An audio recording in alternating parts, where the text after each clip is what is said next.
Alright, welcome everyone. Just let me get things set up and we'll be on in just a bit.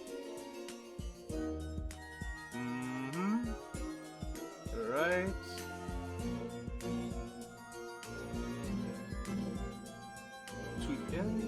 And yeah, no, I think we're about done. Wow, imagine that. I've been on top of this lately. Alright, so let me just see if I got everything. So turn this off first. And then pop. Very nice. Alright. So we're gonna go into this, we're going to go into this fourth case immediately. So hold on a second.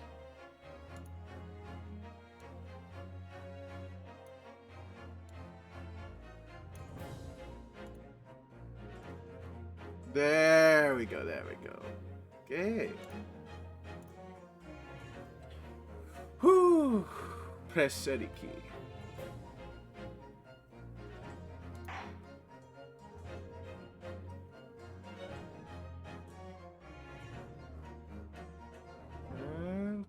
Wow, wait a minute. Wow, did full screen mess this up? It did, huh? Oh my god. It's wonderful 101 all over again. Being full screen messes it up. Okay, wait a minute. So if I'm window, it should be... Oh wow, okay. So no wonder they started window mode. That only just syncs some of you in window mode. Oh my god. I have no idea what that is.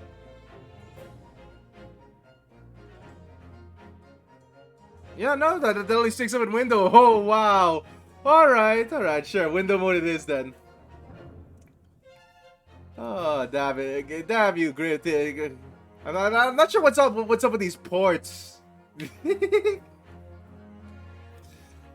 okay. Continue from last save. The clouded Kokoro. You could have just said clouded heart, but who am I to do that?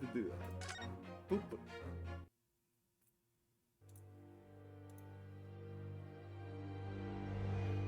The clouded Kokoro. Very nice. I begin to think, Wilson, said Sholmes, turning his head languidly in my direction. Okay. That there is more to this case than that which we have observed. Indeed, that there may be another part to this story that we are yet to discover. His eyes wandered, following the steam rising from his cup of herbal tea, leading him to the distant memory of that snowy evening.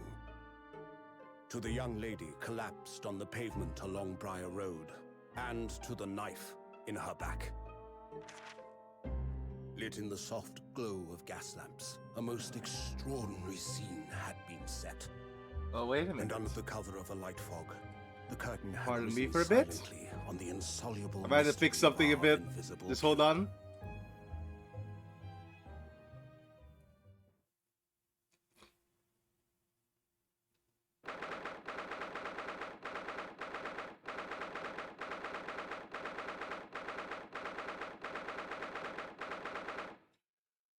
Alright, let me just fix something for a bit.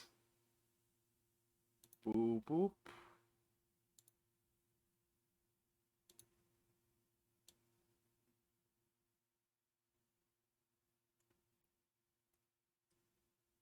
There we go. And we should be done. There we go. Much better.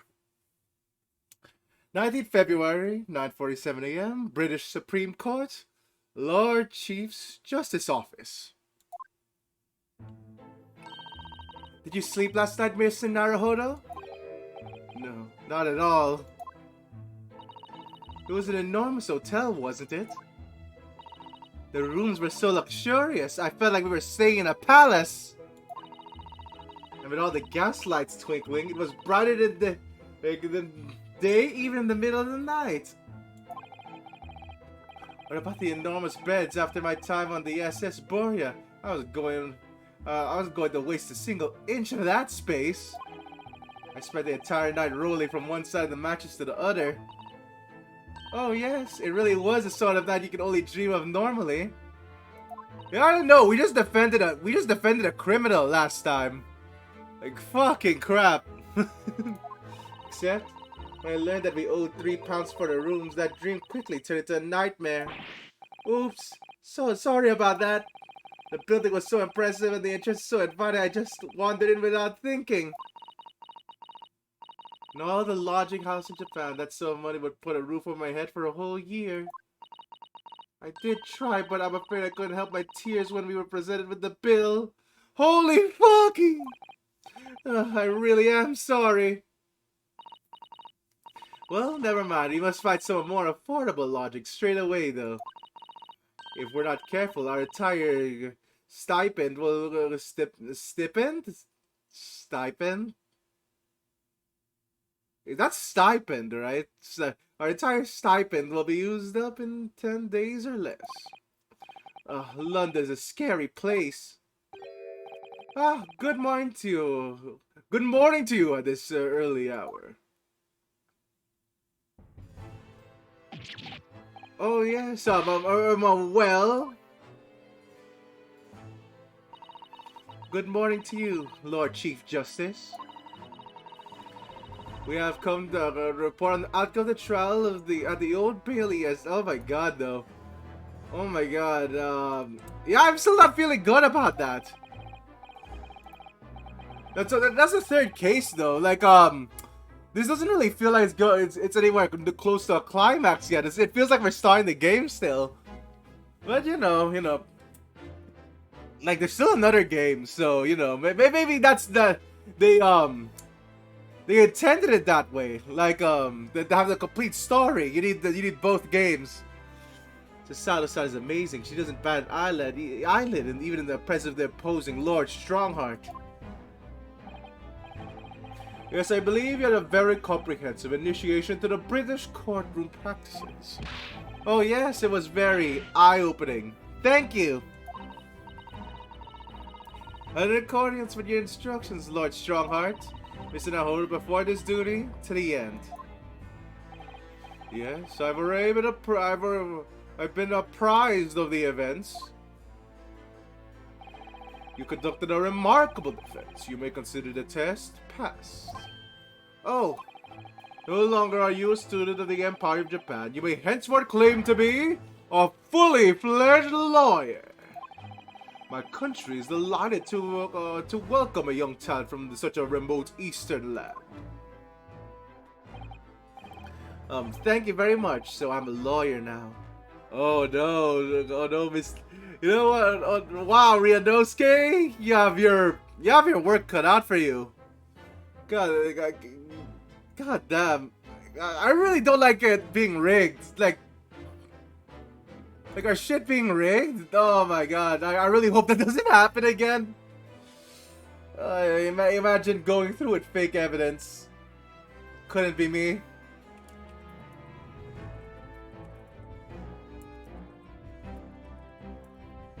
Oh, okay.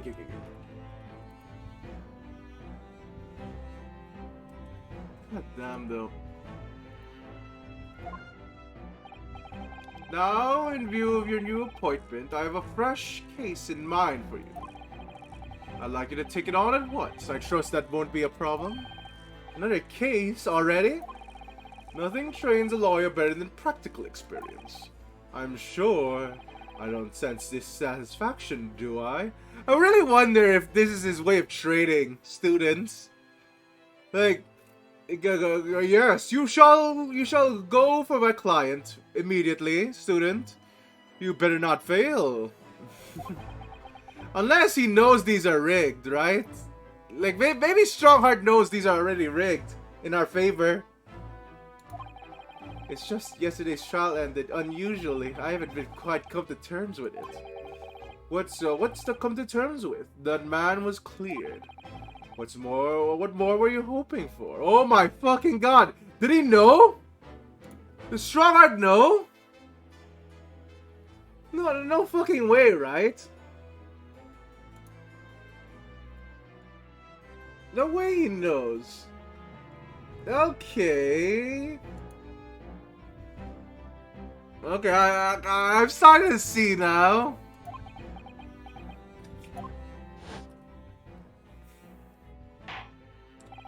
The culpability of the defendant has not at the present time been established by this court.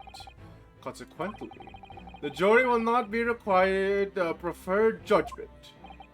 Well, Lord Van Zix, it's been a pleasure. So it has. And as for you, my dear fella, I couldn't have asked for a better defense. Fuck you, McGilded.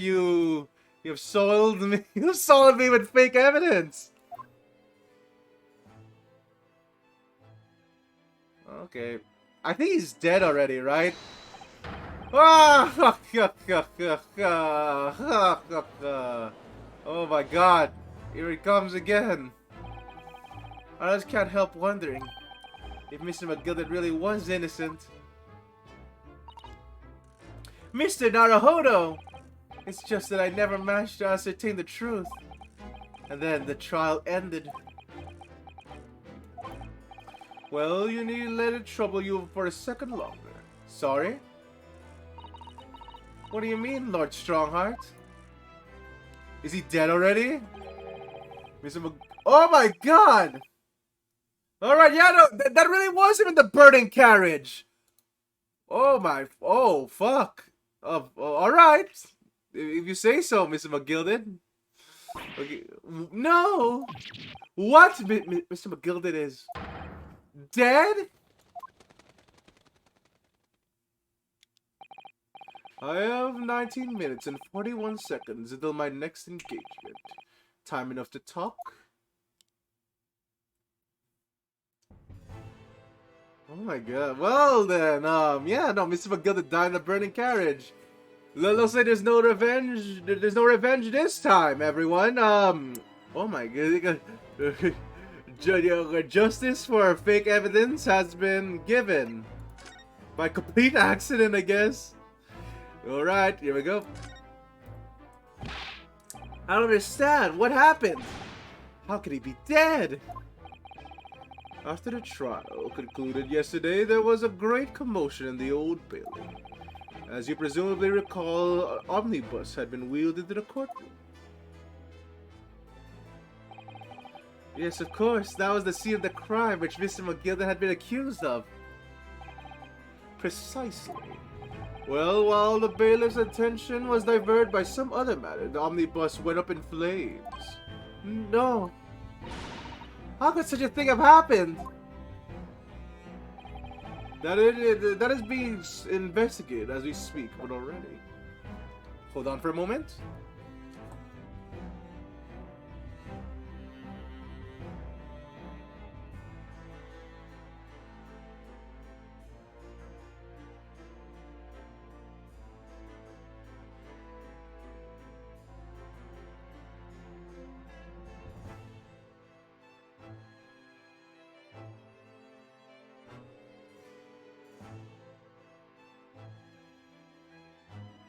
Alright.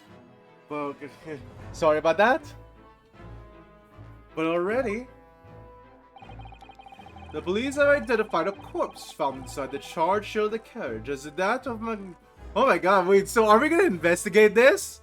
Are we gonna investigate McGilded's death? That's awful! That man must have slipped inside where the bailiff's attention was elsewhere. The bailiff really needs to pay it more attention. Oh my god, or maybe the bailiff was the killer. Oh my god, wait, is that the case? Is that really the case we're going with?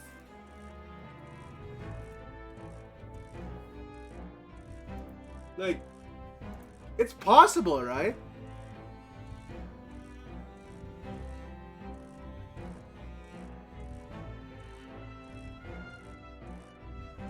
Oh my god, yeah, no. Yeah, that's possible, we're gonna do it this time. Well, that bailiff really needs to pay more attention.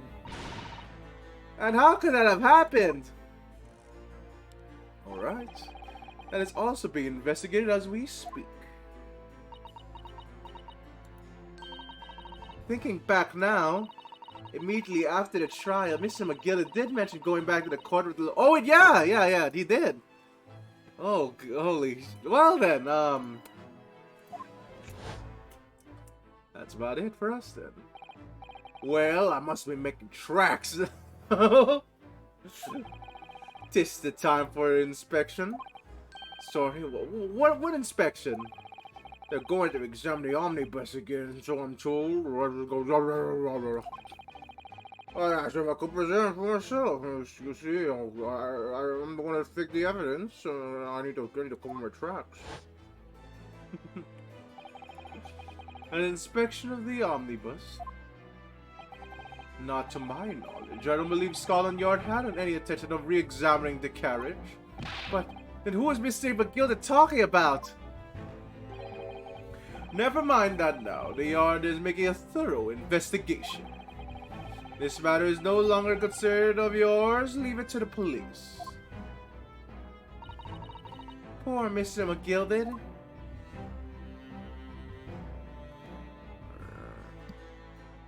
Oh, well then, alright, no need for investigation. Mr. McGilded's death is just... that's life for you after all, right? Like, you can't really argue with that. So... Oh my god, though, like, are we really not gonna investigate that, or is that just gonna be revealed later? Oh well, British court. So, how did you find your first taste of the country's Supreme Court? I know it's kind of flawed. I mean, there's like 3 pieces of fake evidence right there. Fuck, I mean, like, I feel pretty bad. Oh, well, I don't know. I mean, it was wow! The Sonara means that the whole experience was steeped in solemnity of the Great Britain's long history. It is really a world apart from our own judicial system in Japan, which is only a few decades old. Wow, Susato-san was such a way with words.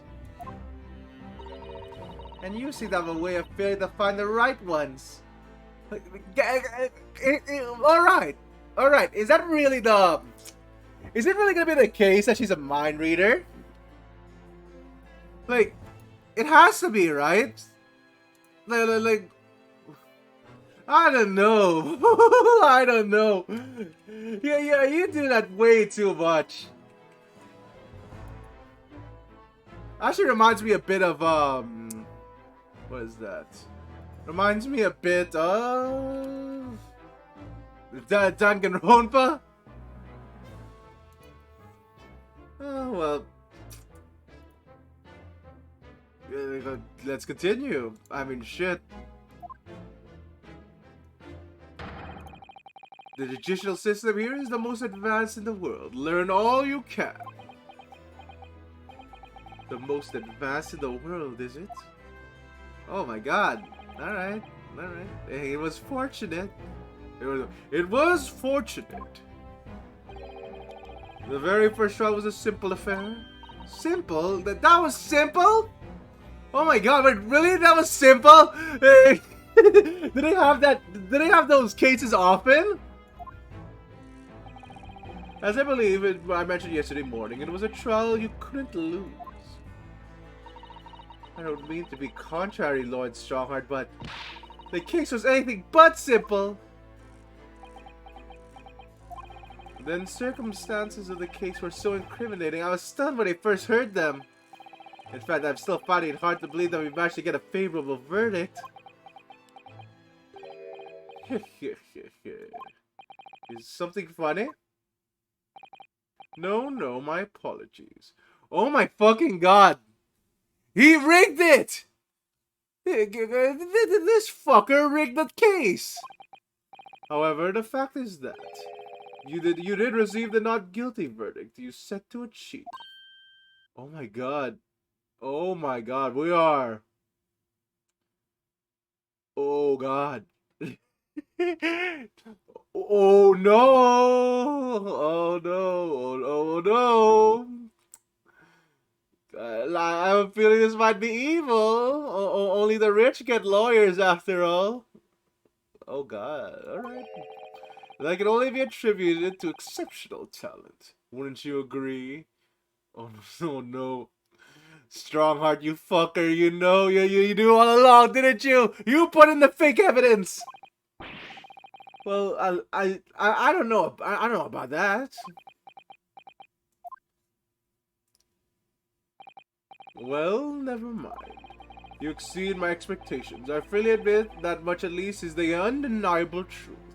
Indeed, you did not fake your evidence. Which is precisely why I prepared the new case for you that I mentioned before. What's going on? What was he going to say before? Was he going to say they faked the whole thing? Alright, what's the new case? What's the clouded Kokoro? Could you perhaps give us more details on the new case you mentioned? Don't tell me it's a murder and this trial starts in 10 minutes. Alright, Ryunosuke, you're the one reading minds now, baby! Don't worry, it's nothing so alarming or quite so urgent as your last assignment. In fact, this case is completely different. Oh, I see. Did he just read my... This is... Alright, so, I'm just gonna assume that everyone has the script. Everyone has Ryunosuke's script. And they can just do this now. God damn. That is to say, no one has died. As... Wait, what? Wait. Excuse me, Strongheart? And the trial will not be today. There's plenty of time to research the case thoroughly. 23 hours, 43 minutes, and 19 seconds to be precise. Huh. So the trial's tomorrow then. Is everything alright? Oh yes, I'm just a little confused, that's all. Yesterday's trial was... Well, it's left me wondering if I'm really cut out of being a lawyer. Oh, Mr. Naruhodo. I don't know if I could face standing in that courtroom again after Mr. McGilded's trial. Ah, yes, I nearly forgot. There is one similar with the... Yes, oh my god, what is it? What the fuck is it, Strongheart? Once again, there is currently no one to advocate for the defense. Oh my god, are we still just gonna get cases like this? I mean, alright, if that's the case. God damn though. If the situation remains unchanged, the trial will start tomorrow with the defendant unrepresented. If that happens, I need not remind you for the inevitable outcome. The most terrible end awaits the defendant. Wait, they don't even get a trial? They can't even defend themselves? Yes, that's right. Oh, here we go again. Alright, don't worry. Don't worry, we can fake more evidence. It's fine. It's fine. Your time is up. You will have to excuse me. I would advise you to begin making preparations for tomorrow's trial. After all, the clock is ever ticking. There's now but 23 hours, 26 minutes, and 39 seconds until the court sits. Last time he mentioned 23 hours, he said there was plenty of time. Alright, no, that's... And one more thing, Mr. Naruhodo. There is something I would like to ask you. Oh, what's that? Yesterday, you remarked upon something that you intend to see through the will of your late compatriot, Mr. Asogi. Oh shit! Well then, yeah, no, there's no backing down now, Mr. Naruhodo. Oh, oh. I would be interested to hear what exactly you mean by that. Inside 34 seconds. Oh well, Kazuha really used to say, you see, that he wanted to learn how the greatest justice system in the world works so he could change ours in Japan. Now that he's gone, I like to work towards that myself, and there's another thing. Oh? Another thing? Continue. On the way here, on the steamship, he said something to me. There's something very important I have to do. Something very important, you don't say. And what exactly would that be? He never had a chance to tell me. I suppose he would have done if he'd ever made it to the Great Britain. Oh, you're out of time. Well, thank you for your enlightening discussion. Now you're dead. Mr. Naruhodo, what's all this about? Mr. Asugi never once mentioned anything of the sort to me. I urge you both to focus your attention on the matter at hand. I've taken the liberty of summoning the police inspector in charge of the case. He'll be able to apprise you of the details. How long has he been there? Oh god, wait a minute. Did I not see that? Did he just sneak up? Wait, I might have to replay the VOD just to see. Alright then.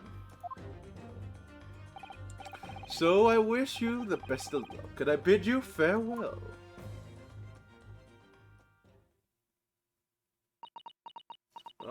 Okay, I see now. There's something very important that I have to do. Kazuma-sama, what did you mean?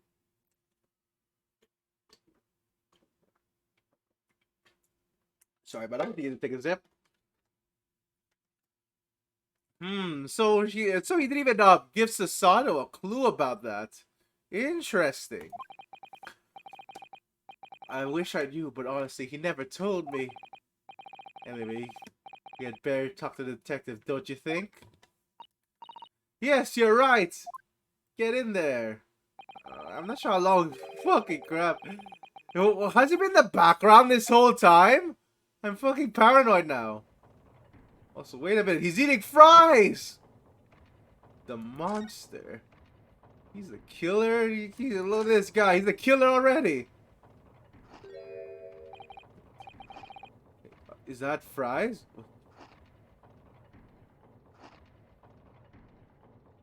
What's he eating, actually? Is that fish and chips? Is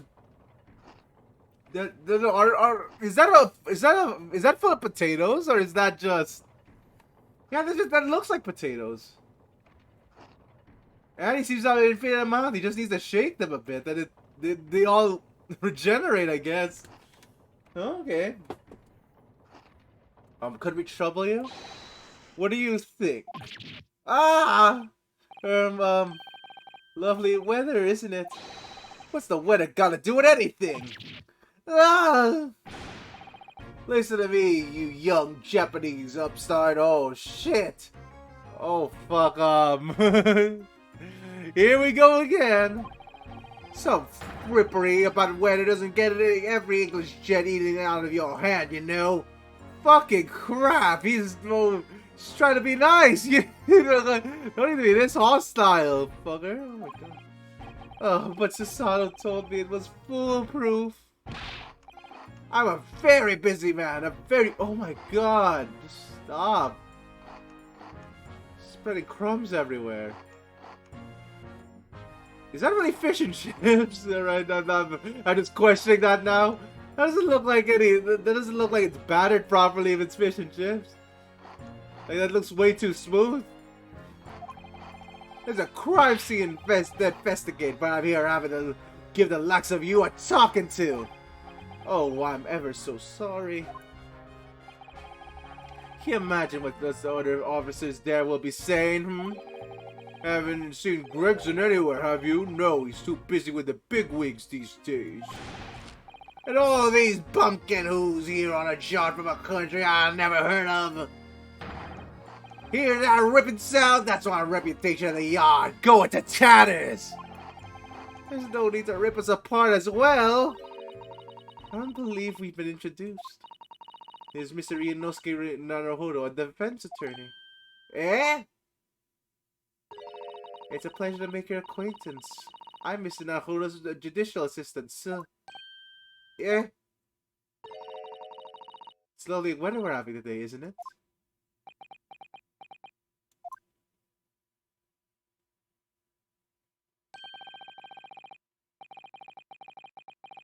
Fuck you! Fuck! No! Oh, wow. Wow, investigate. Wow. Fuck. No, you know what? Fucking crap. You're gonna rip us apart? Now you're all quiet? Fuck off. Fuck off with that. Okay, fine. Fine, it's unseasonably fine. I grant you, London winters don't see a lot of sunshine. Fuck. Unbelievable! How did she pull it? Ryunosuke, you know full well how she did it. So, Lord Strahd asked me to fill you in on the... Oh my god! Are they really doing this? They're really doing this shit! Okay. Okay, alright. I see where you're getting at. I see what's happening here. Fucking crap. Alright. The name's Tobias Gregson. Inspector Gregson to you. I'm from Scotland Yard. Gregson? Inspector Gregson? What's the matter with Sasato-san? Does this detective's name mean something to her? Oh wait, is she Watson's? Is he Watson's partner?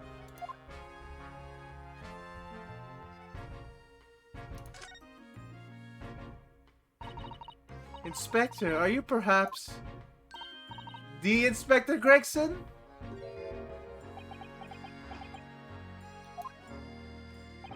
You're acting like you know this Mr. Sato, but he's a London detective. Oh, I do know him very well, in fact. Very well. Yes, he features probably the adventures of her. Oh my god, yeah, it is Watson. Okay. I'm not sure why they changed that so much, but yeah, okay. Here's Inspector Gregson.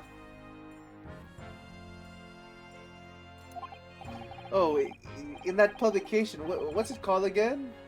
Rand's magazine? That's right, Inspector Gregson and Mr. Sholmes enjoy a wonderful, friendly rivalry. Oh, no, it's not Watson! It's not Watson! It's a rivalry. Oh, okay. I'm trying to remember if that's been always a thing.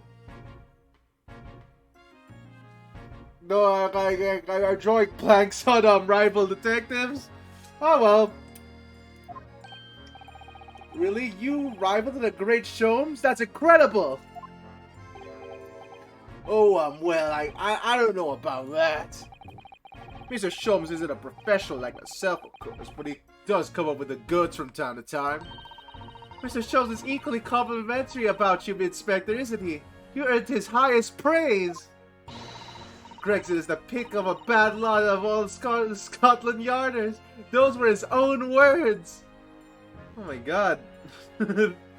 I really can't imagine Sholmes being like that to someone. Oh well. I guess he complimented our ability pretty well. That's his highest praise? Well, Mr. Sholmes isn't particularly known for giving compliments, you see. That he is not, and thanks to that magazine, my name's known all over London town now. God damn. I would kill for an infinite fish and chips bundle like that. I'm still not sure if that's fish though. That's great, isn't it? Oof, I have to admit, to start with, I was a little, well, flattered by all the attention. Everyone wanted to shake my hand, and my reputation in the yard went through the roof.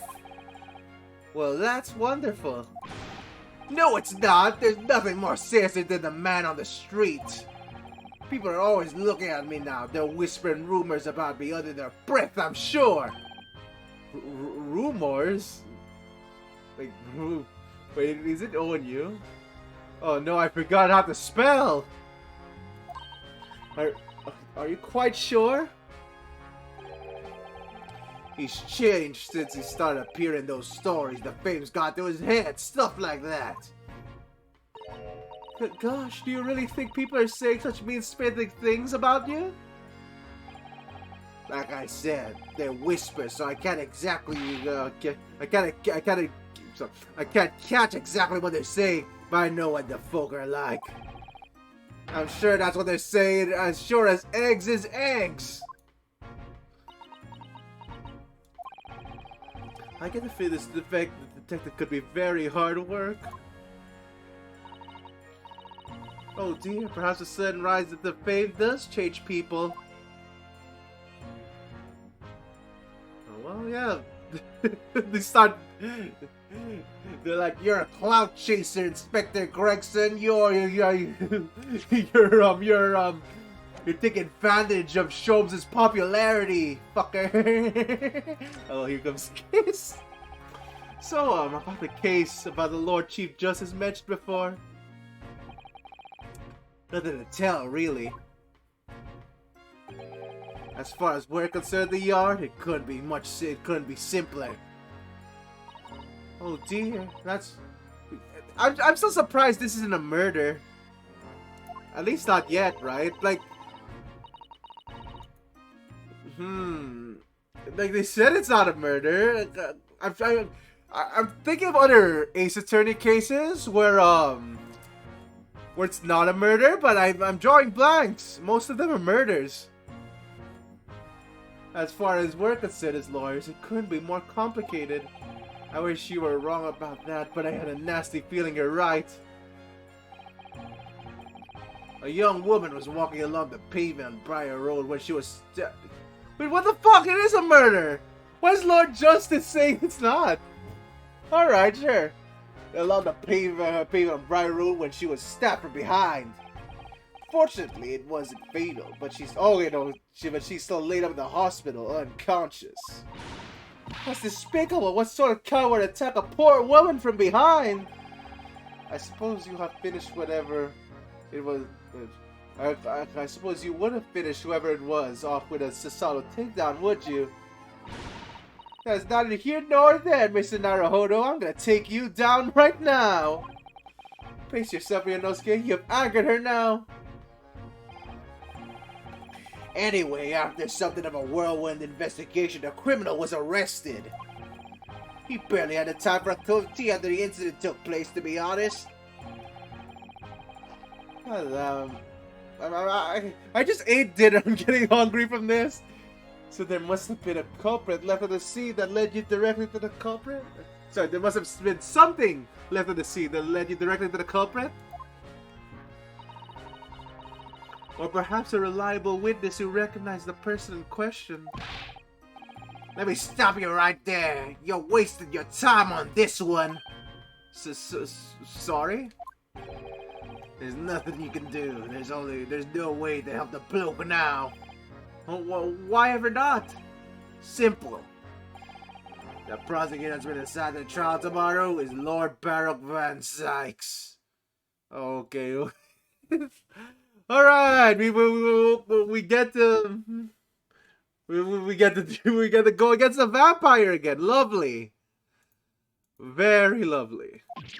No! Sounds like you've heard of them then. Oh yes, we are very familiar with Lord Van Sykes. Believed to be the harbinger of death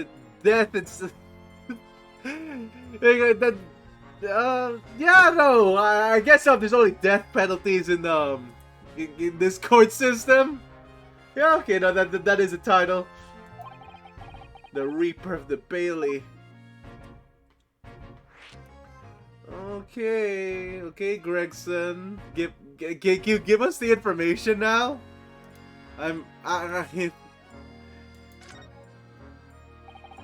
Lord Barak Van Zykes, who we faced in the old court only yesterday. Yeah, what a coincidence, right? Mr. McGill told us about him before the trial, didn't he? When Van Zykes... Oh my god! What's in the final boss music? When Van Zykes stands up for prosecution, they call the accused as sacrificial lambs. And in every single trial in which he's been the prosecutor, the accused has been damned. It is the Reaper of the Bailey. This Reaper of the Bailey nickname. I suppose he's earned that because every defendant he advocates against is found guilty. Is that it? Well, not yesterday, cause we cheated. Aren't you happy, Naruhodo? Well, if that's the case, we should inform you, Inspector, that in yesterday's trial against Lord Van Zykes, Mr. Naruhodo secured a verdict of not guilty. Ha! And what of it? Oh, well, I think that means even against the Reaper of the Bailey, it's not impossible to say to the defendant. No, you really don't have a clue, do you? What do you mean? Wait, did he put that in his pocket? What happened to the bloke at the end, eh? He's dead. Oh my fucking god. Wait, what? Ah! Max McGilly came like a cropper in that omnibus with... Oh my god. Yeah, no. I guess even if... I guess that's in his reputation as well. It's like, even if you defend the defendant, they get murdered anyway. So you can't really say you saved the defendant, can you? What are you saying? Look, if Van Zykes could get dirt to stick on everyone, he'd be a miracle worker. But that's not how it goes. He doesn't work miracles. He works magic. Black magic? Oh my god, he's going to cast the meteor. I have a good long thing about that if I were you. Are we really supposed to believe that?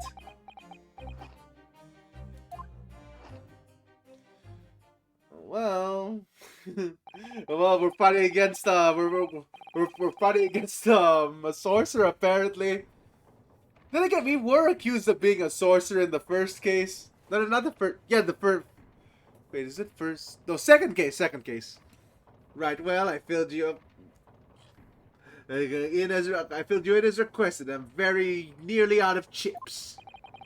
So I'll be heading back to the crime scene now. We'll still be carrying out a few investigations there. It was Briar Road, you said, didn't you? Where the incident took place? Oh no, okay. It was Briar Road, you said, didn't you? Where the incident took place? That's correct, ma'am. And if you head over to the holding cells, you can meet the criminal himself. You've been branded a criminal. Oh my god. Yeah, that's kind of awful. He's as good as shaking like a leaf in his cell, he is. He'll give you a chuckle if nothing else. He's inmate 53. Speak to the jailer. He'll show you the way. Inmate 53. Thank you. Well, he's gone now. So there's no helping anyone against the Reaper of the Bailey, they say. Is this Lord Justice's ploy just ruin Van Zykes' reputation, maybe? This seems all too coincidental. Then again, I guess it's not as coincidental as I think it is, because If no one, if someone has no one defending them, then I guess it's just a matter of like it being Van Zyk's, cause no one wants to step up to him, I guess. So like, yeah, I guess this isn't like intentional. This isn't intentional at all. Is something troubling you, Mr. Naruhodo?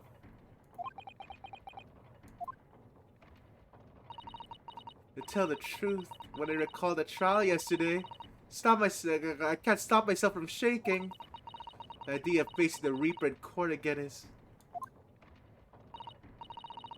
Well, if you think it's too much for you, there's no shame in turning the case down. That takes courage, too. Oh dear.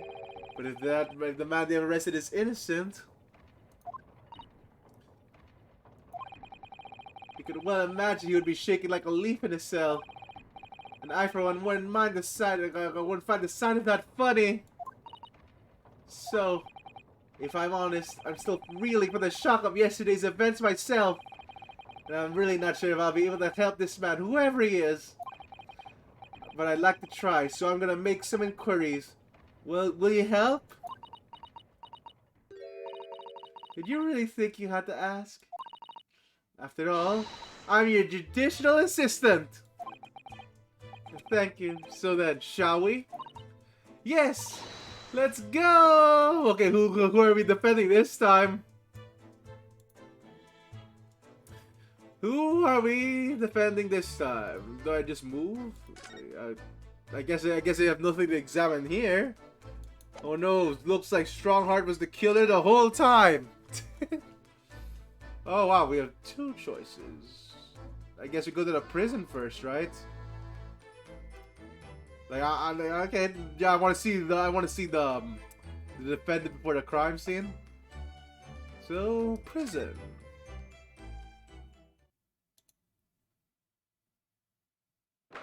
Oh shit, that's ooh, pretty gloomy. 19th of February, local prison, cell 9. So these are British prison cells. Oh, they're ghastly. It feels like a dungeon. Yes, and having experienced it in Japan myself, I can assure you that our wooden cells feel a lot cozier than these cold stone ones. Oh, don't miss it, Naruhodo. You're making it seem worse. Apparently, our client is in this cell here. But it's so dark in the back there, I can't make him out. I wonder what he's like. Inmate 53, your legal representative, is here to see ya. Stop hiding in the back of the cell and show your face at once. I don't really see anywhere to hide. Am I? Am I a cat, as yet with no name? Calling me by a number is utterly unbelievable, unjustly unreasonable. I refuse to answer. Wait a minute. Is it Herlock Sholmes? Mr. Naruhodo, what? What do you think is going on here? No, it's not Herlock Sholmes, right? I have no idea, but I wasn't just hearing things. Was I? That tired of complaints was... Oh, no, it was Japanese. Okay. Oh, what?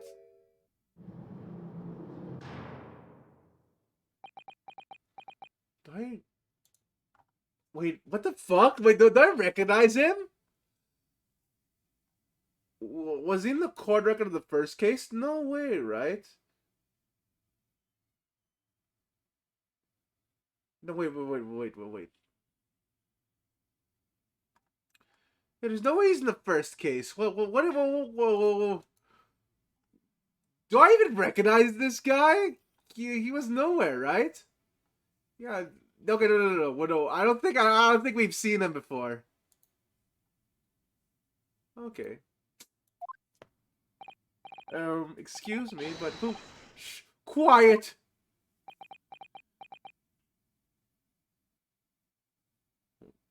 Okay. They're all around, hiding. I know they are. They're watching, listening even now. I can sense it.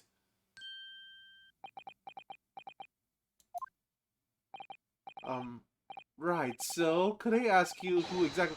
There you are! You've come to curse me, haven't you? Don't try to hide it, you're a ghost! What the fuck? Okay, a ghost?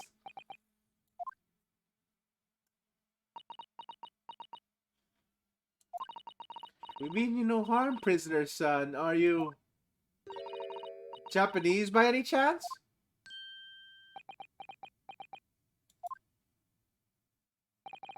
This is beyond my wildest dreams! Who is this guy? Forgive me for that outburst before. I'm so sorry. Oh, it's fine. We were just a little surprised, that's all. Imagine it! It's been 12 long months since I left my hometown. Here I am in a frightful, fictional, foreign land. So hearing the sweet, sentimental tones of a compatriot's voice here in this damp, dark hellhole was a most monumentally moving moment.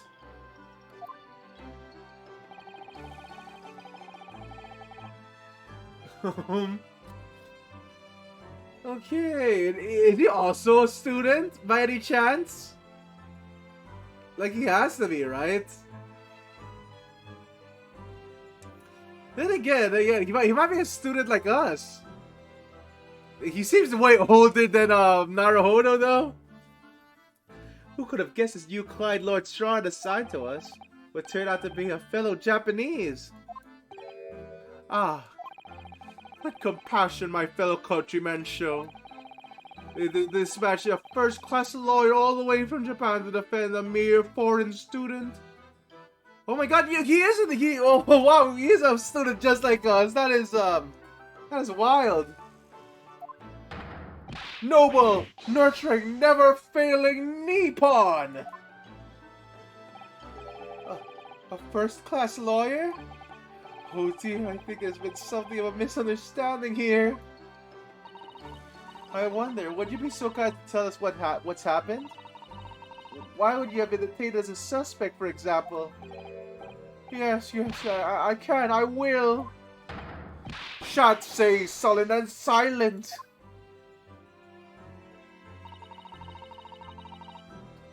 I'm not quite sure what I understand what he means, but he seems happy. Yes, he does. I just hope he actually has a good reason to be. Oh boy! We have been in a... Actually, wait, technically we've been in a total of 3 cases already. Though one of them was unofficial, so... Yeah... Good luck, mister! Then again, we've won all 3 of them. We have 100% win rate so far. So I guess he has reason to be happy. He's going to be defended by the best lawyer there is. Thank you for your cooperation. I am a lawyer, as you said. My name is Ryunosuke Naruhodo. And I am Naruhodo-san's judicial assistant, Susato Mikotoba. I am a visiting student sent here by our government. Notably, notoriously named Natsume Soseki Natsume. Oh dear. Alright. So, everyone thinks this is clear cut and that he stabbed someone in the back. Tell us more about that. Oh, okay, after telling us more about yourselves, I guess. Soseki Natsume, son? What an unusual name. Call me Soseki, please. I'm a poet, you see, a writer of haiku. It's something of a nom de plume. Okay, Soseki. A nom de plume? You mean an alias? That's right, Naruhodo-san. No, don't be so prosaic. Prosaic? Okay, prosaic. I think it's that has to be prosaic. And hike. Wait a minute, I accidentally skipped that one. History. That's right, Naruhodo-san. No, don't be so prosaic. It's much more profound, or more refined than that. And haiku, that really reminds me of home.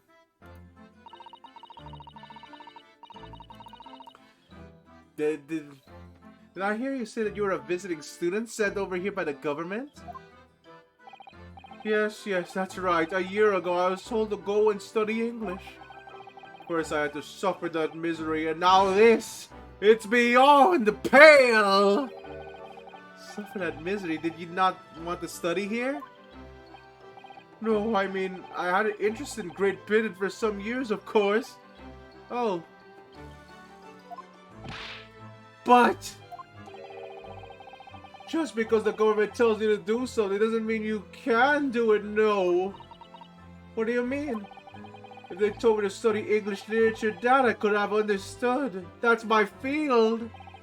But no, they told me to study the English language. Utterly, unbelievably, unjustly unreasonable. I see. Only the other day, I was told to report about my first year here. I tended a blank piece of paper. Wise words on white washi! You must be a man of great standing. Oh yes, so I'm often told, and often like to be told, it seems. Alright, what? So, are you guilty of this crime? Are we fake? There's no way we're faking evidence this time, right? No way. The accusation against you. Could you perhaps tell us? What was it? Could you perhaps tell us why you've been arrested, Soseki-san? I didn't do it. I didn't commit an atrocious murder. Murder? Oh, no, it's alright. That woman didn't actually die, did she? But she was stabbed with a knife right before my eyes. Before your eyes? You mean you saw... Oh my god, wait. So he's a witness. Oh my god, wait a minute. Ooh, shoot. Oh my god, okay. This is gonna be a doozy, I guess. Before your eyes, you mean you saw the attacker? Was it too dark, Natsume? I didn't see anyone. What? If I'd seen the person who did it, do you think I'd be locked up in here? Oh dear, it seems to be this case is becoming rather complicated. So he didn't see it. It was too dark, I guess? Okay. So it was too dark for him to tell who the murderer was. Interesting. So it being too dark. No. So it's at night again. It's too dark. Okay. All right. Well, we don't really have that much information. Yeah, there's no way we have enough information yet. We haven't even gotten any evidence. Imagine that. Can you imagine if I was that much of a detective? Where it's like, yes, this one detail I've concocted who the murderer was. I haven't even seen the suspects yet. Like, fucking crap. Okay, there we go. Oh dear, it seems this case is becoming rather complicated. Why me? Why me? Why did that silly woman have to be stabbed in front of me? It's the curse. The curse of London. It's incredibly, inexcusably, irritatingly inconvenient. God damn, he's gonna do a raid message in this raid. So Soseki-san was there seen, but he didn't see that. So Soseki-san was there at the scene, but he didn't see the attacker. It's vital that we find out more about the case. Oh god, okay, so he saw the woman right in front of him. Okay, very nice. Oh no, not very nice. Someone was stabbed. Oh yes. Oh no, Yeah, I guess that's still very nice. Like, could have seen details about that. It was an accursed evening, just after the snow had started to clear. Just started to clear and heavy with fog. I'd been in the bookshop to buy some books, and I was on my way to my accursed lodgings. Sure the bookshop wasn't accursed too? As I was walking through the accursed pavement, I could make out the soul silhouette of another ahead of me. Everything is accursed! Everything is cursed! A woman wearing a green overcoat. She was accursed, and I was just... just as I went to overtake her, she suddenly let out a little scream and collapsed under the cold hard slab of the stone at my feet. Oh shit! How terrible! And I called out to the one, but she didn't move. It was like a ghostly, ghoulish, grim graveyard. Wait, has all of this been in order?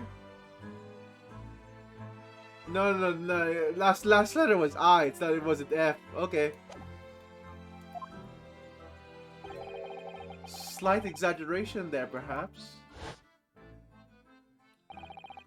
I was terrified. I had to get away from there. Oh my god. You didn't even make sure she was okay. Actually, wait a minute. If he made sure she was okay, then would he still be a suspect? I guess so. Alright.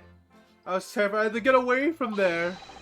As I ran, as fast as my legs could carry me back to my accursed lodgings. He left his books! That's not... Yeah, oh my fucking god! That's insane! He left his books there as well! Oh god, alright. They'll say it was a shameful, I know, to run away like that. Tell me, Saseki, son. Was the victim an acquaintance of yours? Don't be ridiculous! Do you think any of these fair-haired English and that you are a young woman at that? I'm diffident, shy, timid, unsure. I can't talk to people! Fucking mood! Fucking mood, Natsume! God damn! Okay. I see a young woman unknown to Saseki-san. And at the time it happened, who else did you see nearby? Did anybody pass you? Regrettably, apart from myself and the woman, I didn't see a soul. No one. Oh, great! Oh wow! Yeah, great job there, Natsume. That might save us though, but goddamn. So the victim was unknown to you, and there was nobody else in the street at the time. That creates something of a conundrum, doesn't it? Hmm? What conundrum? Okay, so no one... I guess he ran away too fast, right? Like, he must have run away, so he wasn't able to see the killer due to that. That's... Okay, that's interesting. That's interesting. He wasn't able to see the killer because he ran away.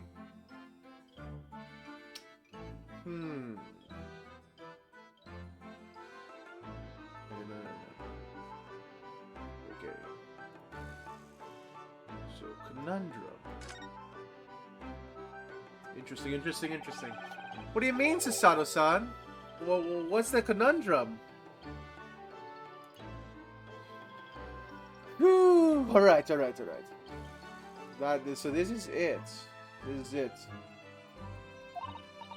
Well, that's the second thing I just told. It's true. There's something I can't explain. Can I guess that? He didn't see it and he ran away after the one was stabbed. He says he didn't know the victim and there was no one else there to see him. Then he apparently fled without having been seen. I did! Oh my god, wait a minute. No, okay, so... That means that someone found him out, but it was due to the 3 books at the scene of the crime. I guess someone just sniffed him out. Oh my god, wait a minute, did Herlock Sholmes sniff him out? That can be the case, right? Like, just like us, Herlock Sholmes sometimes has the wrong culprit. So maybe it was like that, right?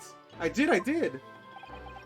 But if that's the case, sure, this man has to be the culprit. Who are you? What did you just say? Nothing, I didn't say anything. Oops, perhaps I thought a little too loud. How is everyone reading Naruhodo's mind? Actually, that's not what was troubling me. I was just thinking how did Saseki said actually come to be arrested? Ah, there we go. Alright, I was on the right track. Sorry? He didn't touch the victim and there was nobody at the scene to see him. So how did the police ever discover that he was there in the first place? Oh yes, yeah, there we go. Oh my god. Wow, my guess was 100% right there.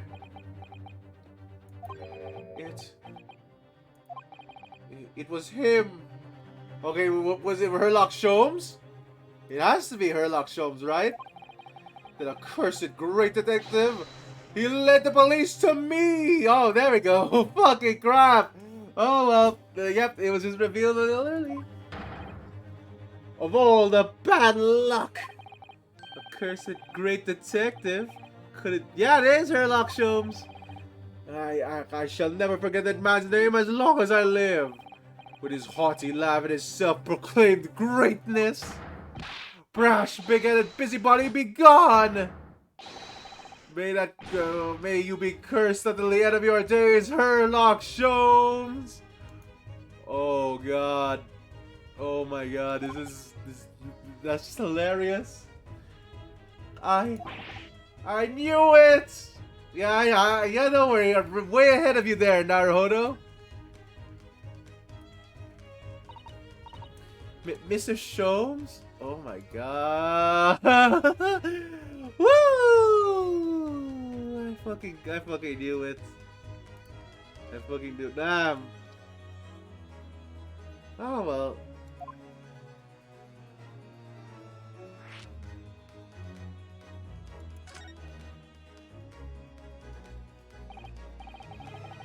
Well, I didn't expect to hear that name from this man's lips, that's for sure.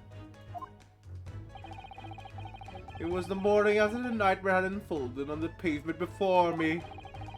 I was gnawing on a sliver of hard cheese when some men suddenly burst into the door. They started shouting at me, "This is the police, put the weapon down!"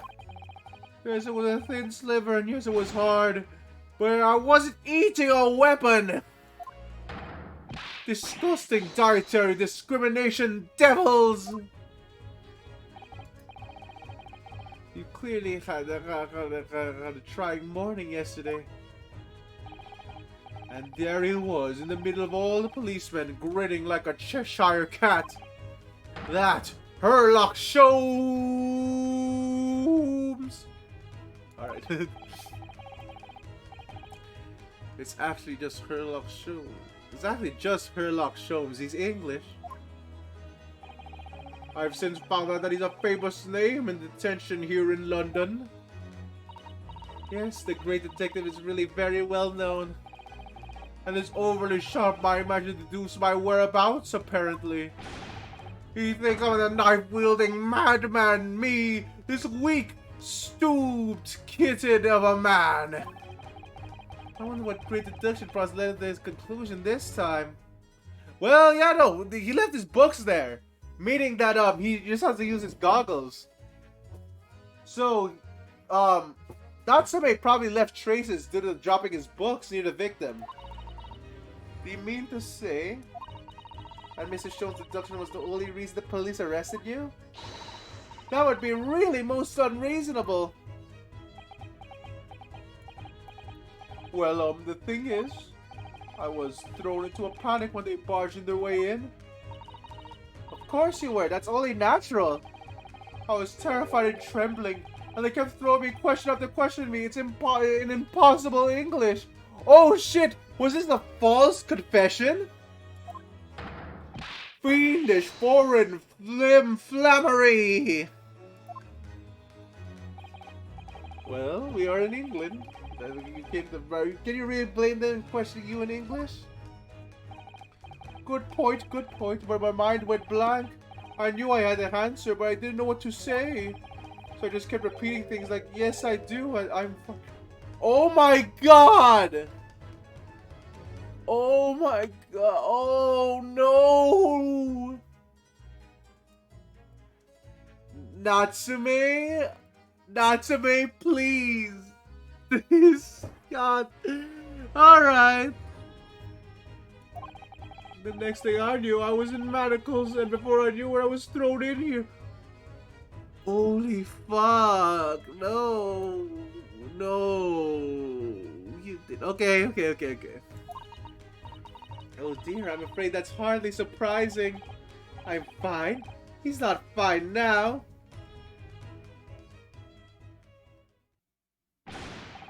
Mr. Naruhodo Esquire? Sure. Mr. Naruhodo Esquire. Oh, you can just call me Naruhodo. And when we're speaking English, a simple mister is more than enough. Oh yes, alright, yes, they've really got to me. This country is poisoning my mind. But please, I beg you to defend me in court tomorrow. You can tell them what really happened. You'll do it, won't you? Oh my god, yeah, I have a feeling he's gonna hate us by the end of that. Well, why is it so hard to say yes to me? Well, the thing is, I'm just a student like yourself on a study tour. A student? I've defended a case in Old Bailey, only that one though. Oh my god, oh no.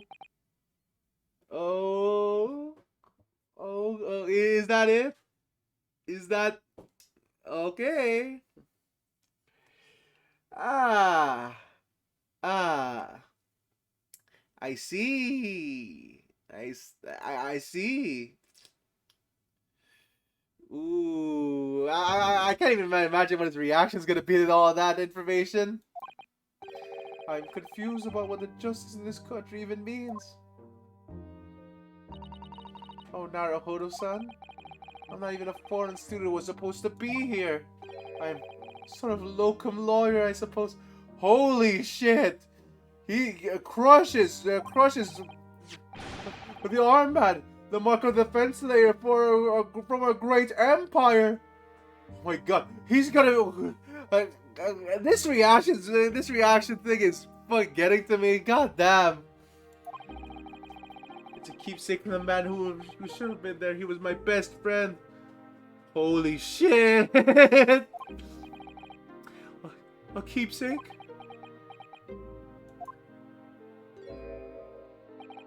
I know exactly what they're saying about me. Oh, who do you mean? The lawyers, all the British defense lawyers, they won't defend me.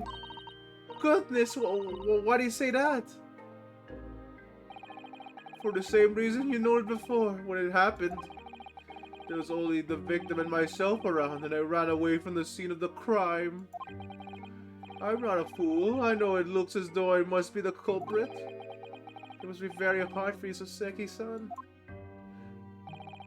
But and anyway, I'm a student from overseas. I'm just a foreign nobody to them, someone not to be trusted. I heard them openly laughing about me before in my earshot without any compunction at all. They thought this man would be a waste of time, they said, and of course the foreigner did it. Holy shit! They even had the gall to say the man doesn't understand half of what he's being said anyway. That's awful. They're wrong. I've studied more English than half the policemen out there on the streets. I traveled halfway around the world to learn about these people's country and its great history. But no one here wants to listen to a man with a strange accent. They all hate me. So at the very least, I did trust my fate to someone who can listen to me in my native tongue. You could do it, couldn't you? When I look into your eyes, I can see it. I can see you've been through. Sasaki-san is just that. God damn, Naruhodo! Just say yes! Okay, give me a little time, please. I'll do what I can. For the time being? What do you mean? We shall investigate the case as thoroughly as possible. We can find some clues. We'll give you it will give us a much better chance, I'm sure. Oh yes, thank you. I'll be here all alone, waiting for you, locum student Mr. Naruhodo Esquire. We should be going then, Mr. Naruhodo-san. We have a case to prepare for. I wonder what Esquire is then. Oh well, we have the... Alright, is there anything else to converse? No, there isn't. I am a lawyer. Actually, no, I'm not a lawyer. Move. Alright. Well then. Briar Road.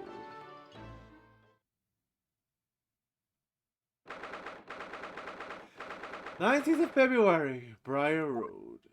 Oh hey, a pop tire. Actually, that's not a pop tire. That's completely deformed. So this is where it happened. Briar Road.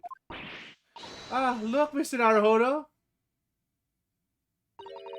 Look at that regulation metal helmet. It's unmistakable. The men of Scotland Yard are here. They investigate as we speak. Oh god, it's the Snowman again.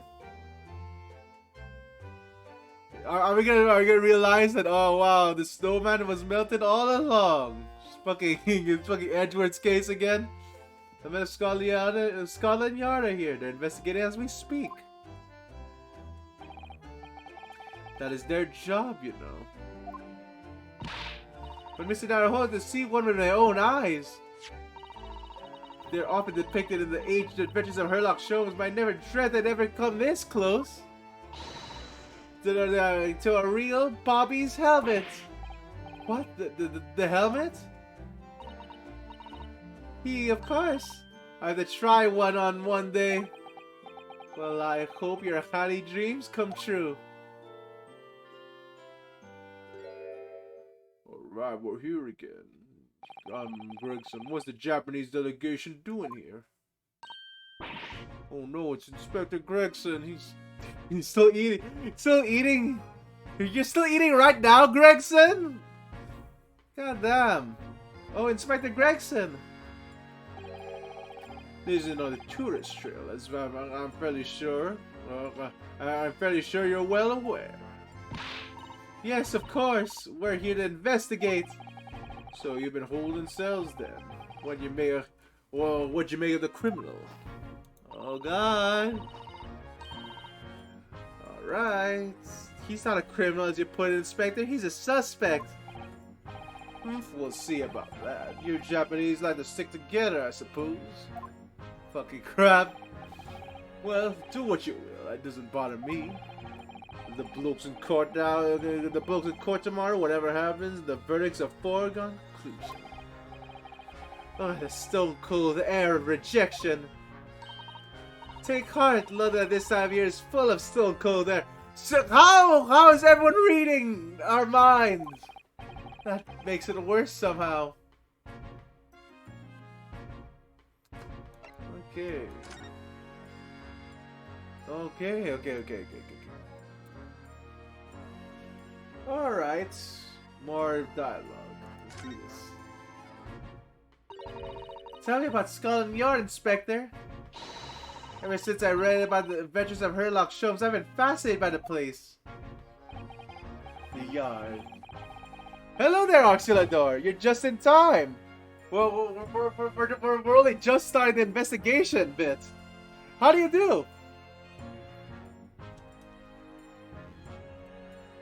Holy crap! Thank you for the Prime subscription, Auxiliador. Ah, you're at work. I see now. Yeah, we only just started the investigation bit of this case. Goddamn! So, to put you up to speed, there's been a random stabbing. That's about it. That's about all the information we have. It's just a random stabbing so far. The yard is the most sophisticated police in the investigation you'll find anywhere in the world, ma'am. Oh no. Auxiliary door. We didn't investigate that. This is the case afterwards. We just last week we didn't do Ace Attorney. I was doing my 24-hour stream.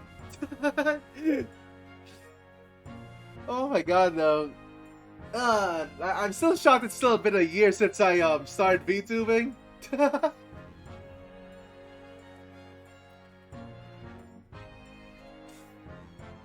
But anyway, the yard is the most sophisticated police in an organization you'll find anywhere in the world, ma'am. Oh, and you know, I've always dreamt of wearing a real Bobby's helmet. It does make them look the part, seeing that policeman there with his helmet on. We certainly got a sense that this man, who will take no nonsense, is a duty to protect the city. Oh yes, doesn't he look wonderful? Being a London Bobby is hard going, I can tell you. Oh really? First thing in the morning, you know what he does.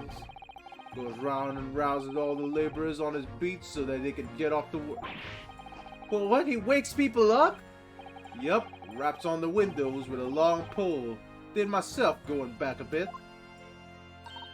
What?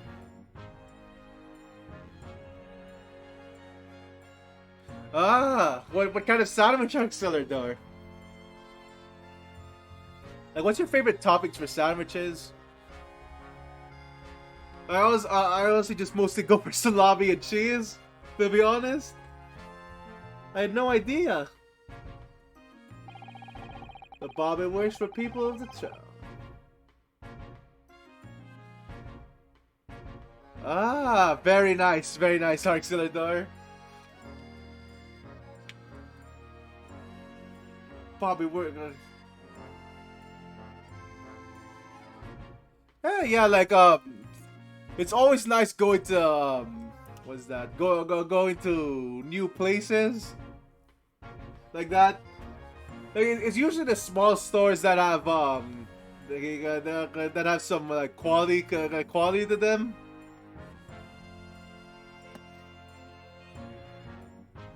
So the Bobby, the people of town, is just another one of his duties. After that, he starts tirelessly patrolling the streets all day long. He has to cover 20 miles a day. That's the regulation distance. I can't really imagine how far that is, but it sounds like a long way. Let me see. 20 miles. That's approximately the distance from Tokyo to Yokohama. On foot? That's definitely taking things a step too far. Was that an unintended pun, Ryunosuke? And where it goes dark, of course, he has an important job of lighting all the gas street lamps. Oh my! I suppose in between all those duties, Bobbies are expected to investigate the cases as well. And chase out the criminals trying to evade the law. I'm not sure you could call it in between exactly, more alongside, but yes. They're expected to handle those jobs as well. We do have men keeling over from time to time, I admit. Actually, God, it's in the middle of winter in this setting. Holy shoot. I always dreamt of wearing one of those helmets, as I said. But it's with a heavy heart that I shall have to relinquish the dream to you, Mr. Naruhodo. Susato! Hey! Hey! I guess she just doesn't want to walk that far. Your heavy heart will be my heavy head if you do. Okay. Well, no evidence yet? We have no information about this case. So, about the case. Give us the details, Gregson. It happened around 5 in the evening, 2 days ago. Just there on that open bit of pavement. The victim, a young woman, was stabbed with a blade from behind. It is right that the lady is still unconscious now? You mentioned that she's being treated in a hospital? I never said she was a lady. Truth is, unless she comes around pretty smartish, we won't be able to find out much about her at all. Wait, whoa, wait, really? I suppose that means we haven't been able to take a statement from her, of course. Here's a map of the local area I have on me. You could take it if you want. Really? Are you sure? It's a yard policy to give lawyers, defendant suspects the odd bit of information to go on. Yeah! Finally! No more fake evidence. I haven't actually said the job yet, but still. Oh my god. Wow, an Ace Attorney game where the defense gets information. Loving this already. God damn. Finally. The local map has been added into the court record. Alright, there we go. Oh wait, no, it's just a local map. Alright, let me see this. It was in Briar Road, Merchants Seed, Calabasas Road. So, if he ran away... Oh yeah, if they ran away... Hello there, Uber Dragon. You're just in time. We're only just in the investigation stage. How's it going? Anyway, as far as we know, there was no one else on the scene other than the victim and your fellow countrymen. So who did it? Who do you think? Not much of a head scratcher, is it? Well, I know Mr. Natsume. It's also claimed to not have seen anyone else around, but just because he didn't see anyone, it doesn't mean we can't be sure there's nobody else was that nobody else was present. I'm sorry to have to tell you, but we most certainly can be sure. How? Because, man. Ah, very nice, Super Dragon. I haven't played that myself, actually. I've watched my friends tear their hair over it, though.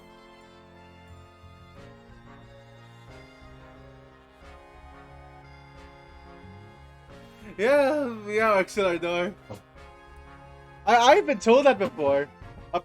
Apparently people think it's a rumor though, but but nonetheless, yeah, that does match up. Like they have like a 99% they have a 99% or like arrested like percentage, right? I think so. Because man, the precise moment of the stabbing didn't go unnoticed. In what? You have 2 very reliable witnesses no less. What the fuck? No, yeah, Axelardor, it's kind of crazy. Heck, well, I think the U.S. has some of those cases as well, where they get a fake accusation. Like they basically, like in this case, they basically got a fake confession from the defendant. Which, ooh boy, because like in this case, the defendant doesn't speak as much English, so he wasn't able to communicate with the cops properly, and it's like, oh shoot, that is yeah, wow, we're in awful circumstances because our defendant basically confessed before the case began. By accident though, by accident. Maybe, but goddamn, we're kind of screwed. There are witnesses now. Oh my god. Okay, what were the witnesses? Who are these witnesses, Inspector?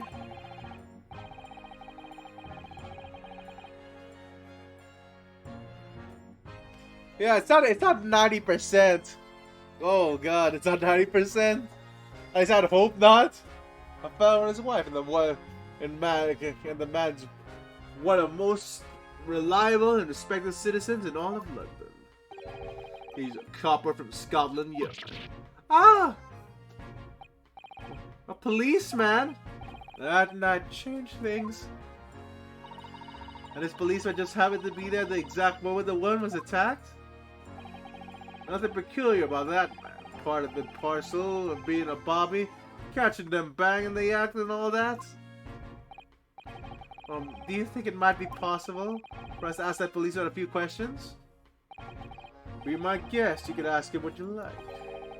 In court tomorrow. Oh no! Oh no! Okay, so that's where information ends. Alright. I see you. I know that. Yeah, I have no doubt if there's someone as a witness. That'll give you something to look forward to. That's that then. He's got no intention of letting us meet the man before that, it seems. Oh my god. Yeah, Accelerator.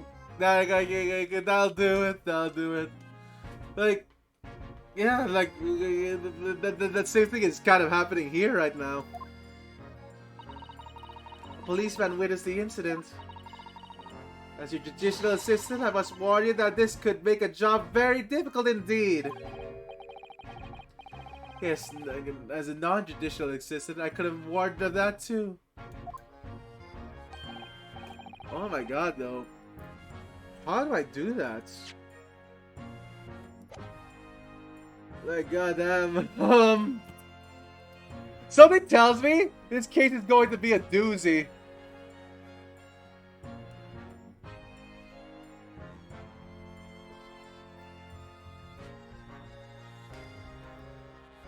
Oh, Arsenador, Philippines. I thought I already told you that before. But yeah. Oh yes, one more thing, Inspector. What? Oh, I didn't know that. I have been here for a very long time. Then again, yeah, like I had a few people ask me, but yeah, I guess you were never there when people asked me. The person who led you to the suspect. I hear that Herlock Sholmes. What are you trying to bring him up for? Was it something I said? The color has drained from his cheeks. Oh my god, alright, it's Mr. Sholmes again.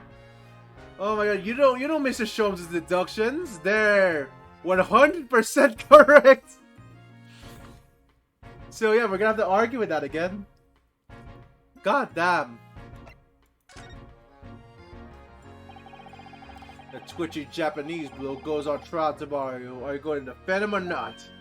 Well, makes no difference to me, but I will just say this. No London lawyer would have sought but touch that case with a barge pole. Okay, no, okay, so it's like... Wait, what is a barge pole?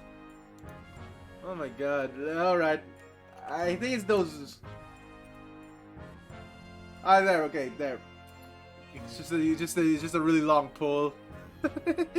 Sure. Because the prosecution is being handled by the Reaper of the Bailey, I mean. There's no way to save that man now. It's a waste of time trying. It's all a bit strange, though. Sorry? The Reaper. He hasn't appeared in court once for a good few years now. Yes, we did hear something to that effect. And the only people he does usually bothers are real scum, the master criminals, the violent ones. Master yeah, but the thing is that it's not a master criminal this time. Like in this case, he doesn't even know who the culprit is. No, sorry. He doesn't know who the victim is. Which is, yeah, that's kind of suspicious. The violent ones. That's right. He handpicks of his victims. Only deals with those are guaranteed to go to. Oh my god! So this fucker only accepts easy cases. God damn, Van Dyke. But Mr. Natsume wanted to hang for that, for what he was accused of, surely. That's just my point, sunshine. Yes, the young woman was shot, but it didn't kill her. Could even say the intent wasn't there. So this is the sort of case I'd be expecting a Reaper want to sink his teeth in, for want of a better phrase. Well, it's not exactly a minor infraction, is it? No, there's got to be more to it. Some reason he's taken an interest. Really? What sort of reason? Oh wait, so is the victim already dead? You think I can tell you what's going inside the head of that Lord of Darkness? You'll have to ask him yourself at tomorrow's trial. Are you really going to have to face the Reaper again? The Lord of Darkness, as he put it? God, that guy has a lot of time. Van Dyke has so many fucking titles. Alright, Mr. Sholmes. Who did you hear that name from? Oh, well, it was Mr. Natsume who mentioned it. He said Mr. Sholmes was the police when they entered his lodgings. I'm sure it was a result of one of Mr. Sholmes' inspirational great deductions. Fiddle faddle! Oh, very nice, Arxillador! Yeah, I picked the game up on sale as well. Ah! The man's an amateur, and I'm getting sick and tired of him showing his mug everywhere. Oh, I don't know where he gets his information from, but he turns up the scene of the crime.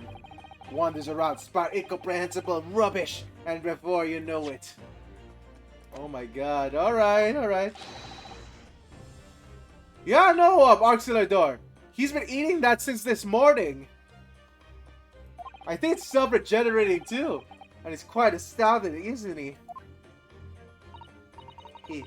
He's a great help to the Scotland Yard though, isn't he? Gibble gabble! Ah! Oh god, don't waste food like that, sir. Ever seen this before? Oh yes, that's Rand's magazine. A wonderful publication of the adventures of Sherlock Sholmes appears. Yes, well, that wonderful publication, as you put it, sees fit to include several of the Yard's detectives in its stories. And the so-called great detective makes a mockery out of all of us! If you ask anyone in the Yard, it's a misadventure to be included in any Sherlock Sholmes tale at all. Well, I suppose there's an element of that. We work our socks up, every one of us, only to be frumpled by the public thanks to that obnoxious detective. That man's as dangerous to us at Scotland Yard as he is to all our criminals. That can't really be true, can it, Inspector? Clearly, the crazy detective and the police have a complex relationship. Well then, yeah. Well, I don't think we're going to get any more information, useful information out of the detective. Mr. Naruhodo, can I make a suggestion? Oh yes, what is it? Well, it seems to me that we must speak with him about this. By him, do you mean? Oh god.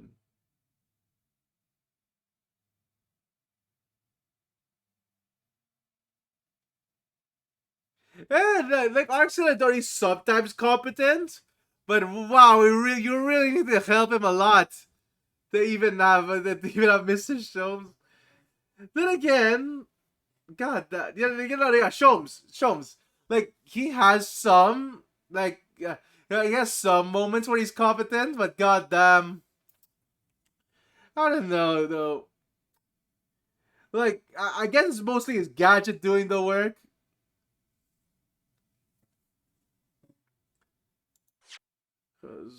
Because in this case, the evidence does point to our client, because he left his books there, which means all Mr. Sholmes did was track him down.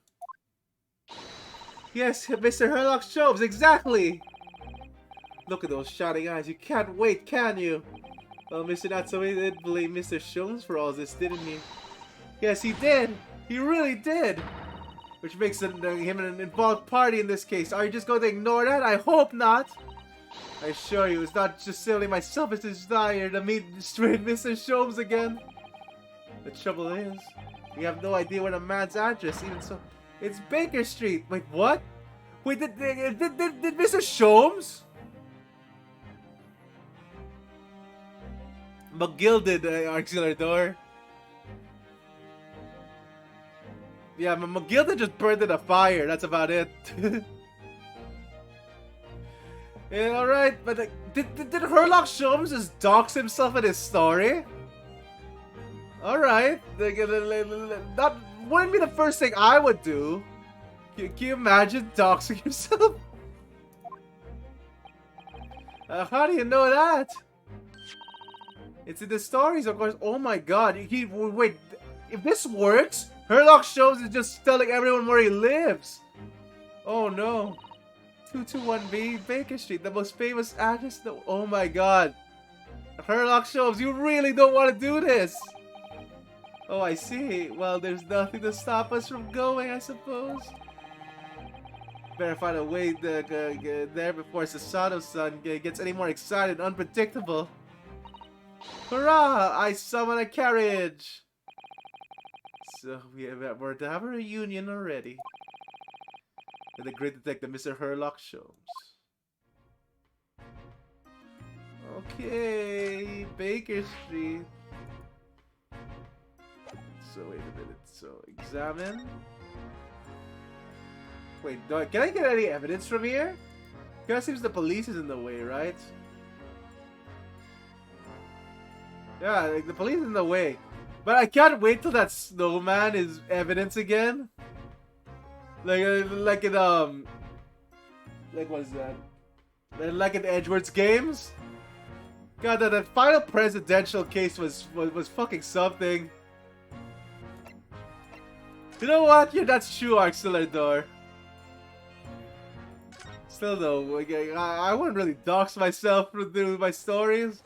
Oh, it's animation.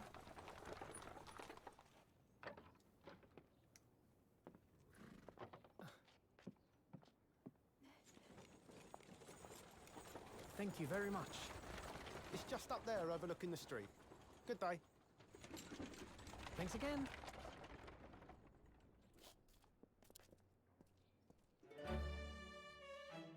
This is it. The residence of Mr. Herlock Sholmes.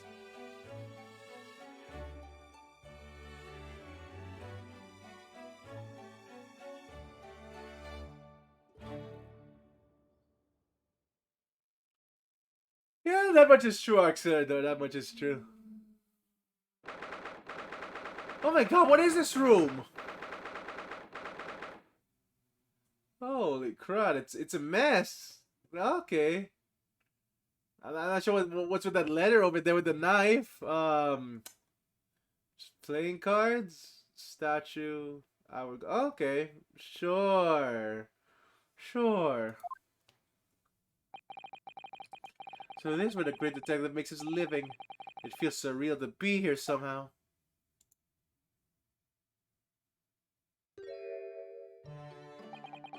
He has discarded the stories, Mrs. Sato.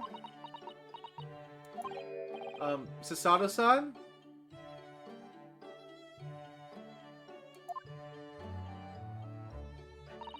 Many famous cases have been solved here in this very room.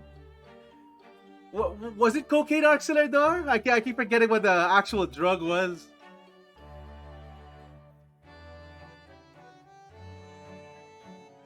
Many famous cases. Oh my god, I already read that. Oh, I suppose they must have been, yes.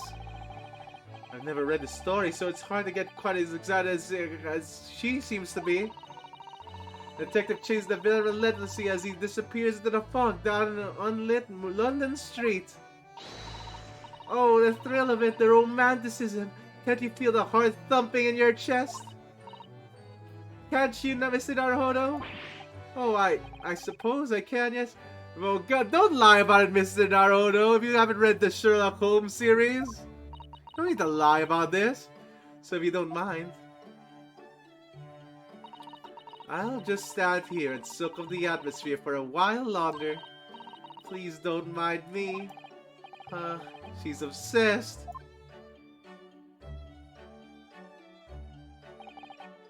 Well, it looks like our detective friend isn't home at present. Did we just enter someone's home without their permission? Oh well. Excuse me, is anybody home? Oh, do we have a visitor? Hello, it's a big new case for Mr. Sholmes. Hello. Wait, isn't she the inventor from last case? Wait, aren't you? How rude of me. I'll go and make some tea at once. This is the inventor from the last case. And what should he have known, Arxelador? I'm sure of it, the same girl. Mrs. Sada, do you see the girl who was just here? Oh, yes.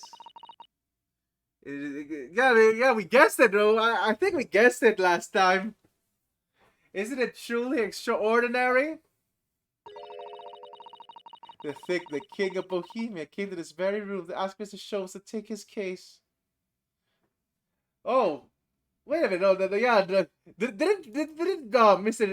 her Sherlock Holmes fail that case though? Like that's the Adler case, right? If I'm getting the name right.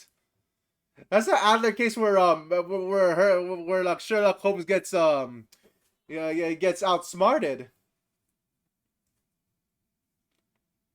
So, yeah, King of Bohemia. Yeah, that's the exact thing. I'm not sure why Sasato is doing that. The King of Bavaria? The King Wilhelm Gottrich Sigmund von Ornstein. Ormstein. Oh, no, it's M. Of course. Sorry, I'm drawing a blank. Forget the adventures of Sherlock Holmes for a moment and look over there. The tea's brewed, and I have a freshly baked cake as well. Very nice. Ah, it's you. I knew it. The son recognizes her too. Ah, there you are. Yeah, there we go. Last time. That was literally the last case. All right. And taking that with you as well. I was looking forward to the trial of my experimental smoke grenade launcher. Oh, good day to you. I'm the inventor, I suppose, of that machine. She didn't say her name. It's a girl who turned up the Mississippi Gilded's trial in the defendant's antechamber. I've never met a lawyer from the Far East before. Or you have to get straight to work when you've only just arrived in London. Oh yes, it was challenging. Well, try to see. It's my special blend. Wait, is she gonna put us to sleep? No way, right? Okay, thank you. Is tea supposed to look that color? Oh, wait a minute. No, she can't cook. She can't cook. Is it gonna be she can't cook, or is it just a different type of tea from what Mr. Naruhodo is used to? I guess tea would be different from Japan to here. Hooray! It's a winter. I tried playing different leaves designed to alleviate fatigue. You see. You must be exhausted after your long voyage here, and you have another ticklish trial tomorrow. Oh, and you're to defend the Japanese man. I do wish you lots of luck. Wait, how does she know? Did Mrs. Sholmes tell you about us by any chance? Oh, you know Hurley Hurley? Okay, I get. Okay, you know Hurley, do you? Hurley? Mr. Sholmes to you, Shirley? Mr. Sholmes was a... Yeah, I'm not sure how you got Hurley from Sholmes. Then again, I guess I guess that's just like that's like a slight translation error, where it's like they're still going from the original script where it's actually Sherlock Holmes. Yeah, that might be the case. Like, wouldn't it be Shirley this time? Well, Mr. Sholmes was a fellow passenger on the boat that brought us to Great Britain, you see. Was he really? Well, I had no idea. I'm afraid Hurley's out on an errand again today, even though he's just returned from overseas. Wait a minute. He met this girl for the first time ever yesterday after the trial, and only briefly at that. How on earth does she know so much about us? Did she deduce all those things, do you think? And perhaps more to the point, why is she here in Mrs. Sholmes' suite? Oh, silly me, I haven't introduced myself, have I?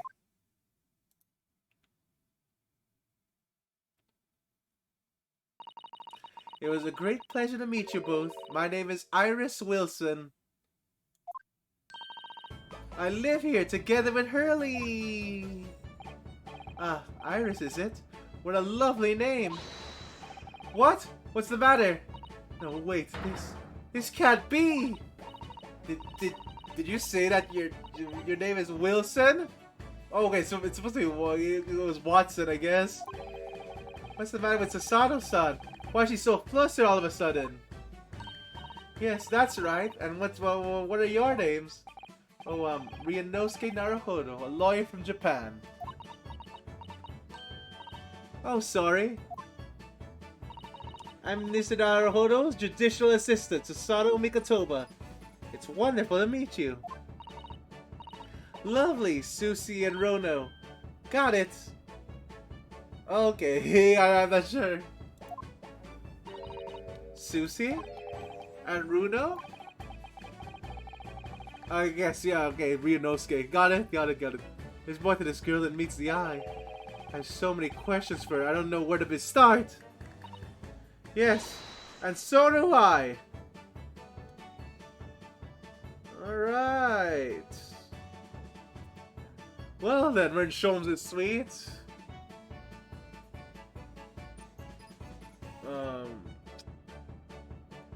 So, first of all, there seems to be plenty to, there seems to be plenty to this. Like, goddamn, what's with this letter? I do like this file. It's one of the best. Oh wait, no, okay, no, it's just the fireplace. We're not gonna question the knife with the letter on it. Lingering beside the fire and watching the flames flicker and dance in the grate. Ah, it's so relaxing. We can't relax now. Not when there's so many interesting things on that mantelpiece. Oh, it's just as described in the stories. It is? Yes, exactly. It's inside that Persian slipper, for example. Are my chocolates from Elevensis? Elevensis? Elvensis? I have no idea. Elevensis? I'm transfixed by that large jackknife. It is my shopping list for the market. Oh, it's not quite how I remember it being described in the Adventures of Sherlock Holmes. Poor Sasato, she looks crushed. Okay, shoo. Well then, violin. I've seen pictures of Western musical instruments like this. It's called a violin, isn't it? Of course it is. Mr. Schultz is renowned for his violin playing. Oh, really? Absolutely. It's all been explained in the stories. It's inspirational, Mr. Naruhodo. Inspirational. How much you want to bet he can't play this thing? Immediately started playing the koto, which was the closest Japanese string instrument I could find. What a shame you couldn't bring it with you to London. Oh, yes. Well, Papa was beaming when I asked him if he could buy me one. After a while, he asked if I only could practice when he was out of the house. Oh, God, that's so sad. So now it's merely ornamented in my room. That must have been an awkward conversation. Oh, God. Well, poor Sasato.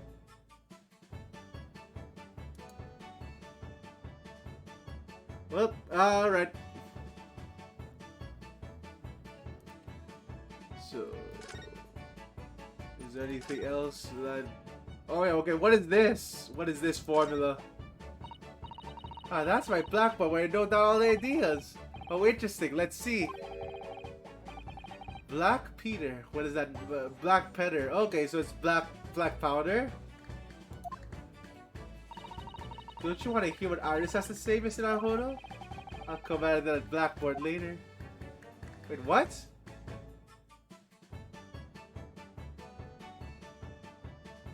Okay. Oh wait. Okay, so now I can... Wait a minute, what? Is that it? Oh, typewriter. What is that big black lump over there? Ah, that's the fascinating thing. It's called a typewriter. It's a machine that allows you to write on paper without needing a pen. Actually, yeah, we don't have typewriters yet. Yeah! And the wizardly quickly, too. Oh, that sounds like it could be very useful for someone like me with a terrible handwriting. Yeah. Alright, so I guess we're gonna talk to Iris first before examining more. Alright. Converse. Iris. It was you that we ran into yesterday, wasn't it? At the Old Bailey? Yes, that's right. You were ever so helpful. Thank you so much. Oh no, not at all. I'm so sorry we couldn't have been more welcoming. At the time, we did have a rather large gun pointed at us. That much is true.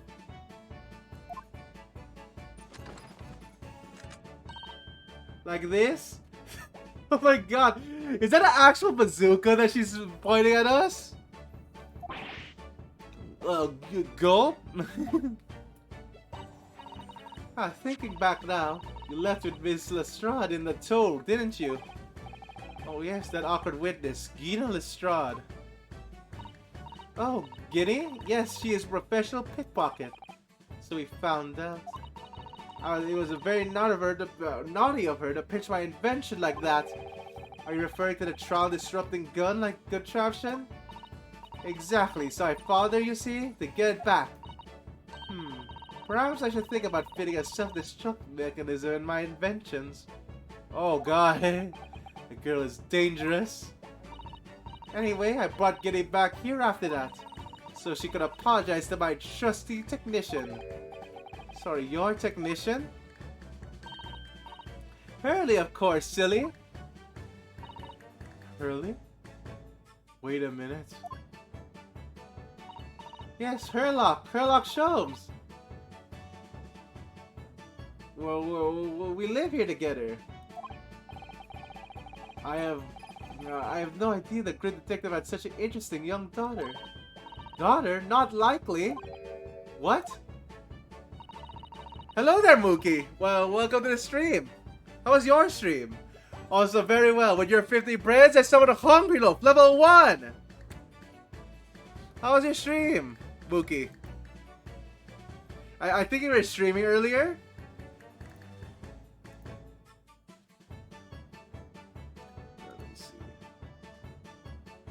Alright. Another game I haven't heard of. Very nice. I would call him Hurley if he was my father, would I? Well then, what is your relationship with Mr. Sholmes? Well, I expect you found out my lodgings of any kind in London are very expensive. So the solution is to share a cost with a partner, a roommate. Your roommate? I hope you don't mind me asking, Iris, but how old are you? 10 at last this year. Oh, and she's only 10? Well, what of your mother and father? Oh no. They're not around. Oh, I see. I wonder what story... Oh, god damn.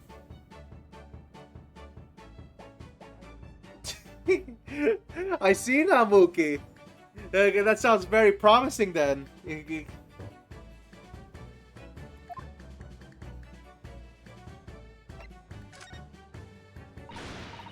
Oh yes, there's something I must ask you.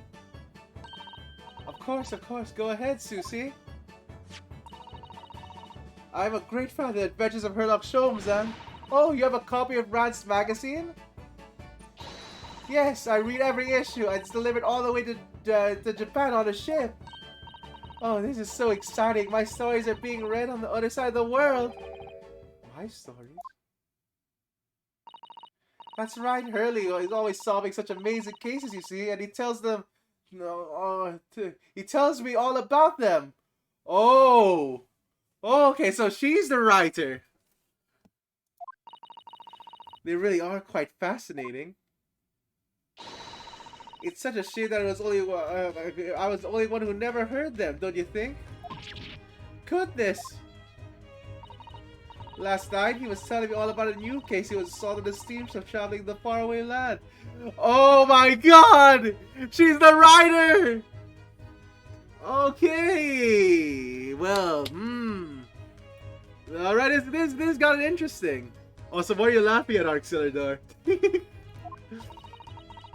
So it was just in the middle of typing up the manuscript for the next issue before you came. So you're the author? Yes, I'll tell you on the secret if you like. I'm going to call the latest adventure the Speckled Band. Oh my god. Speckled Band, that's certainly very familiar. Oh my fucking god. Oh my god.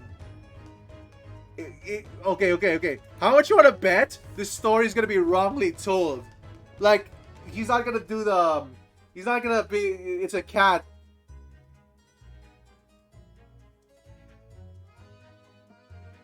Oh, yeah. To be fair, though, like, she's very talented. Like, can you imagine writing a work like this at 10 years old? And it being this popular? Like, holy fuck. That's certainly very familiar. Of course, I always change one or two details in the stories here and there. This time, I had no idea of making a bit of... Sure thing, Auxiliador, sure thing. I'm curious. Also, damn, Iris! You changed it from a cat to a venomous snake, I knew it! Oh, that was Mr. Sholmes' first thought as well, actually. Yes, and of course I know that snake might not be a credible fit for the facts in this case exactly, but...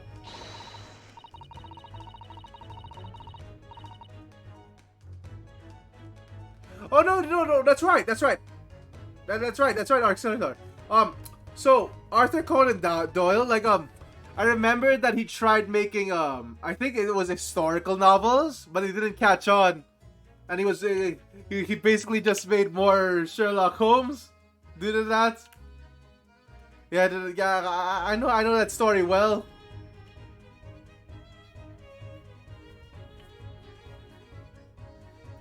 It's a story some poetic license justified to make it more thrilling, I think, don't you? So, you mean to say stories of Mr. Sholmes that are published in Rand's magazine? All written by me, yes, on my wonderful and very modern typewriter! Oh no, Susano's gonna be fucking crushed. But all the stories I've ever read are written by a doctor of medicine, Dr. John H. Wilson. Oh my god, is that a pen name? Oh my fucking god, no! Ah yes, that's me. I mean, my real name is Wilson. But what about the doctor of medicine part? Oh. That's all true too. I am a doctor of medicine. No, at 10 years... Holy shit! Accomplished writer and a doctor? At 10 years old? God damn! At 10 years old. Well, that's quite incredible. But... Dr. Wilson is an English gentleman. Susano! Were you... Susano, were you really expecting this? Really? Ah, yes. I did alter the settings slightly for stories to be more compelling. Oh. Well, it sounds a little strange, doesn't it? A great detective with a 10-year-old girl in tow?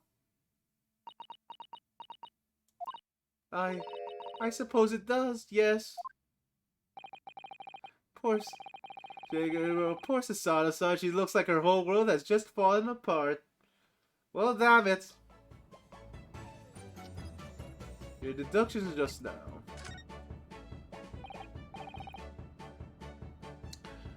Oh my god. About before.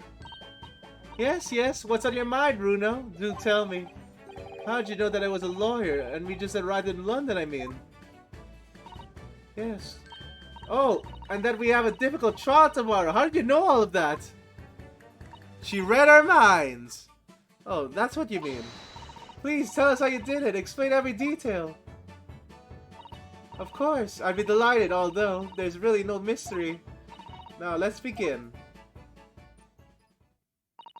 Iris Wilson is proud to present her Logic and Reasoning Spectacular!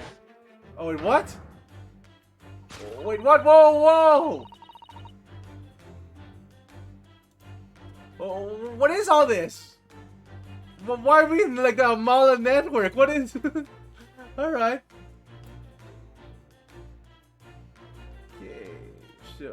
Where's Irene? You... Okay, yeah, it's the band, right? It's the lawyer band right there.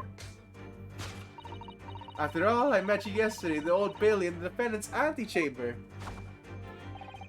But you also said you'd only just arrived in London. How did you know that? I observed the passport and travel ticket protruding from your breast pocket. Oh! So I was reasonably confident you must have only just arrived in the country. And on top of that, you accepted the case against a particular prosecutor, telling me that you were unaware of London's court affairs. The Reaper of the Bailey. I walked right to that one, didn't I? I noticed the red ink stab on the back of Susie's hand. But she hasn't washed it, that off yet this whole time? It's been a few days already. Okay. Okay, sure. Ah! They used to use those staffs and they keep a close eye on the comings and goings, you see. I didn't realize. And the red staff is only used for people visiting foreign inmates. Oh, no, no, okay, okay. So it's not, okay, so it's for the jail, I see now.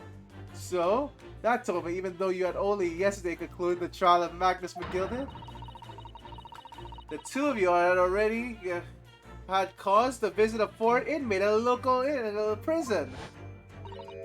However, neither of you were wearing a particularly sad expression on your face, so I concluded the prisoner was unlikely to be a friend or a relative. That led me to believe that you must have accepted a new case. I see. Now, how could you have known the trial is tomorrow? Well, having barely been home a few hours yesterday, Hurley solved yet another case. I almost amused him. He told me he caught a Japanese man who was bawling and trembling. Oh shit! A Japanese man? Well, clearly it must have been Mr. Natsume! Now Runo has that fancy Japanese sword. And I think your outfit is called a kimono, isn't it, Susie? Well, anyway, it's clear to me that you both come from Japan yourselves. You know, you're right, Archidor. He apparently talks about literature as well, so I guess that might be a reference. So I put two and two together and decided that you must be defending the Japanese man Hurley caught. And that was the only one conclusion those facts could lead me to. You both came here to ask Hurley about the case. Very nice. Alright. There's a note in the mantelpiece that says the man's trial will be tomorrow. Hurley is always stabbing his notes with a knife, you see. No, he is silly. Okay, so that's it. Okay, that was the thing. Alright. And that's all there was to it, really. Thank you for listening. I'm Iris Wilson, and that was one of my great deductions.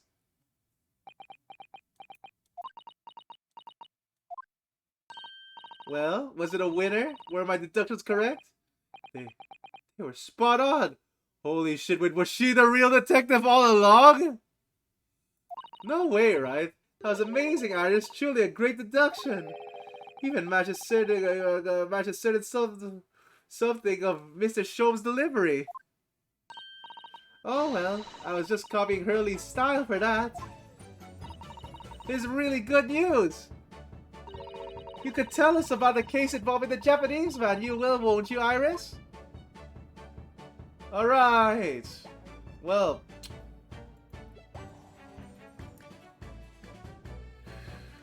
Alright. So, let's see what we're doing today.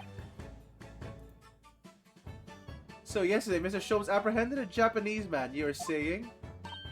Yes. Hurley had just arrived back in London after the sea voyage. But police were waiting for him at the railway station to take him directly to the crime scene. The great detective is a popular man, it seems. Apparently a woman was stabbed on a quiet street somewhere in town. There are witnesses who had been short, shifty, looking stooped man running away from the scene. A short, shifty looking, stooped man. Mr. Natsume, beyond any doubt. Soseki-san had said that he didn't see anybody else in the street at all. But seems that we're witnesses after all. Okay, so he ran. Briar Road. You know, this is gonna come up because the thing about this map is that it loops. It loops like this. So like that's probably gonna be in the case. Like they wouldn't have 3 street names like this if it didn't. If like this looping didn't mean anything.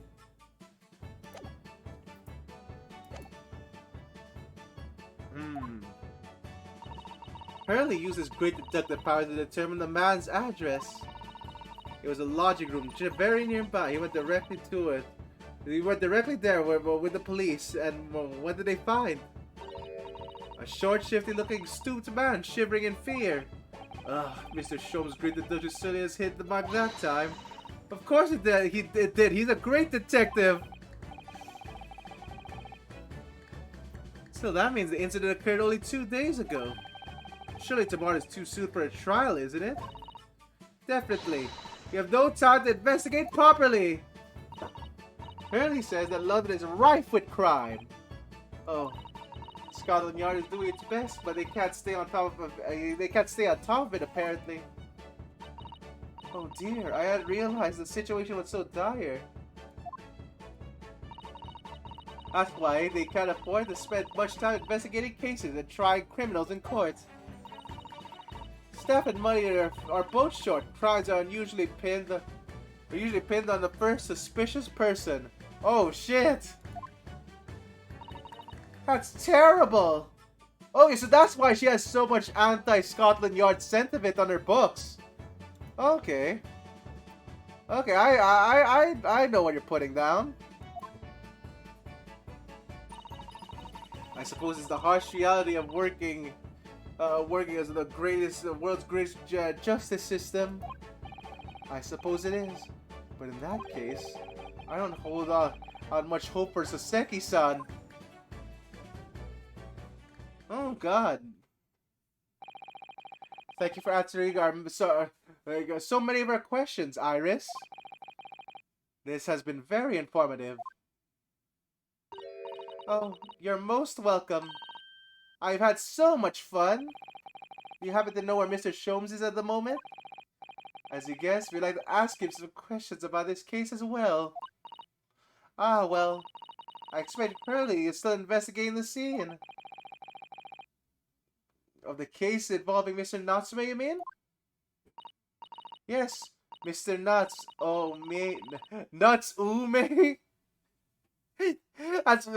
That's one way to say Natsume, I guess. Very unfortunate name, though. Okay, so, yes, Mr. Nuts Ume Hurley said he was going to the man's lodgings. If you believe now, you'll probably catch him there. Iris, do you know where those lodgings are?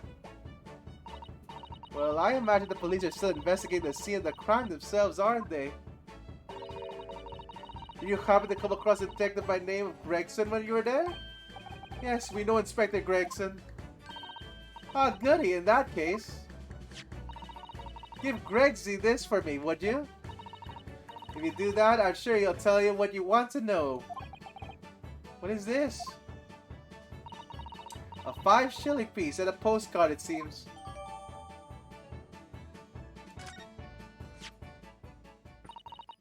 It reads, tell the gentleman in black whatever he wants to know. I trust that won't be a problem. Gosh, this will make the inspector will help us, will it? There's no... Why does that sound so threatening? Well, thank you, Iris. We'll give it a try.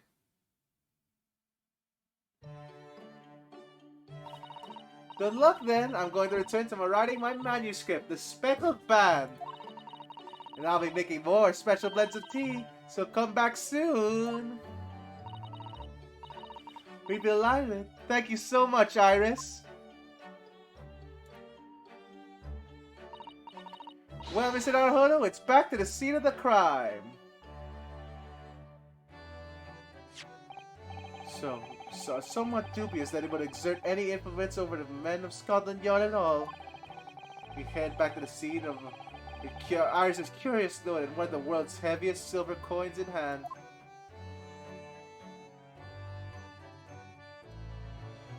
Okay, to be continued. Very nice. Okay. Alright, save or prepared progress, I guess. Go put it in a different slot. Or just put it here. The Clouded Kokoro. I'm not sure why they just call it the Clouded Heart.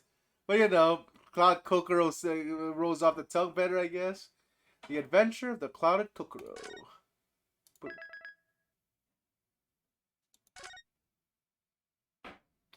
Okay. Back. 19th of February, 2:38 p.m. Briar Road. Very nice. It looks as though the police are still here, carrying on with their investigation. Perfect, so let's find Inspector Gregson as quickly as possible. And yes, let's see if he'll take a break from his chips. Look at that silver tip Iris gave us for him. Alright, Gregson, give us the deets. Right, oh wait, I had to present. It's a postcard. I don't want to examine it. Actually, I do. So Baker Street. All right. Yeah. That sounds so fucking threatening. Like, especially the last sentence where it's like, I trust that won't be a problem. Fucking hell, Iris. You don't need to threaten Scotland Yard like that. Oh, so that's an actual coin, huh? Victoria de Gracia, 1844. Okay. Here, present. Inspector Gregson, do you have a moment? I'm sorry to say I do. I'm a very busy man. Much too busy to talk to a pair of foreign gadabouts, that's for sure. We have these for you. A present from Miss Iris Wilson. What? For me? From her ladyship? Her ladyship? Give that here at once. Come on, hand it over. That's for me. What the fuck, Gregson? Ah, don't wait for me to give it to you, will you? What was the coin exactly? It's a silver crown, obviously. It's a lot more than, but it's a lot more than that. It's, well, it's an appearance fee. That's what it is. An appearance fee? Oh, I see. You mean... That's right, for the adventures of Herlock shows. Her ladyship always offers me a little financial reward for featuring me every time. Oh my god! Are we just bribing him?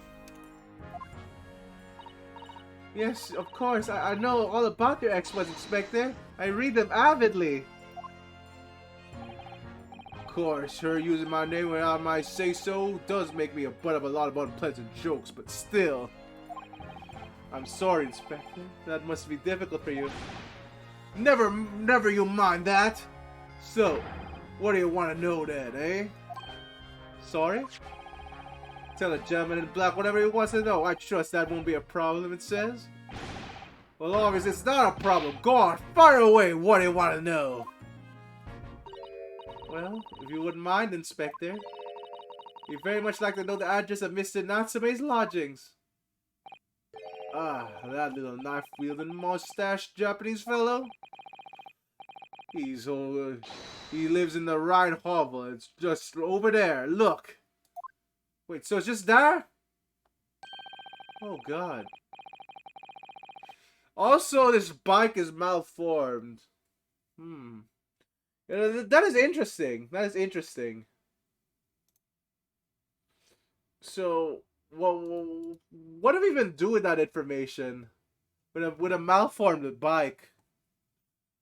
Like, I guess it's possible someone fell on the bike? Or...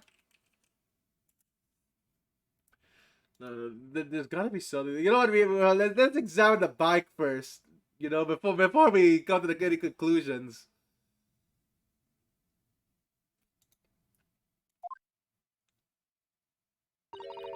That is nearby indeed. If I remember rightly, it is the landlord, Mr. John Garid. God damn, what is with these names? Garidev? Garidev? Gary. I have no idea. Garita, but the landlord is a Mr. John God damn, Garidev. Fucking I have no idea how to pronounce that. Right, well, if you see her again, you make sure you give her your ladyship my regards. You hear? I mean, you tell her that Mr. Gregson sends his very best wishes. Don't worry, Inspector, we will. Goodbye for now, then. And long live her ladyship. Well, at least he told us what he wanted to know before he left. Yes, so then, shall we go and see where we can find Mr. Natsume's lodgings? Definitely! Okay, first of all, that bent bike. What is that? What the fuck is happening there? Boom. Oh, a British bicycle, look! Although the wheel is so misshapen, I'm sure it couldn't possibly be ridden anymore. Someone must have done some breakneck bicycling. It seems bicycles have become extremely popular in London recently. There's been a movement that changed the women's dresses to allow them to ride as well. Bicycle fad won't last. I won't see why anyone would want to ride something like that. Ryunosuke! We still ride bicycles today! Goodness, do you dislike bicycles? No, not at all. I mean, it's not that I dislike them exactly. It's just that any occupation that involves taking both your feet off the ground seems reckless. You'd ever try to walking on stilts and fall into a river, I know you'd agree with me. Well, we'll have to hire a bicycle sometime. You can sit behind me while I ride you around. Okay, so... That's not a clue? Holy shit, that's not a clue! What's a bent bicycle? Okay. That's a rather typical old brick building, isn't it? I'm sure it has a long and interesting history. Well, time certainly seems to have taken a toll on the place. It's crooked and saggy all over. In fact, it looks in decidedly worse shape than the other houses around here. According to our Inspector Gregson, that's the house where Mr. Natsume has lodgings.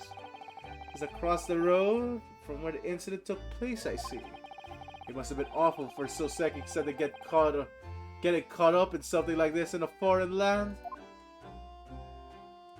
Okay. Well, do I just that's a move? New location added. Get in there.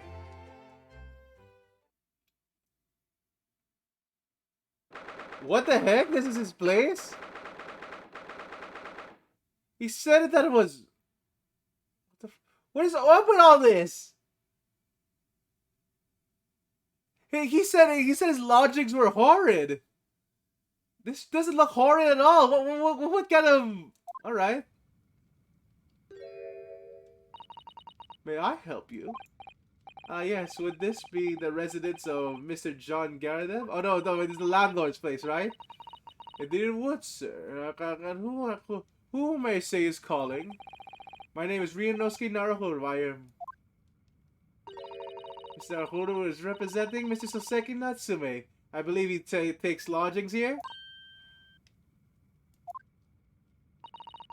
He would very much like to ask him some questions about our client. Wait, what? One moment, please. I shall convey the message to Mr. Garadeb. Did you see that, Mrs. Sato? That was a real-life English maid. I know, and as I understand it, anyone studying English society employs a number of household staff. But that was the first I've ever seen one in the flesh. On this day, it keeps getting better. It certainly feels like we've arrived now, doesn't it? We only need to meet a butler and the experience will be complete. Well, I'm not sure if I'd go that far, but I understand the sentiment.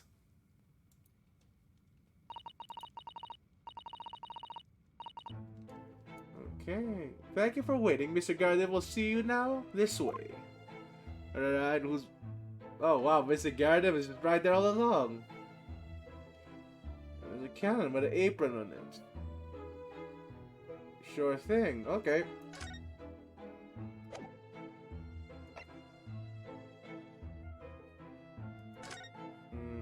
Mr. Gardeb. Good day to you, John Gardeb, at your service. Pleased to meet you, sir. This is Ryunosuke Naruhodo. He's the defense lawyer. Do excuse me for not getting up. Took a shot to the knee a few years back at the Battle of my wand. Do you know? Earned a medal for my pains, but had to withdraw from the service, handing over the reins to the up-and-comings. So he's a retired soldier. It's a hell of a job to get down the stairs now, I can tell you. Don't get out much, as you can imagine. It's quite a climb up to the second floor, isn't it? I was panting at the top of the stairs. You really must have taken. You really must take more exercise, Mr. Naruhodo. Ugh, do you think so? Well, Mr. Gardet, no doubt you are very courageous to earn yourself a medal. Oh, it was nothing. The medal's just a folderol, really. Wouldn't like to offend the general, though, so I grudgingly displayed it on the wall. Why don't you fetch it down, Joanne? Let these good people see it properly. Joanne, fetch. Ah! Holy God! Dash it all, woman! Be careful! Oh my God! I wasn't expecting that. Oh shit! Well, that was a jump scare. Works out here, I guess. Dash it all, woman! Be careful! Oh dearie me! I do beg your pardon, sir. You jolly nearly took the skin off my hands. Yeah, he looks like a Ghost Trick character, Arxelador. I shall be more careful, sir. Actually, it looks like the McDonald's moon. if you know that commercial. Yeah, you know the McDonald's moon. Yeah, there we go. I guess it was there too as well. So anyway, there you have it. Living the quiet life now. Yes, I see. Now then, I hear you want to know about the chap lodging downstairs, is that right? Yes, we'd be very grateful if you could answer some questions for us. I'm not that old. I'm only 26, Arxelador. Only 2, please, naturally, especially if it helps to keep the peace here in Blightly. Then again, I think I'm gonna be 2. Then again? Oh, yeah. It's,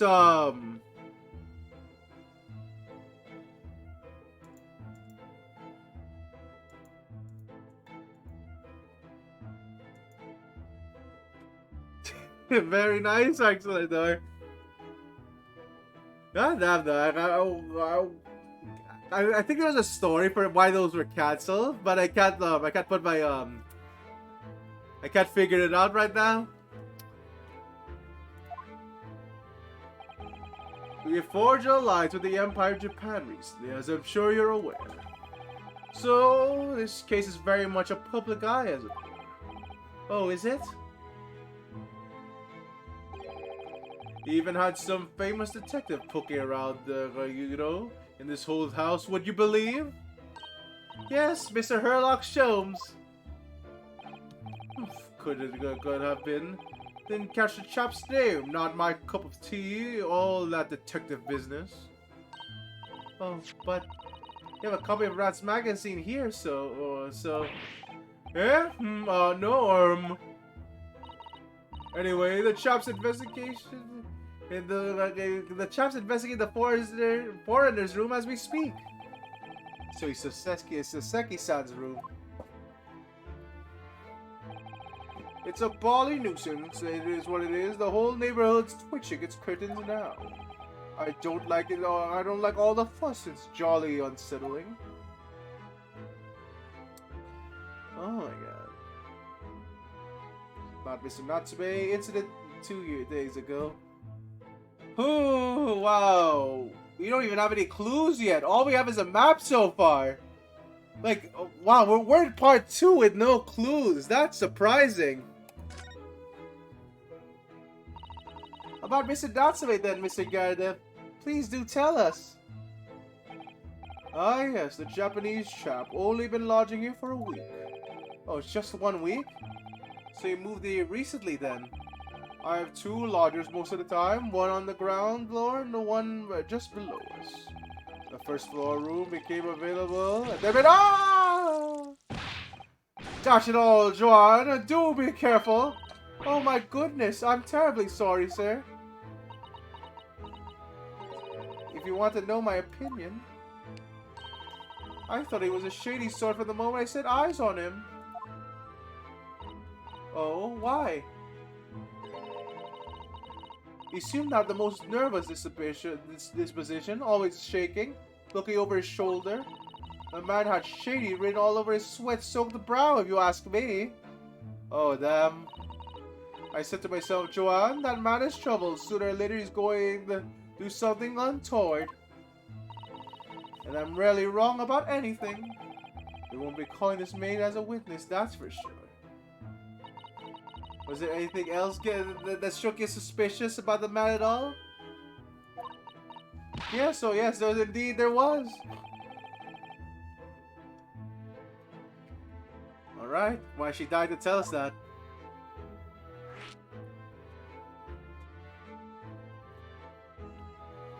Ooh, goddamn.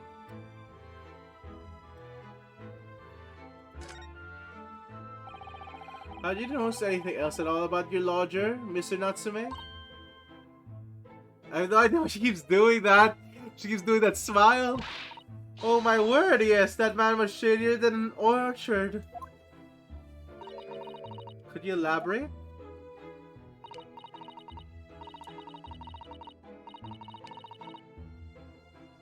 Well, take the man's room, absolutely stuffed full of books it is. More than anyone could ever read. And he's never so much passes the time of day with another living soul. I haven't seen a single visitor call. He trots off to the old bookshop every single day and comes back at 5 to light the gas fire. And funny little man is up long past the time everyone else in the house has got to bed too. Oh, I see. The gentleman on the ground floor goes to bed around 9 each night. Okay, so 5 and 9. Okay, we're remembering this. 5 and 9. This is probably going to be reported later. But I've never known that Japanese fella to retire any earlier than 2 in the morning. Okay. Ah. Could you clarify something, I wonder? What pray? How do you know so much about Mr. Natsume's routine? Oh!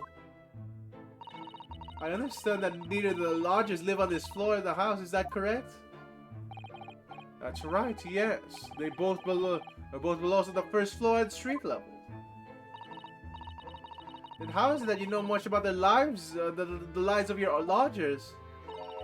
The precise times that they come back in the evening, for example, even the times they go to bed. Yeah, I mean, that is weird. I wasn't questioning that until now. You're really sharp, Sasato.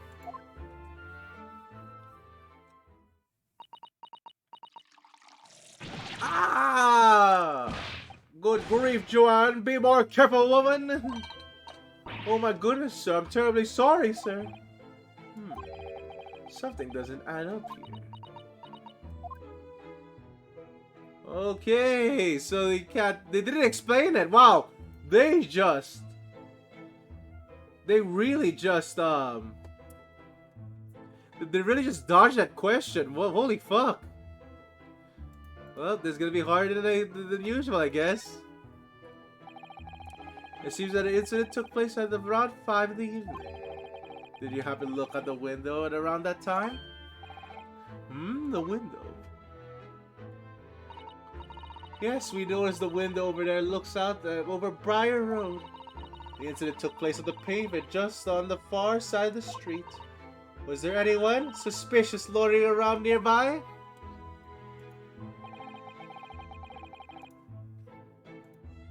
"5 o'clock is dinner time in the Garadev household, so I'm afraid I don't remember seeing anything. How about you, Joanne?" "No, sir. It would have been dusk outside already at that hour. And with the fog as well, I should think it would have been quite impossible to see the other side of the road." Okay, I see now. The fog. Oh, I see. So that's something else to work on. Did you notice anything else out of the ordinary then? Such as? Anything at all, even if it seems unrelated.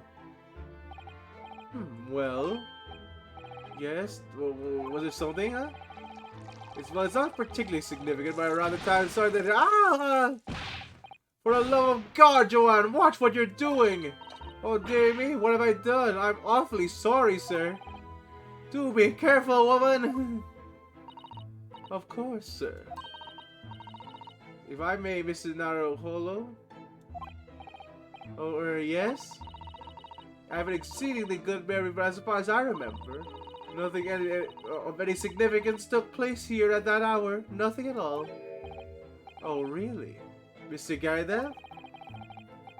The way you were talking before, it sounded rather like there might have been. Oh, well, as I was saying, it was just trifling matter, really. Nothing of... John, dash it all, what's the matter with you, woman? Okay, so is she silencing him? She's silencing him, right? Begging your pardon, sir? Nothing happened. Yes, quite. Holy shit, yeah, she's silencing him! Nothing happened. We sat down on a quiet, uneventful meal. Joanne? That's right, Mr. Garadev. Oh my god. Alright, I see now. I see what we're putting down now. You're dodging what is the matter with these two? It sounds like something happened in this room the evening of that incident, but what? I wish I knew. Okay. No, so they're being silenced. I see now.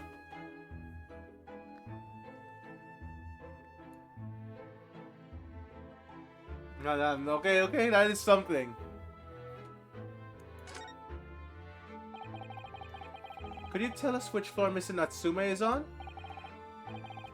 I sir, just below us at the first floor. Mr. Shows is investigating there even as we speak. Yes, told me not his name. I had asked him to look into the matter, so I gave him the key. Mr. Natsume had engaged Mr. Sholmes' services? That's a blatant lie!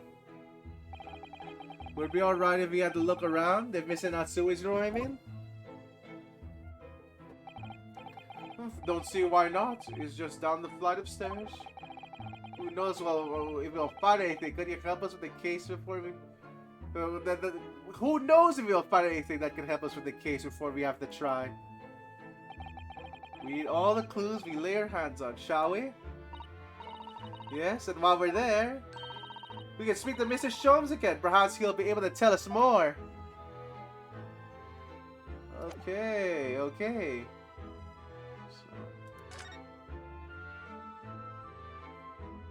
Crooked placement. Broken pot over there. Actually, wow, wait a minute. That looks way more beaten down than this side. Is there a possibility of that holds any water?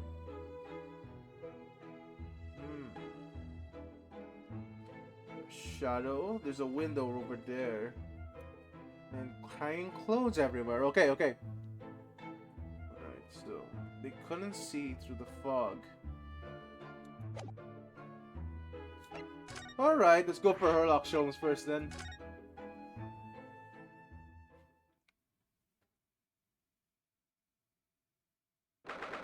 Oh hey!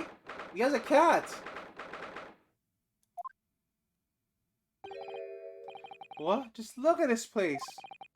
And the smell of it, it's so musty in here! I suppose it's mountains of old books that are responsible for that.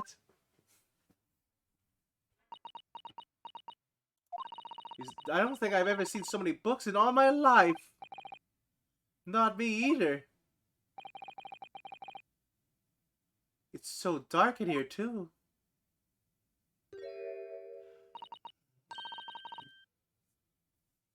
Do we have no window here? Is that the window over there? Well, it was a window, I think, yes. Once upon a time. But for some reason, it's been closed up with bricks and mortar.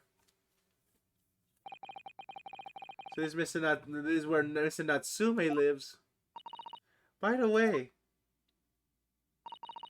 I haven't spotted Mr. Sholmes anywhere, have you?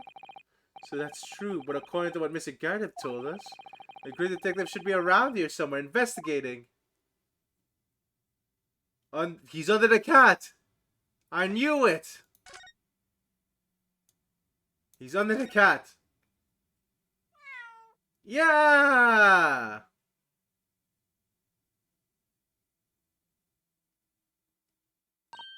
Oh my, what an adorable little cat! Perhaps he's looking after all the books while his master is away. I don't know about that. He disappeared into that pile of books as quick as a flash. It was a tricolor Mickey, wasn't it? Did they even have that sort of cat here in Great Britain? Perhaps Mr. Natsui brought a little creature with him from Japan. That made me feel homesick now. Already? We've only been in the country for 2 days.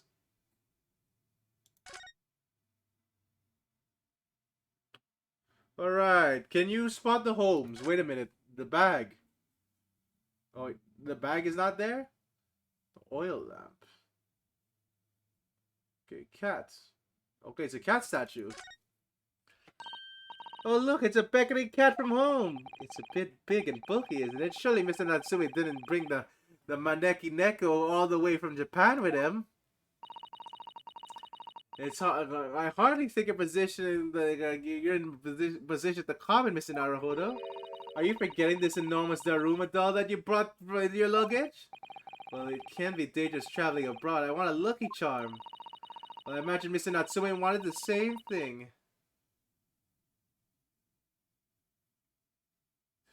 Yeah, the case of the bespectacled doll. Still, though, there's something here. It's not doing a very good job. There's something here. Like, Mr. Sholmes should still be here. But nope. I didn't say a word. Why are my eyes such a giveaway? Okay. I mean, there's still a lamp there. Look at all these books stacked up here. They almost reach the ceiling. That's a fire hazard as well. They're all works of English literature, and they smell so musty. With this volume of books it had, you'd never be sure of reading material, would you? No. What a dreamy idea. A battery, maybe, for me at least. Mind you, I don't imagine the book that's all at the bottom of the pile that will ever be read again. Ah, so reading is an experience that comes but once in a lifetime, just as this tea ceremony teaches us. I said I didn't expect a conversation to turn down the path of the tea ceremony philosophy. Okay. Oh my god, where could he be? We can't even examine this bag. It's not a clue. Okay, it's a window. Oh, okay, the pen, the desk, right there. Desk seems to be wedged in a crevasse between the mountains of books on either side. Mr. Natsumi would sit there and read while stroking his cat. But surrounding all the sides of these towering old tomes, surely he dread the books every night as well. Yes, he must have done. He must have done, mustn't he? Oh, what's this?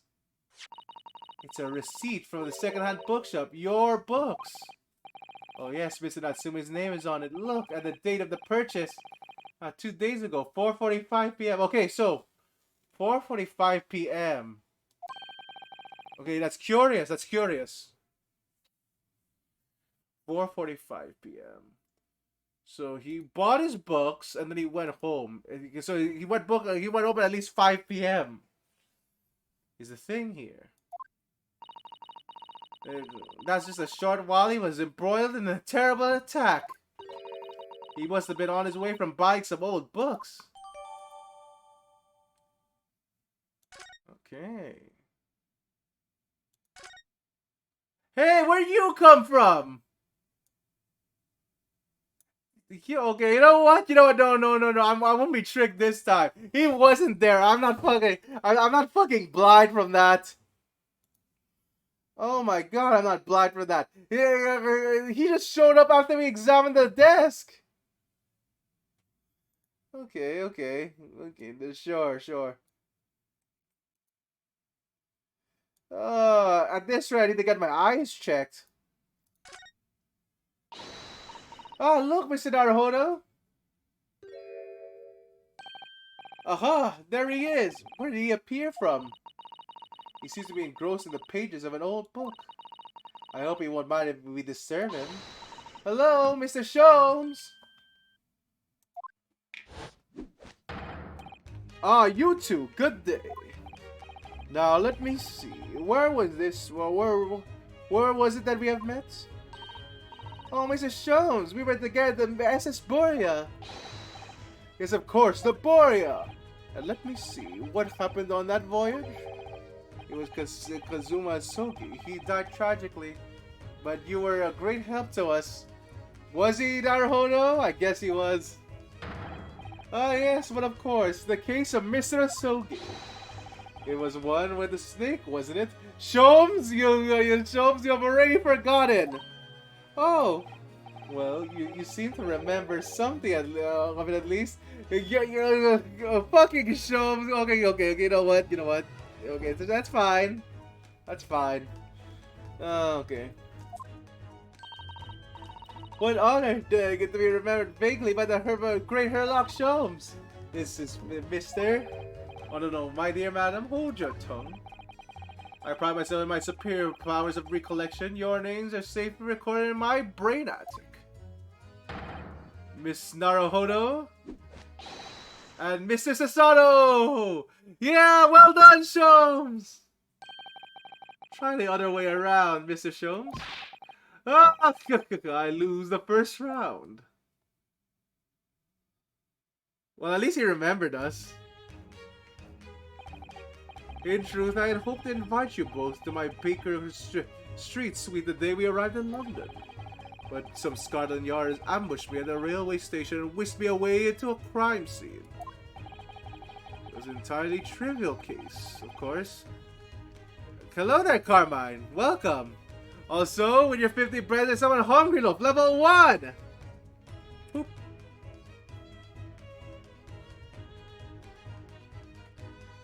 God damn, though. So, the thing is that we're already 2 parts in. We have no clues. Except for this, actually. Yeah, we have no clues yet. Yeah, this case is puzzling. So they apprehend Mr. Soseki-san, that short, in that short amount of time. No, but like we haven't gotten the chance yet. Also, no, Carmine, that wasn't a typo. I shall call them Cluies from now on. A little? It is a mistake that the thing that one brain addict has elastic walls. It can distend to any extent. Yeah, I do my best to forget useless fact lest they should elbow out the useful ones. Yes, those are my own words, inimitable wisdom. You know, from an adventure titled The Study in Scarlet. Oh, yeah, no, I know that. Yeah, I know that. That was the case where the name was in another language, I think. Yeah, okay, that Study in Scarlet. Please, there's no need to quote yourself. Oh, no. Was it that one? Keep forgetting. Okay. I don't always remember my pearls of wisdom, but fortunately my associate pens them beautifully. He means Iris, I suppose. Mr. Sholmes, we have some extremely important questions to ask. You about the trivial case you just mentioned. Goodness, what an earnest expression. My dear madam, I should be only too pleased, and this murky room is an apt place to discuss this murky case. Oh god, okay. Well then. Oh my god though. So no clues, we can't present anything, and we're conversing with Sholmes. Okay, so it's still a random stabbing. We know this to be logics of a Japanese foreign student by the name of Soseki Natsume. It seems he assisted in arresting in his arrest, Mr. Sholmes. For stabbing of a young woman outside here on the Briar Road. Actually, do we even know the culprit, so not the culprit, the victim? Holy shit, yeah, we don't. We don't even know who the victim was. Okay. Natsume. Yes, I believe it's the name, rather along those lines. Mr. Natsume denies it. Was it really justifiable to arrest him on so little? I'm sorry, Mr. Sutton, but I have no the slightest idea what you mean. What? I can't believe he was looking to Salazar squarely in the eye while feigning ignorance. I assure you, I'm not merely feigning ignorance. It would appear as if a pair of you are under some misapprehension. Oh, how? I assure you, I have no recollection of accusing your stooped compatriot of the crime. Okay, so he didn't accuse him. But that doesn't make any sense. Because Detective Scholar Yarn made a following request of me, and I quote verbatim. We need you to ascertain the identity of whereabouts of a man seen fleeing the crimes. Oh, there we go. Okay, so Sholmes didn't wrongly accuse anyone. A man seen fleeing. There were a number of books scattered on the pavement of that scene. From the book plates, I was quickly able to determine the bookshop from which they had been purchased. On the speaking of the proprietor, I was immediately led to this address. Elementary, wouldn't you say? I believe there's a receipt around here somewhere from the establishment in question. Okay, he found the receipt, basically. Interesting. So don't you think Mr. Natsume is the culprit then? That I could not tell you, but I was aggravating my faculties, hence why I returned here. However, this place is such a trove of fascinating books, I found myself quite lost in bibliophy?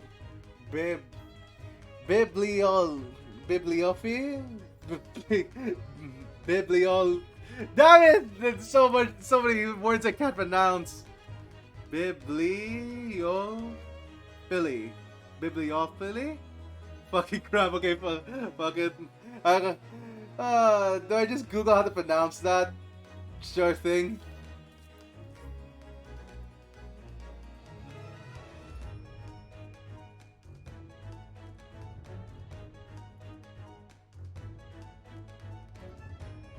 Oh, it says Bibli, the flea. Okay, there we go. Finally.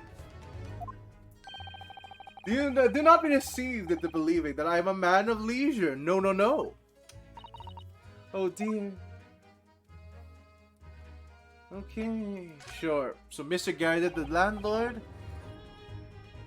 From what we're currently working on, the landlord is being silenced by their maid for some reason. Also very strange. Okay. Tell me. Have you encountered the landlord of these lodgings? Yes, Mr. Garrett. A retired military man. It was the first time I've ever met a soldier from the great British institution that is the services. And it was the first time I've ever met a maid from the great British institution that is service. I didn't think it was that funny. I do apologize. As you may well be aware, many households in London employ a maid. Except Herlock Sholmes, apparently. Herlock Sholmes doesn't employ anything like that. Yes, I read as much in the Great Britain Primer. And so conversely, whether or not a household employs a maid has come to betoken the social standing of those dwelling therein. Betoken their social standing, sorry? Put simply, my dear fellow, those who employ at least a single maid are considered middle class. Those who do not are beneath that. In the upper echelons of society, of course, households employ enough staff to constitute a large family. Goodness, how extraordinary! As you can appreciate, for those on the precarious boundary between the middle and lower classes, being able to afford just one maid is of the first importance. I had no idea. And it is for precisely that reason that I find my great stimulation in the situation upstairs. Specifically in the retired army veteran, Mr. John Garadeb. Yeah, no, I wasn't really questioning him having a maid until now. Oh? Affable as he is, the fellow is hiding something. Whether or not it imposes the circumstances in this case, I have yet unable to ascertain. I am thoroughly lost in what he means to say.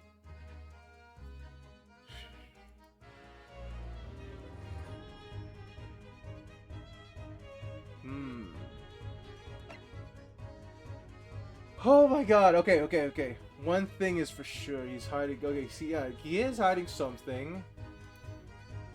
God damn, I really wish I could make guesses already. I can't wait until we have more clues to make guesses. Because right now, I can barely guess anything. The room is thoroughly suffocating for the soul, my dear fellow. I assure you, any man who's dwell in this place such as the will to stab somebody sooner or later. Is it not somebody has stabbed no one? But sooner or later, as I said. I don't believe that's the issue here. About this dark little room, Mr. Sholmes. Why is it no longer a window? Do you have any window? Okay, so yeah. that's kind of sad, isn't it? Just having that boarded up. Okay. No window. Well, I mean, I can clearly see that there is a window of sorts.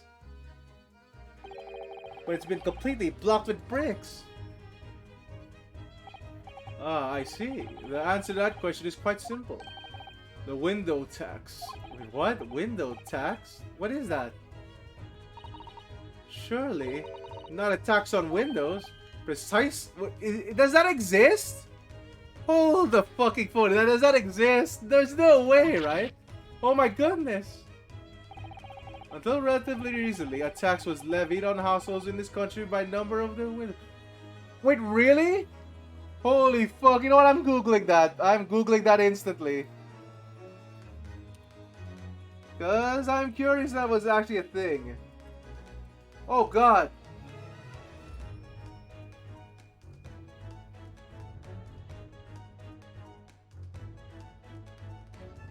Oh my god, that was actually a thing!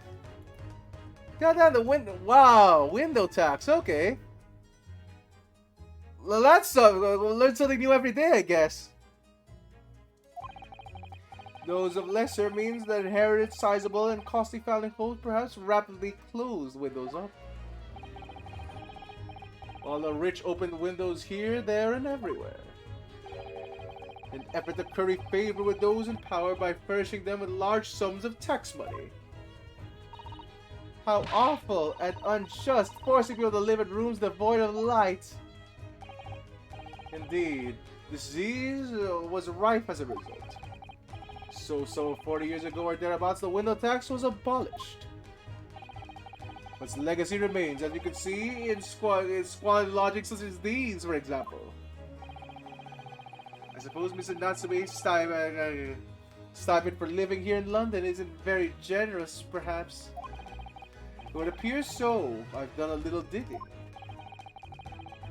And discovered that these lodgings were offered at an extraordinarily low price.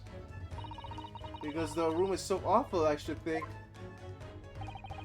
Apparently, Mr. Natsume only moved here in about 1 week ago. Okay, 1 week. Yes, that's correct. However, I don't believe the low rent is explained by the shabby nature of the accommodation. Oh? Still, that is still... there's a little relevance here. Wait a minute. Dude, so... How do I take that? Could there have been something possible here?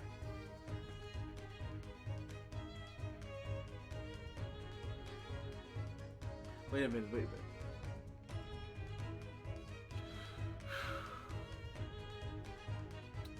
Well, is there something here that I'm missing here? So, one thing is for sure. Nothing happened. Carbon monoxide, but I think that is possible here. Actually, though. But there's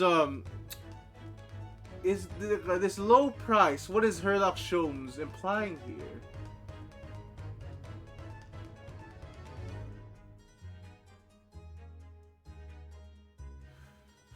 Wait a minute.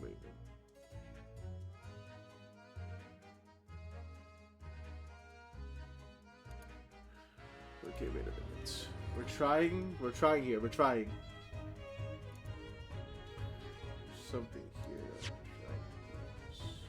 Oh, we don't have any evidence yet. Excellent. Are you sure? I'm curious now.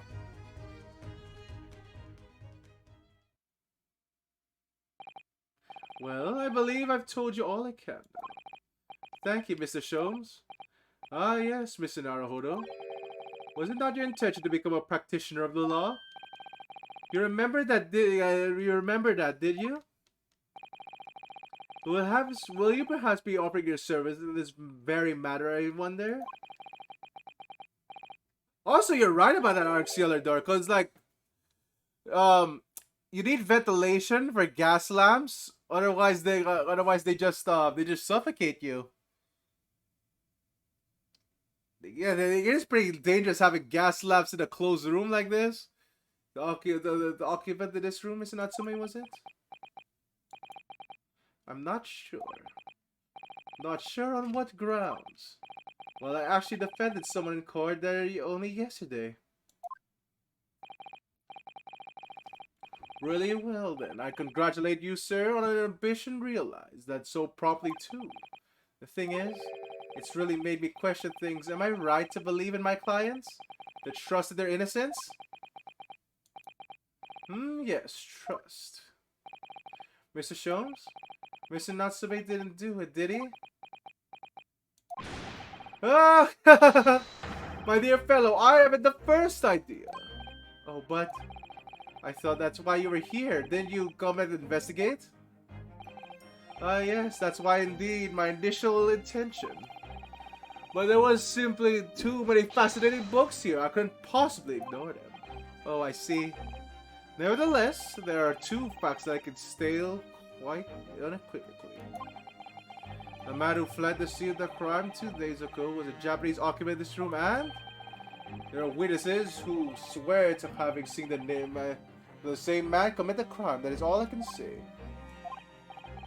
One more thing. Oh? What is it, Mr. Sholmes? Tell us. I cannot say with certainty whether or not it is of relevance to this case, but I'm quite sure that the retired army man who owns the property is hiding something. Mr. Gareth, Mr. Sholmes said as much before, actually, didn't he? Wait a minute. Oh my god. I might be joking here, but is it possible that Mr. Gareth from the top floor just like threw the fucking knife? It's just like he's like an accomplished knife thrower. It's just like pew from the top floor, just hit the lady in the back.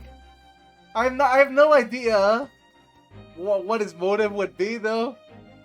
But you know, it is possible, right? You know what?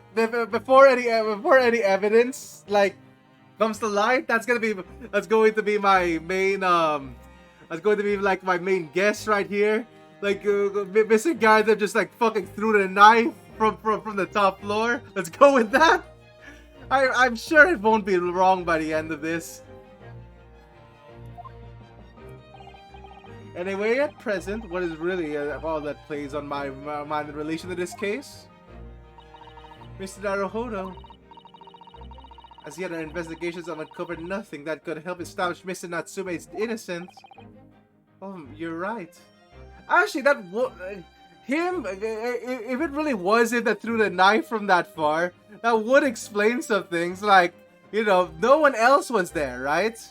And they only saw our client going there. So that if he actually threw the knife from up there, that would be funny. Perhaps this time we probed a little deeper in Mr. Gardeb's secret. Just remember, I cannot be sure whether the landlord's secret will prove to be irrelevant or not. But I wish you every success, of course, Mr. Naruhodo.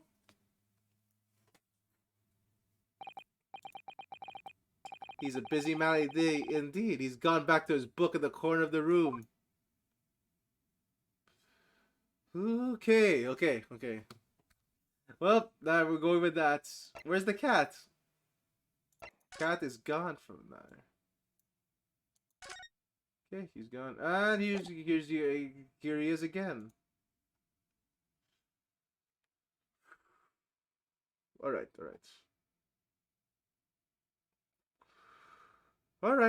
But that like there's nothing here, right? Are we just gonna ask Mr. Gardner more questions then?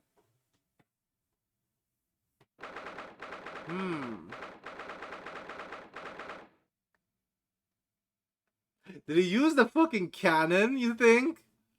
Like, oh shit, I'm gonna fire my the knife like just flies out of the cannon. Wait a minute, wait a fucking second. Ah, you Peregrine. Tell me, that detective chap, I forgot his name. Still hard at work down there? Mr. Herlock Sholmes. Well, Mr. Herlock Sholmes? Ah, yes, that rings a big bell. All the detective isn't really my thing, I'm afraid. Really? Well, Mr. Sholmes is in the element down there. Jolly good show. Another cup of tea, if you please, John. Now then, why don't you tell me what... For the umpteenth time, when you watch what your Bolly doing? I shall be serving dinner shortly, sir. Yes, of course. Frightfully rude of me, but I'm afraid I shall have to ask you to take your leave if you'd be so kind. Oh, yes, of course. We are deeply grateful for all your assistance. Not at all, not at all. Don't get much of a chance to talk with young foreigners like yourselves. It's been a pleasure. Best of luck to all that. Perhaps you could see yourselves out.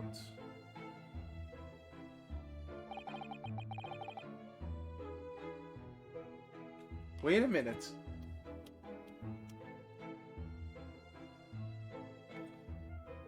This place really does look like there was a scuffle in here, right?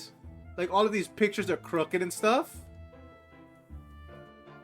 Does that pertain to the case in any way? All the pictures are crooked. There's broken bottles at the side. Mr. Gardner is hiding something. And since no other avenues of investigation seem open to us at the moment, perhaps we should do some digging. Okay, so wait a minute. Examine. Right. See, there's all this broken stuff at the side. Also, Sherlock Holmes is there again. So, all this broken stuff. This on this plate. That means. Also, okay, no. One of the candles is all the way there as well. So, I first took this as it's run down. But could there have been a scuffle here?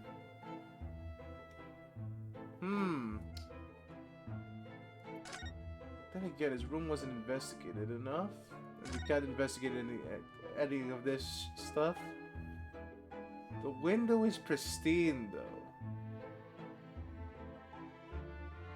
There's a saber right there. Oh, no. There's something here. There's something here. But we'll examine Mr. Sholmes first. All this stuff being broken is really suspicious, though. Ah, what is he doing over there? Mr. Sholmes? Ah, we meet again, my dear fellows. Good gracious, when did you sneak in here? Sherlock Holmes, sir, at your service. Whatever you were doing here by the window. Wait a minute, something did go off the window. I'm giving a watch that I'm given to watching the evening skies and sunsets, madam. Yet sadly, the cheerful as a room downstairs undoubtedly is, it lacks the aperture for such observation. So I took the liberty of borrowing a small corner of space by the window up here. Well, keeping an eye out to one's windows dusk is a prudent thing to do in London, I'm gathering. And one other thing, Mr. Naruhodo. Oh, me? I thought perhaps you might be in need of certain great detectives. Great mind! Okay, so there's a struggle here. But this is not the murder place. The woman's not dead yet. I thought she would be dead if this is the place of murder. So something else here caused the struggle. I have no idea what caused this much struggle, though. Do you mean, Mr. Sholmes? What do you mean, Mr. Sholmes? There's a mighty secret in this modest room. Might seem the most trivial of trifles. I take it you're prepared, Mr. Naruhodo? I think so. There's just enough time for one of my greatly admired great deductions. Let's conclude the matter before dark. Okay, here we go. Mr. Garda, though it would seem that you are a military man of considerably distinguished service, your standing as a landlord is most certainly not what one might call first rate. I am afraid, sir, that it's all too clear to me. There are two conclusions I have yet to draw by careful observation of the living arrangements. I beg your pardon. The first is that even as we speak, you are concealing the presence of a ferocious beast in your care. Eh? And the second is that as a result of the beast's violent rampage, you have lost something very dear to you. Mr. Naruhodo, look! Wait, a beast? The beast, right? You're not talking about the cat, right?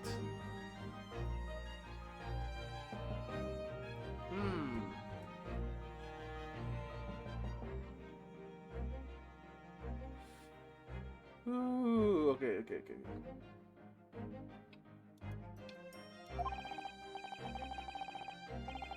Unbelievable. It seems Mr. Sholmes' conclusions are both spot on.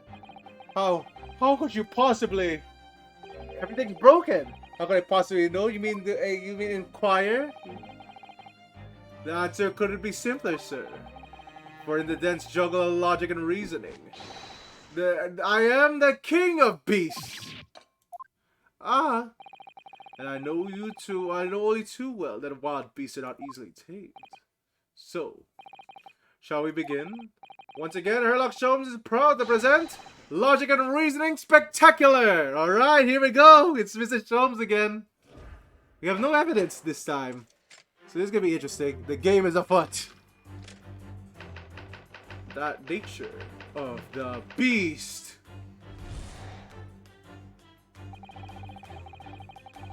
I certainly shouldn't take the great detective to sea. Yeah, there we go! The fearsome beasts that have been on rampage of late within these four walls. There we go. So all this stuff being broken is a thing. It is a thing here. Thus, you are faced with a question. What form might this beast take? Oh shit. Ah, for a man of military breeding, your eyes are uncommonly candid. Your furtive glance, Mr. Gardem, leads us directly to the answer. The lion. Oh, wait a minute. The guy that's running around here is revealed by that lion statue. Yes, the army man, you appear to be unimposing at best. A fact that has fueled your admiration for the mighty lion, the king of beasts. What is this people, I ask you? In the end, your admiration becomes so great, in fact. You had been leaving you are leaving breathing specimen shit from India, which you would... Are lions in India? No, they're not, right? What? I mean, shit. I don't think lions are from India. Sherlock Holmes. Sure. Yet living with such a wild beast proved more difficult than you had been imagined. The chilling traces of the rabbit is still very much in evidence. Well, yet as we look around, the beast in question fails to present itself. Or could be an angry creature has disappeared to. Madam? Me? I pray that I consider me unchivalrous, but it is plain to me at one glance in your direction. It is? Your dress on, you gave us a hands of clue as to what the beast's current whereabouts. The protruding handbill advertising a circus show. Ah! Yes, you sought to dispose of the terrifying lion, Mr. Garadev. At Batty's Circus. Oh my god. Welcome, Rui. Welcome, Raiders. How are you all doing? How's Fortnite, Rui? I think you were playing Fortnite, right? If I remember correctly. How was Fortnite? Yes, Fortnite. Very nice. How was it? Did you enjoy yourself? A traveling show currently sojourning in a nearby park. I have observed the tents. But yes, welcome Flavorful, welcome Toddy MC Stoic, and welcome Rari.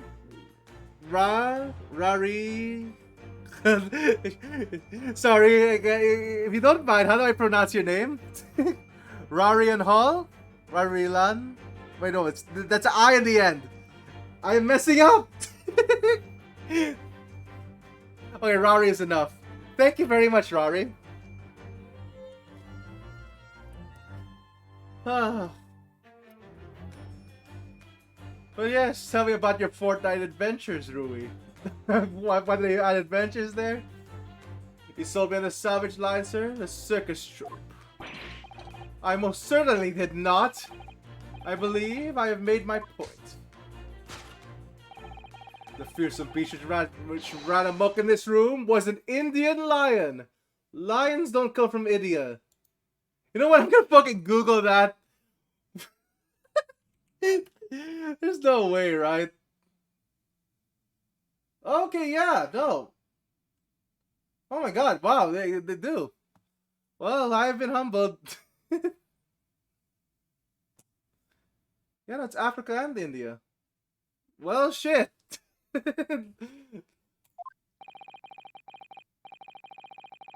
Oh, but some lions. Okay, thank you for the information, Auxiliador. I wasn't aware of this. I wasn't aware that lions also came from India. And as Sybil visited a circus, now we'll reveal the lion prancing jubilantly through the ring of fire. In conclusion, a rampaging Asiatic lion. Okay, so that's yeah. There's no way it's a lion. So what could it be? Now, Mr. Gardev, it is plainly clear that you still have deep feelings for this formidable beast. Indeed, in the blended pose, the stress this loss has caused you is veritably tangible. Oh my god, wait a minute. Oh god, without even seeing any clues, I know what this is now. I know what this is. I know what this is. It's his wife, isn't it? Your head weighs heavy on your shoulders, the pain of feeling revealed by that supporting arm.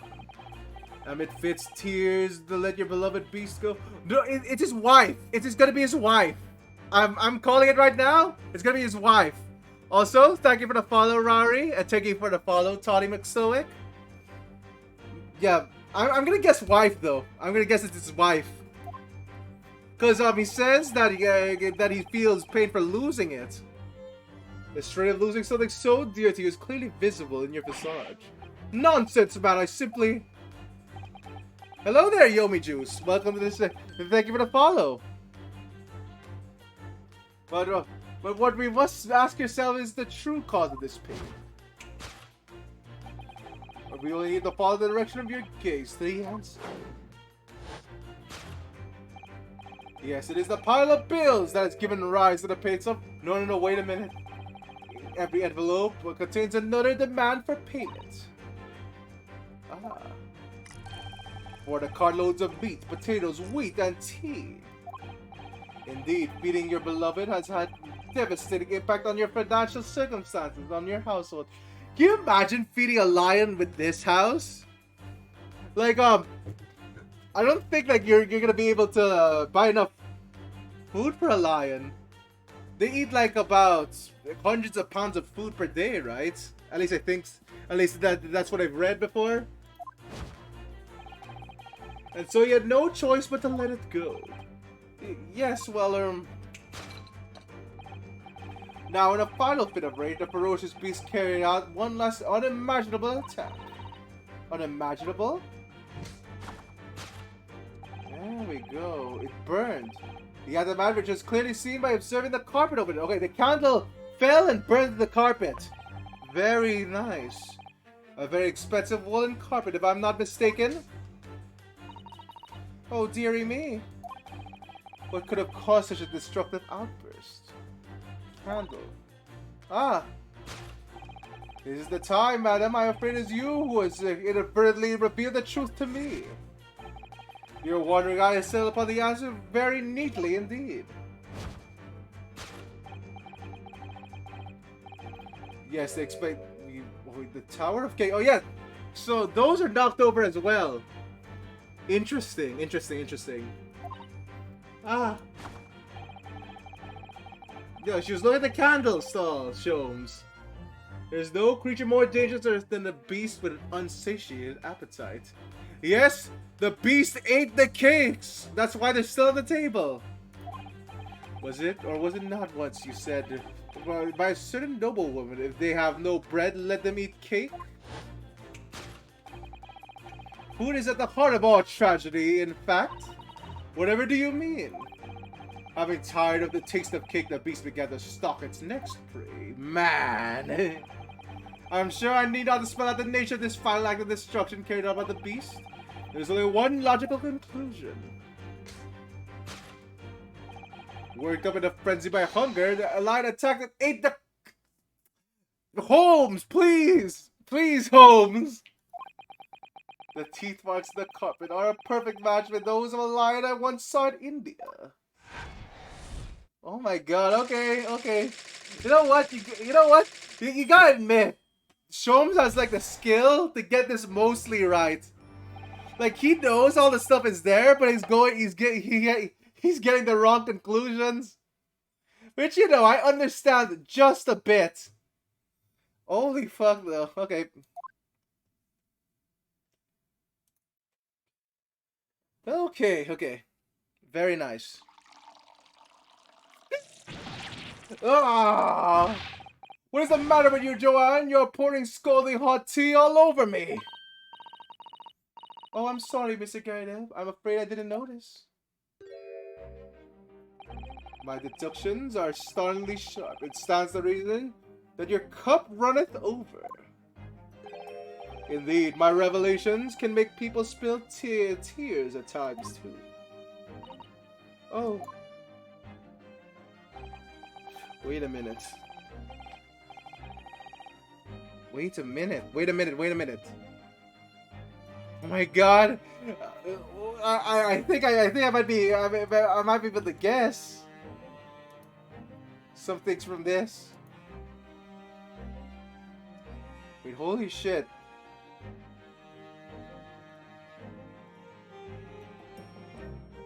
Okay, wait a minute.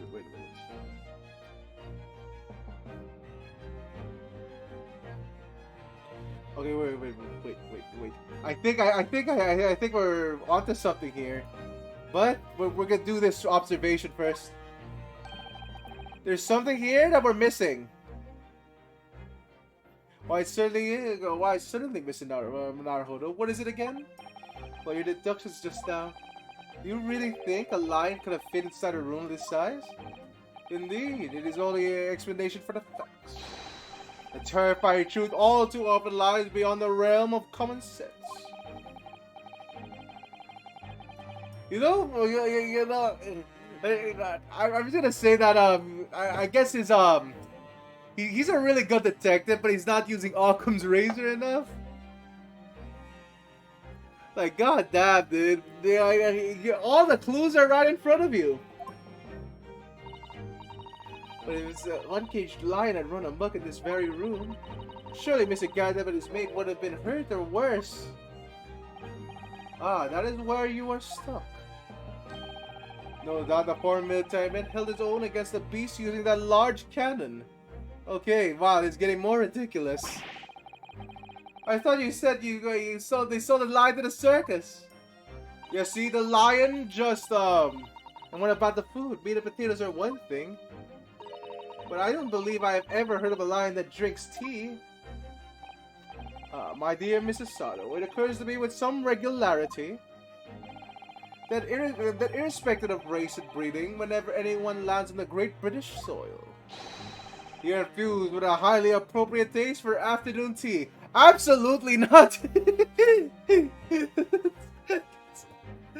Oh my god. Yeah, you think we would see more animals drinking tea if that were the case? Especially birds? Oh, what a glorious notion! I mean, are you believing this? Well then, Mr. Naruhodo, it's your turn to shine again. I had a feeling this was coming. A slight message that all Mrs. Shone's deductions need. You can do it! Excellent. I have been waiting for my trusty partner in deduction to step forward, Mr. Naruhodo. Okay, wait a minute.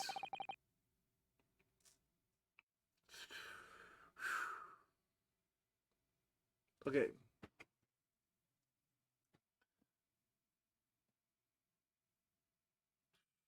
Alright. Still, uncovering the truth is always worthwhile, whatever the motivation. At least, that's what I want to believe. Let us start again. From the beginning. Of Herlock Sholmes, logic and reasoning spectacular.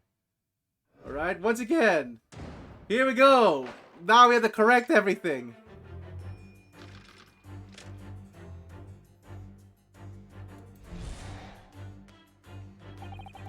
It certainly shouldn't take a detective. This is a great detective to see. Wait a fucking second.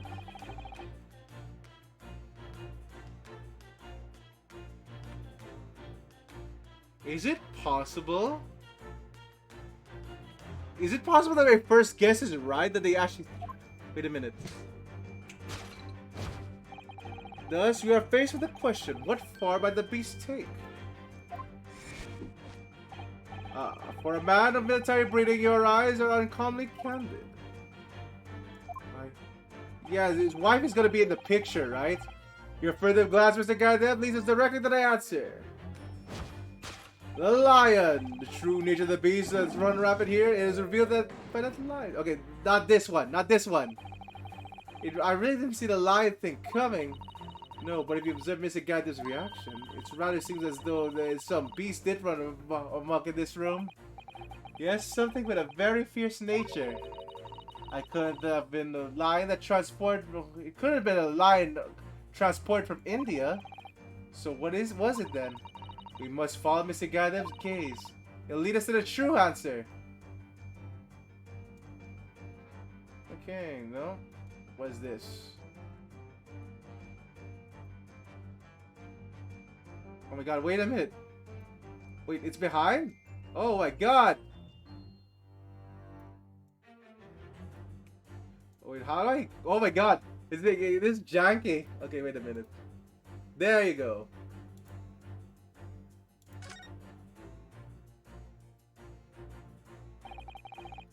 What is this photograph? Oh my god, it is his wife! Oh my god, I guessed it, and I guessed it from that slight comment from Herlock Sholmes. Woo! It appears from Mr. Gardev's wedding. He looks very happy, doesn't he? He does, but well, you can't make out his bride. No, how unfortunate. Something must have struck the glass directly from the woman's face. I wonder what happened. Probably the best not to dwell too deeply there.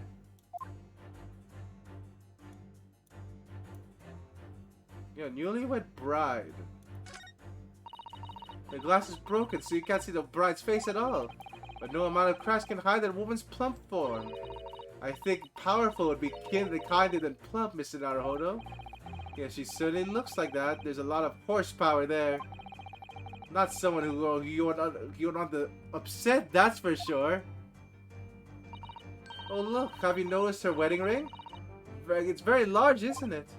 Yes, that's an unusual design. It looks like some sort of embellished sunflower. Okay, we're keeping all that in mind. Take that! So, does the maid have that ring? The true nature of the beast that has run rapid here is revealed by that newlywed bride. Precisely, Mr. Naruhodo. No explanation for that could possibly fit. Yes, this is the print of your wife, Mr. Gardev. And while we lament the fact that her face is obscured, you can still make out her mighty arms the note of considerable horsepower they must contain. Okay, she doesn't have a ring on, but could it be something else then? Oh, yeah, I guess you could have just taken it off. Indeed, surely anyone one of such powerful constitution would be honored to be described as a beast. Honored might be stretching up the point. Too late, the fact remains the beast, which is so clearly savage in this room, was your wife, Mr. Gardev. Alright, we guessed that. Yay! The chilling trace of wild rabbit is still very much evident. Well, as we look around, the beast in question fails to present itself. Where this angry vision must have disappeared to. Madam? Me? I pray you must do not consider me unchivalrous, but it is plain to me, with one glance in your direction, it is. Your dress pocket gives us a handsome plus the word the beast's whereabouts. Okay, no. The poor, fragile, defenseless woman is beside herself. Well, I don't know about fragile. Oh dear. Anyway, Mr. Sholmes is quite right. There's no sign of a Miss Gardev anywhere. But it seems there is a clue as to her whereabouts. A clue that the maid is trying to hide. I wonder where Mr. Gardev's wife could be. Okay, so let me see. Alright, I'm examining in 3D space. Wee! Is there a ring? Oh my god. Oh my god, it is a ring! Okay, yeah, I guess that's it then. She's wearing a very large ring, look! Oh yes, a sunflower design with some rather nice embellishments. It's on the ring finger of her left hand, which means it's surely a wedding ring! It looks like it's on there for life too. I can't imagine it would slide on the finger, slide of a finger that size.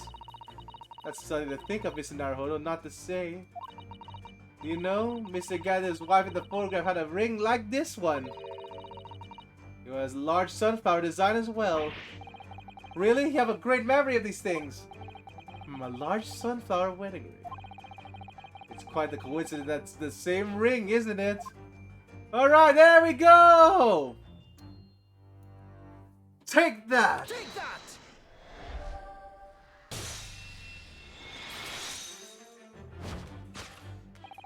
Your wedding ring gives us a handsome clue to your beast's current whereabouts. Ah! Indeed it does. That flowery band gleaming on your finger gives you away.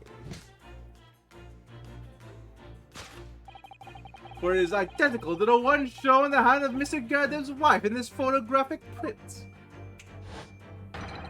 In other words, you are no ordinary household maid. Oh no! No. You are Mr. Gadda's lucky bride. You are Miss Gadda herself. Oh my word! Alright. So how does this... Well, jolly fine detecting, sir. As you rightly surmised, this is my wife. Yes, my Joanne. Rather let herself go. You might say, ah! It would appear that you don't live in the most comfortable of circumstances. After all, you are a retired army man, yet you are in the business of renting out rooms. I would assume, therefore, you have insufficient means to employ a maid. Would that be correct? It's not right, I tell you! I was second lieutenant of the 3rd Regiment. A man has his pride, don't you know? By golly, it's a sorry thing when a chap can't even afford a single maid in his employ. Yes, here in London, one is rather judged. A household cannot be considered a worthy of society if it employs no staff at all. Though, in my considerable opinion, such concerns about appearances are a folly. You mean Mr. Gadda has his wife work as his maid? Precisely. Am I right, Mr. Gadda? Only in company, obviously, but listen here. This must remain a secret. A tip-top secret, please! The raging wife of Mr. Gadda. Alright, there we go. Case solved. It was the wife that did it. Lock her up. Now, Mr. Gadda, it is plain and clear that you still have deep feelings for this formidable beast. It is indeed that black boy, the distress of this loss was caused you is veritably tangible. Your head weighs on your shoulders. The pain you feel revealed in that supporting arm. Nope, there's a slap in his face. Mr. Schultz is quite something. He is still calling Mr. Gadda's wife a beast. Yes, as a woman, that feels rather uncomfortable. Miss Gadda is standing beside her husband as we speak. In other words, he hasn't lost his beloved at all, has he? Oh, how true. So as that supporting arm that seems to be propping up his head has some other significance then. According to Mr. Schultz, Mr. Gadda's pain is tangible though. What could that pose of it really signify? Alright, it's a slap to the face. Over there. Wow. Would you look at that? Slap the cheek. Take that!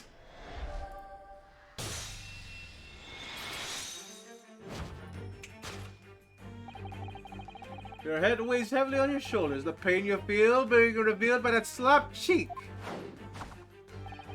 And of course, the deliverer of that impressive mark that she refuses to fade. Was you, Madame Joanne Gardev? Yeah, no, that is the reddest slap I've seen in a while.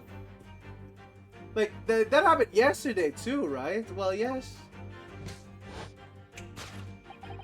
You have been desperate. Ah, that slap mark on your cheeks.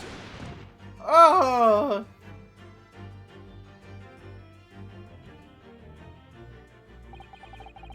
How the blazes? How did you work that out, man? Nothing escapes the notice of one friend, the art of observation, my dear fellow. That's why you haven't looked directly at us even once. To keep the other, to keep your other side from view. Well, Now let us proceed to the next conundrum. Why were you subjected to such a violent slap? In other words, we must ask ourselves what caused Baron Gerda to fly into a rage. And we need only to follow the direction of your gaze to find the answer. Yes, it is the pile of bills that has given rise to the pain and suffering. That could be it, but there's no way that is it. They basically show say that the bills were all lion fodder. Yes, but now we established that the lion never existed. Which can only mean that the thing responsible for gobbling up all that food was Mr. Gandalf's wife. Mr. Harubo, oh my god! Naruhodo, whoa, whoa! God damn! Mr. Naruhodo, she's a person, not a thing! Yes, well, she's also a person who gave her husband a mighty slap right in the face. One so hard that left a perfect hand mark, in fact. Yes, why would a woman want to hit her husband with such force, I wonder? I'd love to know the answer to that question. Okay, so it's not that. Oh my god. What is that? Is that a calling card? Okay.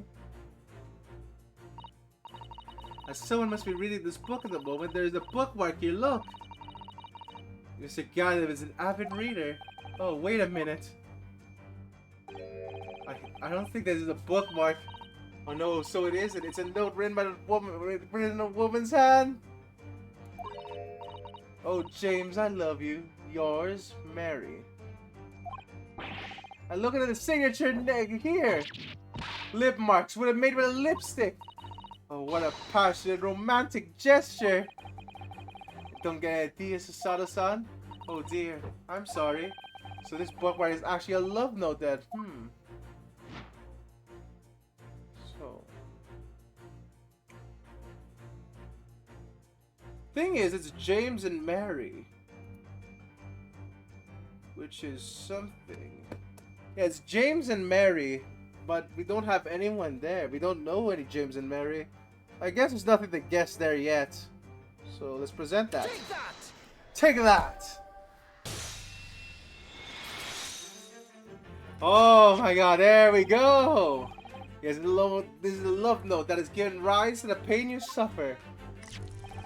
Oh James, I love you. Yours, Mary. Passionate indeed. Perhaps the center of the note is a certain Miss Mary. Is the fly in the ointment here? Yarg! But I don't know the Bali woman. You don't know her. The note wasn't written to me. It was just in the book. I don't know how it got there. Wait a minute.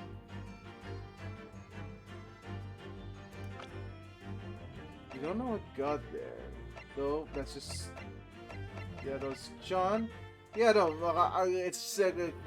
our current one is named Natsume. Not second, and that's Natsume. So there's something here we're missing. Yeah, we're not doing that. Okay, we're not doing that yet. It was just in there, you see. That's right. That's what I've been saying. Ah, a likely story. Now listen here, Joanne, old thing. I explained that at the time. I bought the book in a second-hand place, and that note must have already been in there. So the previous owner of the book was using the note as a bookmark, you mean? That's right. That's what I've been saying. Unlikely story. For heaven's sake, woman, look at the name! It's written James! My name, in case you forgot, is John! Ah! Oh well, he's... Unlikely story. Are you questioning my name now? And there you have it. Arouse the suspicion of the female heart and you unleash a beast with the most ferocious bite. Oh. Now in the final fit of raid, a ferocious beast carried out one last unimaginable attack. Unimaginable? Yep, that was obviously burn marks.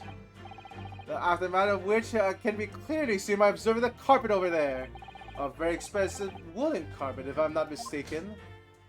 And that means that Mr. Gadev's wife ate the carpet! Oh dear me, what could have caused such a destructive outburst? Ah. This time, madam, I'm afraid it is you who was really revealed the truth to me. Your wandering eye has set upon the answer very neatly indeed. Yeah, no, yeah, he's having boiling water under his leg. There's no way that's gonna be healthy for him. Especially since he has a limp now. But surely Mr. Gadev didn't eat the carpet. Miss Gadev. No, of course not. There doesn't seem to be any doubt. That's the state of disarray in this room is the result of her wild temper. No, that's true. So this is the last part of Sean's deduction that we need to fix. We need only to follow Miss Gadev's gaze. That'll tell us the real answer. It's the candle. Alright, so what can we see? Yes.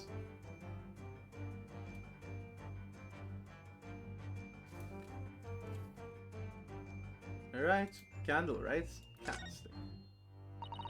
It looks like a very old candlestick, doesn't it? The base of the book looks too small. Surely it's very unstable. As a candelabra? Okay, I see now. Actually, yeah, I learned that from Shin Megami Tensei. It looks to me like even the slightest knock would make it topple over. Oh dear, that would be dangerous. Wait, take a closer look at this. It looks like there's one candle missing. Yes, I didn't notice that before. Why is that, I wonder? Why is the one candle, the three missing from the holder? Wait, I can't click the candle. I can't click the candle there. Okay, so I click the candlestick, I guess. Yes, and according to Missile Show's deduction, it tears match against those made by an Indian lion's teeth. Exactly. Oh, look here. What is it? If you look closely at the edge, you can see scorch marks. Oh yes, you can. In that case, perhaps the carpet wasn't eaten in the normal sense at all. Let's think with that in mind. All right, so present the candlestick. Take that! Boom! Yes, to explain the dire state of the carpet, we need only to look at the candlestick. Most illuminating, my dear fellow, and of course the only possible way out of this logical labyrinth.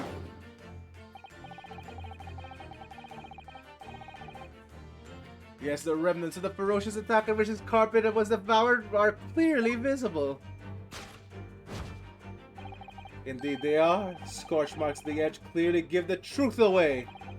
The scorch marks? It would appear that this room was the scene of a little marital altercation. Miss Gadev's mighty arm must have left an impression not only that of husband's face, but on the entire room. The force of her strike caused the candle to fall from the holder. And in seconds, the carpet was alight and the whole room was in flames. Yes, for the moment, the most ferocious beast in the world is neither a violent lion nor a vengeful woman, but fire. And in this room, that ferocious beast bared its claw and ran amok. Eloquently put, my dear fellow, so you see, there is but one conclusion here.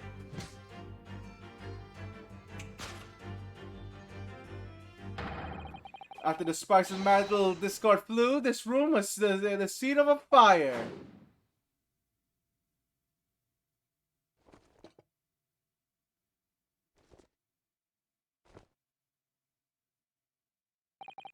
Mr. Shome, sir? I salute you!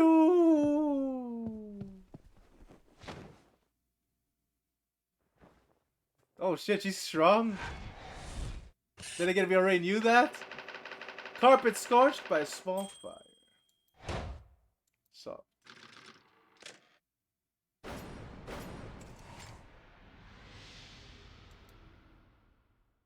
Okay, wait a minute.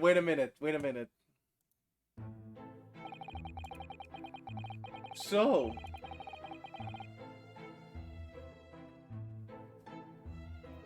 Oh my god, wait a minute.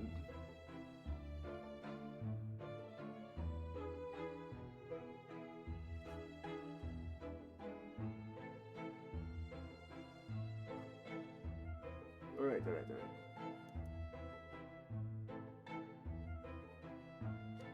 There is something here we're missing though. Cause I think I might know what the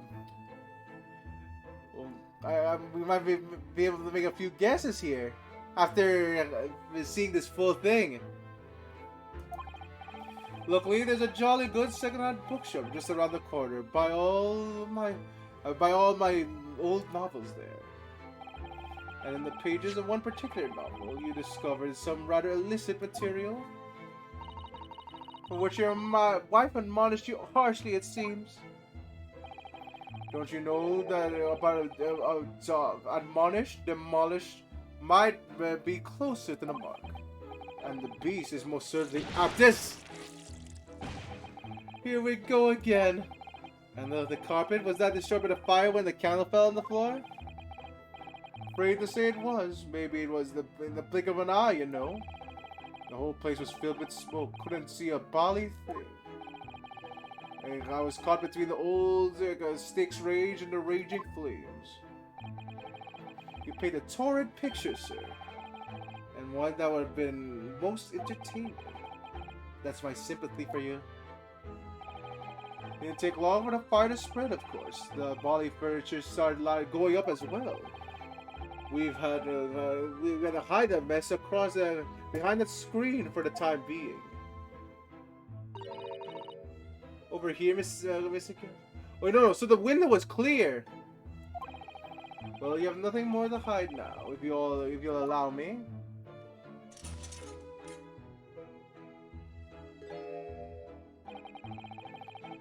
I had all my favorite novels in that case, but as soon as the fire got a hold of them, that was it. Whoosh, up in smoke. Gosh.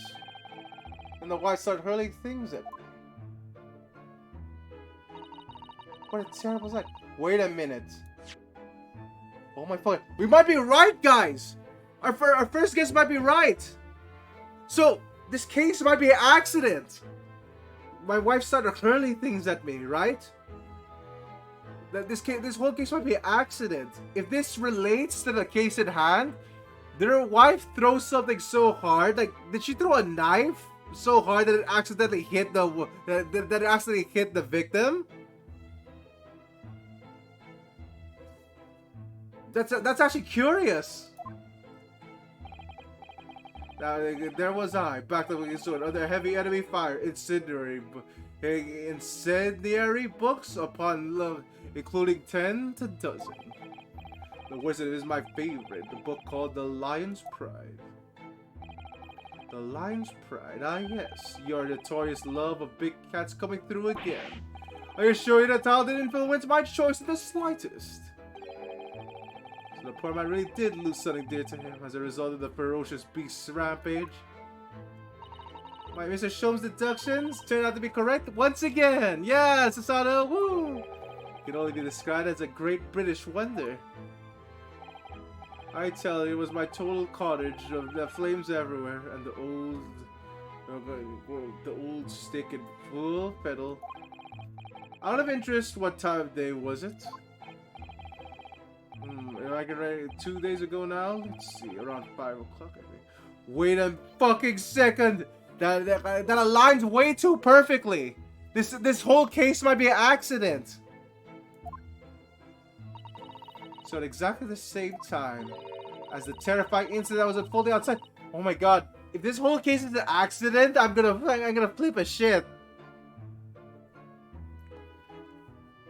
Cause I think we're onto something there.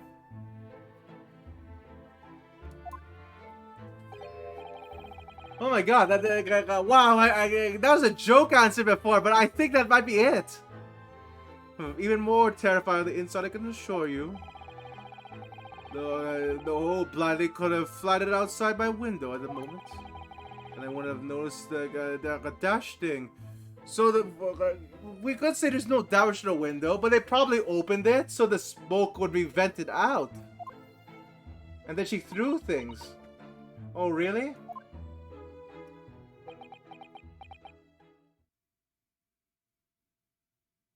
Wait.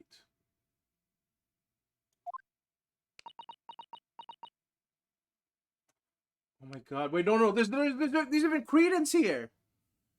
If it's not dropped the books, that means her wife was also throwing books as well. There's books next to the victim. They have a window right there too. There's books right next to the victim. Could it be that the books didn't come from our client, but they come from her throwing them? So she threw a knife along with the books. That actually might be the case here.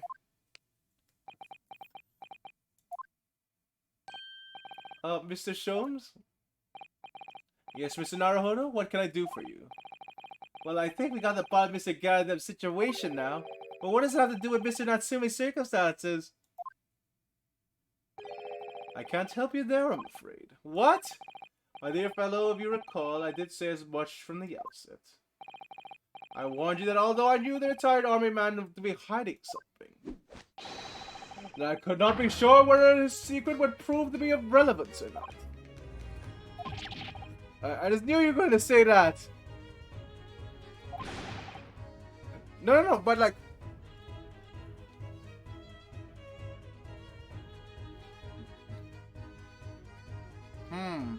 That's true. That's true. How could the book have gone there in the first place? Still, like, if they were fighting here, she accidentally threw stuff. I think that might be a case here. Okay, but that's gonna be my main guess until we get more evidence. But that joke guess might actually turn out to be right. I'm looking forward to this. Now, Mr. Nahono, you mustn't lose heart. This might actually be a murderless crime. Bear in mind that if things fall once in two categories, those relevant to the case and those not. That makes no sense to me. Well, no matter. It is far greater importance that you make up your mind now. Sorry? Visiting hours at the prison will soon be over. Oh no, is it that time already? If we're to accept Mr. Natsume's case, we have official paperwork to attend to. Oh my god, I'm so excited. Wait, this is the end of the part already. So that means this is our only clue this time. We didn't even get the crime scene. Perhaps you'd like to betake yourselves to bidding us a farewell now? We must prepare supper for Mr. Garadev. Oh yes, I'm so sorry. Thank you very much for your time. Soseki-san will be waiting for us. And I'm going to have to give him an answer. Okay, so move here. Examine. So here, there's no doubt in the window. They definitely opened this. So it would have been this window would have been opened, and he threw it. It was right between the bookshelves also. So it's between here and here. It really could have flown through there. Yeah. It might have something to do with the case. But for now, I'm just gonna guess that the knife came from here. No, but no, it's not the book. Currently, she threw random objects. I suspect that she threw a knife. Like she somehow threw a knife, because it said that she was throwing random objects. But we don't even know what the murder weapon is currently. It is... Okay, so there's something here. There's something we're missing.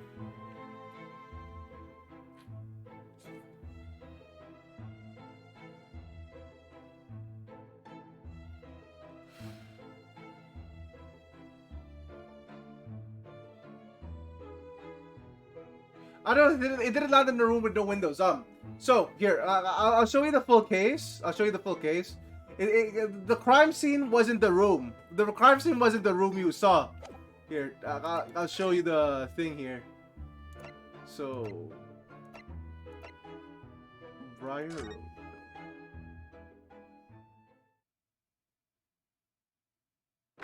Here, the crime scene was here. It's somewhere here. It's time that we must hurry back to the prison. Yes, I know. Let's hail Oh. What's the matter? It looks like something's going on there in front of the Garadev's house. You see? Their house was right there.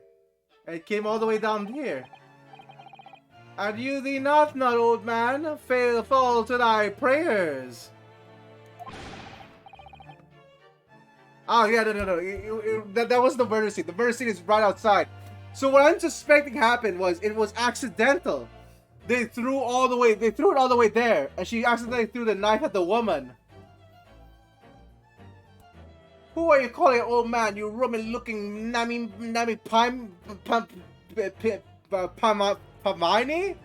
Pimini? Nimini Pimini? Okay, there we go. Nimini Pimini. There are things in heaven and earth, Horatio, that are dreamt in your philosophy. Who is that Horatio fella, eh? What are you on about? Excuse me? Yeah, well, what the... Who are you now? I'm sorry, it just looks as though there might be some problem here. And my associate here, Mr. Ryunosuke Naruhodo, is a lawyer, you see. Yeah, a lawyer? What? Can't be of any... if I can be of any assistance, I'd be happy to help. I'm from Japan, but I've studied English law. Tisk. Fine, I'll be on my way for the day, but I'll mark my words. This ain't over yet. Get thee to a nunnery. Do I look like a bloomin' nun to you? Alright, there we go. Well, that was the thing. I do hope you're not injured.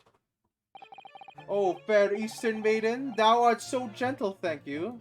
I have no idea, Auxiliador. And I'm scared. I'm scared. What was that all about? There are things in heaven and earth, Horatio, that are dreamt in your philosophy. I'm not Horatio either.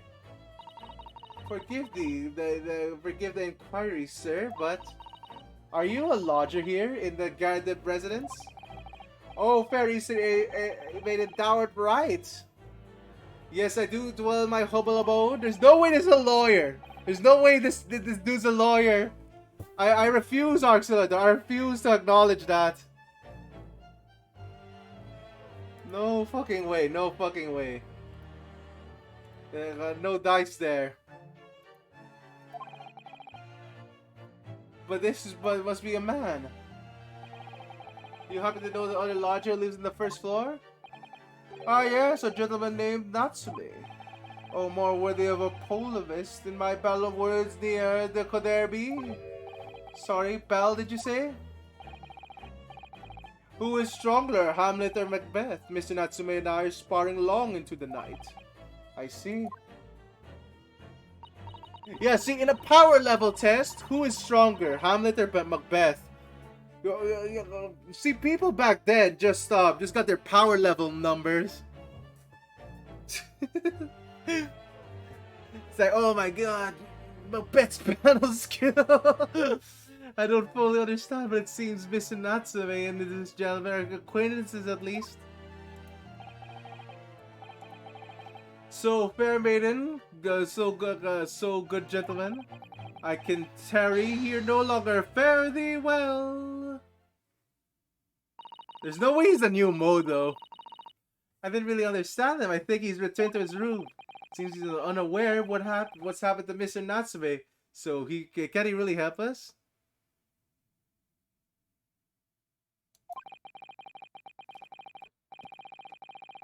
Yeah, I mean, man, that's about equal, right, Auxiliador? Anyway, I'll go find the carriage. Yes, I'm sure Mr. Natsume is eagerly awaiting our return. Let's hope we can get to the prison before visiting hours are over. But yeah, the crime scene is near that snowman again. Here we go. Here's our client. 19th February, 6:31 p.m. Local prison, cell 9.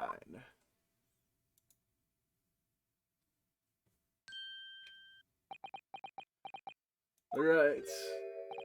Oh, it's you. You're here. You came. Locum student Mr. Naruhodo Esquire. I can't believe you came back. I'm so touched. We're sorry to have kept you waiting, Mr. Natsume. Oh no, think nothing of it. Relax.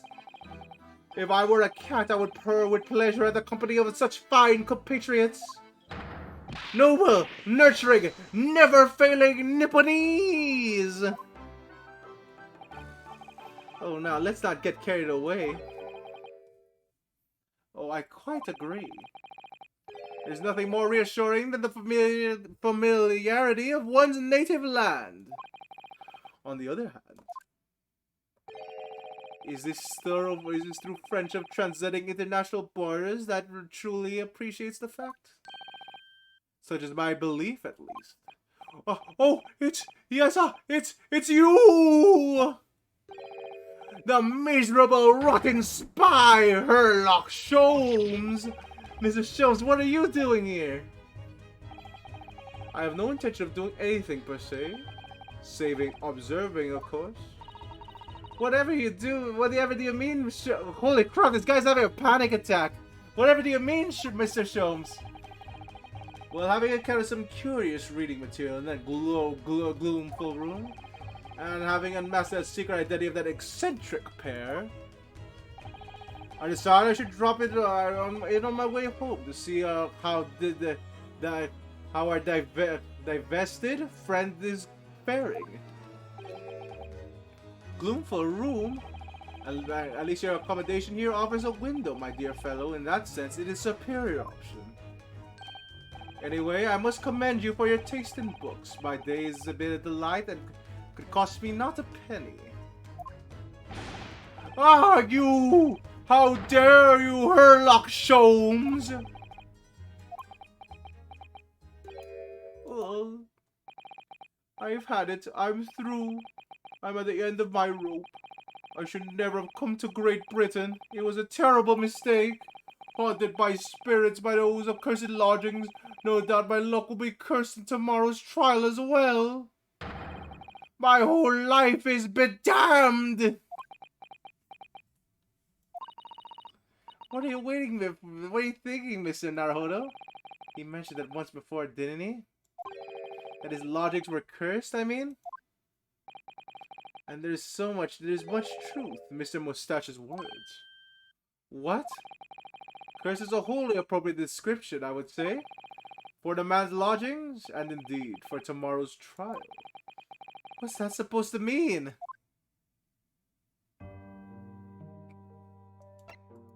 Okay. Wait, does he not know he has a cat? Mr. Natsume, what do you mean by what you said just now? About tomorrow's trial being cursed? Oh no, why are you looking so grave? You're making me nervous. I was just getting carried away, that's all. I didn't mean anything by it. Oh, I see. That's really that really agitated him. You don't mean the trial is cursed somehow? Are you referring to the prosecutor, the Reaper of the Bailey? The Reaper? Oh no, what do you mean? Please tell me, summarize sickly in 16 salient words. No defendant has ever survived a trial in which the Reaper stands for the prosecution. Ever. Is that 16? Yeah, that's about it. Oh my goodness, can it really be true? That was 16 words exactly! Yesterday, Mr. Naruto successfully defended someone against the Reaper. But then after the trial was over, the defendant passed away in unusual circumstances. Mr. McGill did... What? Ah, I am impressed, Mr. Sato. You have an eye for detail. Actually, the Lord Chief Justice told us. Mr. Sholmes? Surely it can't be that having failed that the accused and convicted. Lord Van Zykes killed the man himself. Oh no, he couldn't have, surely. Holy shit, that I don't think Van Zykes would be that petty, right? There's no way. Oh, you have some wonderful notions. Sorry? The man isn't a mass murderer, he's a court prosecutor, my dear fellow. Oh, yes. Why, of course he is! Oh, of course he is, then why are you trying to scare me?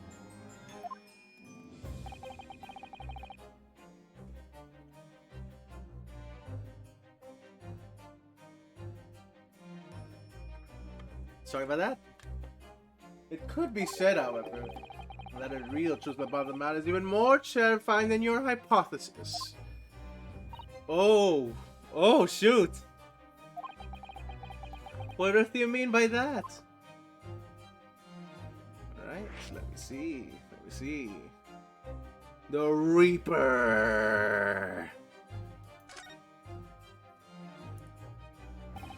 Van Zykes is quite the exceptional man, however, in the London courts of law.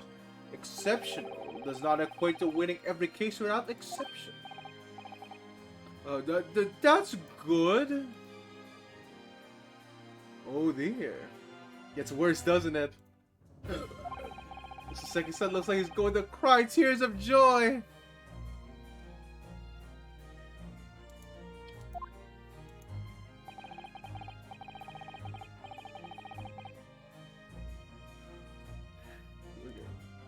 As you are no doubt aware, in the British criminal trial, there is both a judge and a jury.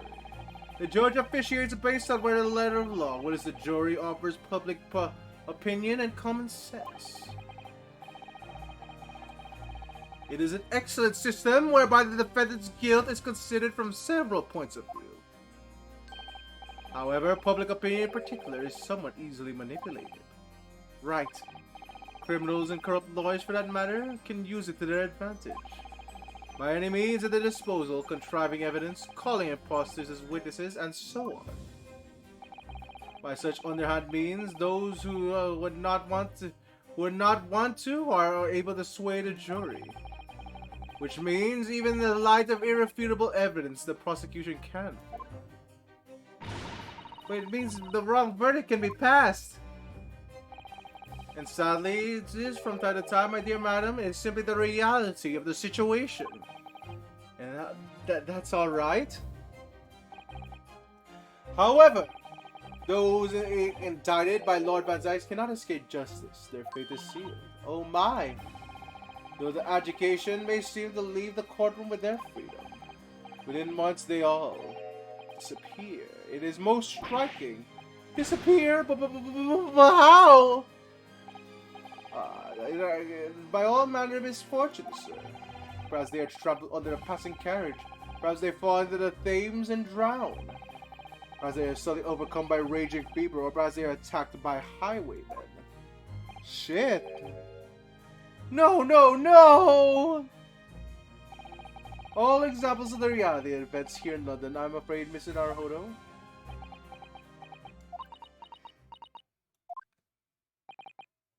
I knew it. I'm a dead dodo, done for, doomed.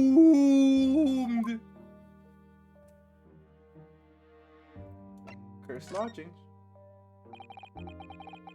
When you said cursed lodgings before, you were referring to the room Mr. Gardeb's house, I assume. Do you mean just say you live in a place that is cursed? It's been a year now since I came to Great Britain. I had only been in London for a week before I started noticing some strange feelings in myself. I didn't take long then. Everywhere I looked were foreign faces staring at me, laughing behind my back. I was sure people were talking about me. I started to become nervous about going outside.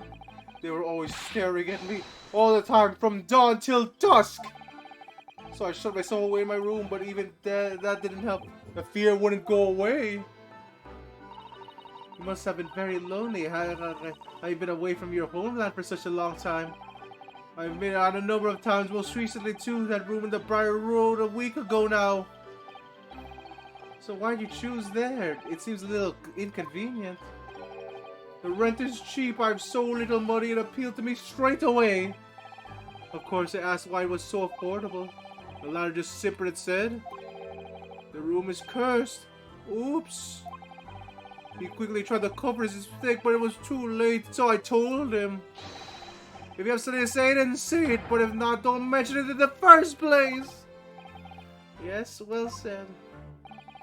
But it was true, it was all true. You mean, the room really is cursed then? Ever since I moved that windowless hellhole, my sleep has been plagued with nightmares. I awake feeling like I'm being choked to death. In my waking hours, people are stabbed in front of me as they walk down the street. I'm branded a killer, thrown into a prison. Nobody wants to know me. I'm surrounded by scary, sinister spirits. If only there was someone who just one person on my side. Can no one find in his or her heart to believe in me? Really, no one at all. To believe, yes, to believe. To believe! Mr. Sholmes? Ah, Mr. Naruhodo, pray what can I do for you?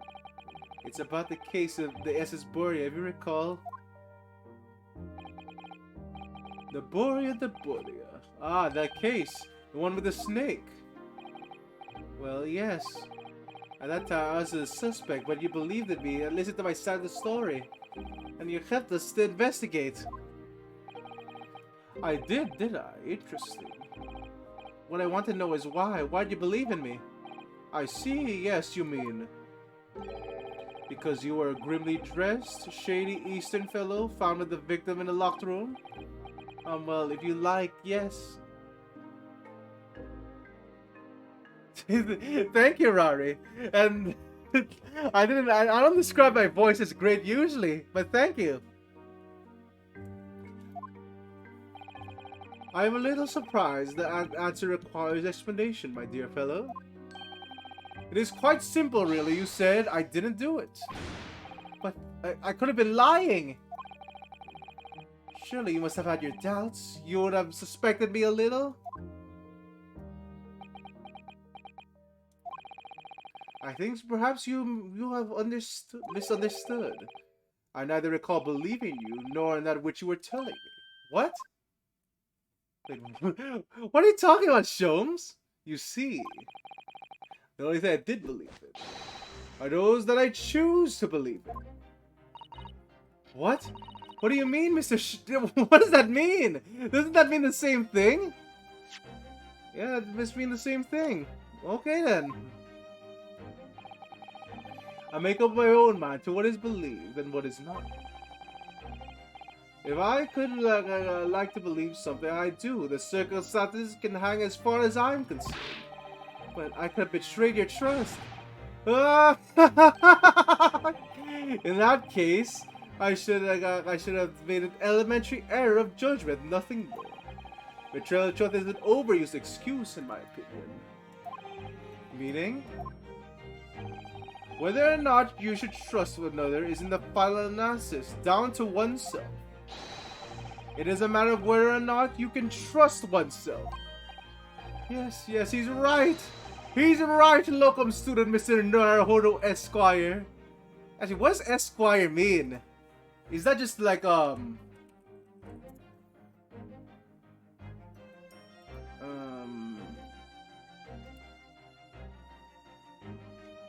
Okay, it's just the title.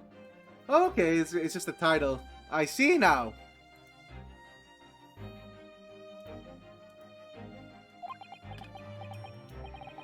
Whether or not I can believe myself. A defense lawyer is only as good as his faith in his client. And that comes down to the faith he has in himself. Alright, very nice. You were so right, Kazuma. Oh well, alright then. I guess we're defending this guy. We are defending this man! Well, my dear fellows, it is time we are leaving, I believe. Ah, okay.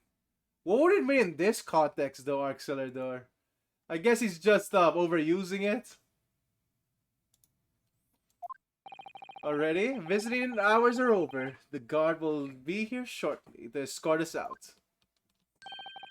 There is a restaurant near here that serves excellent trout. Could you care to join me? Oh dear, there has never been enough time, is there? Well then, is that it? Mr. Natsume? If you like the trial tomorrow, I believe I'd be happy to represent you. Ah, okay. At this point, I see now, Arxelador. Thank you for the information. Locked-up student, Mr. Naruhodo Esquire. As I said, I could only experience a British courtroom for the first time yesterday. And although that man I was representing was not found guilty, I lost sight of something crucial. Something crucial? What to believe in? To defend the justice or the truth? How to believe, even. But I think I finally worked it out. I've decided I must believe in myself above all else. To trust my instincts. Yes, Mr. Naruhodo. And my instincts are telling me that you, Mr. Natsume, are innocent of this crime. It's imperative that we prove that in court. Locum student Mr. Naruhodo Esquire. I will fight for your innocence until the bitter end with every weapon available to me. So I hope you'll permit me to represent you tomorrow. As I said when we first met, I like to entrust my fate to someone who will listen to me in my native tongue. Of course, Mr. Natsume. It would be fair to say, Mr. Naruhodo, that your mind was in many ways made up from the outset. You merely needed the events of the day to fully realize it. Yes, I think you're right about that. It's been a roundabout journey, but I got there in the end.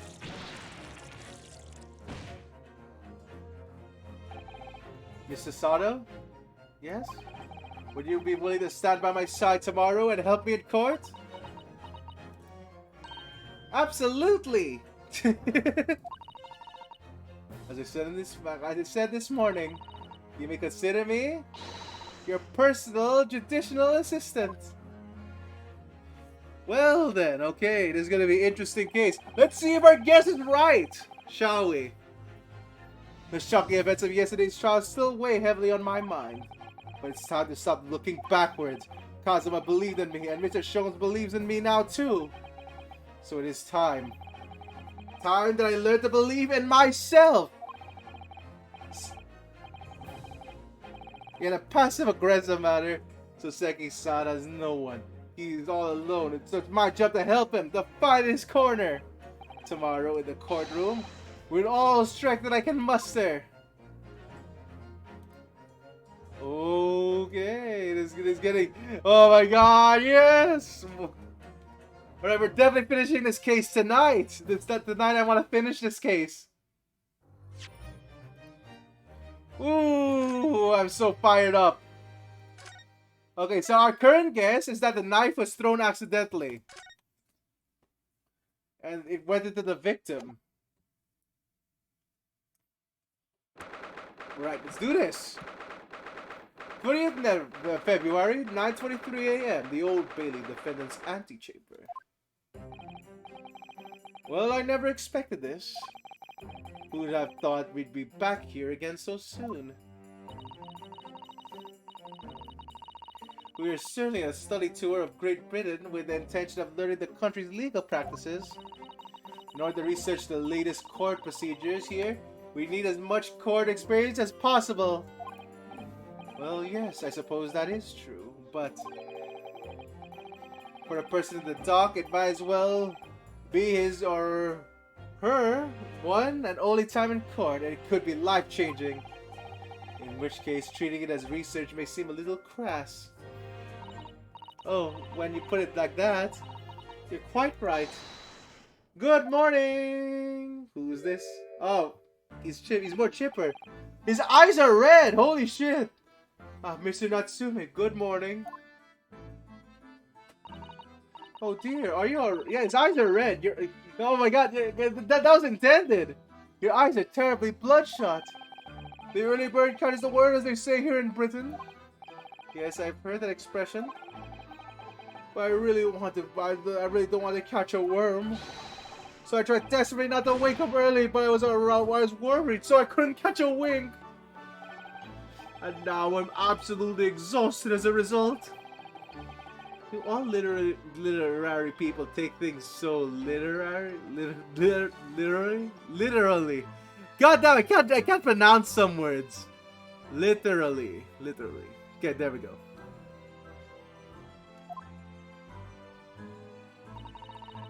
Thank you for putting faith in us today, Mr. Natsume. Hello, Dishwasher Paint. Welcome to the stream. How do you do? Oh. I wish I had 9 lives.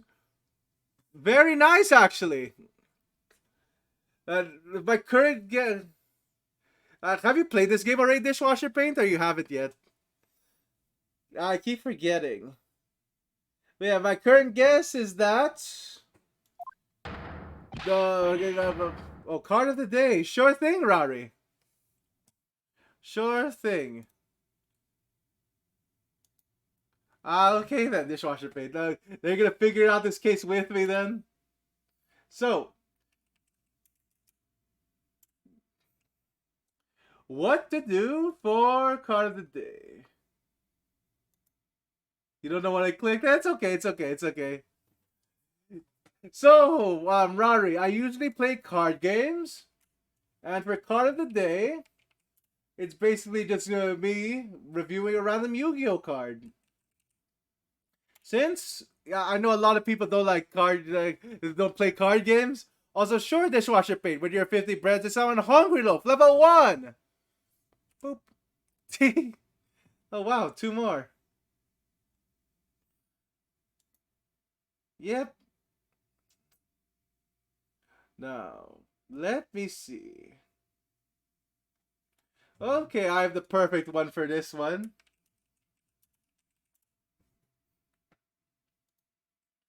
Because it's one of the most devious monsters ever devised in Yu-Gi-Oh! It's one of the most devious monsters. It was actually banned for a time. Can you imagine that?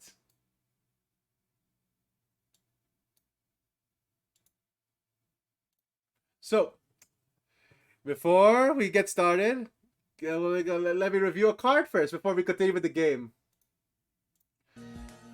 Behold. So, here we go. Introducing Rescue Cat. Now you might be saying, look at this very cute monster. Surely it could have done no wrong. Well, that's when you're wrong. It has been splashed into every deck since its release. Yes, very much so, Rari. But this one was one of the most powerful cards. It just summoned 2, 3 or lower beast type monsters without getting their effects. Which means, at the time, it could summon more of it. So it could summon like It could summon plenty of things, and you could use them as materials. That was about it. People just ran 2 beasts just to get this in their deck, and it was that good. Oh my god. But eventually they nerfed it. In fact, they tried several times to nerf it. One of the cards that came after it was... let me see. Was this.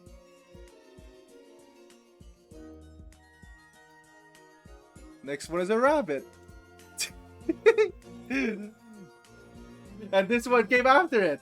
And of course, it summons 2 monsters, except they're only normal monsters, but no effects. But people still ran normal monsters, and this became banned as well for a while. Oh my god. So once again.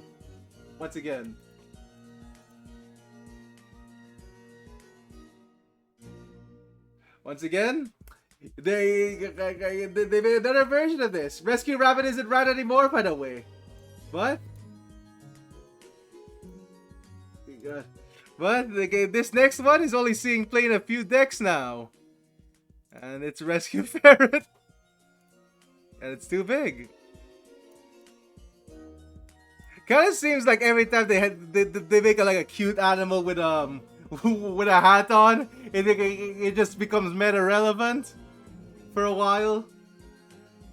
Yeah, animals with helmets.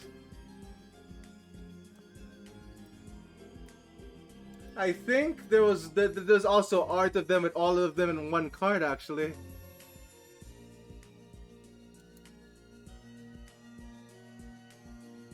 Ah, there we go. Oh wait, before we see this one card, there's one more. There's one more animal with a helmet. And of course, it was relevant for a time. Because why not by this point? You're already 3 for 3. Actually wait, this one was before Ferret. You're already 2 for 2. And it's just hamster.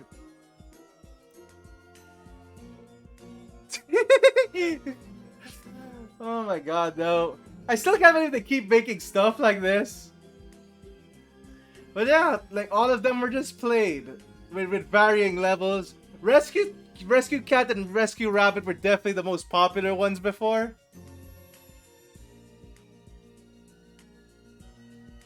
Yep, it is. But yeah, eventually they just printed a card with all of them on it. Where is this one? I guess it's just how they operate normally. Look at that, they just save you a hedgehog. Oh man. Yes, 99% fluff, 1% skeleton. Hey, look at that, rescue situation. This card wasn't played that much, but you know, it's just really funny. Mostly because it just searches all of the rescue animals. Yeah, hell yeah! Well, you know, you never know. If they manage to print more animals, this card might be used. But for now, it sits idly by.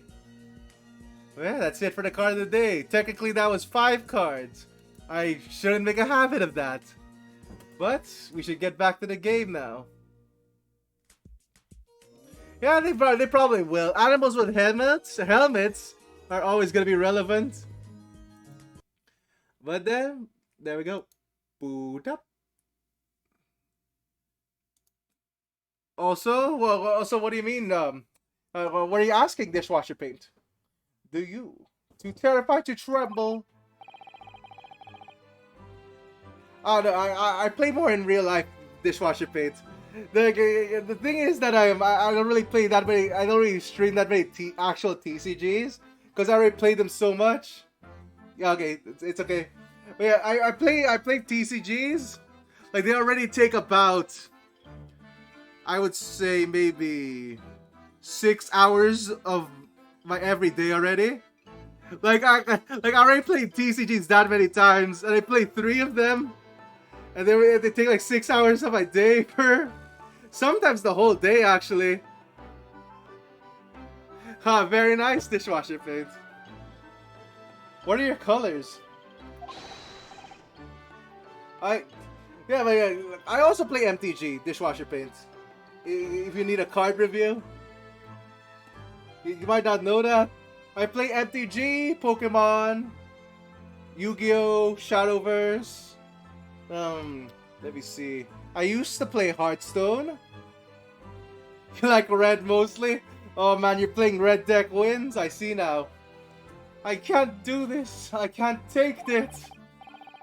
Although locum student Mr. Naruhodo Esquire. Yes. I caught a glimpse of the public gallery as I walked by the courtroom.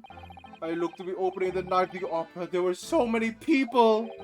I had no idea this case was such a notorious affair here in London. Yeah, I know, really good dishwasher paint. Yeah, I see you love the aggro. I actually play mostly janky decks. Like unlikely combos. Like one of my favorite decks before was Gitrog Monster Molten Vortex. Do you know why that might be, Mr. Sato? I'm not sure, Mr. Naruhodo. But I have no idea. So all that knowing, that all-knowing look on your face is just coincidence, is it? Don't hide the truth from me. It's because the Reaper, isn't it? Lord Van Zykes? Is that right, Mr. Sato? I purchased as many different newspapers as I could find this morning, and yes, Lord Van Zykes is on the front page on every one. I knew it! Sometime after this prosecutor was dubbed the Reaper at the Bailey, he stopped appearing in court, it seems. It's been several years now, in fact. Until the day before yesterday. Inspector Gregson told us something similar, didn't he?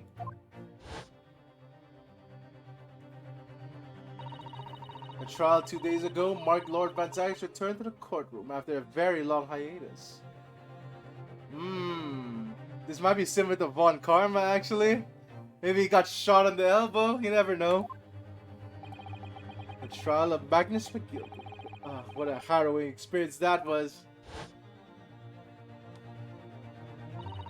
I believe that appears to be even greater waves here in the capital than the days.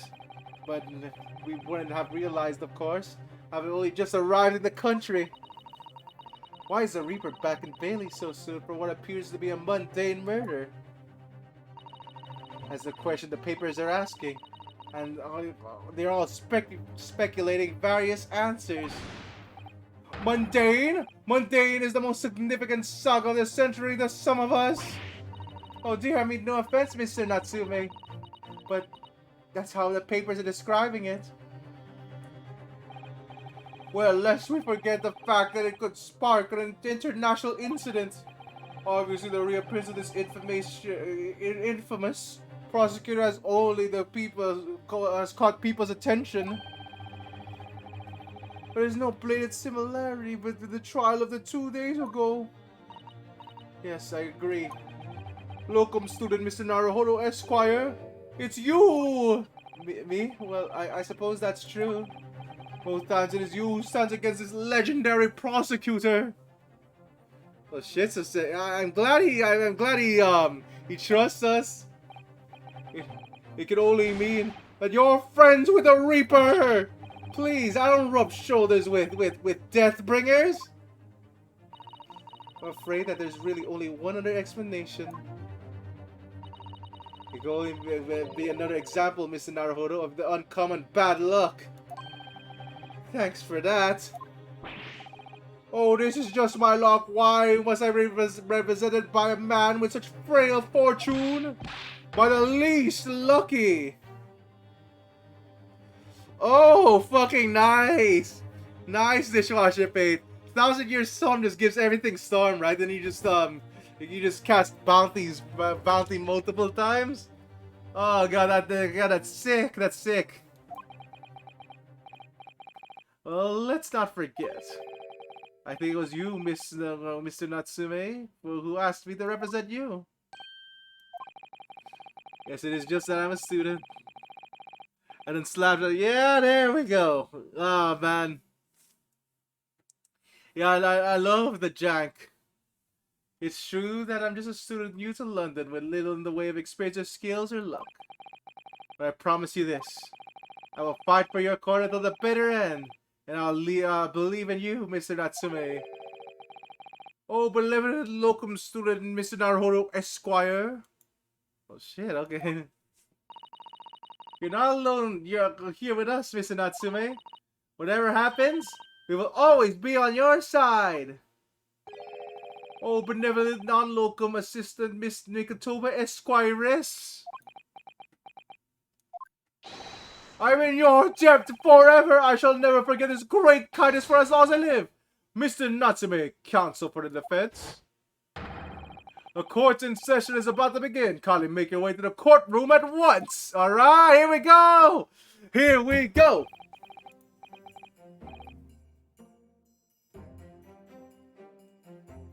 Once again, thank you for watching Dishwasher Fates. Enjoy your food.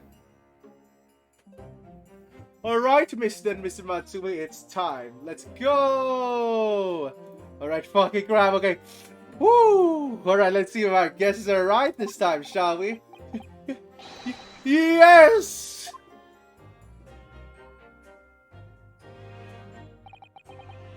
This is it.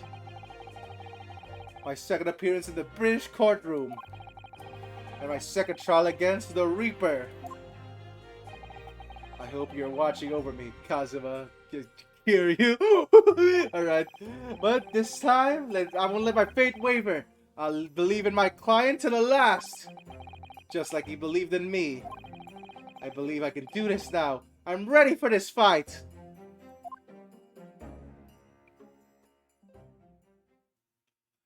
Woo! Fucking cry. I'm excited. Ooh, okay.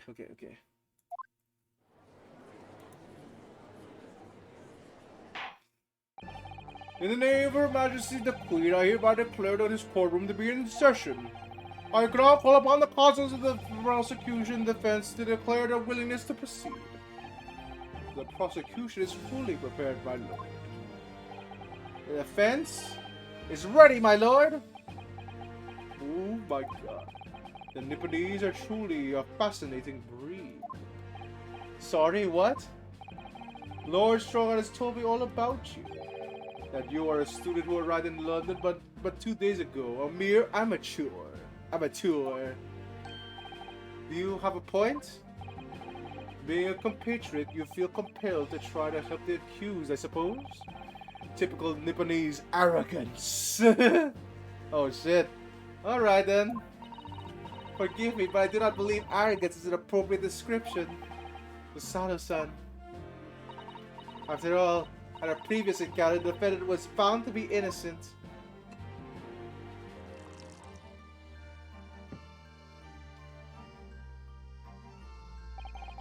Very true, and most fascinating and dark trial it was too. The tragic conclusion came later, of course. Here's to the acquitted and his unfortunate violent end. Fucking crap! Whoa, he's rubbing salt in the wound.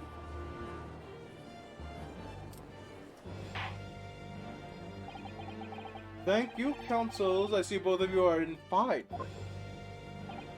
Now, ladies and gentlemen of the jury, are you ready to carry out the duties here in court as impartial members of the public? You never know when there might be of your luck, but I believe it's fair play for everyone. Well, I must warn you, I'm rather more ruthless than I appear. Well, not me. What you see is what you get. I'm a peace-loving fellow. Okay, I don't trust these witnesses at all. I'm afraid to say I think it's quite possible that the mustache foreigner did the deed. Come on now, what are you waiting for? No doubt he did it anyway. Eh? Sorry, didn't quite catch that. That's why I did that last one. Oh well. Very well, let us proceed. Your opening statement, if you please. Lord Van Zykes. Very recently, Great Britain signed an alliance with a rising power in the Far East. The accused in Dr. Day is a student from that same land, a certain Mr. Soseki Natsume. Natsume. And while our country has extended this foreign student the warmest of welcomes, regrettably the kindness has not been returned, and by the student is accused of a most sinister act. Oh shit, he just threw that shit again.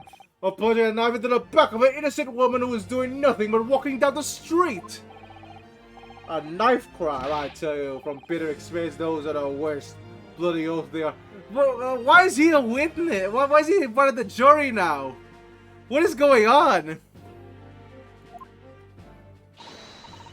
Just look at that sallow complexion, that short stature. He's one of the those dreadful Japanese. Oh shit, juror number 2's at it again. Here comes the racism. Come on, let's get this over with me, everyone. 1, 2, 3. And sorry, didn't quite catch that. Pray forgive the discourtesy of smashing my hallowed chalice in here in this greatest chamber. Allow me to call the first witness. Sorry about that. Allow me to call the first witness to the stand. Very well. Bailiff, lead the inspector in, please. Alright. Here we go. He's eating fish and chips forever.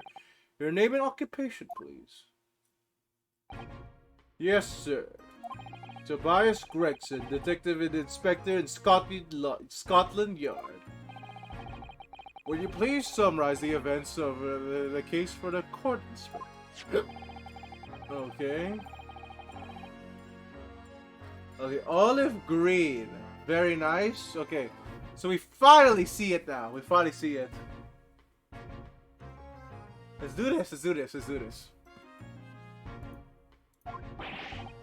I beg your pardon, Inspector. Thought to be? Yes, having been stabbed in the back by your attacker's knife, the victim fell unconscious. That's 3 days ago now, and she's been comatose ever since. What? So they don't even know who she is for sure? Comatose, I see.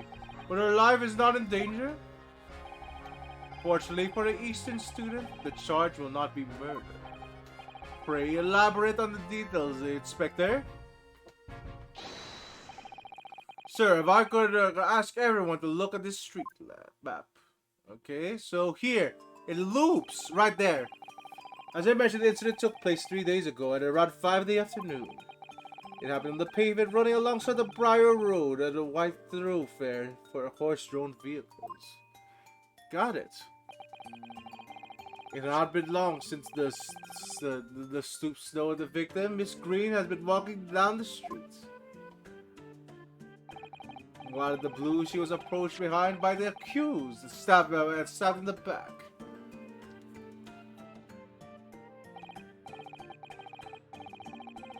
Luckily, the young lady's life was spared, and she's currently being treated in one of the city's hospitals.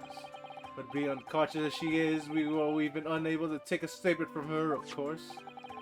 Here's the case file with everything we need to know about the victim so far. Thank you, Inspector. The court will accept the documents as evidence, if you please.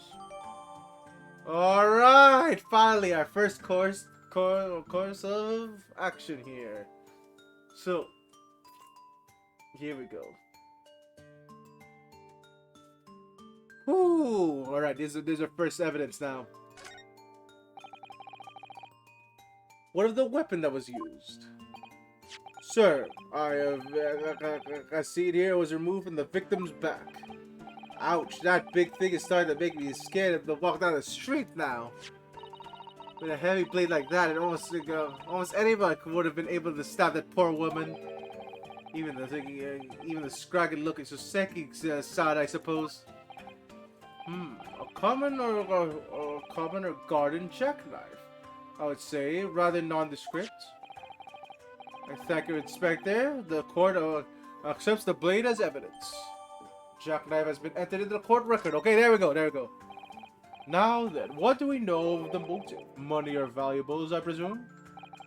From what we've been told, looking at the woman's possessions, it seems like she's a poor student herself. Hard to imagine she would have anything much worth pinching, my lord. I see. Well, in that case, are we looking at some deep-seated resentment toward the victim? I'm afraid I couldn't say. Apart from visiting second-hand bookshops, the defendant missing is not somebody who doesn't appear to get out much. At this moment in time, we haven't been able to establish any sort of connection between him and the victim. Yes! If theft and grievous have been ruled out of motive, what reason could Mr. Natsuri possibly have had this for stabbing the young woman? Yet you arrested the man in spite of that, in a totally unjustified and heavy-handed way! Objection! Oh shit, he just threw the whole bottle! Pray forgive the discourtesy of flinging a freshly uncorked bottle into the public gallery. Well, everyone's enjoy a drink back in the background, I guess. Fuck me. But your words have soured its hollow bouquet. For you, it is you, my learned friend, who is being heavy-handed here. What? Scotland Yard does not arrest people without good cause. That should be beyond question. Inspector Gregson, the prosecution calls for the formal testimony. Explain to the court precisely why the constabulary came to arrest the Nipponese students. Yes, sir.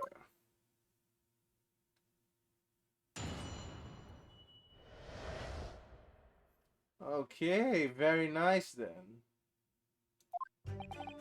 As I said, it was 5 o'clock in the afternoon when the incident occurred, and it was unusually light fog. Visibility was reasonably good, and there was no one else about. No one else about but the victim and the accused. Out of the blue, the victim was stabbed from behind and subsequently collapsed on the pavement. The accused ran up, scattering his belongings all along the floor, all over the floor. Got it. Those being the number of old books he just bought, and he was on his way home from the bookshop, it seems. It was just a matter of working out who the books belonged to, and we found the bloke to arrest him. Okay, interesting. Old books, you say? So, alright. Yes, my lord, I have a photo of here, the scene of the crime, taken immediately after the incident. Ah, yes, there's clearly see the books. Okay, here we go. The books you are referring. So, this is the actual scene. Excellent, okay. I'll take a full graphic print as evidence, please, Inspector. Crime scene photograph has been entered into the court record. Your Nepalese are spineless, breed too cowardly to admit defeat. Denying everything despite overwhelming evidence to the contrary. Well, I... Forgive me, Lord Van Zykes, but the defendant is not denying everything as you put it. What are you doing, Mr. Sato? Do go on. Mr. Natsume has admitted to playing some part of the incident. Isn't that right, Mr. Naruhodo? Well, now that you mention it, when we visited him in the prison yesterday, he did tell us what all happened. As I was walking along the accursed pavement, I could make the sole silhouette. I could make the sole silhouette of another ahead of me. A woman wearing a green overcoat. She was just as I went to overtake her. She's dead. She suddenly let out a scream and collapsed under the cold hard slabs of the stone at my feet. I was terrified. I had to get away from there. Okay, there we go. I ran as fast as I can. My legs, as fast as my legs can carry. Woo! A green overcoat. Well, that's exactly what that woman in the print is wearing. Oh my, a photographic printed full color. What will the world come up next? The defendant has done nothing more than admit he fled the scene of the terrifying incident. Does that mean he's guilty of the heinous crime stabbing the woman in the back? Oh, thank you, 600 Taurus. We are 50 brands and so on Hungry Loaf, level 1! How do you do, 600 Taurus? There was nobody else at the time, just two of them, the victim and the accused. Okay, no, so. Okay, I'm just getting my guesses out right now. Someone that so so Joanne Gardeb definitely threw the knife out. You use that Toma hello a lot, 600 Taurus. In other words, there's nobody else that could possibly have stabbed the woman. The fact that the accused concedes. Ugh. Got D&D in 5. Good luck again, 600 Taurus.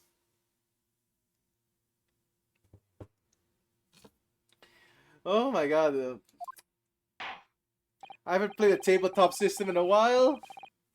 It seems... Oh, what? Oh, why did it skip? Oh, the scroll wheel can skip. It seems this cross-examination could prove to be pivotal, Counsel.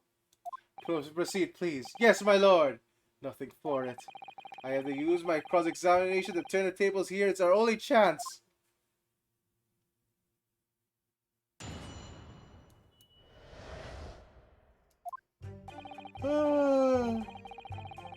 Alright, we're definitely finishing this case today. I don't care if I have to lose sleep over it. Then again, that's every stream. Except that's most streams actually. Goddamn. Imagine losing sleep, right? So, let me see this new information. Young woman rendered unconscious following a stab wound in the back. Olive green, stout build, early 20s. Paving the Briar Roadie side, Royal Beats. Okay, here we go again. Victim is unconscious. Her name was gleaned from their personal effects. Other details are unknown. Apart from a single stab wound from a large head, no signs of injury were observed. Okay, very nice, very nice. So that's it.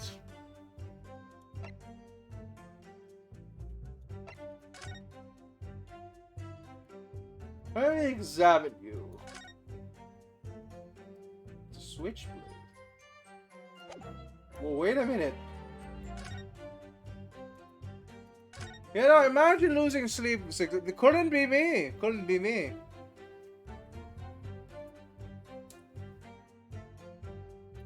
What do you talk about? Okay, there we go. The tip of the knife is missing. Hey, whoa, I value my sleep when I have it. Sleep feels nice. Oh, look here, Mr. Nahodo. Just at the tip. A small piece of the blade appears to be missing. I mean, shit, it's only 3 AM. I can finish this case. You're right. Well spotted, Mr. Sato. I wonder what could have happened to it. Yes, you don't think it could have sinned lodged in the victim, do you? Oh dear, I do hope not. That sounds terribly painful. Okay, so the tip is missing. Interesting. It's gonna come up later. But it was stabbed.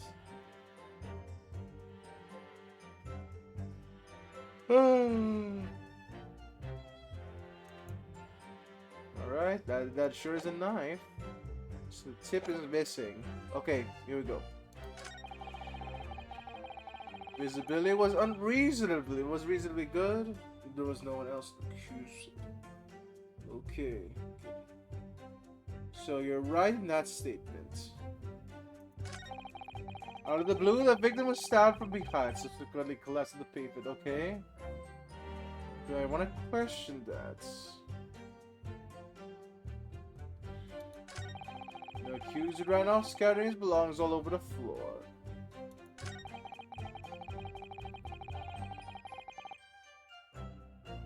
Okay, It seems. You seem unsure about that, Gregson. Press that.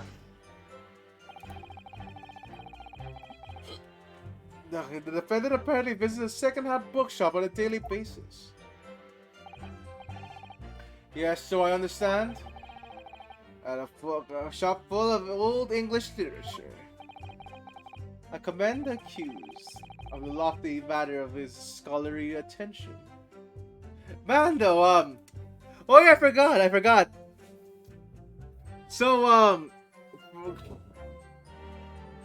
oh, you know what? I'll just make the announcement later.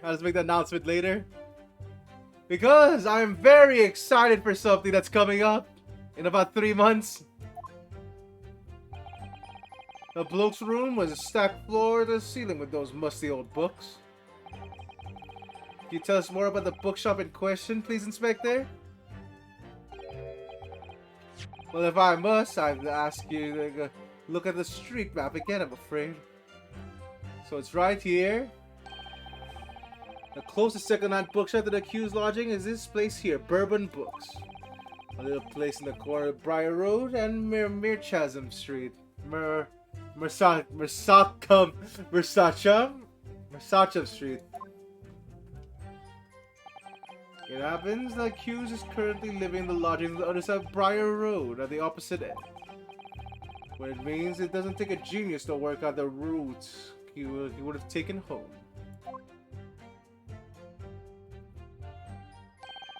Something like this. The local maps information.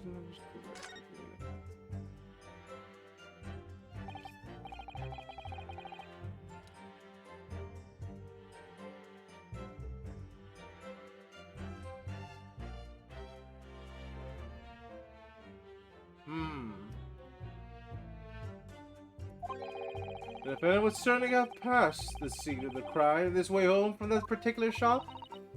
Mr. Naruhodo, I think what the inspector just told us could turn out to be of vital importance. Yes, I agree. The most important point that the inspector just made being... Wait. Not stock. Wait a minute, what the fuck? Whoa, wait. Could it be the name? Your books! It's the book's name! Bookshop's name.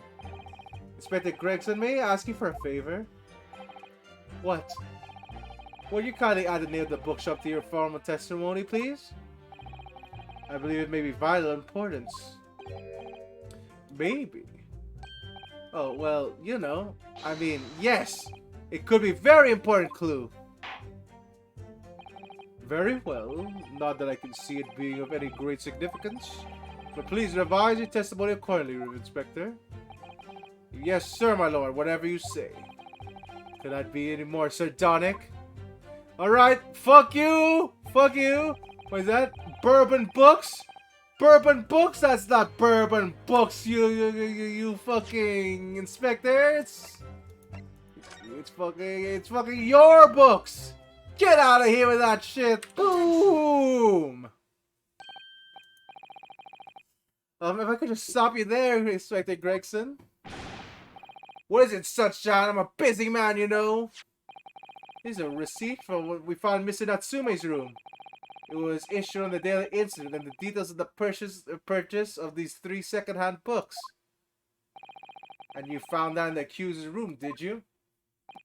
Yes, but the point is not where the receipt was found, but the name of the shop is printed on it. Go on. This receipt was issued from a bookshop called Your Books. Your Books? Y-O-R-E, I presume? That's how you spell your.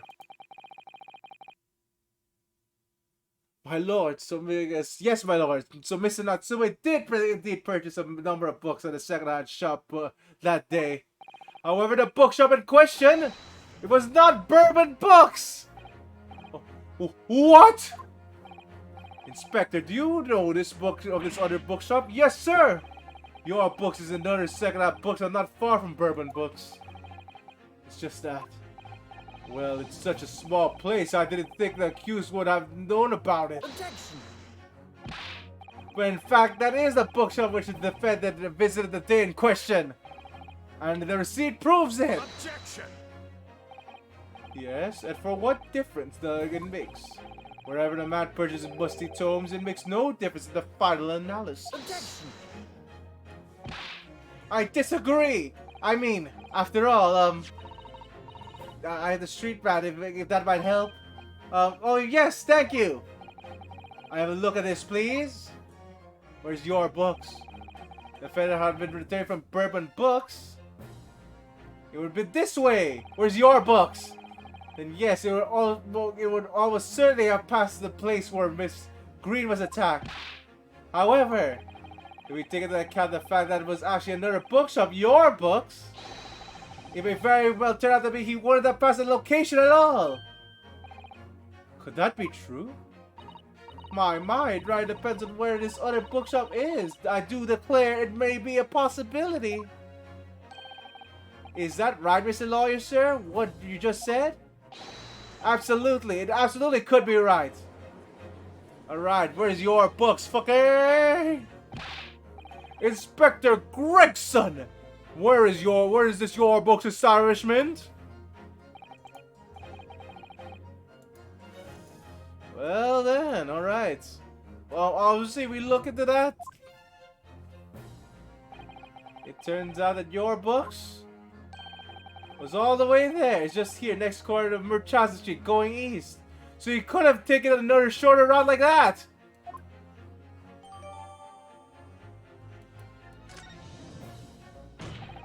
And there you have it. As you can clearly see now. Oh. Oh, wow, okay. My learned Nipponese friend is obviously in training to be a clown, and the way he regales with such of witticisms to your future career in the circus.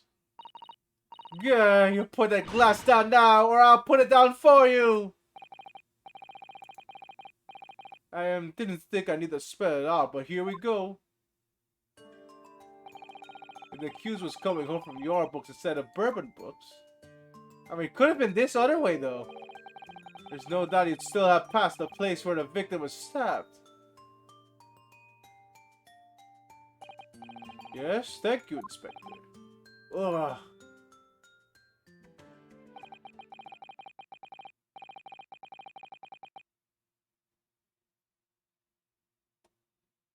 Allow me to reiterate, from I learned by someone slow Nipponese friend. He could have taken another route though. Wherever the man purchases musty tomes, it makes no difference in the final analysis. Ah! As you suspect, you can't fool me. I don't suggest you try. What did I say? I've had enough of this now. Beg your pardon? Terribly sorry, but would you mind repeating that? Mr. Naruhodo, we mustn't give up. What do you mean? If the prosecution assertion is correct, the members of the jury may very well decide Mr. Natsume is guilty. She's absolutely right. We must think. We must consider assertion just put forward by the prosecution very, very carefully. It claims the second must have passed the location from his home your books, but raise an objection! It could be any other route. The assertion just made by the prosecution is fundamentally flawed. Explain yourself, counsel. Yes, my lord. You can see what I mean by this map. When returning from your books to his lodgings, is as it could have followed the route suggested by the prosecution. However, isn't that that is the only conceivable route to take between the two places? Could have been this fucking route, which is a bit shorter, I guess. Whee! No, actually, that might be longer than that. Oh well. The Fed used this street. Look what happens. He arrives back at his lodgings without passing the location the victim was attacked. Objection! Talking back to a cloud is a fool's errand, of course. However, I do feel compelled to point out that route is what commonly referred to as the long way. Ah, on a cold winter's night, why would any man choose to take the longer route? So, actually, wait a minute. Do we have any proof of that? Well, the answer is extremely simple. He wouldn't. In other words, the accused took the obvious road back to his logic, and it's the obvious perpetrator of this crime. But, aha, yes, I've got it. Obviously, we must ask the man himself. Ask Mr. Natsue which route he took home. You can't do that. I have already informed the court of the accused's response to such questioning. He claims he has no recollection. Ah. That's right, as I said, the bloke seems to spend his time outside wandering aimlessly from A to B. That day was no exception. He says he doesn't remember where he was, which route he took home. I don't believe this! Oh shit, is this not looking good for us?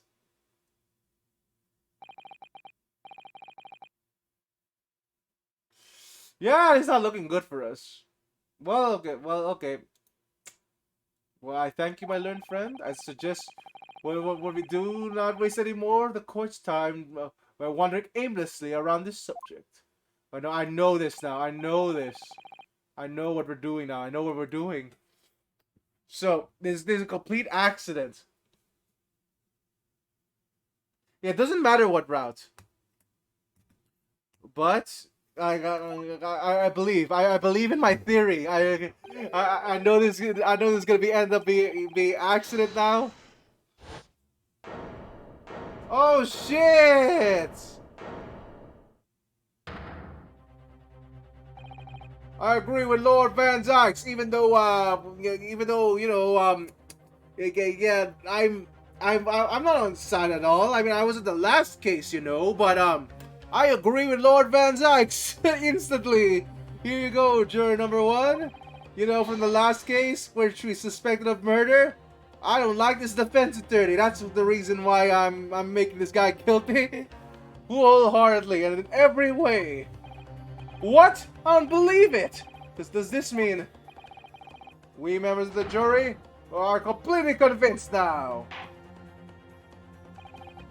Very well. In that case, I hereby call upon the members of the jury to present your findings to the court. Guilty! Guilty. Guilty! Oh my god. These guys are bloodthirsty. Guilty! Alright, bloodthirsty bunch here! Let's go! Okay, let's fuck this place up! It would appear the jury's leading is unanimous. Alright, no. Challenge it again! Jurors' contentions, judicial findings, come on! Woo! Do it again! Do it again! That could be possible, but you know, unless I have more proof, I'm not shaken. I'm not shaken already. No, not yet. This isn't over yet. I still have one last chance to sway the opinion of the jury. Do it this Naruto! I have to tip the balance of the scales the other way. I have to turn this around. Somehow. Those are the eyes of the quarry, not yet willing to give up and die. Do it! Do it, I presume. Do you intend to wield your rights in this trial? Rights of the defense were under the antiquated British law that would have been buried long ago. You see, this right fucking sucks. It doesn't support the prosecution at all. I say we take it away. Call it antiquated if you will. But it's the defense's prerogative to carry out a summation examination if it so chooses. Very well, counsel. In accordance with the letter of the law, we shall proceed with a summation examination. Are the members of the jury ready, Mr. Foreman? Of course we're ready. Okay, good night, Rory. Have a nice sleep. Of course, I'm already having fun. But have a nice sleep, Rory. Your sleep is important. Very well then. Ladies and gentlemen of the jury, we will explain on what grounds you have determined the defendant guilty. Alright.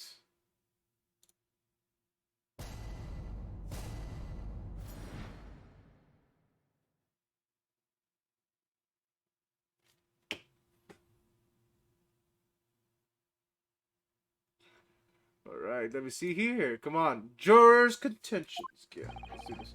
For pity's sake, that little nippity's already admitted himself, didn't he? If he said a woman with green glasses for his eyes, why can it only be the victim? The man wouldn't have gone around the houses in this way by the book, not in winter. So the poor woman was attacked from behind, was she? How dreadful. I really don't care. Can we just wrap this up now? I got work to be doing. Your books, yes. Nice shop, that. But bourbon books? No, not worth a visit. Alright, so this kind of sucks. Oh my god, you're right! You're right, Auxiliador! This is the deep lore! With only minor exceptions, the reasons for finding the defendant guilty are all too clear. When stabbing occurred, only two people at the scene were the victim and the accused. And the accused himself has admitted to be seeing the victim in green overcoat sink to the ground before his eyes. Furthermore, we have heard of the inspector that the defendant then fled the scene. I must say, I would have ample grounds to convict this man already. Oh dear, even though the judge appears convinced of Mr. Natsume's guilt now. Oh, why did I have to run away like that? And how are we supposed to believe in some phantom attacker that nobody else could see? Okay, yeah, no. I am really convinced of my theory that if no one else saw it, is it possible? How could I possibly make a case for the defense? Mr. Naruhodo, there's no time for grumbling. If we want to force the trial to continue, yes, I know. I have to turn the tide. I must make the jurors change their minds. Well, of course, all four of them at least. Exactly. We have no choice but to forge forward. You have the floor, counsel. Begin the summation examination. Yes, my lord.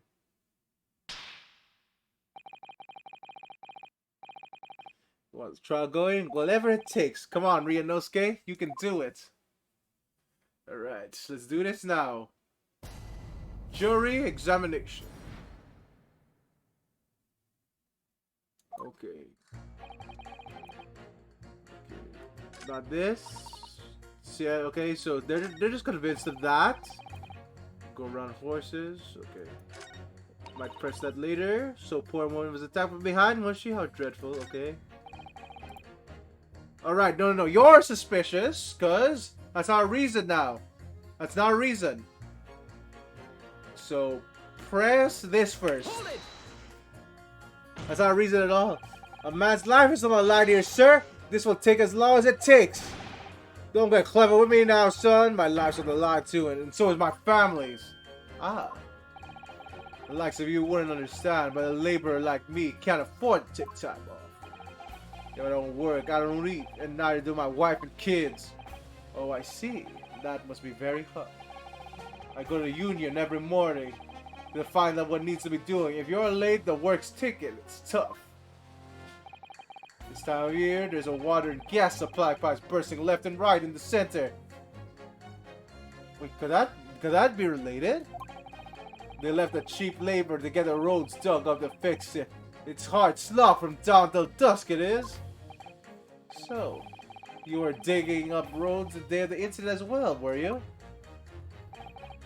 That's right. In fact, if I remember rightly, it was just round the corner from where it would all happen. By that old bookshop it was.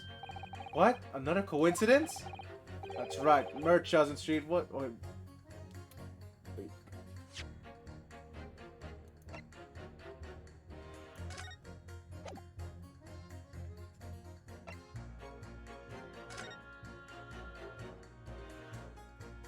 Wait a minute, Merchausen Street. That's what Merchausen Street was. Merchausen Street. On the map, Mr. Arrow, there are only 3 named streets.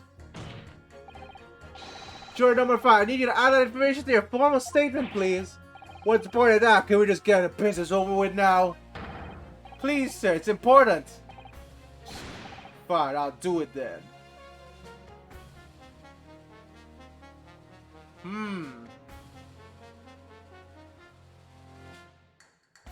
So,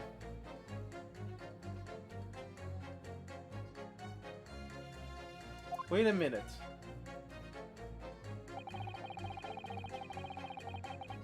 That's it. That's her thing. That's her thing. That's her thing.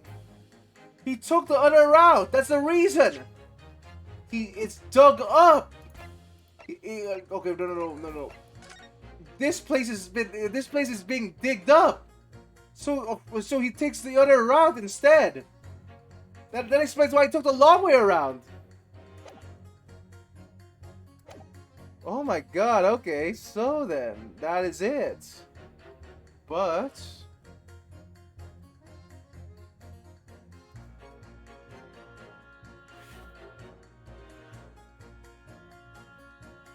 So, do I even have to pit that?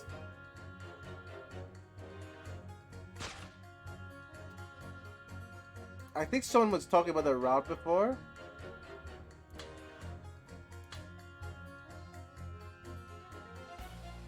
Wait, there we go. I think if I pit these against each other, it should do it. It's pretty unsure. Fine. Let's try that first. I'll present the map if it's not clear enough. But all right, pitting these two against each other should be able to do it. I think. Okay. Objection. The two statements are clearly at odds with one another. At odds, counsel? Explain yourself. Please don't point. It wasn't me, I swear. Wait, what? I just want to get this done and dusted. Well, juror number 3? Oh, me, sir? What do you mean? The juror number 5's words just now are extremely significant. Let's take a moment to consider implications of what's been around the map of the local area. On the day in question, Mr. Natsume visited the bookshop to purchase a number of second-hand books. And on the same day, we now know there are works being carried out on Merchausen Street, making it impossible. Which means the defendant's route home was a long way around. Could not have been taken along the Merchausen Street and down Briar Road. Oh yes, of course. What do you think, sir? Well, yes, you can't argue with that, really, can you? We must have a good 2 yards or more of pavement up. Every gentleman that came along had to turn back the other way. Oh, Mersham. Okay, good. Thank you, Auxiliador. So, Mersham Street. Got it. The defendant must have taken the longer road back to his lodgings. Yes, I suppose he must have. Aye, I suppose that must be right, eh?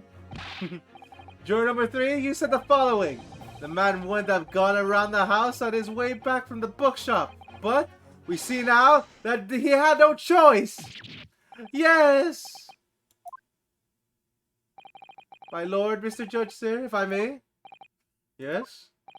I don't think I in all good conscience that I can say the man's guilty now.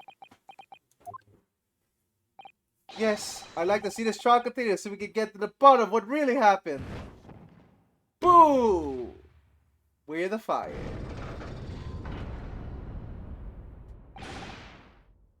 What about you, sir? Hey, who, me? Well, alright then. If there's a hole in the prosecution's argument, it should be filled in, that's what I say. There we go! Oh, we're getting ground now! Well done, Mr. Narvona, that was wonderful!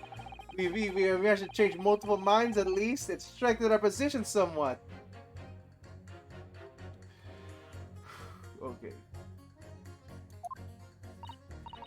Well, it will prompt the other members of the jury to reconsider their stance as well.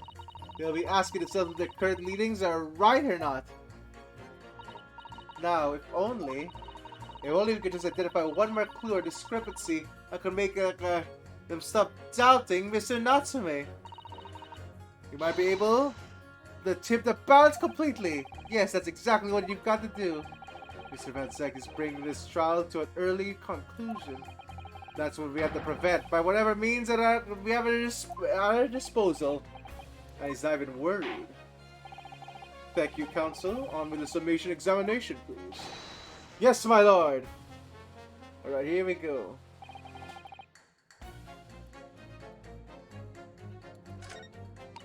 Right.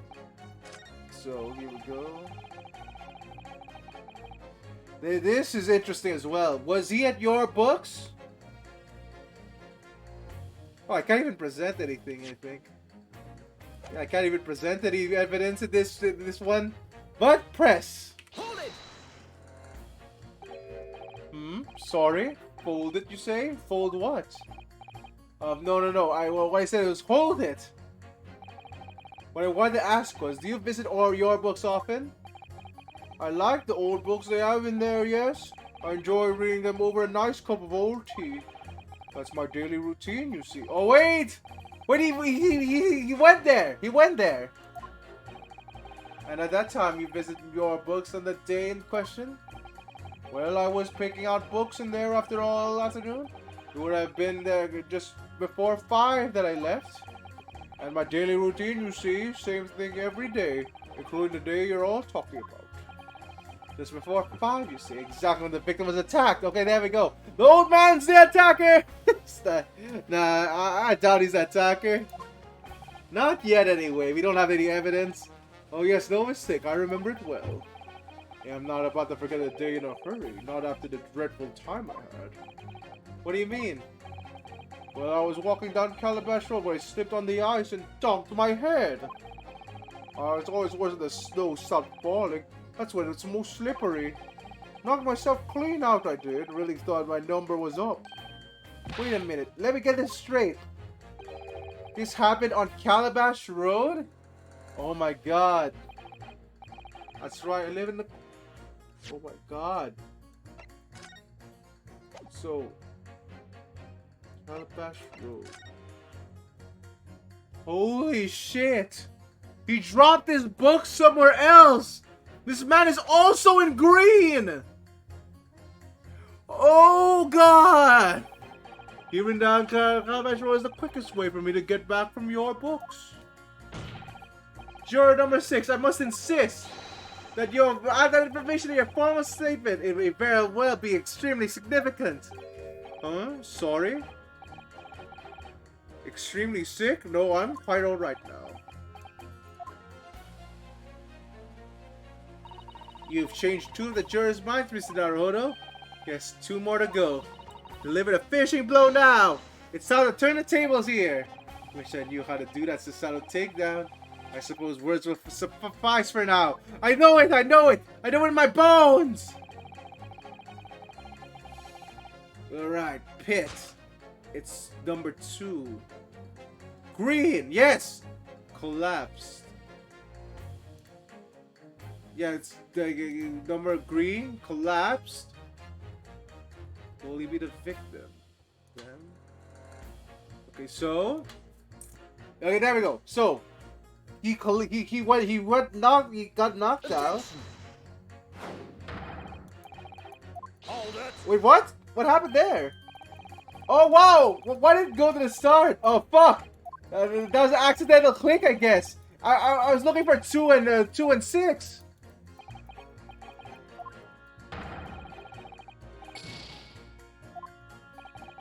God damn, okay, wait a minute.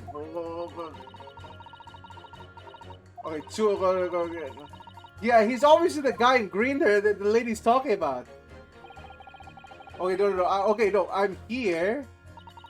And, oh, no, you have to go to this screen. Okay, there we go. Green. Hits. Against this. There we go. And then... Hits. Yes, there we go. That was it. The two statements clearly show a flaw in the juror's reasoning. A flaw? What are you talking about, counsel? Well, the juror number 2, number 6. Whatever could you mean, sir? I think perhaps the old man didn't hear you. Unbelievable. It's not like I was louder. It's not like I was loud or anything. There's at least one fact of which we can be sure there.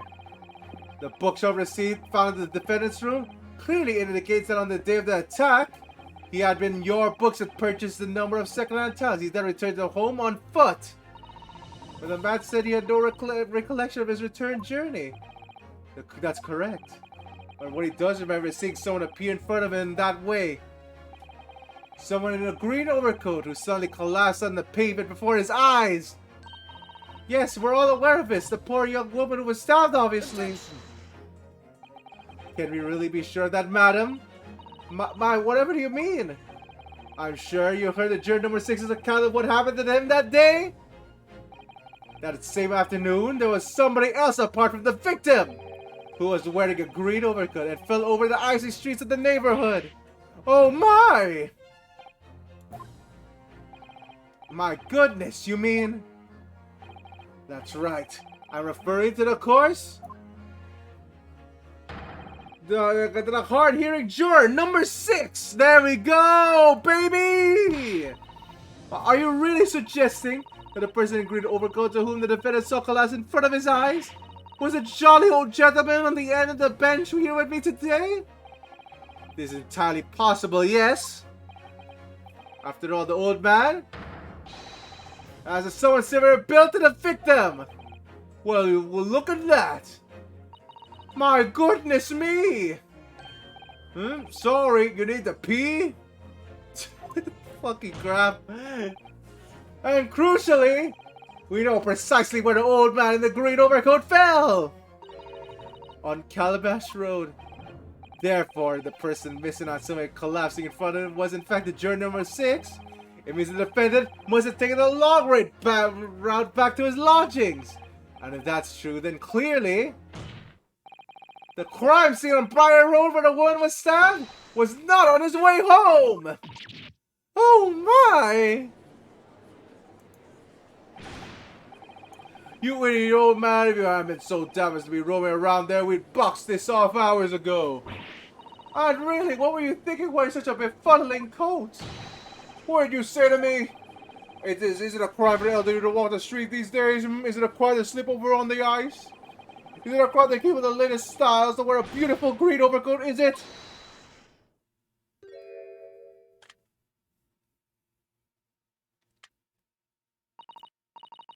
My lord, I do hope I won't cause any inconvenience, but you'd like to change your leading, I presume?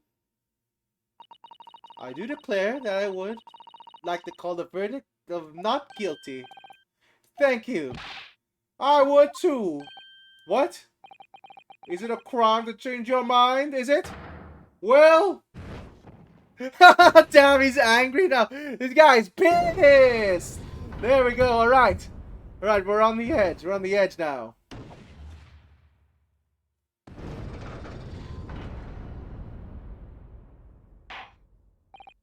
Well, that examination has concluded with a rather large shift in opinion. The ayes 2, the noes 4. The noes have it, not guilty, they say, which means we have no longer a consensus among the members of the jury. The trial will continue. Objection! Fuck this thing! Alright.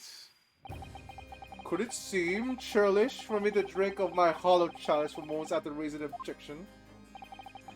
Or to crush it in disgust? Pray forgive the discourtesy! Lord Van Zykes? It seems I must retract my earlier remark. What do you mean? I mistakenly credited these jurors with intelligence by describing them as insightful. Yet we haven't witnessed them failing for a cheap trick performed by an Eastern entertainer. What do you mean it's hard evidence, you fucker? Huh? Whatever do you mean? I haven't tricked anyone. Everything I said is the truth.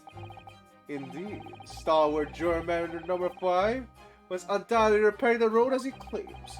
I believe you said it was a good 2 yards of the pavement you've excavated, sir. Yeah, no, this guy's very racist. God, that's why it took me a whole day. They paid me a measly trumpets for it. Now, my learned anybody's friend, tell me. Do you have any notion of the distance between 2 yards represents? Well, if I'm honest, I don't have any clue, no. 2 yards is a little less than 2 meters. Less than 2 meters? That's not much at all. In other words, a distance rarely vaulted by anyone of moderate figure. You fucking serious? No, now you're being the shitter here. What's he gonna fucking do? It's like, oh wow, this guy's doing construction. I jump over the gap. Fuck you. Fuck this guy. Fuck this guy so hard. That's no. Wouldn't you agree, myself? Van Zykes? You're really serious about this? Prove that he vaulted it, fucker. Me? Well, I can't say you're wrong, though. What? And did you perchance erect a sign to prevent pedestrians from passing the site of your work? Well, I wouldn't dream of it. What a waste of time. No coach is gonna hope passing anyway. Will we turn any gentlefolk back when they come? He's just jumping over us all. He's just jumping right over us all the time. The accused of no gentleman, as far as I. The thing is that if he really jumped over, people would fucking see it. I have little doubt, however, that he could spring over a 2-yard trench in the meandering around town. Ah, is that true? Is it? Fucking crap! This is so cheap. There can be no doubt on his way back to his lodgings. Mr. Natsume walked down Briar Road. Crushed in a single. God damn, this is so weak.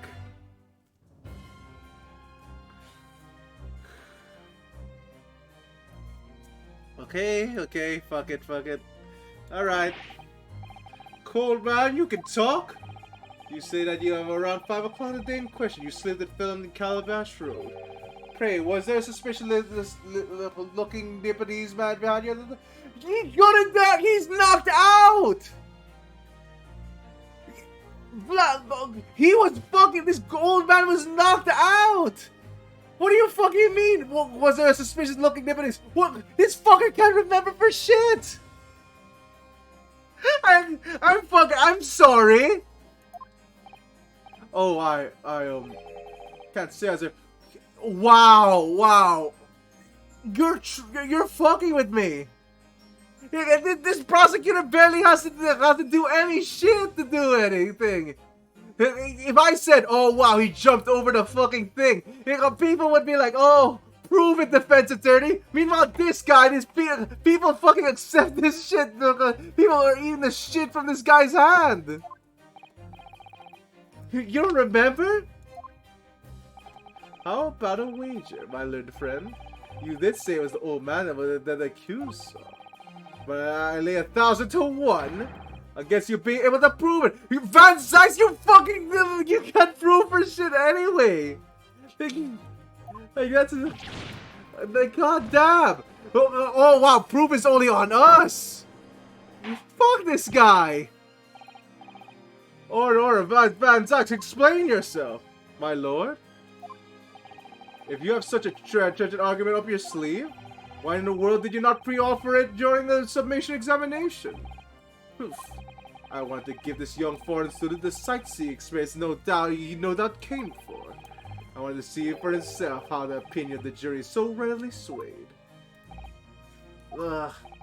But my hospitality has its limits, and you know what? Fuck this guy. He doesn't have to prove shit. Okay. So, my learned friend, today's sightseeing tour of London is now over. Oh, sure. Go get your next witness in here. My lord? The prosecution requests permission to call its next witness to the stand. Granted. Bailiff, bring forth the witnesses. It's the next witnesses? Mr. Naruhodo, don't you remember? We've been told several occasions that there were eyewitnesses to this incident. Yes, I remember. One of them being a Scotland Yard police, no less.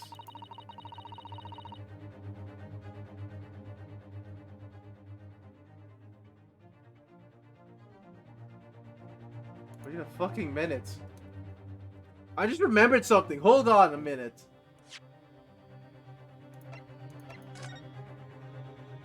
Three.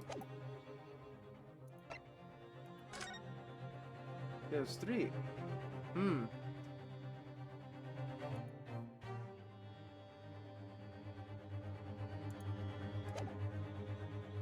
Let me see. Yeah, no, that is 3. Okay, so all the books were there. We have to explain how the books got there. Then again, we can't see the book names at all. Because I really think the books could have been thrown by the wife. And then the knife was included. But there's something we might be missing here. Wait, no. That's how the books got there. They were thrown. I'm afraid it's like to be the prosecution's next witness. Alright, no matter who Van Zyx is to bring the stand as witness, no matter what they say, I believe Sosuke-san. I know he's innocent. And I believe I keep believing to the very end until this battle is over. Okay. Witnesses, please state your names and occupations to the court.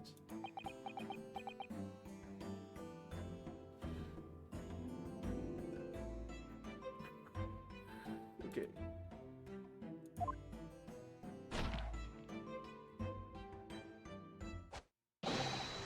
Constable Royal Beat, sir. Not in the report on the street, sir.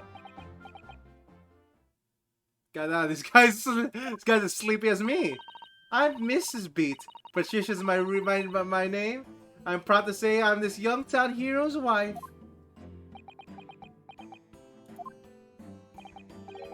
What's the story here? Well, in truth, we've not been married for long. We celebrated our first anniversary only the other day. So, he's sleeping. So, Patricia must have been the one to see. Not this guy.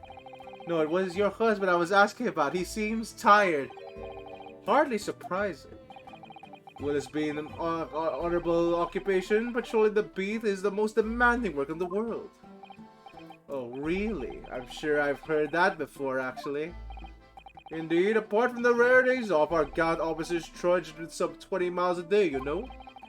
They patrol boarding houses and pubs, collect taxes, survey the streets, check the meters are reading true. And they're responsible for keeping the streets clean and the lighting and lighting and extinguishing the streetlights. There are a number of items on that list that don't sound like much like the policing duties at all.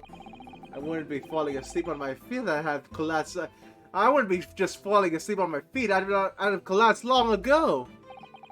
But it goes without saying, the policeman's primary duty is the apprehension of criminals. Even when he's off duty, a constable is expected to investigate and resolve any crimes on his beat. For the London Bobby is a man of honor. And the man of slumber? On the day in question, this man and his wife were walking down Briar Road in the opposite direction.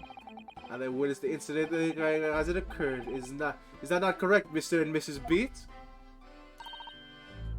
Ah, that's right, sir, isn't it, Rolly? Constable Royal Beat, sir. Nothing to report on the street, sir. What a great witness he's going to be. I don't think he's going to be a witness at all.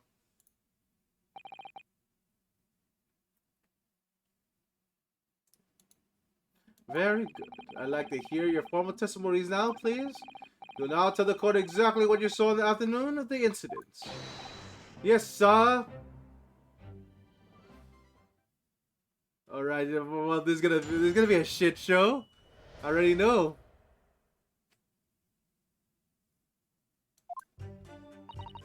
It was our wedding anniversary and Rolly was taking me out for a meal. There was no time to change after work.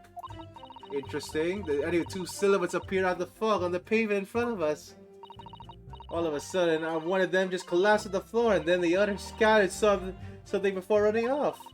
We ran straight over, of course, and we went to help the nearby police box. It was definitely that Japanese man, the duck. Rolly and I both saw him clear as day. So they're not saying anything about the victim. Well, there's clearly compelling testimony, I must say. They're not saying anything about the victim. They're only saying about the culprit. Which means the victim could be anyone still. Oh, dude, this policeman and his wife are claiming to have positively identified Mr. Natsume at the scene. Alright, that is it. If their testimony is true, the alternative course of events you established in the summation examination will be quashed. Yeah, but they're not talking about the victim, though. It is a death knell, in fact. Because the alternative was never viable in the first place. What an unfortunate chancing, and on your wedding anniversary, too. Oh, I know. I still managed to go out for the evening with my man. I thank the Lord for that. Gosh, the life of the London Bobby sounds very hard indeed. Indeed, however, this cross-examination will be over in minutes. You may as well have time to rest this. You may well have time to rest this afternoon. Fuck you, Van Zykes. I'll press as many questions. In fact, I'll just press all the questions just out of spite, just for that. What do you mean by that? My leader friend, the witnesses saw the face of the man fleeing the scene. They didn't see the victim, though! And they are testifying under oath it was without a doubt the accused, Mr. Soseki Natsume. And then one of those witnesses is a policeman, no less. So you appreciate the gravity of the situation, I'm sure. Except that man's so tired his wife has to do all the talking. Enough preamble. Counsel the defense, commence the cross-examination, please. Yes, my lord. Alright, here we go. Here we go. Alright, sure.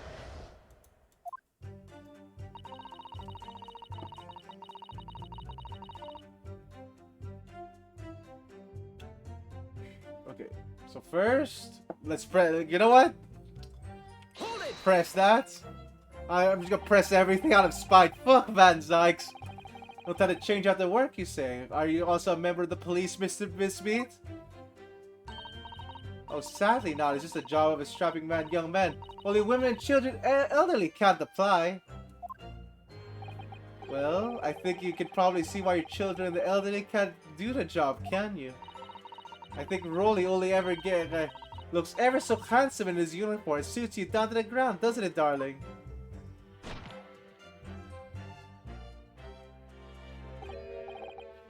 Well, I just finished my beat. Parra and I were heading back to the station. It was actually planning to getting changed there. Is he talking in his sleep? This is creepy. Oh no, Rolly and I much prefer to you in uniform. Oh no, Rolly, I much prefer you in uniform. Sometimes I don't recognize you when I see you in plain clothes. Oh dear, that doesn't seem healthy. Kinda adhere to the point. You're going for a meal after you're finished the beat for the day, correct? That's right, sir. Yes, although I was fit to drop to be honest after spending the whole day on my feet. But policing is my life, sir. As long as I'm proud owner of this, I'll serve my city and my queen to the end. What's that now? My warrant card, sir, proved that I'm a London copper. It was my noble founding principles. The force written on it as to all us policemen of our sworn duty to patrol the streets of London town and hold the peace of the common man. Sir, for such a noble cause, I cover 20 miles every day without fail and without grumble. For I know that plodding on my boots is all others need to hear to feel safe and secure. So, fighting crime doesn't appear to come into it then. But sir, just on that particular day I was looking forward to celebrating my wedding anniversary. Miss Beat put up a lot of being married to a Bobby like me. I wanted to show my dear wife how much I care. Alright. Oh, Pat. Alright, there we go. Okay. Oh, what a charming couple. Their young love is such a joy to behold. If a little over the top, perhaps. And then, kindly describe what happened next. Oh my god, okay. Two silhouettes appear in the fog of the pavement in front of us. Okay, wait a minute. Yeah, but might as well press it. Why not? Hold it! Two silhouettes. That's right. They were coming toward us, walking up Briar Road in the opposite direction. And I don't think he's there already. Alright, nope, he's not all there. That was right, a plump figure followed by a scrawny, thin-looking man. Okay, so it could have been anyone. Also, wait a fucking second.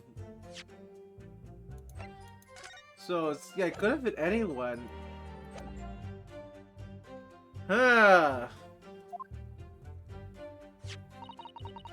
It doesn't sound exactly like the victim as the picture in this print that Mr. Natsume. Yes, unfortunately it does. And you're certain at that time there was nobody else nearby? Oh yes, quite certain. It was dark, but there's street lights on the Briar Road, you see. There was nobody else around at all. Isn't that right, my son? But you were seeing silhouettes!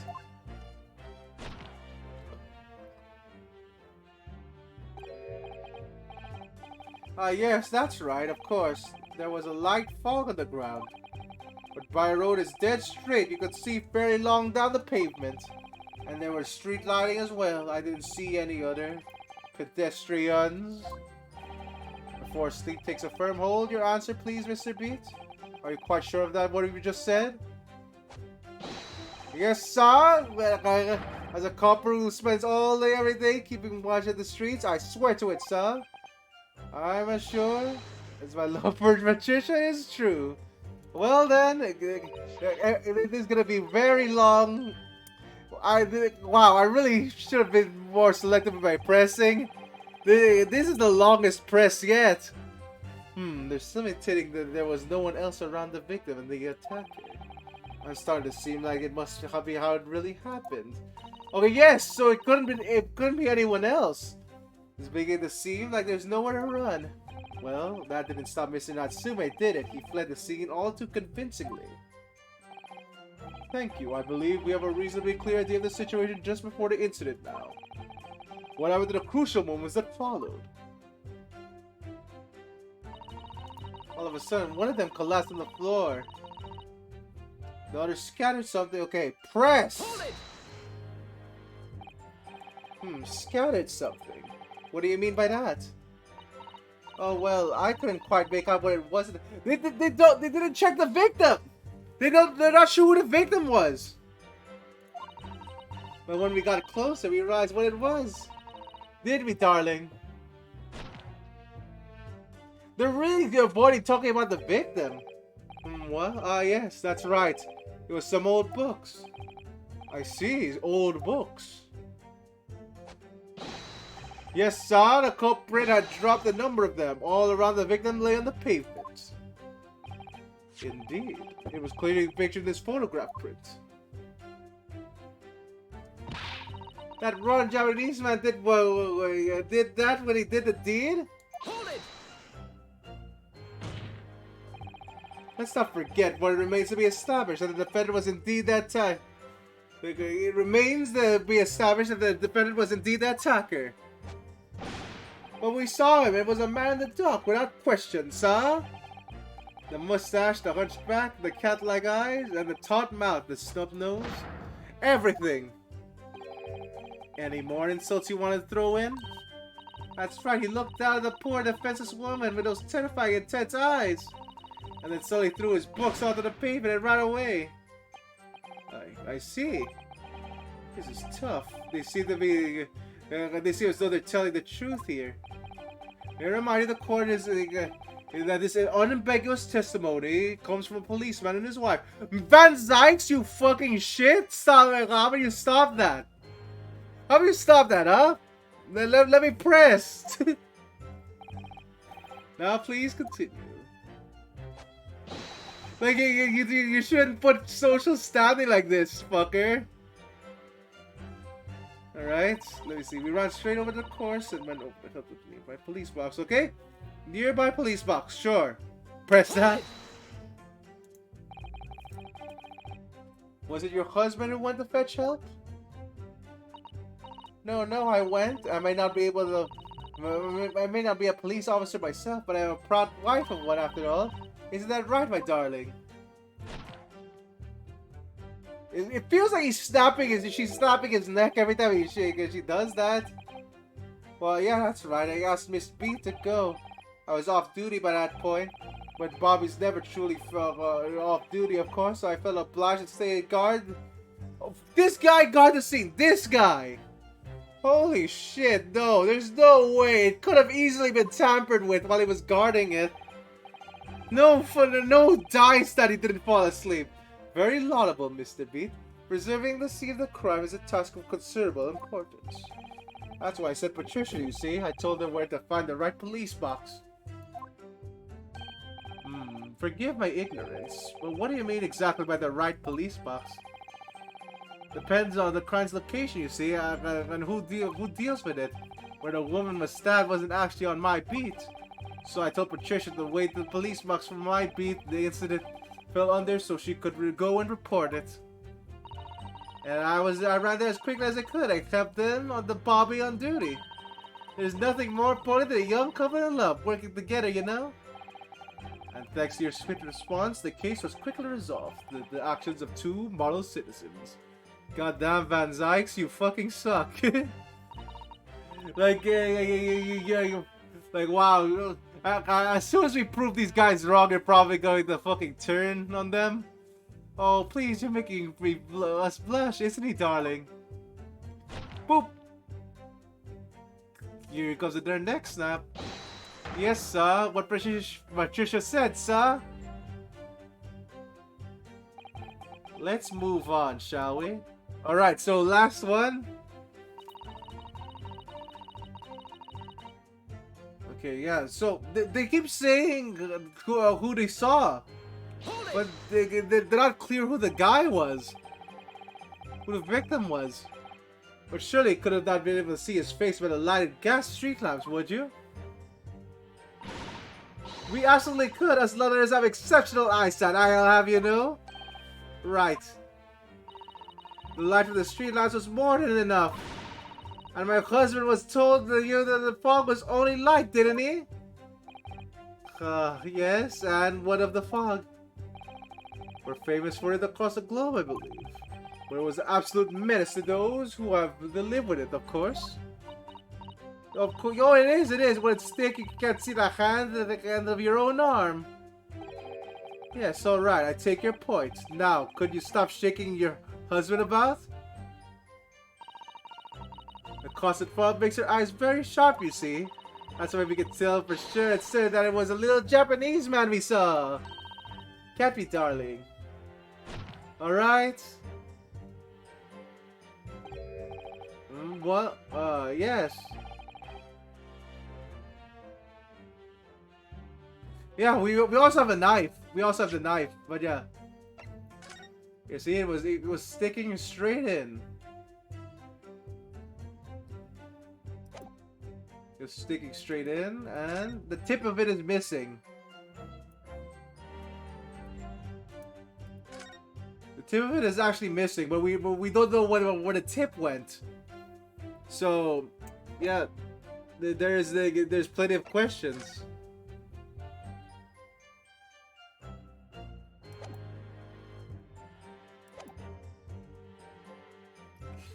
Why, yes, it was accused and no mistake. The mustache, the hunchback, the cat-like eyes, the tall mouth, the snub nose. Unmistakable, sir. As far as the cold testimony is concerned, there can't be any question. It was so sexy that I was running away from the scene of the crime. Yeah, it's a shame we can't see the guy's room again. So that is it. That's it, is it? That's the entire testimony? What do you think, Mr. Naruhodo?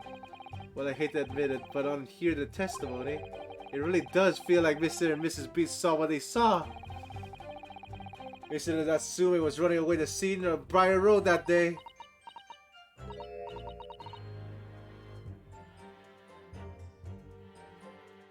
Yes, I feel the same. So if that's true, where does that leave us?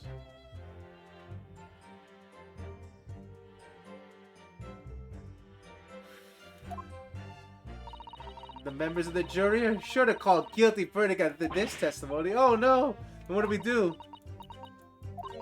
If Kazuma-sama were here? What are you trying to say? I think he would try to find a contradiction somewhere within the testimony. Okay, well... What do you mean somewhere else?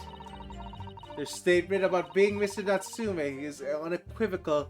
Calling that into question won't help. But if you could identify some other parts of their testimony which appear to contradict the facts, you might be able to discredit them to make jury doubt that the person's memory of the day is accurate. Alright.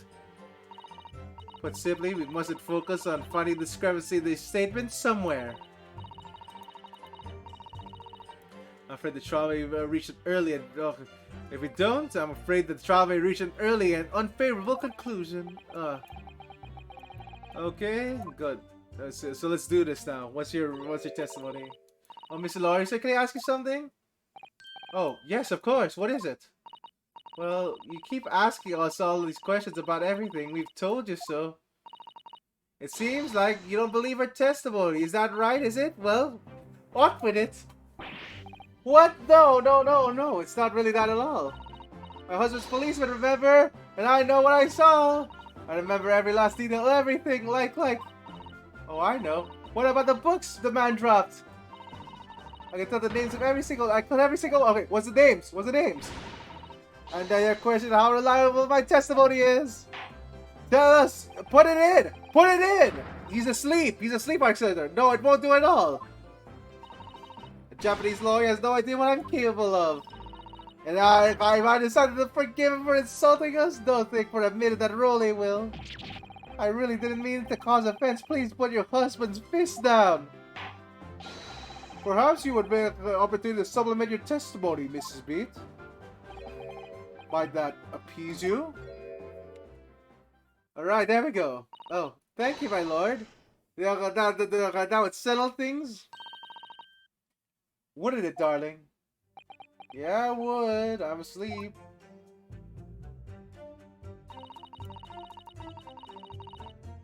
Oh my fucking god! You're dead to rights, lady! You're dead to rights. 4 books? 4 books? You're kidding me. 4 books? 3! There's 3 in there. You only bought 3! Oh my god. Oh my god, he only bought 3! Wait a minute. Yeah, there's only 3 in the scene, too.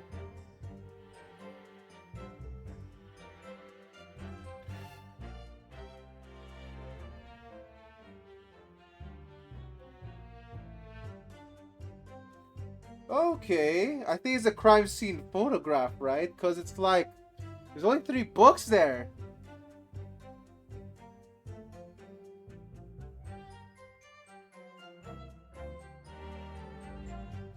Okay, well then. Presents, right? So, you're saying that there were 4 books? That's right, I remember all of them. The picture of Moon Monsieur somebody, what's it yearnings, a meal for someone, and thin gummy something. I'm sorry, Miss Speed. But there's a fundamental flaw in that statement of yours. Oh no, well, what flaw? Simply that, at the scene of the crime, there are only 3 books, not 4! What? Have a good look at this photographic print of the scene of the crime. As you can clearly see, there are only 3 books. But no, that can't be. I saw them. I know what this is. Yes, you can't fool me. Sorry. It's a big lump of a dead body. That lady's so large, her corpse is blocking the view of the fourth book, that's all. Let's all try to remember that the poor woman isn't dead, even if you're insulting her size. No, I'm sorry, Miss Meat. But Mr. Natsume could not possibly have dropped the fourth book you describe. Why not? Fascinating. And from your short tone, something you can readily substantiate with evidence, I presume? How about no, Van Sykes?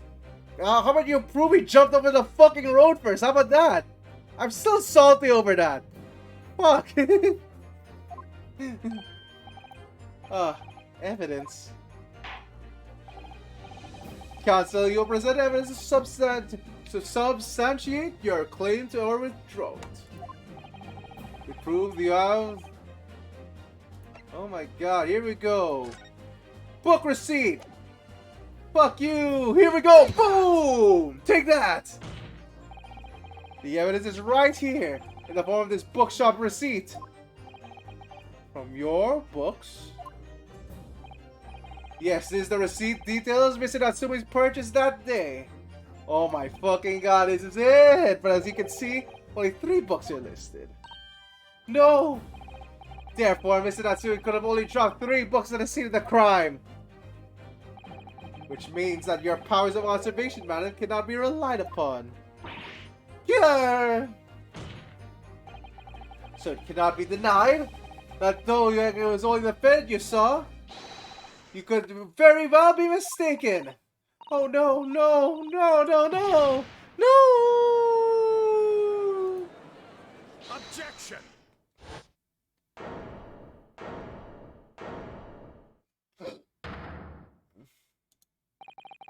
It's plainly evident that it's your powers of deduction that cannot be relied upon, my dear Japanese friend. Okay, wow. What the fuck are you gonna pull now? What? What cannot be denied is that these 2 witnesses saw the accused running from the scene. And the fact you know very well you have no hope of disproving. I mean, can you fucking... Okay, you know what? Fuck it. You might have evidence. You never know. So you've stripped the avert attention from that did of some inconsequential discrepancies. Would that be fair?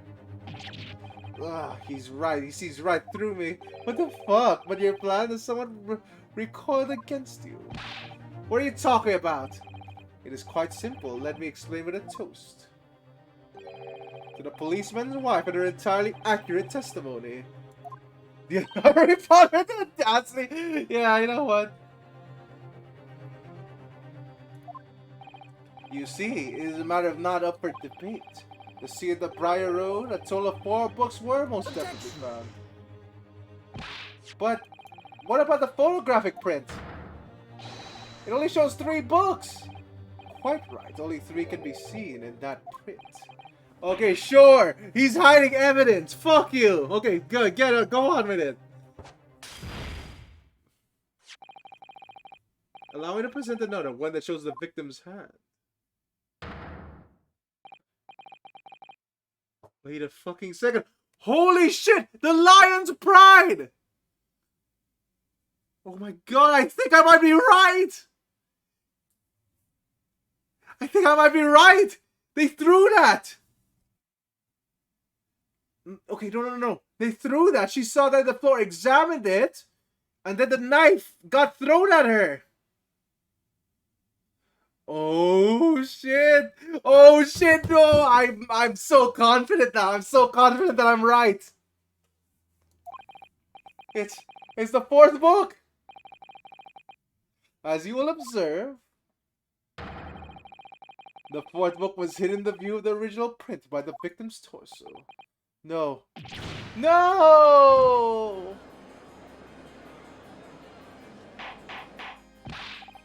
Order. Wait a minute. Wait a fucking minute. But there's 4 books, right?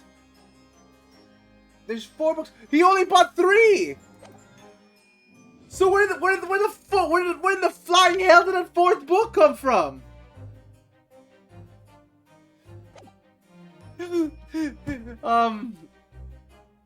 All right, but they said they all belong to the three. You see, look at that. Look. Yes. All right. I guess they're just assuming that she owns the fourth book. Then again.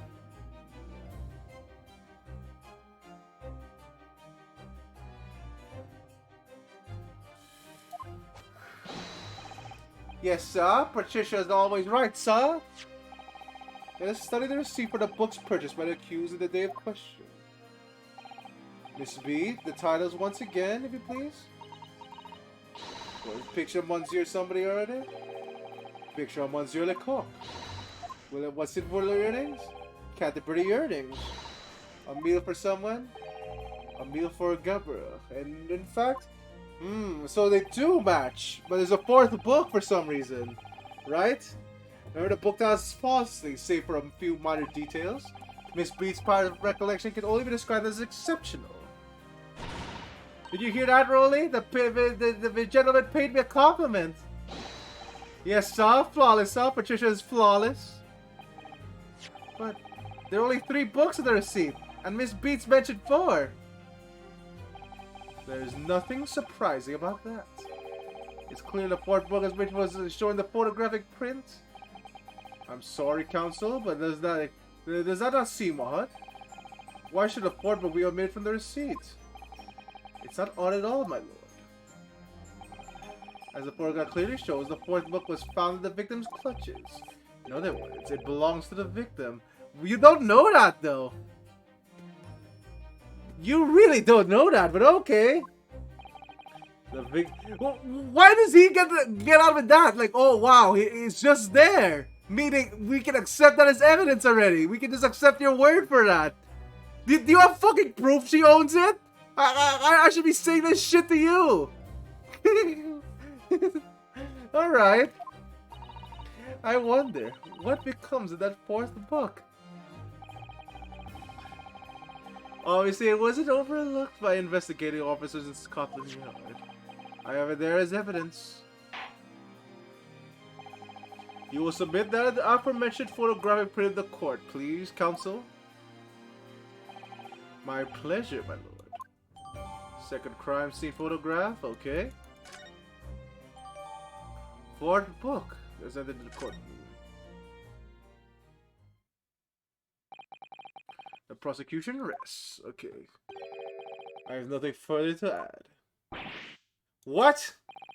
You seem surprised, my learned friend. But your resistance until now has been in vain. Entertaining, yes, but futile. I can't wait to fucking finish this case. Spurious longer out of the accused lodgings that you tried to establish in your submission. You didn't even fucking prove shit! Okay, you know what? I can stop getting angry about that. Oh my god. He's really true. He's really fucking... Okay, no. You know what? You know what? Fine. I'll let you have that shit. The attempt to discredit the witness's powers of recollection of your cause. We didn't have any evidence! You fucking hit that shit! Futile. I walked right to this, didn't I? You see, everything we've said is true. Isn't that right, my darling?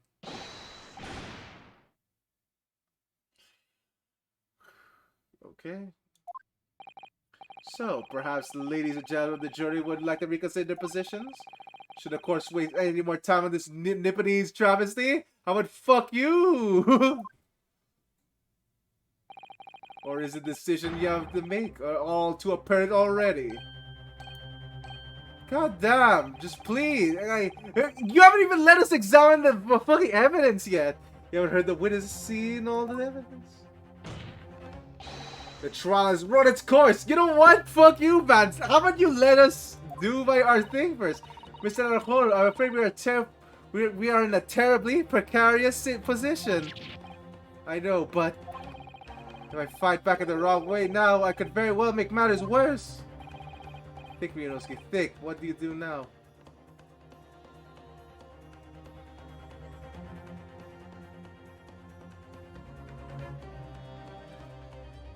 Okay, so first of all, before we do anything, let me see. Court record. Let's examine the thing first. That is definitely there. Oh wow, wait a minute. Okay, that's that. And then there's the Lion's Pride.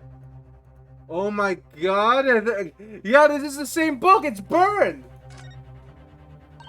Oh, look at this. The book has been badly burnt. You're right. You've never been able to read this save it, especially not in the latter pages. Wait a minute. She couldn't have owned it. It's burnt. No one would own the shit in something like this. Judging from the scorched edges of the paper, I think the damage must have occurred very recently. A book recently damaged by fire. Why does that raise a red flag with me? Because you've already seen that!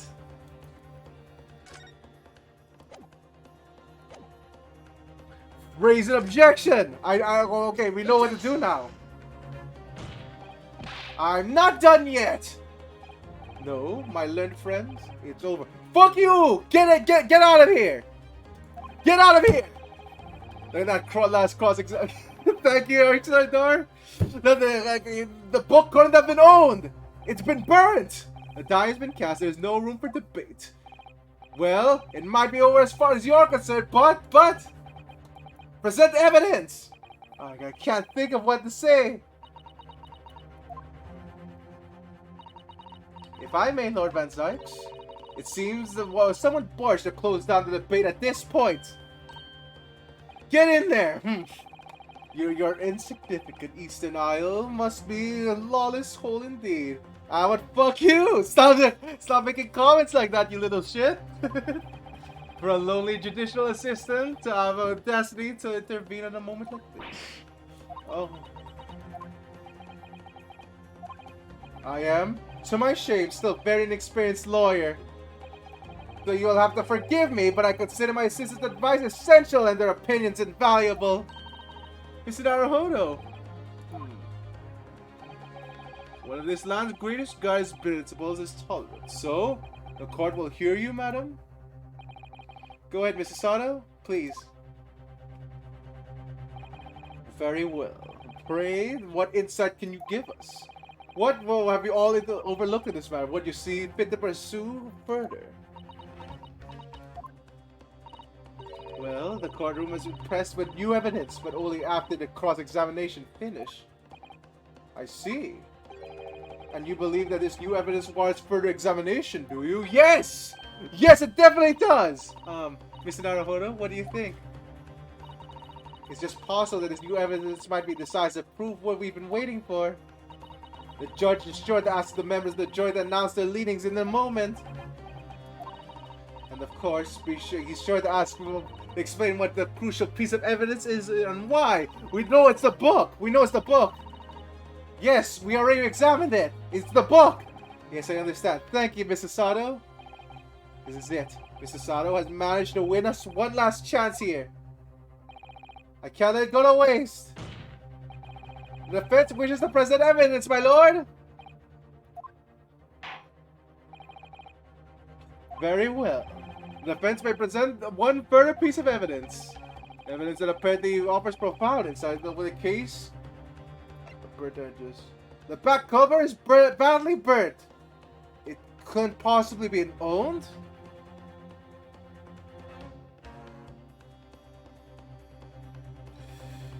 Okay, no. Okay, no. We have to be brave. We have to be brave. Present! Get in there! Take that! The evidence in question is what we can see from this newly presented photograph print of the crime. The fourth book found in the victim's hand. Objection! We have already discussed the fourth book at length. You didn't fucking talk about the burn behind the back, did you, fucker? Get in there. Alright, being the victim's grasp at the time of the incident, no significance has been attached to it. Pursuing the matter further would be a flagrant waste of the court's time, as you well know. Ah. Yes, I'm afraid, counsel, I must concur with the prosecution on this matter. When I afford you this opportunity, you led the court to believe that the evidence in question contained a key, I heard though, undiscovered clue. So I must insist that you elaborate, counsel. You'll identify this clue at once. Is he scared that we're gonna do the... Did I make myself clear? Oh, yes, my lord. Did he really try to hide this fucking burn? You suck so much. I believe the prosecutors tried to avoid a thorough examination of the evidence. Well, shit. Which means you may very well be on the right track. Yes, I think you might be right. So, counsel, precisely where is the vital clue to this case, which this fourth book conceals? Right. Boom! Got it! I would ask the court to observe the back of the book in question. The back? Yeah, no, Archelator, he's been fucked. Yeah, no, like, he's just trying to win this by all means. The back, what do you... Good gracious! It's burnt to a crisp! So we have to ask ourselves, why was the victim clutching what is clearly an unreadable book? It's undeniably an extremely unnatural thing for her to have been doing!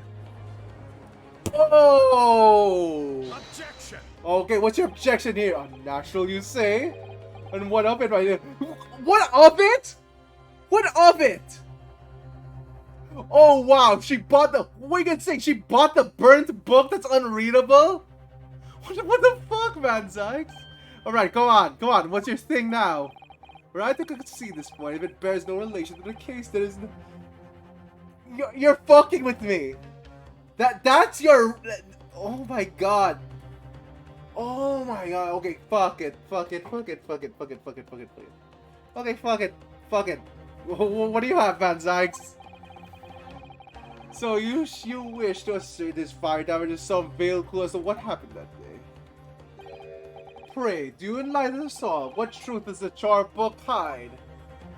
The real owner! A charred book? There's just one possibility here, which I can't quite bring myself to rule out.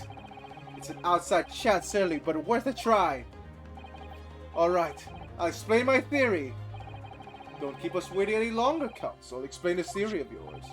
What are you suggesting that you can ascertain from the fire damage for this story Tillman suffered? Its owner! Freaking knew that shit! You didn't even need to give me that multiple choice! My lord, the burn of the book of this reveals the startling truth about the book's owner. I beg your pardon? But you already know who the book belongs to. Not that lady. The victim was gripping it in her hand. She fell to the floor after it was obviously hers. The question how this book came to be in the victim's hand has yet to be answered. However, as to the questions of who the book really belongs to, where it originated, the defense has very credible answers. Good gracious, how could that possibly? Very well, I'll play along with this futile attempt to delay your inevitable demise. But do remember, the members of the jury may as well burn you if your little gamble goes awry. Right, get it, burn? Like the back of the book? Get Naruhodo? You have the humor? You have the humor, my Nipponese friend, to ascertain my joke? my pun? Fucking crap. Counsel, the defense response here is very likely to influence the final outcome of the trial. So tell the court, who do you claim the owner of this book is of the burnt book? Well, it's this guy, it's John. Take that! The answer is that book belongs to the couple who owns the house of the defendant, where the defendant has his lodgings. A certain Mr. and Mrs. Garridan! The landlords? And whether this is some extraordinary coincidence or some kind of fate at work, I don't know. Of all the people in London, one of these six chosen the jury during this courtroom today is none other than Miss Garridan herself! No, oh my goodness, me? I think you must be mistaken, sir. I'm not Mr. Garridan's wife, I'm his maid. Think you would be, things would be so much easier if we just dropped the pretense. Alright then, how about a simple question for you? Have you ever seen this book in Mr. Gardev's house? I would never presume to know all of the books he keeps, sir. Objection! This is outlandish behavior. This woman is the cursed accused landlady, you say. And then you implicate this hard-working member of the public. You smirch her without a shred of evidence? How about you shut up? You haven't been presenting evidence! God damn you, Van Zykes. I'm going to fucking smite thee. I can't wait till this case is over, because god damn. Oh, shit. This guy really needs some humble pie. Get in there. Objection! It is not a mere conjecture. The defense happens to know that on the day in question, and almost exactly the same time as the victim was standing on the pavement below, another incident was taking place in the room on the top floor of Mr. and Mrs. Gardev's house. Good lord! What sort of incident, counsel? A book burning! Fire, my lord! Afraid to say it happened in the blink of an eye. Oh my god, wait a minute! Is that where the tip's missing? Oh, the fucking phone! The tip of the jackknife, it's missing. The tip is missing! Because it hit the pipe! That's why the pipe's broken! The tip hit the pipe! Before it went out the window! Oh my god, if I'm right on that, I'm gonna be so... But like... That has to be it! Oh my god, I was just reminded of that detail because of the bandaged pipe. Alright. Did it take long for the fire to spread? Of course, the bally furniture started going up as well. Worst of it is I lost my favorite book called The Lion's Pride. Alright. I'm seeing this. I'm seeing this. I'm seeing The Lion's Pride. By Jove, it's the very same title of the subject of this debate. Oh dear me. Objection! This is risible. All you've been told, of course, is that a book by the same name was involved. Oh, fuck! Okay, no. Fuck off. Oh, wow. All you've been proven is that this list has all the books of the same name. How do you explain that, fucker? Oh, that's right. Oh, it could be easily disproven. All those books could have been owned by the woman herself, right? Fuck off, Van Zykes. Book of the same name? You fucking serious? Could you stop doing this? Like shit. Oh my god, I'm losing my mind. I'm losing my fucking mind, Van Zykes. This fucking. An entirely unreleased of the friend that magically removed it to the seat of the... Oh my god, no. You fuck. Perhaps it would make more sense if I told you that the case of the fire was marital discord. Without going into details, it appears that Miss Gardev was considerably enraged. Apparently, she continued to attack Mr.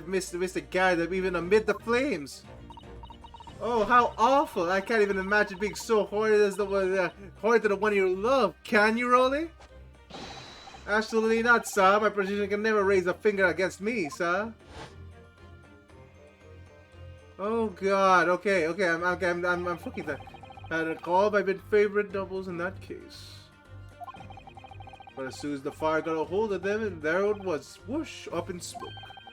And the wife started hurling things at me. So did she also hurl the book? There was I back against the window under heavy enemy fire. All right, there, incendiary books incoming, 10 to the dozen. The man had his back up against this window, and he was burning books thrown at him. Goodness gracious, are you suggesting that the book that was thrown through the window and landed coincidentally at the scene of the crime? Objection! Oh my god. No, a thorough investigation surrounding it was conducted by the evening of the incident. And there is no report of Garadev's window pane being broken. Yes, it was open because there was a fire. Are you listening? What do you expect to do? Have them suffocate from the smoke?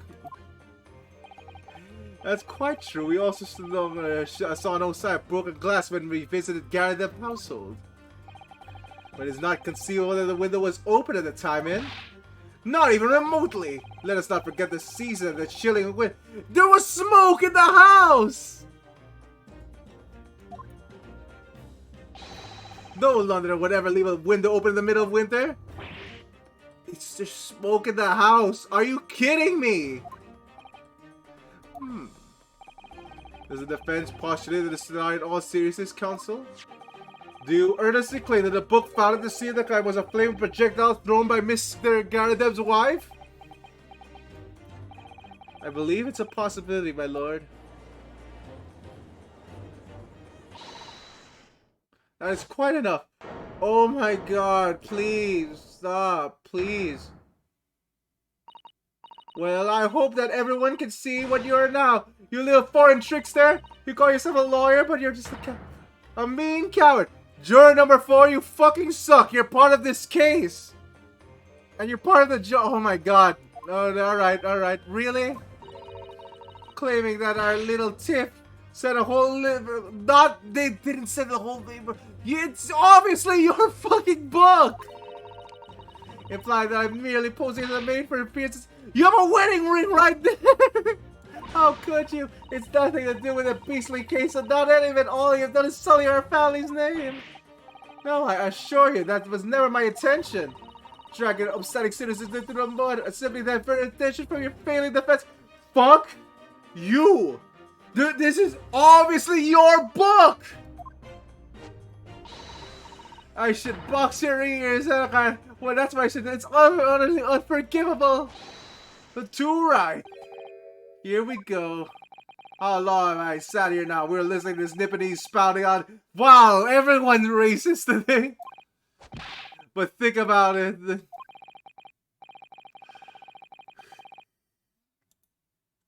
Oh my god, though. Okay, fine. Oh god, I'm so done with Von Zyke's fucking bullshit. Alright. We're gonna do it.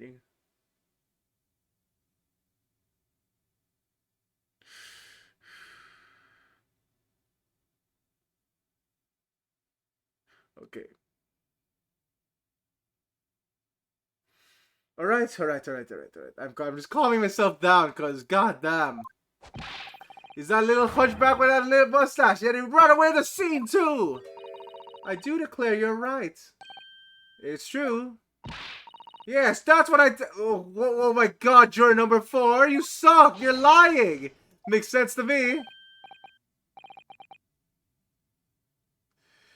Alright. Oh my god. Okay, fine. Well, it would appear that the ladies and gentlemen of the jury are once again in full agreement. What is your position, Lord Van Zykes? I'm just gonna put this fucker in this plane. Okay, fine. In truth, my lord, I feel these have been unnecessarily protracted proceedings. But then, one must always exercise patience in order to... Fucking god. Oh, I'm still mad that all he has to do is be like, oh wow, we have a book of the same name in the crime scene. It's like, they own the book. Like, they own the fucking book. It's right there. Like what? Did the lady fucking burn it after? Did the lady burn it after she bought it from the bookstore or something? It turns out to be the exact same book as the other incident. Oh my god, we would be fucking laughed at if he did a testimony like that. No, wait. The mystery of the 4th book still hasn't been. Screw off. Yeah, if books are your predilection, my learned friend, study them in your own time. God damn, I can't wait to fucking kick this guy's ass. Shit. Oh my god. What, no forgive the discourtesy this time? I have in that case, ladies and gentlemen of the jury. You will now state your individual reasons regarding the defendant's capability of the culpability to the court to hear. Guilty! Oh my god, not again. Guilty. Guilty. Alright. Guilty. Alright, we got to do this shit again. Can we actually do this twice?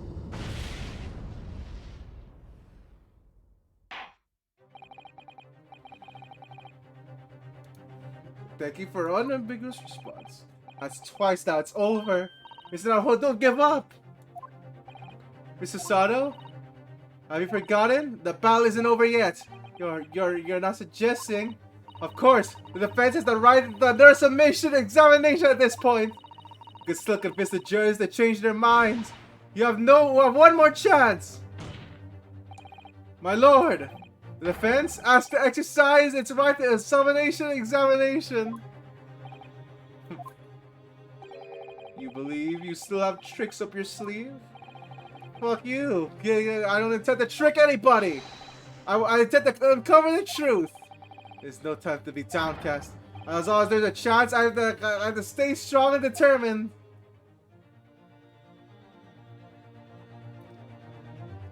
Oh my god! Holy shit, how many parts does this case have? Alright, you know what? No. We're finishing this today. I'm too heated up. We're finishing this case today. We're finishing this fucking case today. What, it's only been 7 hours. Screw off. What is it? 4 in the morning? No, like, nope. We're doing this. I have considered. It's not gonna take 24 hours, Auxiliador. Oh my god. Okay, fine. Go for it. Go for broke. And determine that the court must be upheld the defense's judicial right in this procedure. Oh my god, okay. God damn, let's do this. I presume the jury is ready, Mr. Foreman? We are, my lord. Very good. In that case, I must ask each of you to state clearly and concisely for the court the grounds of which the defendant we find the defendant guilty of the crime. Alright, let's do this. Judicial findings. Let's do this. The accused left behind evidence at the scene, didn't he? Those 3 books of his. Yeah, so did John. What's your fucking point? If there was a novel alternative, the explanation of how the victim was stabbed, I might reconsider. Even the woman was throwing books. It can't be related to the crime if the window was closed, can it? But it's so clearly their book. You still have to explain how it got there. Dear me, it was only a little book, hardly life-threatening even with a direct hit. How about you're fucking lying about that? You're part of the jury! You're supposed to be impartial! Look, I just want to get this over with. If I don't bring home to pay tonight, I'd be in a tiny bit of trouble. Come to think of it, we have a fire at home a while ago. It gave... Wait a minute. That's key. That's the key. The fire at home. We're gonna press that. There's considerably more tangible arguments from all the members of the jury this time around, it seems. With one notable exception, of course. Mr. Learn's storied friend was unable to find the fault in the previous wizard's testimony. So the courtroom must accept the fate that it was indeed accused seen fleeing from the scene. Moreover... Yeah, he's been really instrumental in this case. I love this. Okay, there we go. Okay, go. Old man. Oh, that's the key. That's the key I'm seeing. It would seem that's the conclusion set in stone. Fail to see how it can be argued or any other way. That means I'm afraid that during this summation examination, it's essential that you establish some tangible explanation for the facts. Isn't it obvious? who stabbed the woman and how. Those two details are all you need to provide. How about you shut up, Van Zykes? Simply give us a name and a method which the attack was conducted. And there I was thinking it might be hard. And Mr. Naruhodo, you can do it, otherwise you're... Wait a minute, so we need to do this.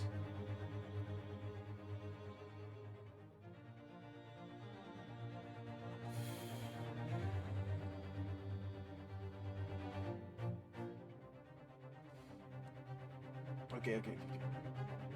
Let's do this now. Okay. No pressure then. So we need to do a weapon, but first, I know exactly where we're going for it first. I resume you are prepared, counsel. Oh yes, my lord. Alright, Ryunosuke, focus your mind now. Alright, let's do this. It's going to be juror number 4, the maid, or should I say Miss Garadev. But she's lying about her status though, so like she's lying about her status in court. We have a book that disappeared in Mr. Garadev's house at the evening of the incidents, and the 4th book found in the victim's hand. There must be a way for the link the two. Yes, that's what we have to find. We're using every technique I've learned in my short career so far, whatever it takes. All right.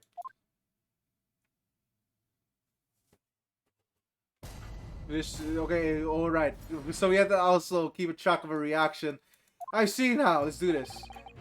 Cues. Okay, so I want to do this first. Come to think of it, I had a part. Oh, while I was going to give me the season. Alright, there we go. Press! Does that have anything to do with your decision about the defendant's culpability in this case? Sorry, what's that? You'll have to speak up, lad. Could you tell us more about the fire? It was last winter my grandchildren baked me a lovely cake on the birthday. It had 50 to 75 candles at the top, it did. What a sight to behold it was. You can put candles on a cake? Was it some kind of devil worship? Wait, what? Wait, the other places don't do that? Excuse me? I'm confused here. Does Japan not put candles on their cake? Oh my god, I might have to search that up later, but like, what? Yeah, no, it's the most normal thing. But like, I guess in Japan, they don't do it. I guess, okay. Well, it wasn't some kind of devil worship. Of course, I was an angel cake to celebrate my birthday, obviously. It seems that a common custom here in Great Britain, Mr. Naruhodo. Anyway, I mustered all the I puffed to blow them out. Only I must have blown the wrong somehow. Those flames didn't go out, but the candles went flying all over the room. The furniture caught, everything went up. The whole place was filled with smoke. Definitely sounds like devil worship to me. God damn, Ryunosuke. And by the sneezes, I presume you mean a cold. How did you catch a cold from a fire? What a fiasco was. The godchildren blessed them, threw water over me as they tried to put out the flames. And then because the whole room was filled up with smoke, of course, they had to open all the windows to clear it. Oh, wow. Gee, I wonder why would someone open the windows in winter? The windows. The biting window air rushed in like the devil danced in the grave, it did. It caught a terrifying cold from it, but it put me in the hospital for a while. I won't forget that birthday in a hurry. I knew it was a devil worship all along. Fucking crap, Ryunosuke. But something about this old man's story is playing on my mind for some reason. We need to demonstrate who, apart from Mr. Natsume, could have attacked the young woman in the street. As well as how the jurors' statements are full of personal prejudice. A lot of them seem convinced they're right, even in the face of logical arguments to the contrary. I think you're going to need to pit them. Okay, now we're good.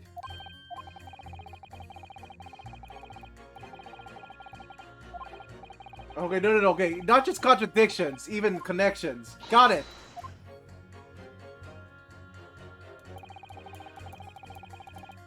Okay, so definitely I saw something. Nope, the window wasn't closed, cause I'll pitch you against this guy. We have to open the windows to get the smoke out. Because that's simple. That's fucking simple. Oh my god. I can't believe someone has to explain this shit. Yeah, put it in there. Two jurisdictions clearly contradict one another. They do? How exactly, Council? Don't point at me again. I told you it wasn't me. What's that you say? Speak up, lad. Speak up. Juror number 3. Do you see? Oh, me? See what, sir? Did you see the juror number 6's account of his birthday celebrations last year? It seems, despite being a Londoner, he won't open the window in the middle of winter. I can't believe you have to have this shit explained. You have to not suffocate with the smoke. Alright, sure. I mean, obviously, if the room was filled with smoke from the fire, then you'd be mad not to open the... Oh! Exactly. On the day in question, at the time of the incident, there was a fire in the Garadeb household. Me and Mr. Garadeb had the following to say about it.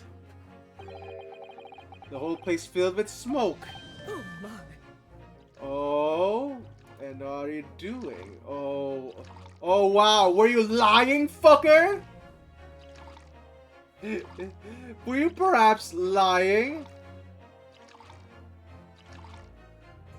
Alright, pursue! Excuse me, juror number 4, do you have something to say about that? Oh, do you open the window? I'm sorry for slamming my desk too. Oh my god. Wow, that was a hard slap. God damn.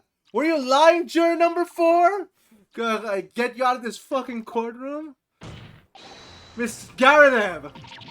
Oh dearie me! What is the meaning of this? How dare you imply that I'm hiding who I really am? I'm pertinent that you confirm something for the court. So please, it's time to drop the pretense now. But what is it? When the fire started in your house that day, did you or your husband open the window? What? I beg your pardon? What are you insinuating? The room would have filled with thick with smoke after the carpet in the bookcase caught fire the way they did. In a situation like that, it's inconceivable that you wouldn't have opened the window. Admit it? And what if we did? Oh, alright then. Yes, you're right. My husband was frantically trying to open the window, which can't have been easy since I continued to give him an unjustly deserved book battering. Oh my god. You were about to hide this fucking fact and let an innocent man die. Oh, well then, lady. Okay. Even though your house was on fire? Oh, you never stop throwing until anger subsides. It would be terribly bad for the nerves to do otherwise. Of course, I should have realized. That's a significant step forward, Mr. Naruhodo. You managed to establish the window was open. We simply... must have added Mr. Garadeb's formal statement. Wait, what?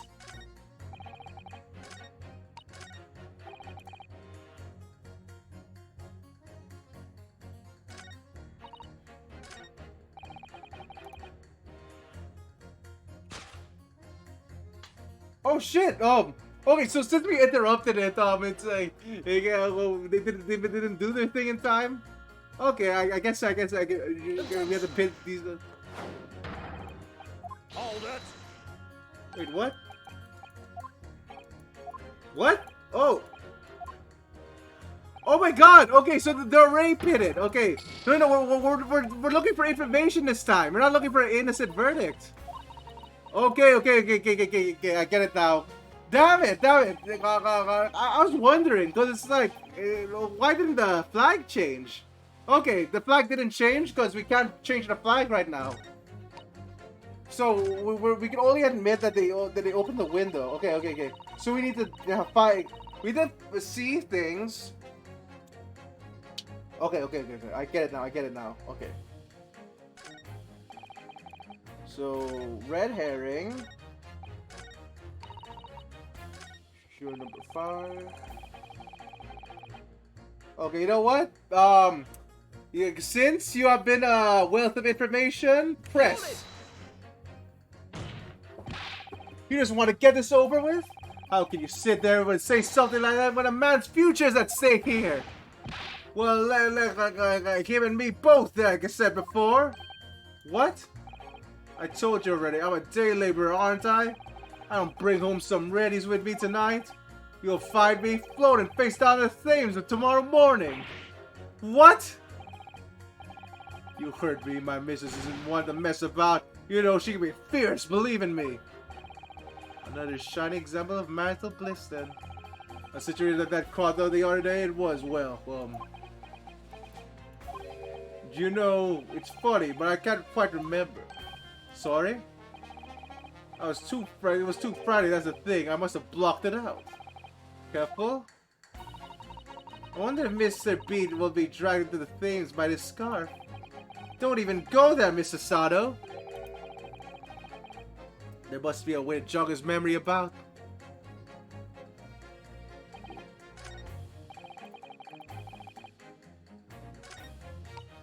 Okay, wait a minute.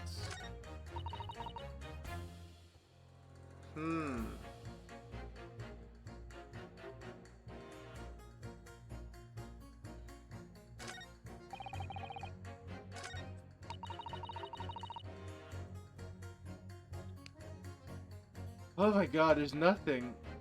Okay, do I need to press again? Wait a minute, wait. So, do I want to press? Okay, no. What we're after is Jordan number 4. Right? And there's something here. He can't remember something.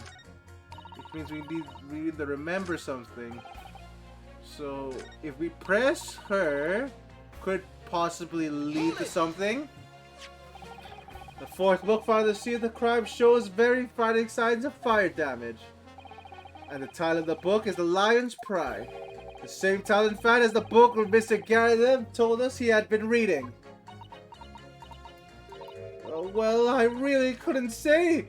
Fucking crap, stop lying! On the day in question, did you or did you not throw at your husband the copy of the Lion's Pride he had been reading? I did. It was the first thing I could lay my hands on, so I hurled it straight at him. And now I got to mention, yes. He was rather enjoying reading it, you're right. Why did you not reveal this information to the court from the outset? Because I couldn't, you silly little man, I didn't remember. At times like that, you pick up and throw whatever you can lay your hands on, as well as you know. I really don't. I barely noticed I was throwing a book, much less the title. Oh, there we go! Wow, we're in the right track! Excuse me. We have to have him remember about his wife! There! Was it number 5? You know something? I remember what it was. The memory I blocked out. Ah. So I was listening to I was listening to what this Grammy was saying. Brought it all flooding back. Who are you calling a granny, you cheeky devil? I'm Miss Garrett Devil Ornament. I'll have you know. Wait, she just admits she's Miss Garrett them. The man doesn't even flinch. Please tell me that's not because he's used to being hit all the time. It was about 2 weeks ago now. I just had to go back home from work like. I put my hand in the pocket from wages I just secured that day, and I nearly died. There was a hole. Every last penny had dropped out. Oh dear, what a disaster. You haven't heard the half of it, boy. The wife had cutting some chicken at the time. I couldn't hardly get the words out, but I hold her straight. I've lost a day's wages, love. Next thing I knew, the blade was whistling past my ear. It was stuck into the wall next to me, it did. Oh my fucking god, it's gonna be the fucking knife throw. Oh god, I'm getting more and more confident as we're finding this out. I can smell it then, you know, the god-awful stench of the themes. I was sure gonna end up in the mud, face down the muddy banks, and that I can tell you. Now, that's a real disaster, isn't it? I'll never use the word lightly again. Anyway, the point I'm trying to make is this. The woman lose their rag, they'll throw anything, you knives, hatchets, hammers, you name it. Mr. Naruto, you mustn't think of all women are so short-tempered and unrefined. No, I wasn't thinking that. Throwing household objects people as well. It's so uncivilized. At least attack with honor, using a bow or the like. What attack? Who are you going to attack? Never mind. Anyway, this man's words could be rather significant, I think. Alright, we'll come back to the bow and arrow thing later if I dare. Okay. Okay, so it's gonna be number 2, I think. Because I think... Alternative explanation! Yes! Yes! There we go! Throw the knife! Hit! There we go! It could have been thrown! Good grief, you mean they don't contradict each other? Explain, Kazu, at once! For juror number 2, do you think perhaps that this could have been one such novel alternative? Oh my, whatever do you mean?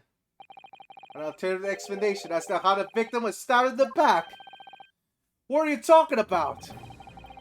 Oh my god. We've demonstrated that the lion's pride was not found in the crime. See the crime. Originated in Mr. Garada's room to the top floor of his house. Therefore, it's equally possible that some other object besides the book could have been found its way to Mr. Garada's house onto the street below. What's that now?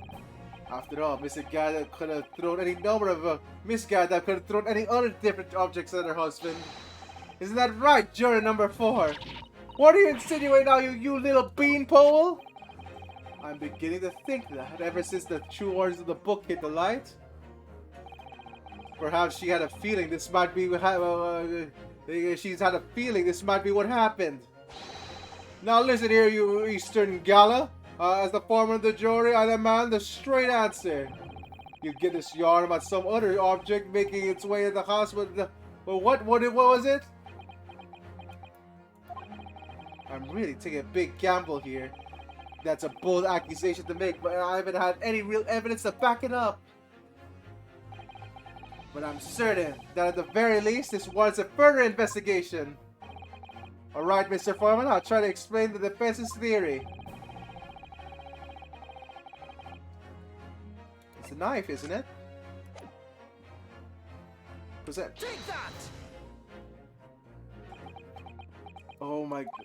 Juror number 4? Miss Garada? What now? I must apologize in advance for this. But I need you to confirm something else to the court. This knife. Have you ever seen this knife before? The good Lord, Counsel, what on earth are you doing? The weapon was launched at the victim's back of it, man. Oh God, I know full well. My lord, remember that when the victim was attacked, Miss and Mr. Garada were in throes of an argument.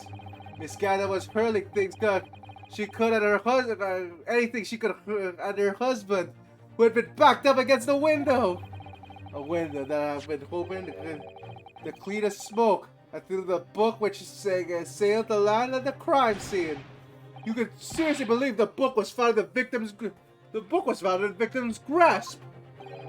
Are you saying it flew out the window and across the street and landed neatly in her hand? Nope, it didn't. The book was found in the... Here's another explanation. The book was found in the ground and then she picked it up. Right? Like, you find the book in the ground, you like pick it up out of curiosity, and then that's when the knife struck. Huh. Even the missus hasn't got a name like that. Yes, I admit there are many details we don't understand. You gotta understand, and that's the point. That's precisely why we must not allow this trial to end. Not right now. Oh my! Oh! Miss Gardev, your answer, please. Have you ever seen this knife before or not? Oh, oh!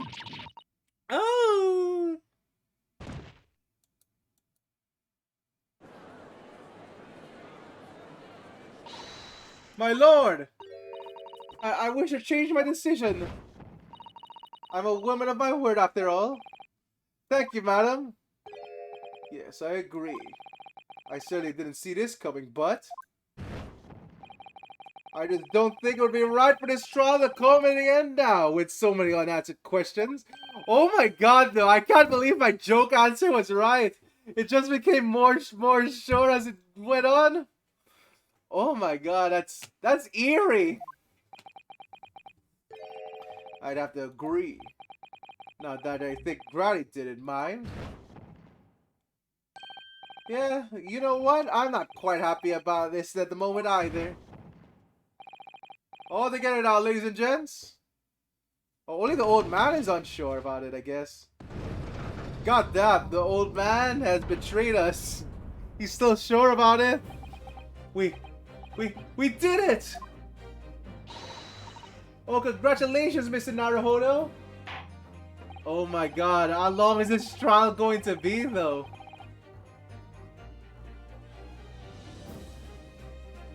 Holy shit, okay. We might be in the final stretch already. Two jurors called guilty, now calling innocent. Accordingly, the opinion of this court is divided. And this trial will continue.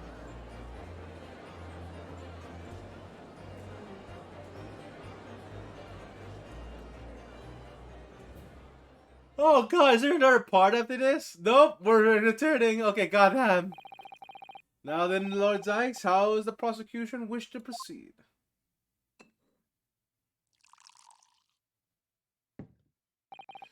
This trial is rapidly descending into a farce.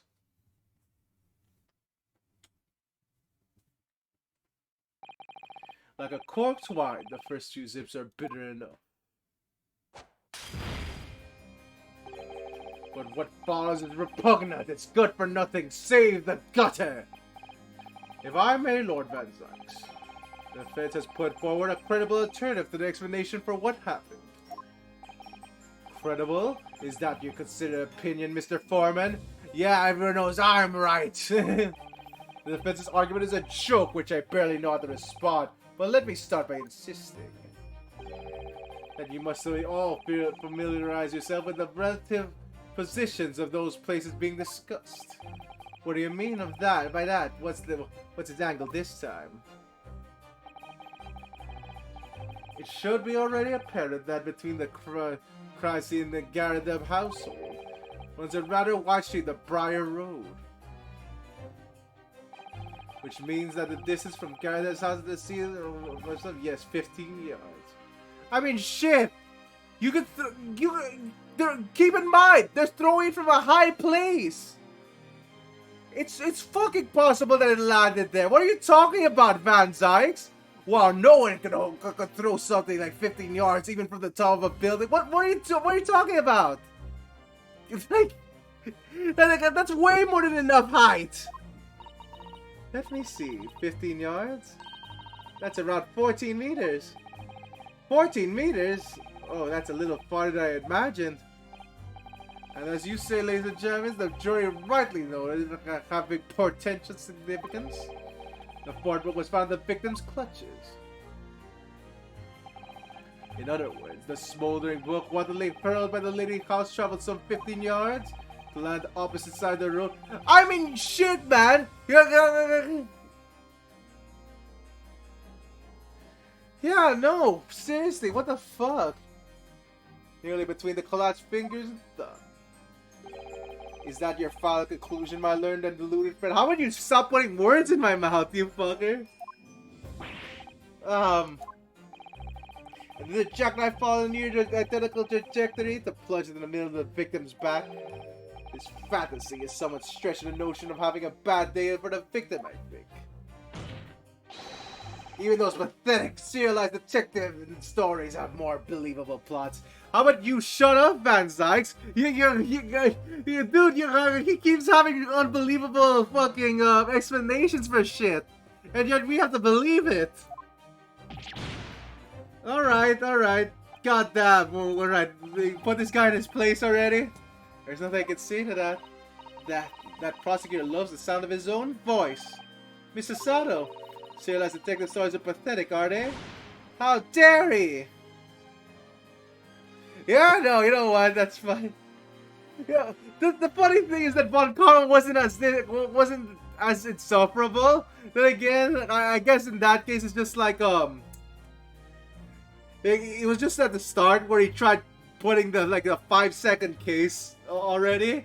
But like even everyone was tired of his crap at least. Like even the judge was like, "All right, Von Karma, fuck you." Like, yeah, like in this one, everyone just fucking agrees with this fucker. Maybe let's pick our battles here. My lord, might I be allowed to speak? As judicial assistant, you may speak for the defense. Yes, go ahead. The prosecution may consider the idea of a fantasy.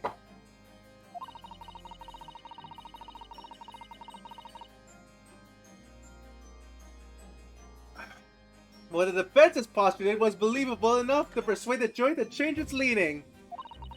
And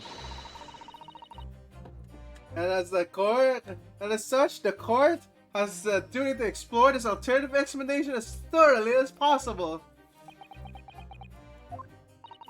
To that end, juror number 4, Miss Joanne Gardev, must be called to testify and submit to cross-examination. Saints alive! The cross-examination of a juror? Oh shit, this is interesting. Alright.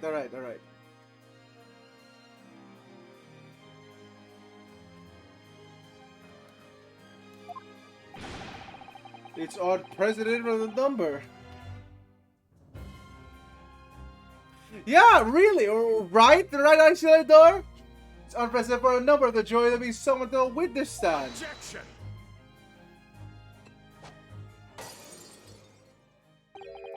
And unnecessary. Lord Van Zykes? There have already been a number of witnesses whose testimony the defense may further cross-examine. If I learned Van's farcical theory has any truth in it. Fuck you! No!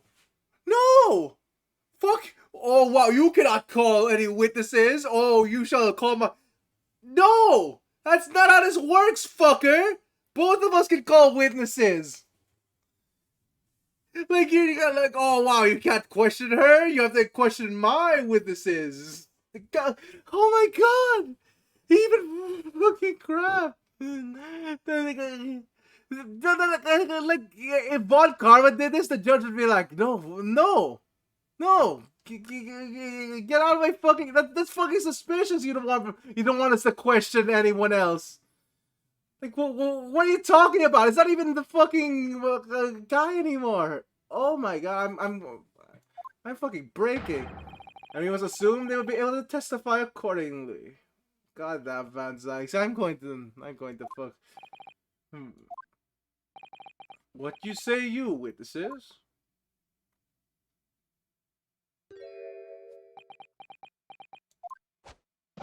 Oh my god, yes, sir. Constable Rolly beat, but for point for duty, sir.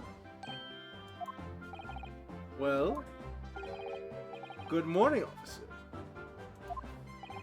Sorry for dozing off until now, sir. This kind of sucks, cause it's like, what are you supposed to do if this comes in another situation? Like, oh wow, you cannot call any witnesses defense, even though it's really obvious that they're involved. No, fuck you. You have to do my witnesses. Like, they should be good enough for you. How the fuck you? How about we choose your witnesses, Van Zykes? Fucking crap. I haven't slept for a month on account of a villain who's appeared in my beats, sir. I don't really hate them, but like, goddamn. Oh, they're so heroic, these London hot bobbies. Patricia, my darling, I've been neglecting you, but no more. Oh, Rolly, my hero. You make me swoon. Alright, very well. I hereby reject the defense's request. Oh my god. Oh my god. No! Judge! The judge, you can see with your eyes that they're involved! Oh my god. Oh. And order witness to stand and testify again.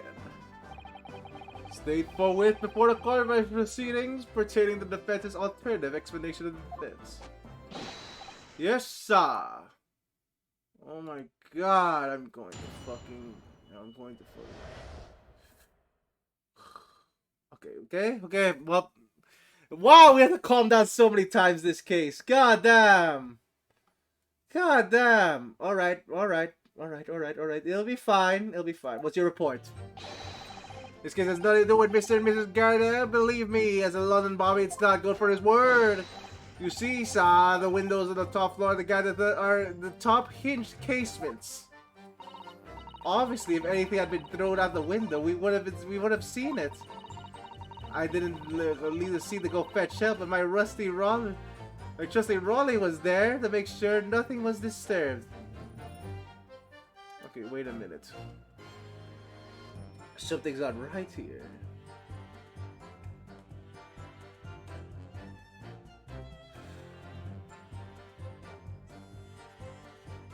Okay, wait a minute. Alright. I didn't take my eye off the crime scene for one moment, sir. Nothing to report on that front, sir. Okay, so they're stonewalling us. We have to press everything again, I guess. Okay. All right, let's do this. Actually, they kind of do. You're right. That detail was not the report, Constable. Ah, yes. Sorry about that. I must have been a little drowsy. I am. You can excuse your sins with drowsiness every time. The Constable. No, sir. I'm sorry, but what exactly is the top hitched casement window? And you cannot excuse your ignorance with such trite remarks, my learned friend. Van Zyke, some people don't know what a fucking top. Oh wow, okay. Fuck you. You know what? When we beat him in this case, I hope he gets fired. God damn. Of course, sorry. Mr. Naruto, I found it, Mr. Naruto. Cast your mind back to the windows in Mr. and Mrs. Gardner's room. Alright, I'll try. Wait, what's top casement? The window opens in order to allow air to circulate inside the house. It is a top hinged casement where it swings open the upper edge, you see? I am glad you rectified your ignorance. A casement window's most prominent feature is its stay, a metal bar which prevents the window from being opened beyond a certain amount. It prevents it opening? That is news to me. Absolutely correct, sir. In other words, if a book or knife were to have been thrown out the window,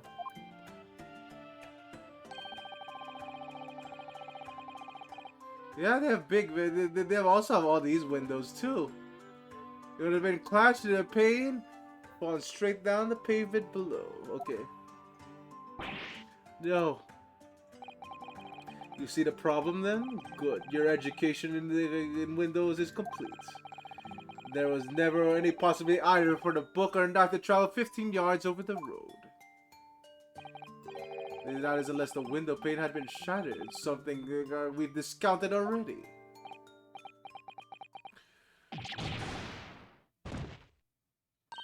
Did you see that, Rolly? That young Japanese man just collapsed in agony. Oh, yes, sir. Like I saw it. I saw how he crumbled before me. Oh, wow. Okay, sure thing.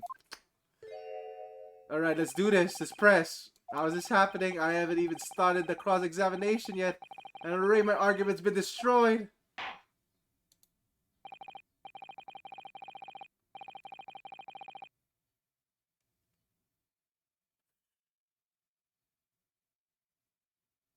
Okay. Okay.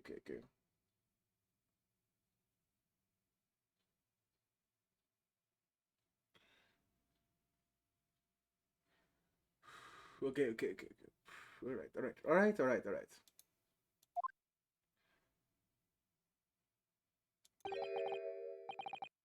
And Lord, oh good, another desperate situation.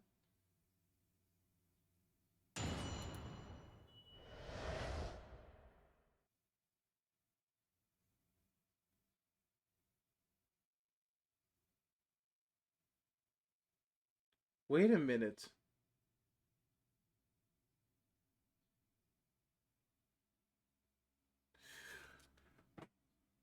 Wait a minute. Oh my god. There is an explanation for this. Holy shit. If I'm right, this case is fucked so hard. So.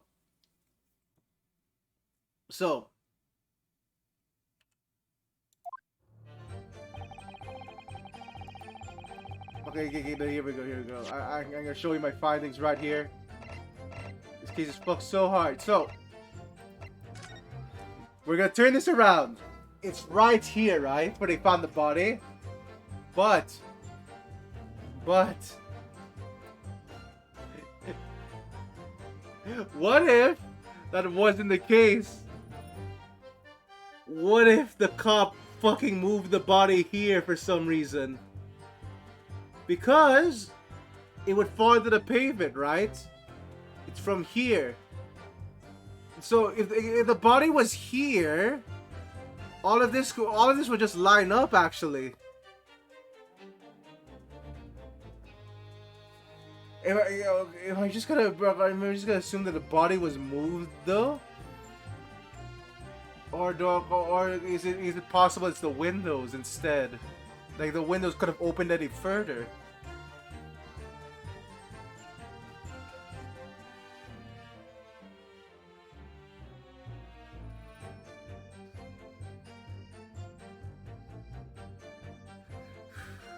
Okay, wait a minute. Okay, goddamn. There has to be something here. Oh yeah, no.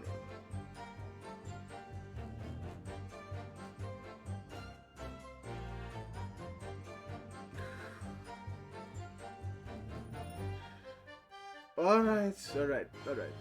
Okay, let's do this again. Is it possible that they moved the body? Because it's pointed to that. Hold it! How can you say that for certain? A very good question, sir. And the answer is this. It has to do with the Noah fighting principle of the force written on it. As a reminder of all policemen of our sworn duty. He showed us that before, didn't he? Did he? I can't say I remember. To patrol the streets of London and uphold the peace of the common man. That's what the job is all about. This one I can stand here beside my long-suffering wife and tell you that Bobby's good for his own word. While rubbing my tired eyes admittedly. Sir?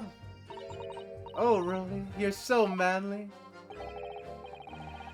Alright, okay. Wow, there's this... But yeah, no, I'm being bothered now since they have these they mentioned the windows, they would just fall straight down. That means that there's something else here. Of course I am, my darling Patricia. Oh, Pat. Oh, Rolly. Alright, there we go. No, none of this is what I meant. I meant, how can you say for certain this case has nothing to do with Mr. and Mrs. Garrett? I see, sir. You should have said so earlier, sir. Yes, well, so could you answer the question? That was a waste of time then. Absolutely, sir. I'll be able to answer by fullest of my abilities, sir. There's a surprising reason why Mr. and Mrs. Garrett's domestic dispute can't be related to this case. But before I get to that, sir, just one thing. Yes? I'd very much like you and all the countrymen to understand the Great British Institution of Scotland Yard. I hope you'll be taken aback the tales of us London bobbies and how we uphold the guiding principles. God damn, I wasn't planning on going back just yet. I've only just arrived here. To that end, sir, I'd be happy to lend you my warrant card for your perusal. Okay, wow. I warn you won't be able to get through it without shedding a few tears. Thank you. I'll try. Alright, wait a minute. This is gonna be this juicy. What is this?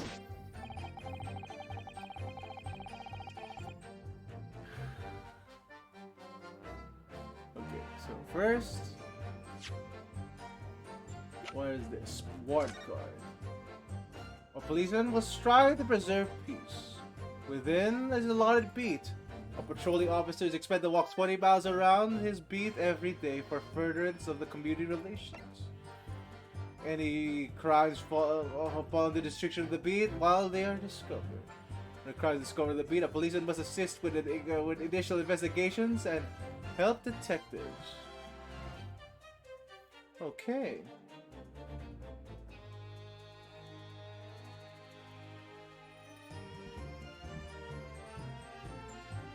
Wait a minute.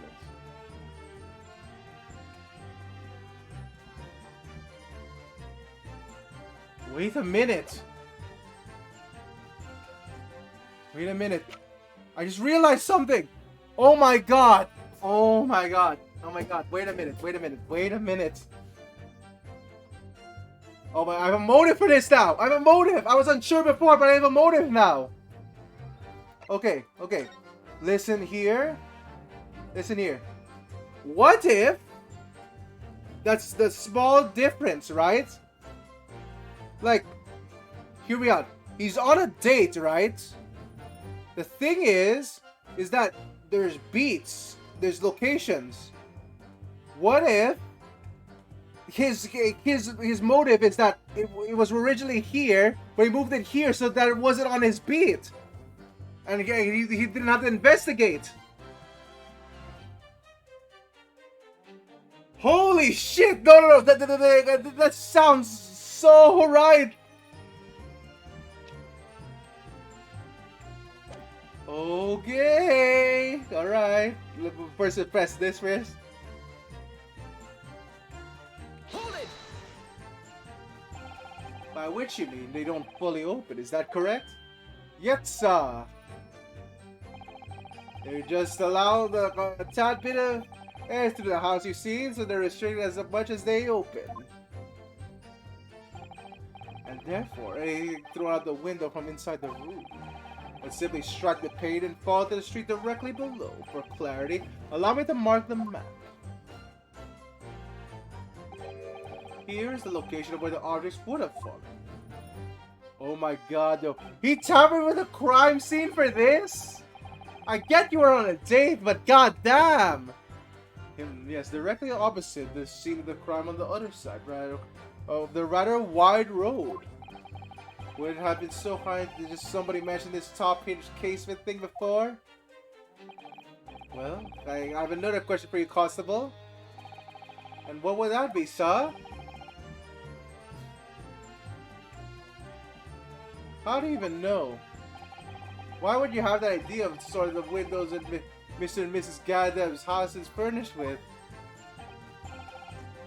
Well, sir, that's very simple. You see, I handled an investigation. Oh. Pursue. Excuse me. Do you have something to add, Miss Beat? Sorry? You look, well, delighted. Is there any particular reason for that? Oh, I was just remembering. That's all. You really were so lucky. Lucky? What do you mean? Well, of course, I feel terrible for the poor woman who was attacked. Don't misunderstand me, please. But we were so lucky that it didn't happen in Rolling's beat. It was so close, you see. Oh my god! Oh! Oh, I hadn't realized. Oh yes, the street, Briar Road, the boundary between Rolling's beat and the next one. Isn't that right, my love? Constable Pete? Oh, yes, that's right. That's the reason I was helping out with the interview the occupants of Garden household yesterday. The house was on my beat, you see. Oh my fucking god! You tampered with the fucking evidence just for it! Oh my... Oh god! That's so bad! You tampered with the evidence for your date! Are you kidding me? That was really cutting it close then. Constable, I wonder if I could clarify something. If Miss Gardev's household was on your beat, does that mean that the pavement next to it is as well?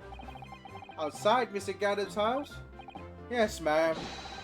The pavement on that side of the road is part of my beat. I see, I was unaware of that. I just think if the woman had been attacked just on the other side of the Briar Road, we would never have been able to go for that meal to celebrate our wedding anniversary. But that's life of a Bobby, after all. Extraordinary people, our Bobbies, tirelessly working. Oh my fucking god! Do you know what I think? I think it's the good. It was good Lord's way of rewarding my Rolly for all his hard work. Do you think so, my darling? That must be it, Pat, my love. That must be it. I think perhaps we should make sure we have that information officially on record. Leave it to me, Mr. Naruhodo. I'll take care of it immediately. In case the files are... Alright, there we go. And now it's my turn, I think. Okay, so... Let me see here. Obviously, if anything had been thrown out the window, we would have seen it, okay? Sure. Sure. I'll accept that. I live to see the ghost.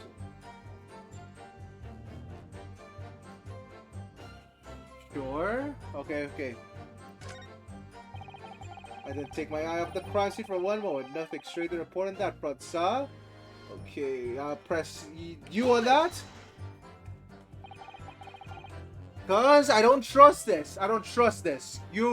There's no way you couldn't have. You could have kept watch. You being this sleepy and all. Nothing to report. That's correct, sir. I had my eyes wide open the entire time. Never looked away for a second. No one else supposed to see that nothing was removed from it. I can swear to this on the yard's honor, sir. Really, that seems a little strange. Beg your pardon, strange, sir. Seems altogether irregular to me. The burnt copy of the lion's right was originally in the Gardev's household. So the question remains, how did it find its way into the hand of the victim? Can you shed any light on that, seeing as you were at the scene of the crime the entire time? Haha, it could be a different copy, sir. Whether just got it happened to be burned as well. How about you shut up, Rolly? Even if that were possible, why would the victim have a gripping a book like that in her hand? As you can see from the photographic pitch, she had a bag over her shoulder. Well, son, a book was in the lady's hand from the moment we arrived at the scene. Is that so? There's something about this statement that's not sitting right with me. The two mysteries how the knife ended up in her back and how the book ended up in her hand. There must be some common thread between them. Can I ask you something? Please, Mr. Lawyer, sir? Oh, yes, of course. What is it? You're doubting us, aren't you? I can tell. What? I wasn't really, I mean... What's she doing? Please, just because I'm a woman, that doesn't make my testimony any less valuable. Oh shit, what the fuck? You might see me as a white hole policeman, but I'm a woman of my word as I am. I really don't remember ever suggesting that I doubted you. No excuses if you want to hear it. Your voice will, my voice will be heard. My lord, you'll let me speak, won't you? Yes, Miss B. I will allow you to supplement your testimony if you so desire. Sometimes the path of least resistance is the sage one. God damn, even the judge is tired of this shit. That was a very loud mutter. I heard that. The Japanese man thinks a policeman's wife's word counts for nothing, does he? Well, watch out, sir. I might let you get away with something like that, but my really won't. Duly noted, Miss B. Please, I humbly ask you to continue. What could she possibly be about this? Oh, okay, wait a minute. What is this? What is juicy info is this?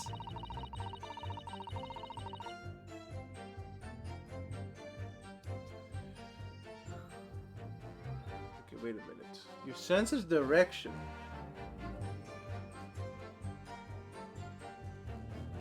Wait a minute. Your sense of direction. Oh, because she's confused the body was moved? Miss B, nobody was questioning what you've told us. I saw it I saw it clearly. That little Easter man with whiskers and funny curves back sinking away from the scene. Ah. I know I didn't see it as well. I didn't see the flaming books and knives flying through the sky. All very clear. You also mentioned something about having poor sense of direction. Oh yes, well, that was a little embarrassing, really. I'm always ending up the wrong place when I made arrangements to meet Rolly. Oh my god. Oh, is this something here? Excuse me. Excuse me. Get in here. Constable Beat, is there a problem?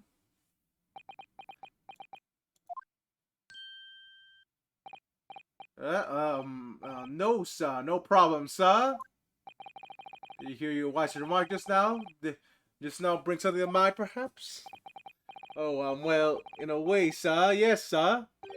I was just remembering that the same thing happened that evening, is all. You mean Miss Beat lost her way on the night of the incident? Well, you see, I sent her off to find a police box in the next beat over to mine. But she was gone a far bit longer than I was expecting. I thought she'd be back inside 10 minutes, but my darling was gone a good 15. Oh, Rolly, you're such a tease. But the reason I was gone so long was because of the bouquet, silly. The bouquet? Sorry, well, what bouquet are you talking about? Oh, it was a present for our wedding anniversary. Rolly's so romantic. He saved up for it with farthings and halfpennies he found in the gutter while he was doing his rounds. Yes, how romantic. I'd forgotten just about until now. Had you, my darling? Oh yes. But that was just between us. Oh, wait a minute. Don't tell me about anyone else, darling. You have to promise. Really? Oh. Oh my god. No, you're hiding shit. Constable Beat looks very obviously troubled during that exchange. I'm afraid I can't offer any useful insight, Mr. Naruhodo. But I'm quite sure there's one thing. We gotta ask Mr. Beat about that bouquet. Mr. B, Miss B, this bouquet you just mentioned. As I add details of it to your testimony, please. Oh, really? Guess I'd love to. Oh, God.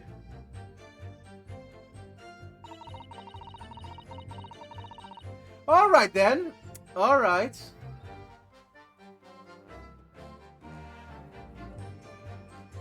Okay, you dropped it. Alright. Now I want to do this again. Yeah, we're pressing that shit. You mean you dropped the bouquet at the scene of the crime? Yes, that's right. I was so upset when we ran over and saw the woman with a knife in her back. I was so shocked I dropped the bouquet Rolly gave me. I was in a dark spot where the streetlights weren't casting a light, so I didn't notice at first. And then you went to the police box before you reported to the police, whose beat it was on.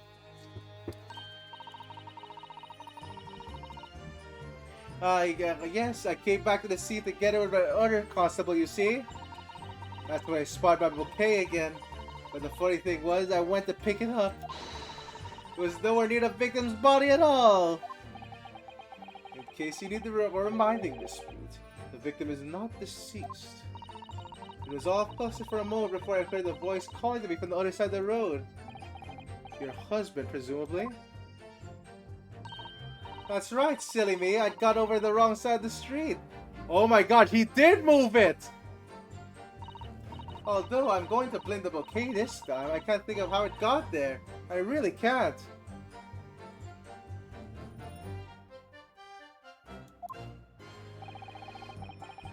So the bouquet somehow moved to the opposite side of the road to the one side of the road, Briar Road to the opposite. Curious indeed, isn't it? But the worst of it is I forgot to pick the bouquet up again before we left the scene. That beautiful rose Polly bought me with that change from the gutter he spent so long collecting.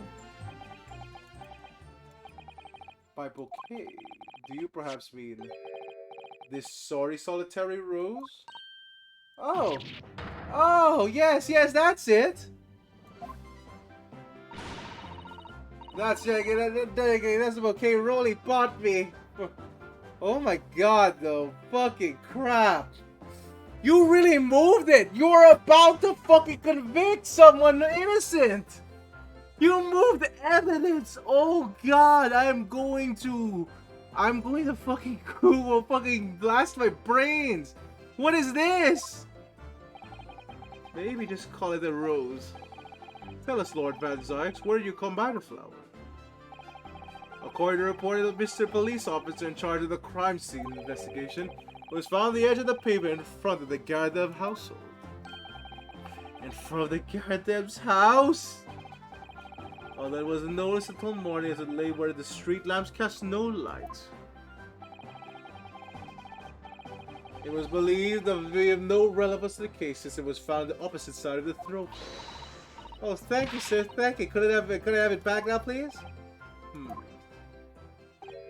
No, I think for a good measure, this rose should be added to the court record as evidence.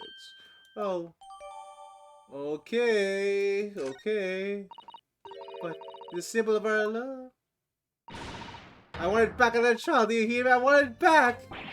Good grief. Rest assured, I shall do my very best not to forget, Miss Beat. Alright. Fucking crap.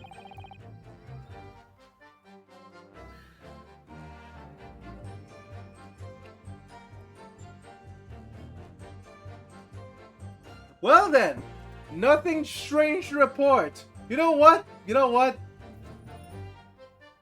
I think we have it now. Nothing strange to report. The seed of the rose moved suddenly. That would be a strange occurrence, right? Which means okay, fine. Fine. Yeah, no, you know what? We have 3 left. It's okay. I think I'm right. Objection! I'm fucking right. There we go. Let's go. You claim the constable beat? There was nothing to report. In 15 or so minutes, you were guarding the scene. But that cannot be. What do you mean to say? In your testimony just now, Miss Beat, you explained to court that when you arrived at the battle scene of the crime with the policeman assigned to that beat, the bouquet you had drawn to the victim's side was no longer anywhere nearby. Objection! Yes, on the opposite side of the Briar Road where the victim was attacked. But consider the size of that meager bouquet if a single sorry bloom can be so described. No doubt it was blown to the wind across the street, back from the gutter where it belongs. Meager? Objection! But if that were the case, Why did Constable Beat not testify to the fact? No one else approached the scene and nothing was removed from it. Constable Beat swore that the Scotland Yard's honor. But bouquet belonged to me. It has nothing to do with the case. When it was part of the crime scene when you dropped it. Well, I didn't mention it. That's why Roy didn't mention it. I'm sure. No, because Sally, it's not only your bouquet we're talking about here. More than one thing in this case is mysteriously the wrong way around. What are you talking about? Think about it. Besides Mr. Beat's bouquet, there's Gary Depp's book. Mr. Gardner's copy of The Lion's Pride, which was thrown out the window by his wife. Oh my god, yes! That all makes sense now! That all makes sense now. You see, if it falls, that... Okay, so... Here we go. Court record. If it falls, that means that here, you see it's on the back. That can only happen... It's clutched like this. So, yeah, no, it really was how I said it. She was trying to pick up the book, and then she was examining it. While she was slouched down like that, the knife dropped into the back. Okay, very nice. And yet, it was actually found here on the opposite side of the road in the victim's hand. Meanwhile, according to the testimony we've heard, Miss Beat's bouquet should have been dropped here at the scene of the crime on the east side of the street. But in fact, it was actually found here on the opposite side of the road, in front of Mrs. Gardner's house. There's no logical explanation to those things. Unless somebody deliberately moved them. Oh god, here it comes. What are you trying to say? Yeah, the way you're talking, it sounds like you're thinking my Rolly's done something wrong. Don't listen to a word that scrawny lawyer says. Withering on about books and bouquets. Why should we care? It's nitpicking, that's what it was. How about you shut up, juror number 4? You're part of this case. Get out of here. Oh good, Miss Gardner's come round. Also, you just got knocked over when you when we said shit about the knife. Yeah. All right. Well, you might call it nitpicking, Miss Gardner. But delivering meddling at the crime scene of the crime is a criminal offense. It's called tampering, Mr. Naruhodo. But the person responsible for this crime cannot admit it to it for a very simple but compelling reason. Objection! Tampering? You barely have heard the term before! Tell us, my learned friend. Who could have possibly caused it to carry out such an elaborate deception? Yes, there's someone who tampered with the crime that evening, and I know who it is! All the evidence and all the testimony points to that one particular person. Counsel, I must demand that you substantiate this conjecture. Who are you saying is responsible for the tampering of the scene of the crime? You know him very well. It's Rolly! Get in there, baby! Obviously, there is only one person it could have been. Constable Rolly Beat, it was you! What, a policeman? A member of Scotland Yard? What nonsense! Why would my Rolly do something like that? There's no one straighter than my husband. No, Bobby works more tirelessly for the people of London. Miss Beat, you said in your testimony that your husband asked you to go to the nearby police box to fetch the officer on duty. The 15 minutes that you were absent from the scene is the only opportunity you had to tamper with it. You're making it up. It's all nonsense. It's all lies. What about that Japanese man with the whiskers? I bet it was him. He did it. If that was true, Constable Beat would have seen him do it. Oh. And forgive me for pointing it out, but when you dropped your bouquet, Miss Beat, it was after the defendant had fled the scene. Arg, well. Objection! First, you make accusations about the landlord and his wife, and now you're incriminating a policeman as well? But your accusations lack one very important thing. You claim the crime scene was tampered. But there's only one reason anyone would be able to commit such a reckless crime: to hide something. That's right, he's right. Oh my husband, I just happened to be there, that's all. So why would we have anything to hide? It doesn't make any sense. You've offered no motive for this alleged tampering. How about you shut up and I'll offer you a motive. And until you do, your accusations... Yep, it's definitely the booklet. Because it would be in his beat. Possible beat had a very good reason for wanting to tamper with the scene of the crime. The key to this entire affair? Oh my god, okay. Mr. Naruhodo, have you managed to solve this mystery? Counsel, you should have made a very serious accusation against a London police officer. If you are mistaken, I'm sure you need to not point out that your reputation as a lawyer will be irrecoverably damaged.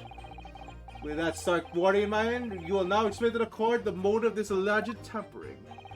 Yes, my lord.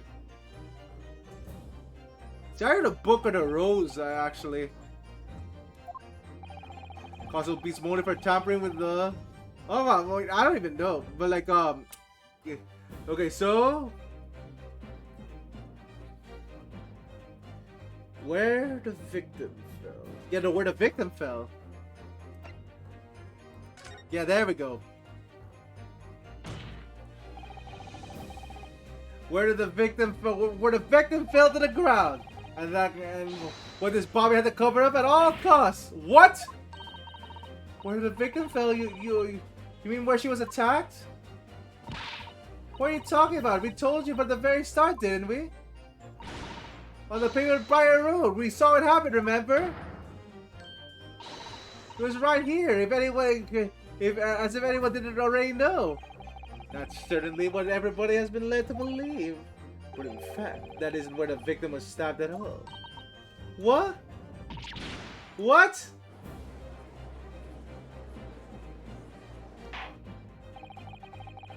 I begin to wonder where the tumultuous trial will end, Counsel. If that's your assertion, then the court is dying to know, my Nipponese friend. Where are you proposing that crime actually took place that evening? I mean, this side of the road, right? Oh my god, I don't even know where the exact X mark is. Do I just present this side? Alright. Take that! But that's on the opposite side of the road. I don't understand. On the evening in the question, Mr. Gadget's book fell directly from the open window above, and your bouquet, Miss Beat, never moved at all. What did move was the scene of the crime itself. Good gracious! This fucker has moved the crime scene. Perhaps you haven't been listening to the ample testimony the court has heard. Oh my god, alright. With these boats on the moment the attack took place. That's right, I saw it with my own eyes. It was 5 o'clock in the evening and very and already dark. There is a typical London fog at the ground. When you saw the incident unfold and ran to the victim's aid, I was actually on the west side of the Briar Road. No, that's not true. It can't have been. Possible beat then arranged for you to be absent for a while by sending you for help. And during the 15 minutes you were away, he transplanted the crime scene. He moved all the things shown in the print, the victim herself, and the 4 books. He moved everything back to the pavement to the east side of the Briar Road. Extraordinary. But for the constable overlooked one thing. What? Well, what did he overlook? The bouquet, I presume? Exactly. The prosecution told the court just a moment ago to discover the rose bouquet. Lord Van Sykes said it was not noticed until morning, as it lay where the street lamps cast no light. Yes, it couldn't have been seen in the dark, obviously. Which why it was only the bouquet that was found in its original position on the pavement of the west side of the Briar Road. Oh god. And that is the defense theory about what really happened that evening. How they respond. Constable Ruley beat.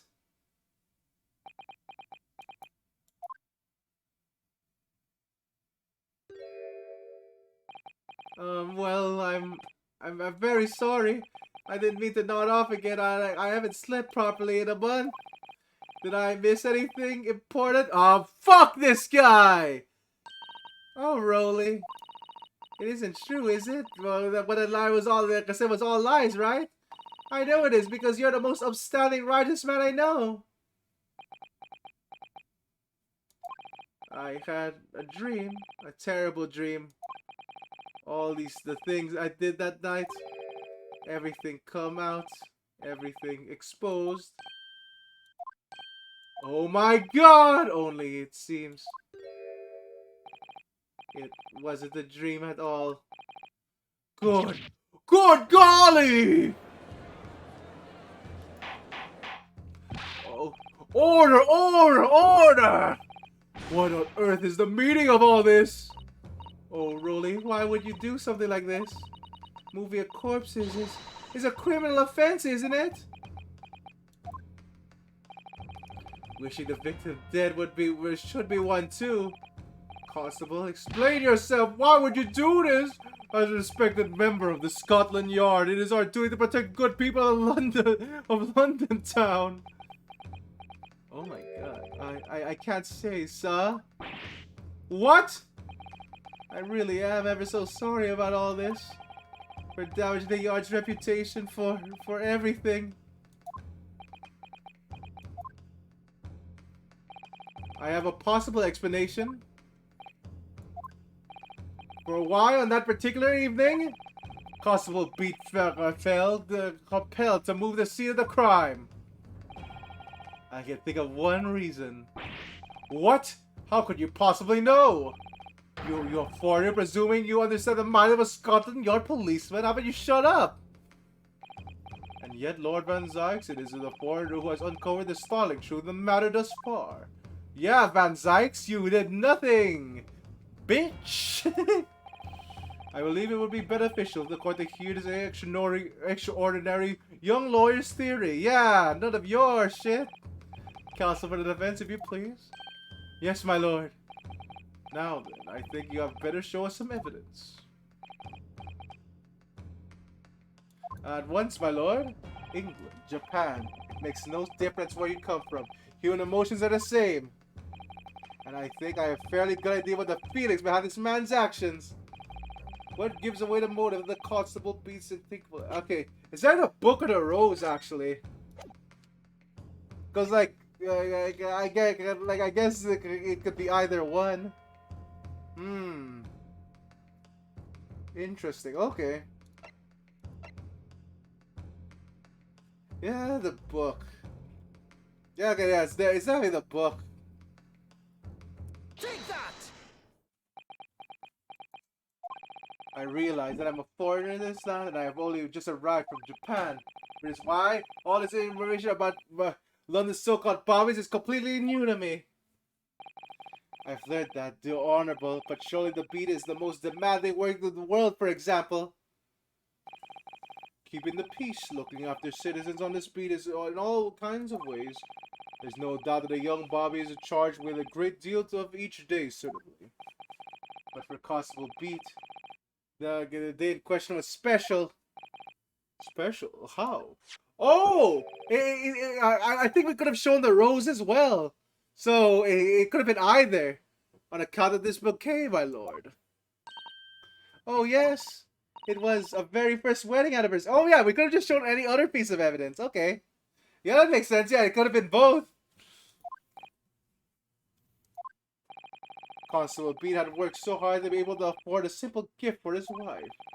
And he was so looking forward to taking her out for a celebratory meal. When he and Mrs. Beat stumbled upon the crime along Briar Road. When he saw the shadowy figure through the fog, collapsed on the pavement ahead of them. What must have gone through the man's mind? But just one particular day, I was looking forward to celebrating my wedding anniversary. Oh shit.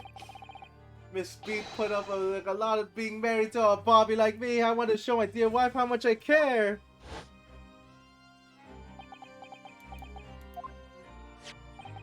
This is the warrant card that Constable Beat offered to lend me earlier.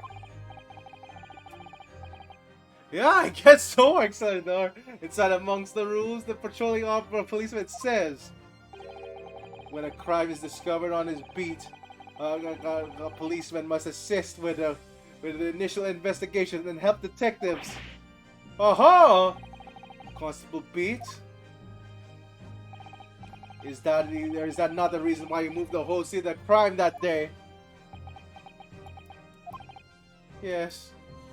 Oh my god. Oh my god! Everything you said, it's all right. Van Zeke is fucking. So that's it. It was all had to do with that boundary of your beat. Oh. Exactly. To summarize, the incident actually occurred on Constable Beat's beat. Jeez, that's a mouthful. Good gracious! Constable, do you realize the gravity of what you have done? It was the first time since I became a copper I'd ever cursed God. Stay close to me, Pat. The criminal could still be lurking somewhere. As we ran over to the scene, I had every intention of doing my duty as a police officer. We're going to report this to the station as quickly as possible. But then it dawned on me. I realized where we were, where the victim was, lying around, and what that meant for me. When a crime is discovered on his beat, a policeman must assist with the initial investigations and help detectives. Why here? Why did it have to happen here? And why tonight? Why tonight of all nights? Why?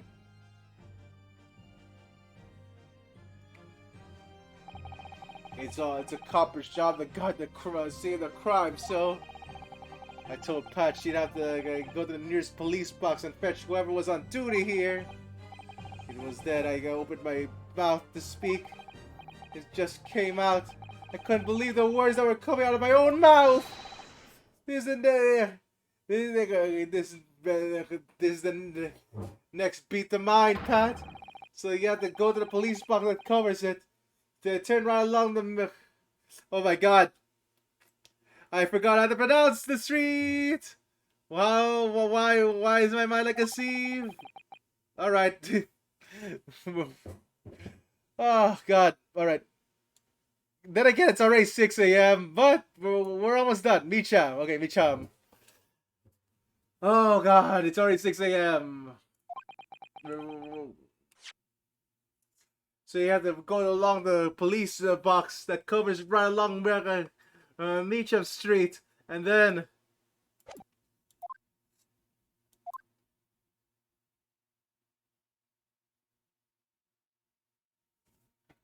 oh shit!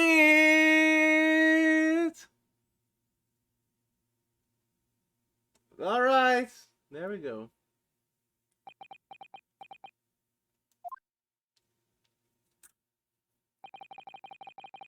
I'm.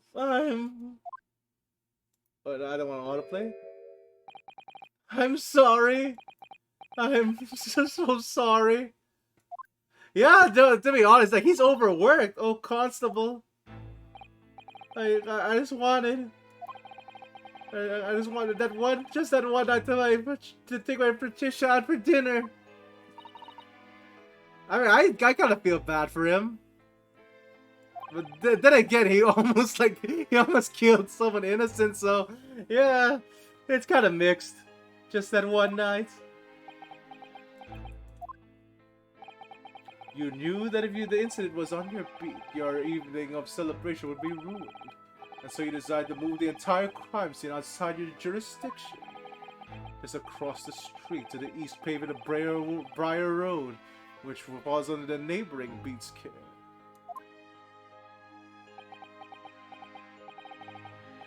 You see, I thought... Well, I was sure the victim was dead, you see. I beg your pardon? Oh, of course he did. Otherwise, my Rolly would never have left the poor woman on the freezing cold pavement. Ah, I see you're meeting now. Oh, but good God, God be back for my sins, didn't he? That's why. That's why I missed the rose I bought for Pat. Oh no, Rolly, that was all my fault. I should never have dropped in the first second, or dropped it into such a dark place. I'm so sorry, Rolly.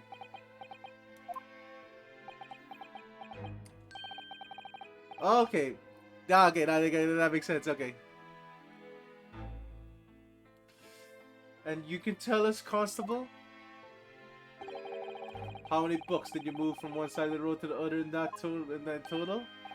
Oh, 4 it was. Yes, sir, definitely 4.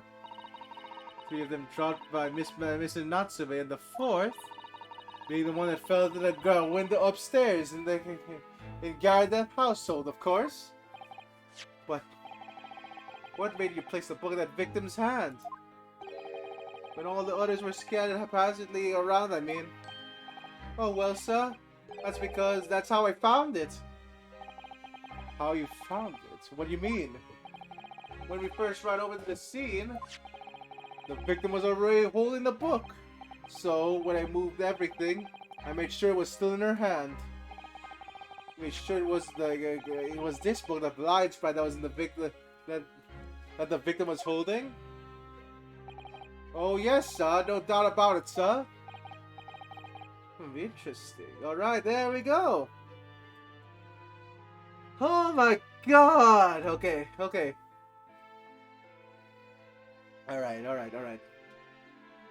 We're almost done.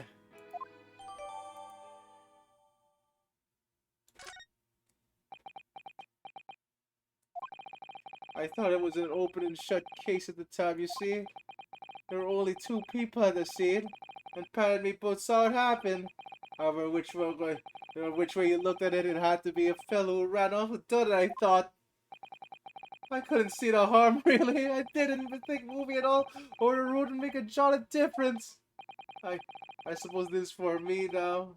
I've had it. My lord. Yes, Lord Van Zix? I believe that concludes our cross-examination of the witnesses. Constable, you may withdraw. Yes, sir. Mr. Prosecutor, sir. What will become of my Rolly? What will happen to him? For now, you are free to go home. The police will contact you in due course. Please don't punish my husband. This is all my fault. It's because I'm always moaning at him for coming home late. Leave it now, Pat. Let's go home. I'm tired. Alright then, my love. One last thing, Constable. Sir, let this be a lesson to you. In a criminal investigation, every detail matters, however insignificant it may seem to you. Yes, carve that lesson in your mind. And never again make the mistake of tampering with the scene of the crime. Never again, sir? You mean to say... Leave now. This trial is not over yet. God damn, he's... Wow, but they're really lenient on this guy. This guy almost got someone arrested for life. Well then, okay. Well, okay, we forgive Rolly here in this point. You know what? That's fine with me. Like, I don't really hate Rolly. I'm surprised Van Zyx was that lenient on Rolly. Well, quite a startling revelation, I must say. Whoever thought of a third party transplanting the entire scene of a crime like that? Indeed, my lord. Nevertheless, there are some other immutable facts here, principally. The accused, Mr. Soseki Natsume, is the only person who could have possibly committed the crime. No, I disagree. Now that we know the true scene of the incident, there is someone else. Another person who could be possible for the knife in the victim's back. Forgive me for being presumptuous, but I believe the prosecution is probably well aware of that possibility already. Lord Van Zarks, is this true? Very well. Name the person if you will, and if further investigation is warranted. The prosecution has no objection to the trial continuing.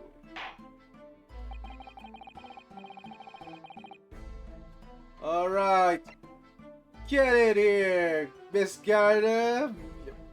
Bam! The defense will once again like to request a cross-examination of a new witness, my lord. Once again, my assistant made the same request earlier. In order to finally reveal the truth about this case, it's apparent that we cross-examine juror number 4, Mr. John Garadev. Me? Oh, dearie me!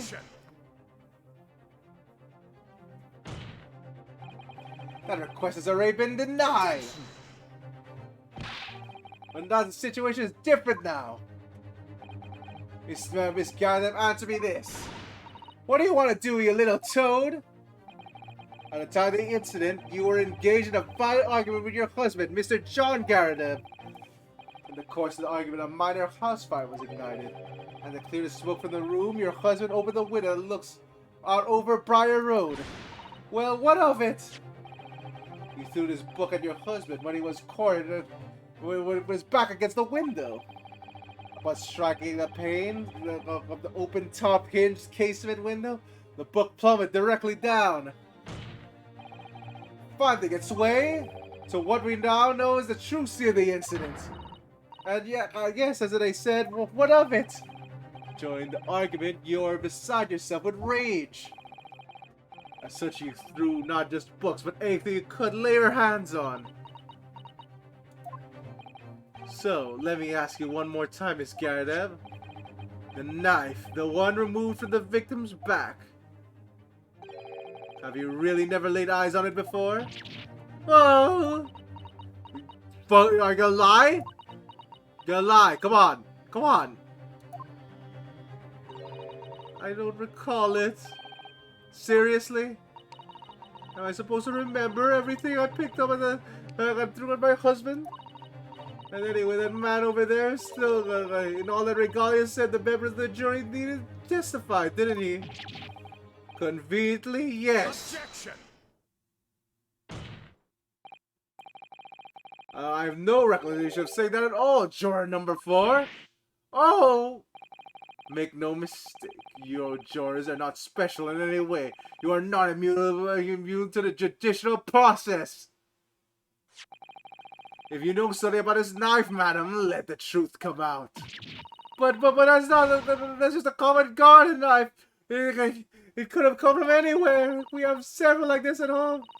If one went missing, how could you expect me to know? Well, you answered your own fucking question. You recognize it. What's that? Are you joking? What are you saying, please, Miss Garadev? Oh my God. Now listen to me. I refuse to believe in all this nonsense. Oh my God, she knows. I couldn't bear the thought that I injured someone. Are you here? I couldn't bear it. Fuck you! Oh, no, not the poor woman! Screw off! Oh my God! Screw off! You lied all this time! So yes, I want evidence. I want hard evidence if you're going to insist on this being my fault. How about you shut up? You have a knife! You're not going to prove me that I threw that knife if that's what you think. Come along now, chop chop. Do your worst. Well, Mr. Maruharu, if I had evidence like that, believe me, I would have thrown it at her already. Wait a minute. Then take the stand, juror. Oh. The prosecution does not object to the defense's request to cross-examine this woman. Thank you, Lord Van Zykes. Oh my God, Lord Van Zykes knows. I'm going to have to testify? Go on, juror number 4.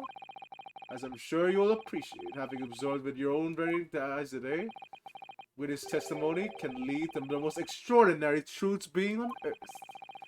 Truths which witnesses themselves may not have been aware. Oh dearie me! So I demand your full and unadulterated testimony, Miss Garadev. And mark my words, in this court of law today, we shall extract the truth. Do you concur, counsels? Certainly, my lord. Oh, that's what I'm hoping for, my lord. Yeah, get in there. Get in there. Goddamn. Yeah, we haven't found a busted tip, actually. This is such a strange feeling. For the first time since arriving in this country, it actually feels real. I'm here, in the Old Bailey, and I'm a lawyer! Okay, yeah, he's regained a bit of it. Get in there! Testify, witness, state your name and occupation. Oh, yes, my name is John Garadev. And I'm a juror and such like. Sounds like even she doesn't know if she's a housewife or a maid or what anymore. The court has decided your testimony is required in order to clarify matters in this case. Oh my god, how close are we? Alright. Do you understand, madam? Yes, my lord. You will tell the court everything that took place in your house for the evening in question. Oh my god, alright. And I warn you, do not attempt to hide the truth. Oh dearie me. Chin up, Johnny. Johnny, nothing to worry about now. Where did he appear? Where did John appear? Fucking crap! Oh my god, there's no way he was there the whole time! Oh, they're just gonna keep using that gag, huh? Where it's like, oh wow, they were there the whole time! Biscuit, have you got your eyes checked? Wasn't the only one in the room that day old thing, was it? Rather think you ought to testify as well, don't you? But what about your knee, dear? Don't you worry about that. I hardly notice it. I'm not the sort of chap to leave a comrade to face disciplinary action alone. Oh, John. I presume you are Mr. John Garrett. Yes, sir. Former second lieutenant of the 3rd Regiment and 4th Northumberland Fusiliers, sir. Seen my fair share of action, now living a quiet life, as it were. A quiet life? Were you not engaged in an incendiary battle with your spouse the day in question? Ah, well, yes, I am quite. I believe this may represent a whole first proud history. Represent the first proud in the proud history of the British courts. Calling a joy to the witness that is unprecedented. However, the court will now hear your testimony, now juror number 4, and that of your husband. We will recount clearly and concisely the events of the home at the time of the incident in question. Sir, at once. Alright, here we go. Yes, on the day you're referring to, my wife and I did have a bit of a skirmish. Can't recall the reason now. Knocked over a candlestick over and set the fire to the carpet. Soon had it out though, and got the window open. Meanwhile, I was picking up whatever I could find that I throw at him. Plenty of knives around our place. I can't say I noticed if 1 or 2 went missing, I'm afraid. But if that Bali thing, if they get the victim's back, what really was one of ours, you'll have a job proving, I think. Okay. It sounds as though it's quite the battlefield in your household that evening. Although, entirely one-sided insult, it seems. The enemy caught us in our hops, sir. Had no choice but to take defensive measures. To be honest, if the enemy had kept shelling us for another minute, we had been toast. Of course, veterans such as myself is only aware is only too aware that on every battlefield you're just a gnat's whisker away from death at any moment. Are we still talking about a marital quarrel here? Well, I must say I'm dubious that this testimony will shed any light on the foreign origins of this jackknife. In combat, one's focus narrows that to such that surroundings are barely noticed. These witnesses may not be able to offer anything more than what they've testified already. This may be a dead end. Van Sachs may well be right. Well, whatever the chances, we only have this last cross-examination to uncover the truth, Mr. Naruhodo. Guess I'm afraid so. Very well, counsel. Begin your cross-examination. Oh my god. Alright. Let's do this. Okay.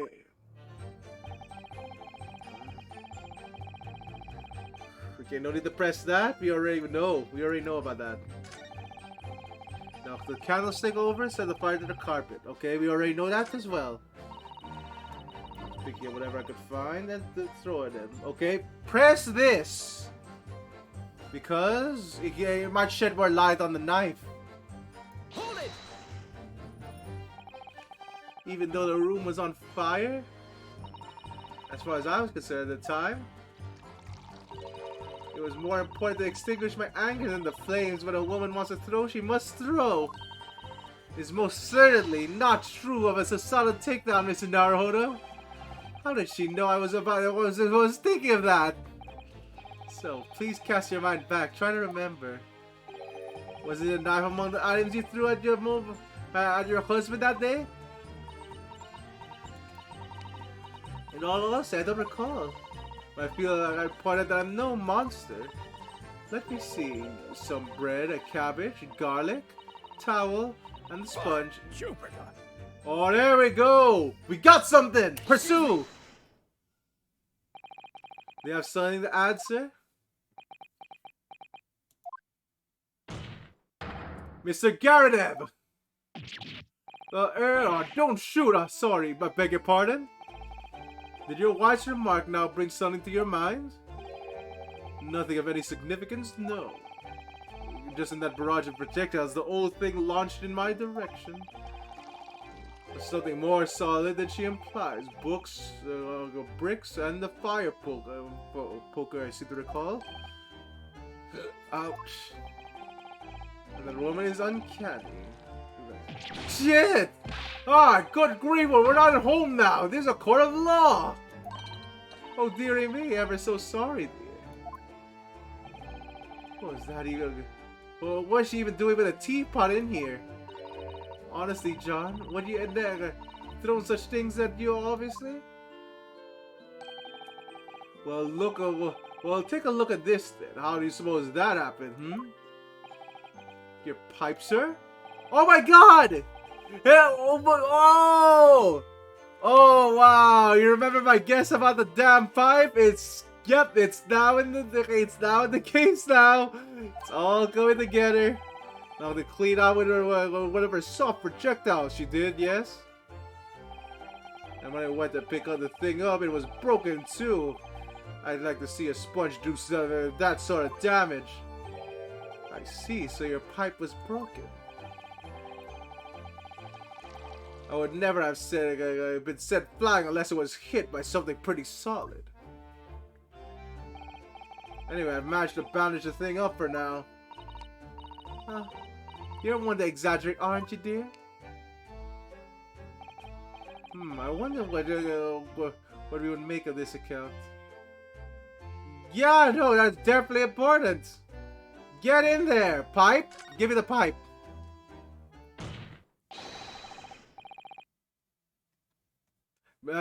Defense believes Mr. Garadev's remarks just now are of great significance. Objection! This war veteran's words only tell us only one thing. Betray a fiery wife, and the pipes as well as the hearts may be broken. Sentimental wisdom, perhaps, but hardly worthy of adding to a formal testimony. Indeed. Come on, common sense, one might say. Might one? In that case, would you at least permit us to examine the pipe, sir? Well, I don't see why not. Well, dear me, there you go again, trying to ingratiate yourself with a young lady. Very well, the court will accept the gentleman's pipe as evidence. Alright, you know what we're gonna do now? Court record! Give me the pipe. Give me the pipe. Okay. You're fucking kidding me, right? How? Okay, you know what? I didn't guess that. I didn't guess the tip was still in the knife. What the fuck? Okay, how did that happen? So it broke off like that? Oh god, okay, I'm curious now. Oh, so something's just twinkled inside the chamber of the pipe there. Yeah, I saw it. Something stuck there, I think. Let's turn it over and see, give it a shake. What's this? It's a tiny fragment of metal. It looks like a tip of a blade or something. The tip of a blade? Oh my god, it just came to us right now. Holy shit, there we go! Oh god. Okay, okay. So can we combine that now?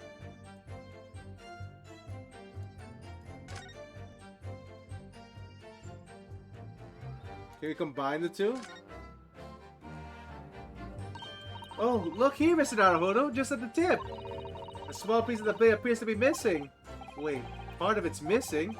I could be wrong, but I've just got a feeling. You remember this?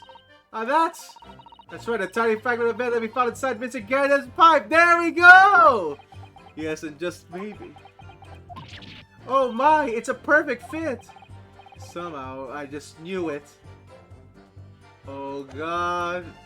Oh god, okay. Alright, updated. Ooh. Alright.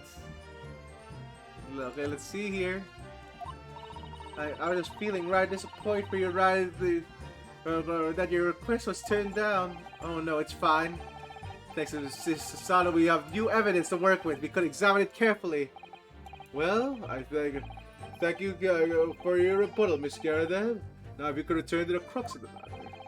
What can you tell the court about the knife used to attack the victim? Okay, here we go.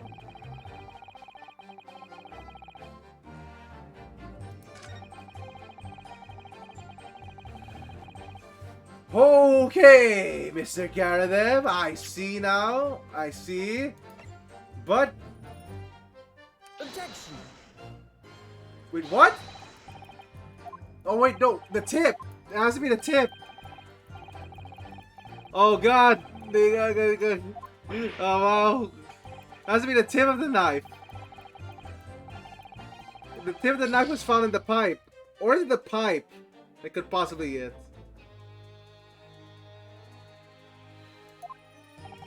Okay, no. You invited, sir. Wait, no.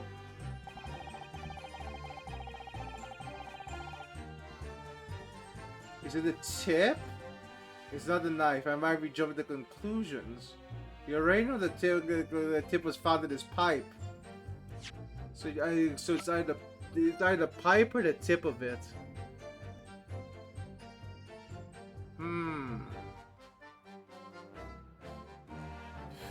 Okay, wait. Let's try to find it. We'll have one more left if this is gone. Objection! There we go. Finally. Mr. Garadev, could I ask you to take a look at this, please? You can ask, but I can't see a bally thing. You can't? Used to call me Dead-Eye Deb back in the regiment, of course, but that was some time ago now. Even when I'm trying to enjoy a large print book by fire these days. I struggle to tell a B from a D and a P from a Q, to be honest. Oh, he does, dearie me. It's rather wearing being asked about every other letter and every other word. You must you must D very doozy. What is that? A tiny scrap of metal? Yes, almost certainly from the tip of a blade. And what may appear first to be a tiny scrap is in fact a crucial piece of evidence. Interesting. And where did the defense come by this evidence? It was lodged in the chamber of Mr. Garadem's pipe. My pipe, you say? By Jove, I wonder how that got in there. And then precisely does this fragment's metal signify, Counsel? Are you suggesting that it is somewhere related to the matter of stabbing on Briar Road?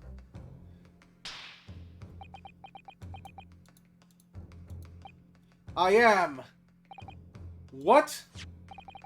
When you put it together with another piece of evidence already in the court record, I believe this tiny fragment of metal will unravel the whole truth of the case, my lord.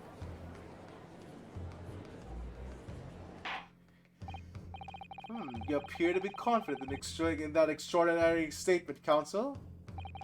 Very well, then. Present the pertinent evidence to the court. What evidence would pair with this metal? It's obviously the knife. Bam! This is the knife that was found in the victim's back. If you look closely, you will see that there is a small piece of the tip of the blade that is missing. A common issue with inferior blades sold in unsavory street markets. Criminals who use them regularly leave the tips lodged in their victims' bones. And what of this particular knife? No doubt its tip suffered the same fate, now languishing somewhere in the spine of the victim. Objection!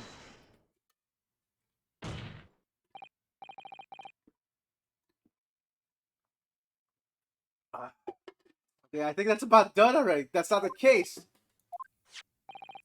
The tip of this particular knife's blade is in the very fragment of metal we discovered in the chamber of Mr. Garadem's pipe. Oh. Oh! Good grief, Lord Van Zyte! I don't believe it. The knife and the crime scene and this fragment of metal are a perfect match!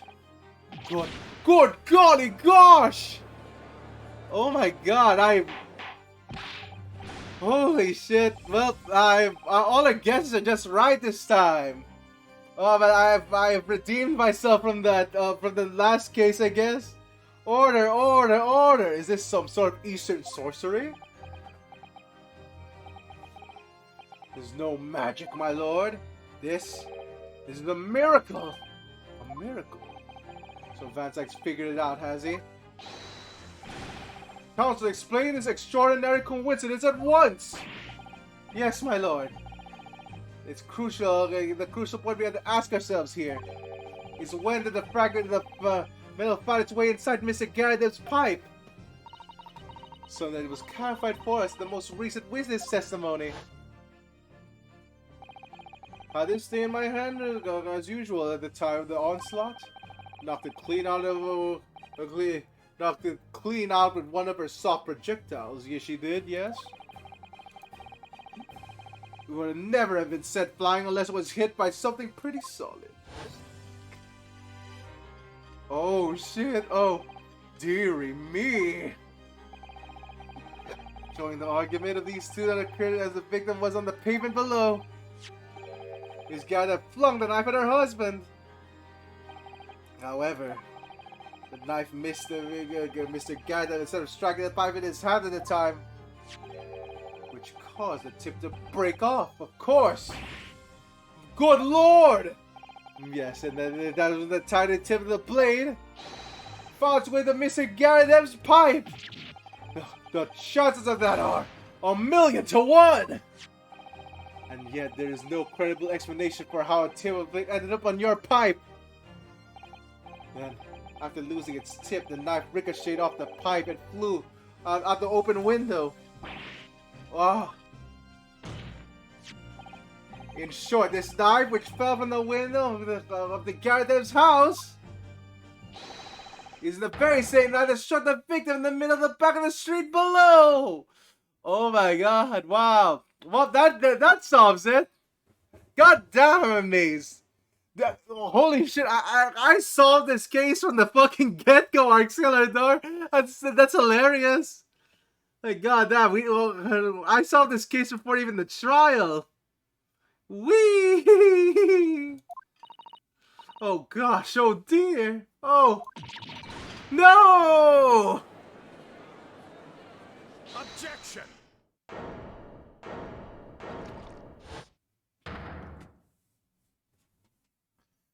Alright.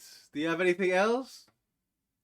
A full body theory, I'll give you that. God damn, how much more? Oh my god, okay. What is it this time? A complex bouquet of seemingly trivial points possibly arranged to create almost a passable vintage. Allowing the toast, my learned friend's characteristically Nipponese approach to bottling his argument. Sorry? But after all, it's just a theory. Well, yeah, stop, no. I can do that. The bottle I fear is corked. Because you see... Yeah, no. How long is it? Oh my god, it's spawned by insurmountable inconsistency. It's about inconsistency. What? Lord Van Zyke, explain yourself. What is this inconsistency you claim to have identified? Oh my god, what is it this time? Inconsistent of the simplest nature, my lord. The victim was found in the life in the middle of her back. Oh, we already explained that. The book. She was examining the book. Yes, in her. Ah. That's right, you silly little man. Oh shit, the slide just disappeared. Now join on thing what are you getting so excited about? Let us consider the basic facts of the case once more. The victim was waiting to walk around the pavement before being stabbed in the back and falling to the ground. The knife had struck her and fallen from above. Oh my god, we already solved that! We already solved the trajectory! God damn! I'm good! There's no possible way it could have planted itself into the victim's back! There is a chance! Nope, we already have it! You already have it, Ryunosuke! Order! Quite right, you see, that is exactly right. The knife had fallen from above. It would have been struck on the top of the head. Well, he lost for words. Look! I knew it. I never liked this theory in the first place. I don't know, though, what really did happen. It would appear the defense has made a rather spectacular blunder. If a theory has even one inconsistency, I mean, shit, Van Zyke saying all of yours kept standing. Your theory, my learned friend, is history. You already have the evidence. We were so close, I could see the truth. I was so sure we're on the right track. But now the way has been blocked completely by just one simple inconsistency. I already know it, come on! Or in other words, we simply need to eliminate that one inconsistency and the theory will stand! Mr. Sato, come on! You mustn't worry, Mr. Naruhodo. You were just caught off guard, and that's all. And your mind went blank. But if that's the path, well, but if the path you were on is indeed correct, then a way will present itself. The key to this court record. I'm sure all the information you need is there. It seems you have nothing to say, my Nipponese friend. Well, your son speaks volumes. A tacit acceptance from your theory is fatally flawed. Alright, nope, I already know it. I already know this shit. Get in here. I already see it. This inconsistency doesn't mean I was on the wrong track. It means that I need to be sharpen my mind and dig deeper for the truth. A test! Yes. It's if the knife fell on the victim from above, there's no way it could have hit her in the middle of her back. Under normal circumstances, that is. What are you implying? Counsel! There's a piece of evidence in the court record that can explain this inconsistency. I can explain for the knife that fell from above could have pierced the victim's back. It's the book! We already have the answer! Goodness! Utter madness! Sure, this must be the last time. Even the judge is getting tired of this. Holy shit, counsel. Present the evidence of which you speak. This is the last inconsistency. The final piece of the puzzle. Exodia! Obliterate! If I can successfully make sense of this, truth will be laid bare at last. The evidence that's the fall. Right, here we go. Here we go. The fourth book. It has to be it. All right, no, she was checking the fourth book, right? That has to be the answer. Come on, if it's something else, I'm gonna flip a shit. Here we go. Take that! This is only the fourth book found at the scene of the crime. This is the final piece of evidence the defense will present. The burnt book? Is that not Mr. Garadeb's book? Yes, and to understand its significance, we have to consider how it came to be in the scene in the first place. This photograph print clearly shows the book in question. It was the victim holding it in her hand. But as we all know, it was the police constable that put the book between her fingers like that. Quite so. So as the wholesale transplanting the crime scene to the opposite side of the road. That's true, however. As part of his testimony, Constable Beat made an extremely enlightening statement on that point. But what made you place the book in the victim's hand? Oh well, sir, that's because that's how I found it. When the first time ran over when we first ran over to the scene, the victim was already holding the book. So when I moved everything, I made sure it was still in her hand. Oh God! In other words, the victim had already picked the book up of her own volition. And clearly that must have been before she suffered the knife wound. Well, I should say so. After being attacked with a knife, I don't imagine she'd have been doing much of anything. So the question becomes, why did the victim have that book in her hand? By Jingo! I think I'm beginning to see what you may have happened now. Oh dearie me! We know that the book fell from the top floor of the Garadeb household to the pavement below. At precisely the moment that the victim was walking past. Yes, at exactly that moment, the young woman was walking along the street in the light fog, when all of a sudden, a book fell right in front of her. The book I threw? Yes, Miss Garadeb? And that's what you think? What do you think the woman did? She picked it up. What would you do if you were walking along and suddenly found a book lying in front of you on the pavement? I really can't imagine it, but I suppose she might have reached down and picked up the book up. Oh shoot! I just keep being reminded of Death Note now. Just the book falling scene. Okay. Yes, that's exactly what that's exactly what the woman did. She picked up the book. Oh heavens! And when the woman reached down, picked out the fallen book up, what position would her back be in? That's right, facing the sky, completely and utterly defenseless. Then, in the very next moment, while the woman was bent over picking the book up, boom! Oh! The next object fell from the room above. The jackknife went straight into the middle of her back. And that at the same time, walking by chance directly behind Miss Green, was the defendant, Mr. Soseki Natsume. Well, I never! It appeared that Mr. Natsume, that the woman simply collapsed on the floor. In the dark of the fog, he didn't see the knife falling over on her from above. Ah!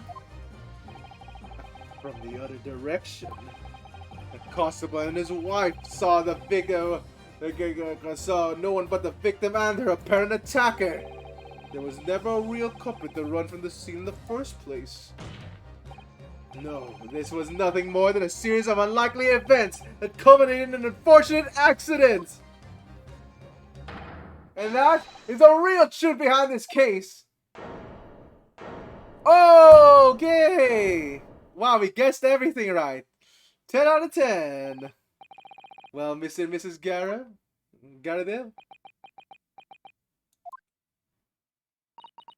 The very first time you showed me that knife, I had my suspicions. I wondered perhaps I might have been something like it might have been something like that.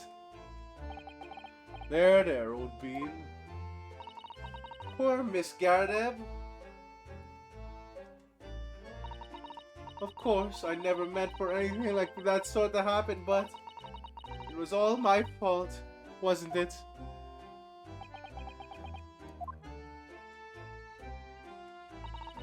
I take full responsibility. I let my anger to get the better of me. I threw that book, and I threw that knife as well. John, dear, it's alright, I know. I'm ever so sorry. Truly. I'm sorry. Okay, I guess she is actually a murderer, so that's not that much of a freak out. To be fair, yeah. To be fair, like his legs bad. Yeah. That should do it.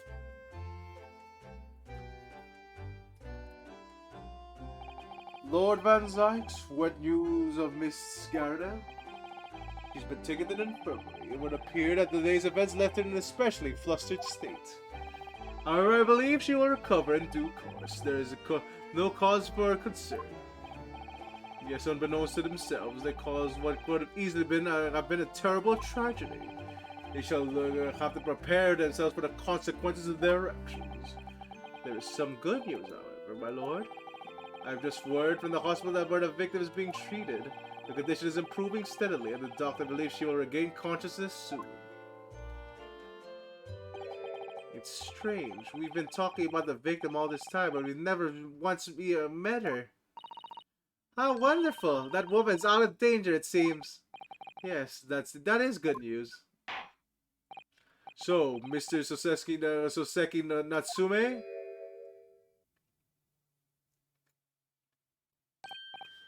Yes? On behalf of my fellow countrymen, I would like here to take the opportunity to beg your pardon, sir. You came from your distant eastern homeland to study our great British culture, and have been repaid with immeasurable unkindness. Please accept our heartfelt apologies.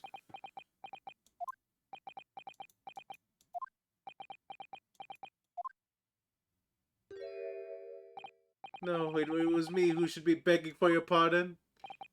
Oh no, Mr. Natsume. That evening, when the young woman just collapsed at the pavement before my eyes, I jumped at the wrong conclusion again in my confusion. What conclusion, sir? I am sure that the woman was dead. Yes, Constable Beat said the same thing, didn't he? He thought she had been killed too. I suppose she must have looked completely lifeless.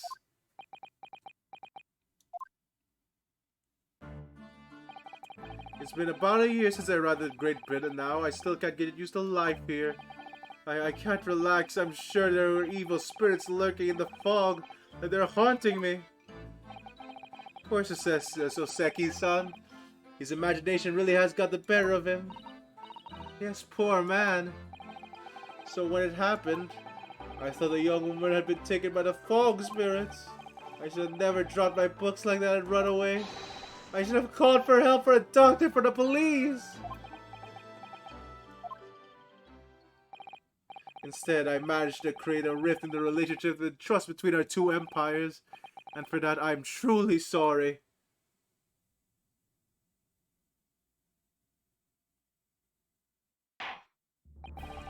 One could indeed say that some sort of mischievous spirit has been at work here, I think. Want to create a chain of unfortunate mishaps. We were befooled by the spirit that led to the false conclusions. But thanks to Lord Van Zykes and our young lawyer. Yeah, wait, Lord Van Zykes. You know what? Fuck it. Lord Van Zykes helped a tiny bit. God damn, though. Wow, that was, oh, okay, you know what? Fuck it. Nope, nope, nope. That chain has now been broken and the spirit exercised. I heartily commend you both. Oh. Now then, ladies and gentlemen of the jury. Yes, my lord. In concluding this trial, I must ask one last time for your decisions regarding the defendant's culpability. Are you ready to present your findings in the court? As the foreman of the jury, I can assure you we've reached a fair and just conclusion. I do declare that truth can be extremely cruel at times. Well, I didn't suspect the woman next to me, that's for sure. Sitting in the old mean whether she's out of action, you know, but I know what her decision would be. Does this mean I'll finally be able to get out of here and start work when it's about time? That's about 8 hours, my dude! I see, I'll have a corker of a story to tell the grandchildren when I get home, won't I? Very well, ladies and gentlemen of the jury, I hereby demand your final decisions. Mr. Foreman? Not guilty. Not guilty. Not guilty. Not guilty. Not guilty. Not guilty.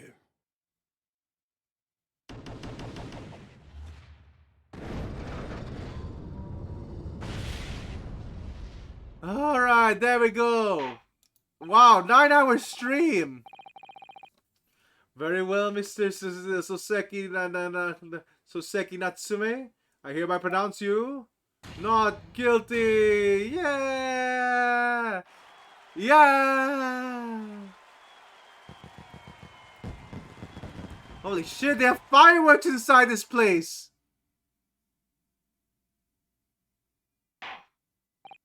And I finally, Mr. Natsume? Oh, yes, Lord, sir? You are now a free man once more. It is my hope that you will continue to further your education in British culture, and may you never again be brought before me. Oh, yes, sir, of course. On my life, I swear I'll never set foot in this courtroom again. I'm transported to tears. Thank you, counsels. Court is now adjourned. Oh my god, finally! I'm free!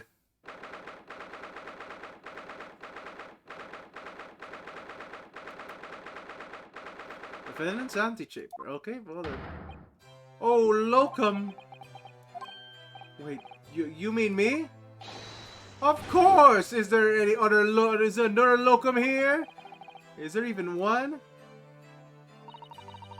Compared to the original locum student, Mr. Naruhodo Esquire, your name has become rather short, hasn't it?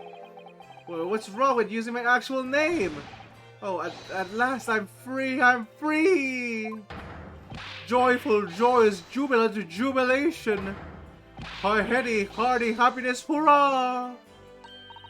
Oh, I am pleased, Mr. Natsume is delighted. Would it be so hard just to say that then? Locum, you did it! You saved me from the brink! Well, what happened to the poor woman was in no way your fault after all. I'm just glad everyone can see that now. No, no, no, not that. Lovely, loyal locum lawyer. Yes? I mean, as I said before, I've never got used to life here in Great Britain. Every time I look over my shoulder, I see foreigners. I see towering brick buildings. And from the high up windows, I see them looking down on me, laughing. Look at that little hunchback. Oh dear, I'm sure it was all in your head, Mr. Natsume.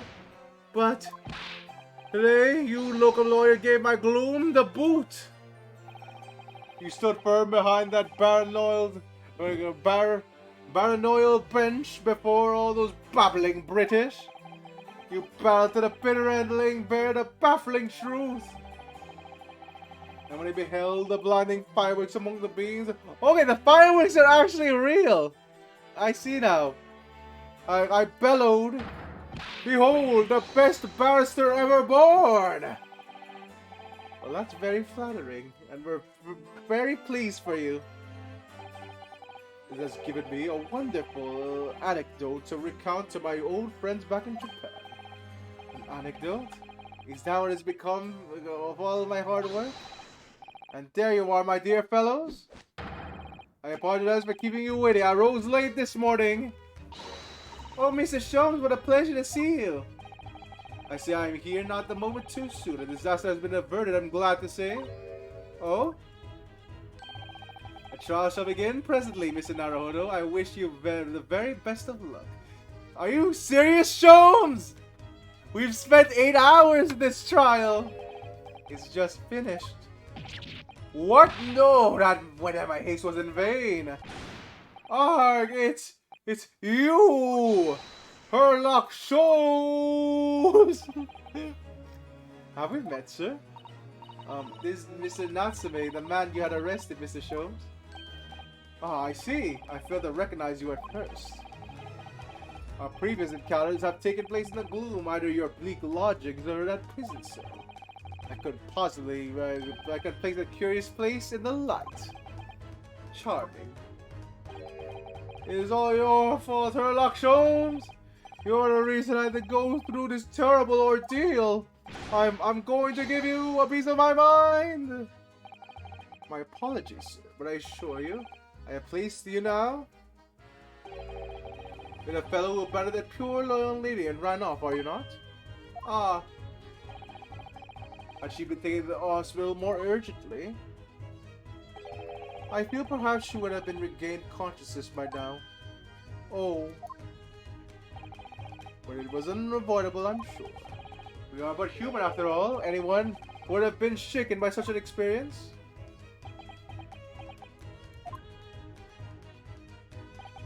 I do feel very badly about the way how I behaved. Well, never mind. Now then, what is it that you wanted to say to me, sir? Nothing. Ah, priceless. Oh, I'm sorry, really, but that was quite priceless. Poor Soseki-san. Still, on the bright side, you have had an extremely entertaining experience without paying a penny. And it would seem you are not even found guilty. But there is no bright side. Whatever do you mean, Mr. Natsume? Even after all this, I'm still cursed by the spirits and now by the Reaper, Lord Van Zykes. I haven't forgotten, you know. Well, what facing that man in court means? Even if you're found not guilty, you're still doomed. It'll be all right, Mr. Natsume. Huh? If the Reaper appears trying to make trouble, I'll protect you. Hiya! Why do we keep getting flipped? Alright, sure. With a perfectly executed Susanoo takedown. What does it like to be turned on my head a bit? Warning might be nice next time, Miss Susanoo. Okay, are we done? No, we're not. Not yet. So, Mr. Natsume, what do you intend to do now? You mentioned something about recounting your experiences to your friends back in Japan.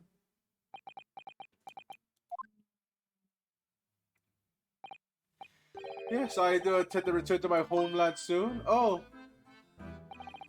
It's already been a year since I arrived here in Great Britain.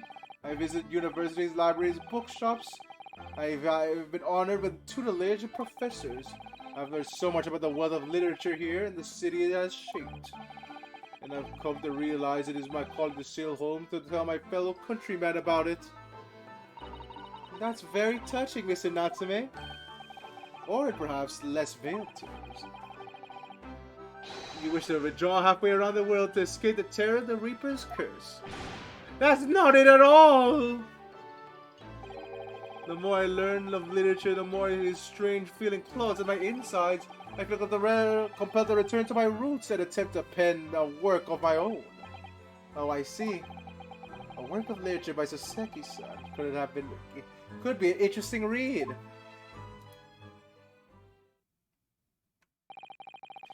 And what about Mr. Sato and yourself, Mr. Naruhodo? Sorry, what about us? Will you return to Japan alongside your mustachioed compatriot? Why would we? A week has not yet passed since we're... Yeah, it's only been 2 days! And not only does it feel like we finally found our feet, and are accommodated in a hotel at present, are you not? That's right, but we need to find lodgings before it bankrupts us. I've calculated we can only afford 10 nights before our entire budget is exhausted. Well then, you could take my lodgings. Oh, the windowless room? Ah, but what it lacks in windows, its warden makes up for it with a floor, ceiling, and walls. Great. And of course, I'd be happy to leave behind a cursed evil spirit! Woo! Oh my, an evil spirit? Only like Maya was here or something like that? Oh yes. It tries to suffocate while you sleep. It's an infallible wake-up call. Oh wait, it's a cat. It's the cat, isn't it? We'll think about it, if that's all right. Perhaps I can offer a more welcome alternative. Would you consider lodging with me? Really? Well, a vacancy has conveniently presented itself. Though it is up in an attic, I might add. Are you sure it isn't just a storage loft? I spoke with the landlady this very morning the matter of price, and Iris is cleaning the room as we speak. You must come at once. I presume you have no luggage to speak of? Oh, this is simply wonderful! What an honor to be invited to taking lodgings in the great detective's office's attic. I'm too overcome for words. So suggesting that we look elsewhere is out then. Then it's settled. Iris, will prepare a welcome dinner this evening. And you must come too, Mr. Natsume. I insist. I don't want to say, I don't know what to say, but thank you and yes. It's wonderful. Then I'll go to complete the paperwork for the formal release, Mr. Natsume. I shan't take long. Somebody's happy. Alright, is that it? Are we over yet? Locum? I knew that you wouldn't let me down. I'm truly delighted to have met you here in London. Oh my god, how long is this case on still? We're already out of the case! It's a shame that we're going to say goodbye so soon. Well, I've come to realize that I belong to Japan. But Locum, we'll meet once again, one day. Yes, I'm sure of it. Maybe in the second game? Hopefully by then I'll be a successful lawyer. Hopefully by then I'll be a successful author.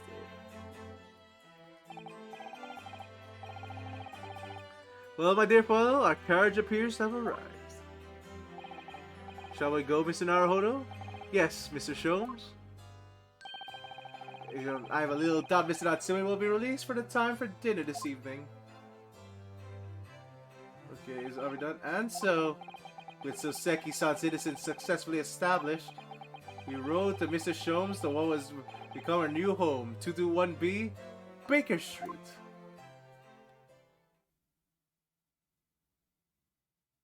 Oh my god, okay, it's still continuing. 20th February, 4:41 p.m. The attic room.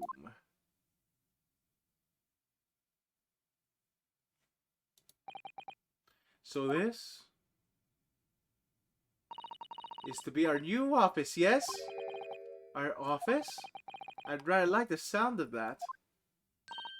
Me too. It's simply wonderful, isn't it? I hope you can see this, Kazuma. It's only a small step, but I like to think we were getting a little closer to your dream now. So, my dear fellas, do you like the place? Oh shit! Is that Mr. Sholmes without the coat? God damn! it's about the coated hat. Oh, that's pretty snazzy. Yes, Mr. Sholmes. Yes, thank you very much. It's a delightful room, Mr. Sholmes. I simply adore it. Good, I'm pleased to hear it. Iris and I are delighted to welcome you. I hope everyone's hungry. It's nearly time for dinner. We'll eat as soon as Mr. Natsume arrives. Well, we have a lot to celebrate. Is Mr. Natsume gonna die too? Iris, you must let me help you. Alright then, Susie. You could be in charge of the salad. Splendid.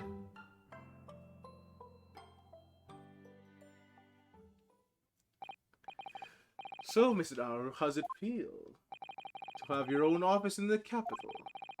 It's very exciting. It's very exciting, actually. I can't help wondering what adventures await us. Ah! Those were precisely my sentiments when I first established my office in these premises. Until I discovered the dark truth about the city of London, that is. Sorry?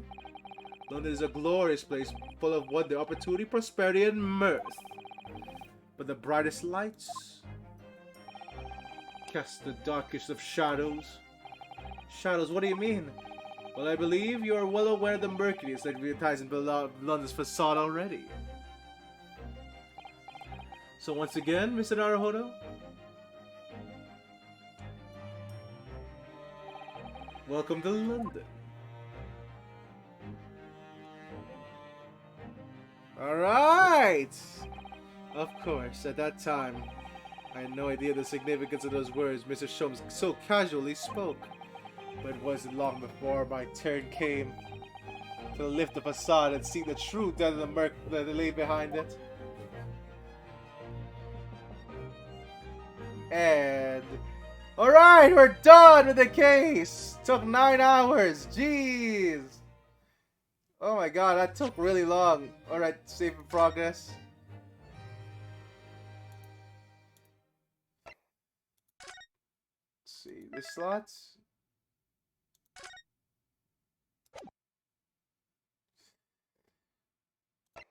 Alright. Well, the Hound of Baskervilles.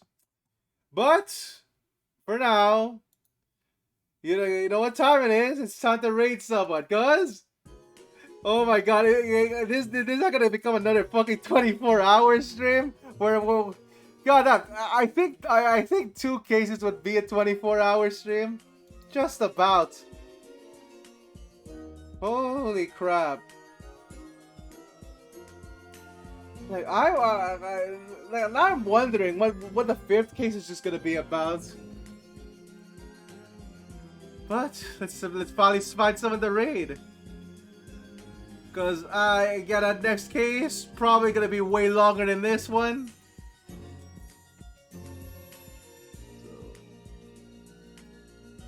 So let me see if everything's still in order.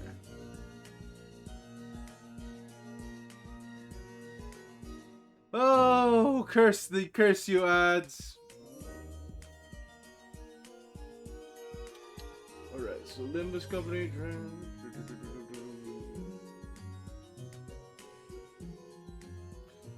Wait. Oh my god, Overdrug! I just finished the whole case! My god, the Overdragon. I'm excited to announce that, you know that special thing I was gonna do for my anniversary? Well, I'm gonna move it. It's gonna be in July. Because we're gonna celebrate my birthday with a special thing I was gonna do for my anniversary. Can't wait for it. There's not time for another case. I need to do something, Uber Dragon. It's already 7 a.m. I need to do something in a few hours. And something special is gonna be for my birthday. Not gonna tell what yet, but something special is coming for my birthday. God damn though, like I had the movements and it's like it was just perfect timing. But let's raid the Emma now. Oh my god, I can't believe we really did play Ace Attorney for that long. God damn. Yeah, don't worry. Bye. It's bye for now. God damn. Like the next season is probably gonna take way longer than I'm thinking. Well, bye everyone. I'll see you on Sunday. I'll see you today actually. God damn. I'll see you today. Bye.